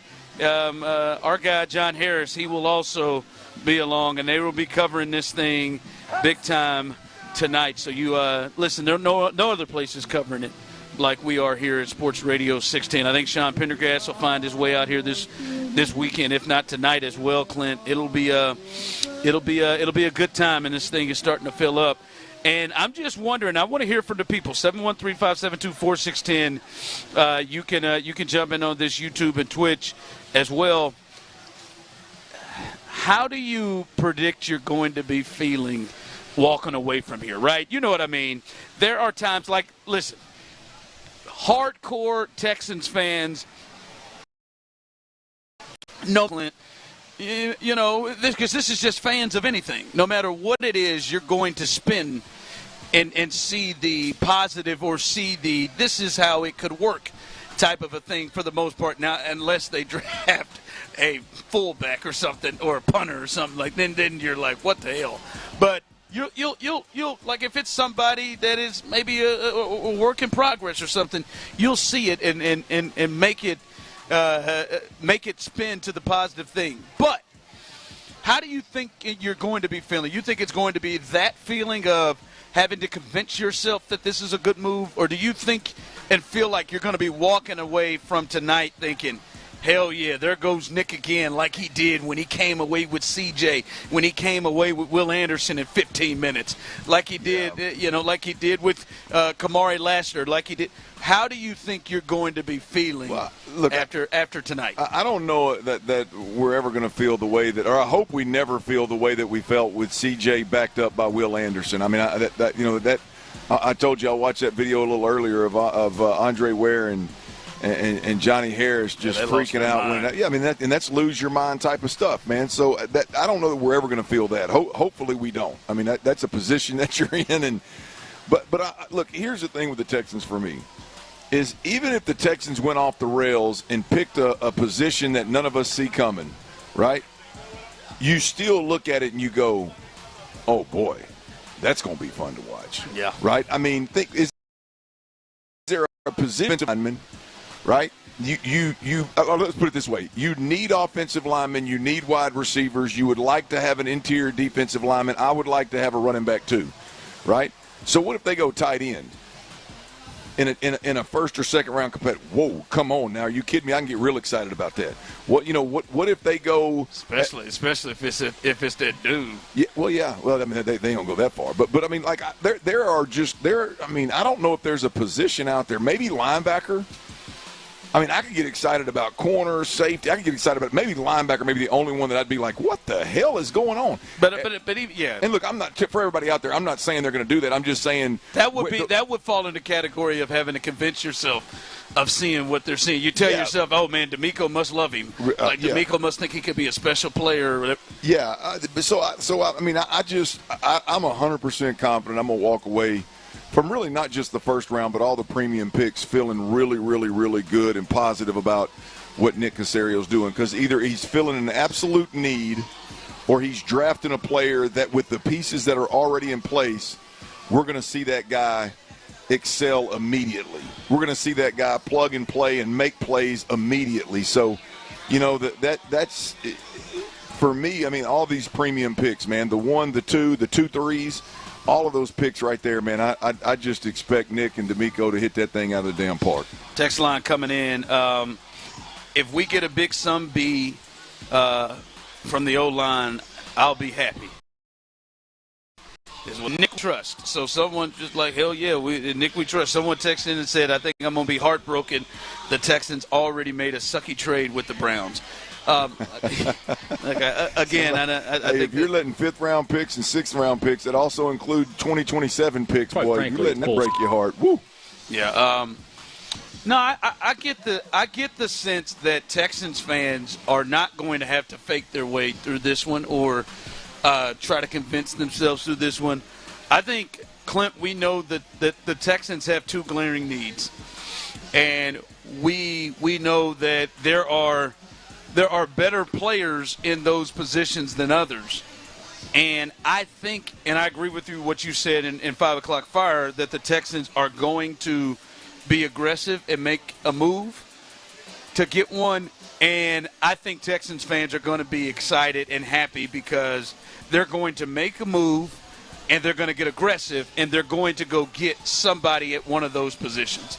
Right? Like I don't like tight end would be fun. I don't think they're going to do that. I think they are going to feel one. I know, as they say, we go best player available. Well, I think they're going to trade up and go get a player that fits one of their needs and one of their 2 major needs, which is something across the offensive line and something at receiver. And I think that is going to excite Texans fans. Yeah, it makes too much sense, right? I mean, it makes too much sense. But Nick and D'Amico have gone off the cuff before. I didn't see it all. In the 2nd round? I mean, I knew. I did not see that pick being used as a tackle. Not only did they use it, but the guy ended up starting a playoff game. So and now he may not start. Right. Now they're going to draft his replacement. But no, look, this one's going to be hard for a lack of better terms for Nick and D'Amico to mess up. In my mind, it's going to be tough for me to walk away. Not only happy, but I mean ecstatic, excited as hell about the future of that particular player as well as the Texans. Yeah, someone texted in here, I will be happy as long as it's not a defensive player. Now, see, I know you're open to D-tackle, right? You're open to if – Well, I just know what an interior defensive lineman that is, and I'm talking plug and play. I mean, look at what's going on in Philly. I mean, this isn't. They keep going to get them. Well, this isn't just an Aaron Donald conversation anymore. I mean, it's happening more and more around the league. And when you look Kansas City with Chris Jones, and I mean, Buffalo's got a couple of them. Ed Oliver being one of them. But I mean, you just look around the league, and when you can get that guy that is a true game-changing type of player at the interior defensive line position, it's hard to pass up. They could afford to get younger there. When you come up and you're going to have to pay Will Anderson that big money on the edge, along with Derek Stingley that big money outside. I mean, you're going to want some impact players on the inside. You're not going to be able to afford several 1 or 2 year deals the way that you have been. So you need a young chemistry there, that's fine. And I would not be – I don't think they're going to go there, but if somebody slips and they can get him, it wouldn't shock me. Earlier statement from you coming here from the text line, I hear what Clint is saying, but if we don't come out of this draft in a great place on our O-line, I will be very apprehensive about next season. We are not good enough to draft best player. We must fill needs. Oh, look, you're preaching to the choir with that. I'm not a best player available guy. We are literally talking about what's going to piss you off and what's not. It's going to be really difficult for me to walk away from this draft not really excited about the Texans' future. But if you get down to it, like you wouldn't be ticked off if they found and moved up and got the tight end from Michigan. Colston Loveland. No. I mean, look, I don't think in any way, shape, or form Nick Caserio and D'Amico Ryans are sitting there going, we're just going to sit our ass right here at 25 and take the best available. And that's the way when they deliver it, when people talk about taking the best available, I think that's the way people receive it. Right? I just don't think that's the deal is they got their eyes on certain players. I think Nick and D'Amico have their eyes on certain players more so than other organizations with this character, culture, chemistry thing. And I think that they may move up 2 or 3 and take the best available, but moving up 2 or 3 means the best available is going to be a position of need for them. So, it is. It's pointing up. It is definitely pointing up for me too, and I'm excited about it. So, we'll see, man. We'll see. Draymond Green will be pissed off in Game 3 as Evan Mobley wins Defensive Player of the Year this year. And, I mean, Draymond was really pushing for that thing, made a late charge when Wemby got hurt, but Evan Mobley wins Defensive Player of the Year.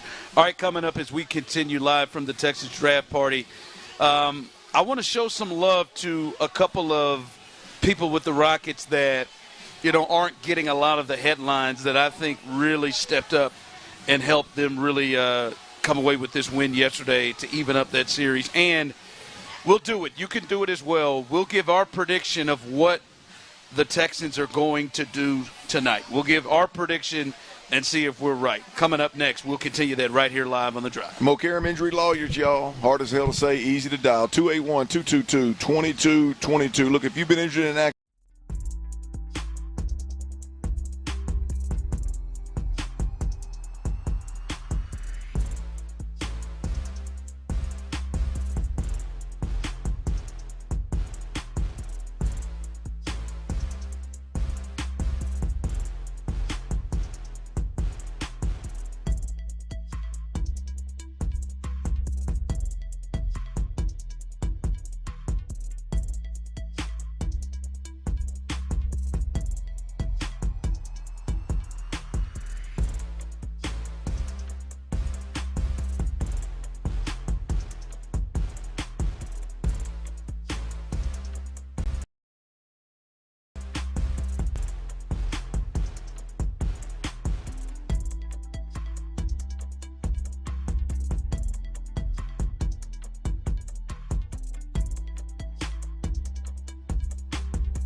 richer, where low prices live.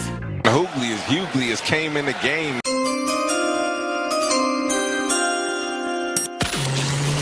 Live from Avenida, Houston, getting you set for tonight's Houston Texans draft party. Sports Radio 610 presents the Dry Hughley. That's right. As we are live here at Texans draft party, and we are about to hand it off to the voice of the Texans, Mark Vandermeer, and also John Harris. I saw him somewhere around here. I think he's building up to this.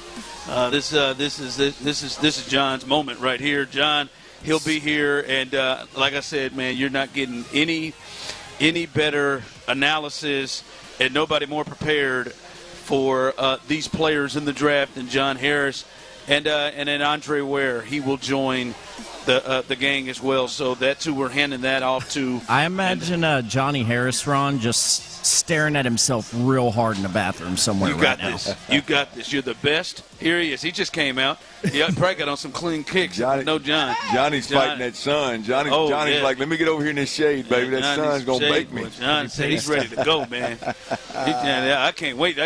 But that's coming up behind us, Clint. And also, we'll get, just because, hey, it's the draft party, we're still going to make you a little cash. We'll get to T-Mill's best bets here in just a bit. And like I said, coming up behind us, there it is, John Harris right there. He's ready. He's ready to go. Coming up behind us, our official draft coverage begins with the fellas. And like I said, nobody's covering it quite like we are right here on Sports Radio 610. Again, if you get on out here, there is food trucks. There are drinks for you, drinks for your kids. So make it a full family affair. Kids can get some photos with the cheerleaders, and you can enjoy yourself here and have a good time as the Texans, who it feels like they may be on the move to make some moves with the trade to add 3 more picks earlier today. So we'll get to that. I want to get to here in a second, and you can throw yours in on YouTube and Twitch and on the text line. Ultimately, what do you think the move is? Who do you think the Texans are going to pick? We'll get to that. Clint, I want to show some love real quick. Yesterday, we talked a lot about yesterday's huge win for the Rockets, and we talked a lot about Jalen Green. We talked a lot about a lot of different things. I want to give some love, Clint, to Ime Udoka, 1, and Fred VanVleet, 2. Ime Udoka, to me, Clint, we talked about making some adjustments. You said you didn't think he had his best game from a coaching perspective. He came in there, and you could see clearly he made some adjustments, right? Not just saying, hey, man, we'll shoot it better, and these guys will have less nerves. No. Clint, the biggest thing, and you've talked about it, and we said, man, you got to put some confidence in Jalen Green. I would be shocked, Clint, if there was nothing leading up to that game saying, hey, we got to get Jalen going. We got to get Jalen going. Right off the bat, they put the ball in his hands to go be aggressive and make decisions, and I think that was clearly a coaching point, the different places where he got Jalen Green. And you don't know if he would do that, if he just say keep playing. No. He said, we got to get this cat going. Yeah. And I think so. I think the confidence that he put in Jalen Green and putting him in those spots led to that 38-point performance. Look, I think the shift was obvious, right? The shift was obvious, and Amen Thompson said it. You know, there was a thought going into that first game against Golden State that the playoffs are different, and hey, man, we should maybe slow this thing down a little bit and keep Curry from being such a big part of the game and play defense. And anyway, from game 1 to game 2, now in hindsight, you know it. You saw it. The pace was totally different. The focus was getting Jalen Green and Amen Thompson downhill more often. And so, yeah, Ime Udoka, man, tip the cap. He did a hell of a job of adjusting from game 1 to game 2 and got it right. Yeah, and I want to show some love to Fred VanVleet. Yeah. Listen, we on this show we came at Fred as hard as anybody at that first game performance. We continue to talk about him leading the team in field goal attempts, him being the one shooting damn near 20 shots, 13 threes in a game where he didn't have it going. Mm-hmm. We talked about, all right, should he come off the floor? Should they make some decisions? And Clint, he didn't have a great game numbers-wise if you just look at the stats. But to me, Clint, he clearly adjusted, right?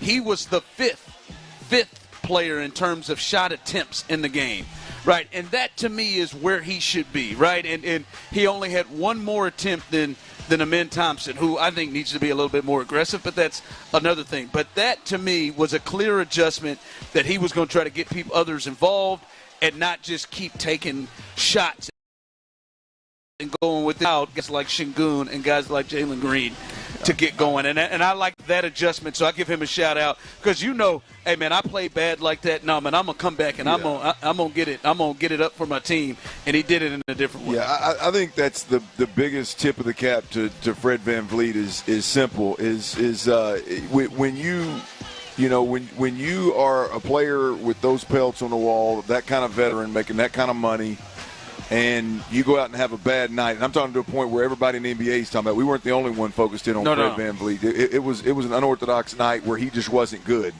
And so you look at it, like for that guy to then go out there the next week and just really concede the ball to Jalen Green time and time again and give him the reins. I didn't expect him to buck the system. I'm not saying he made that decision by himself. I'm sure he made Doka said, hey, this is what we're going to do, and I need you to execute it. But at the end of the day, for him to completely change the approach and give another man the reins of the offense for the majority of the game to be the predominant ball handler. Yep. Yeah, tip the cap to him for damn sure. That was big time. So shout out to Udoka and Fred VanVleet. All right, you can text in your thoughts on this as well. Clint, where do you think they ultimately go? We've talked a lot about what could happen tonight. What do you think is the move? Where do you think the Texans ultimately go tonight? I think Booker. I think Booker. I think they got a little insurance with this trade today that's going to allow them that if they need to move up a couple of spots to get their guy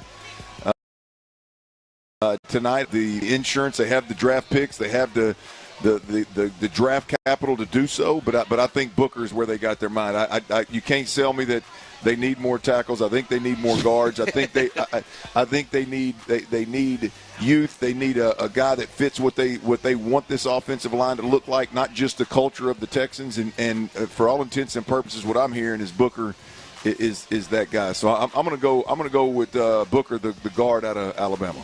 All right, there you go. You like Tyler Booker, Clint?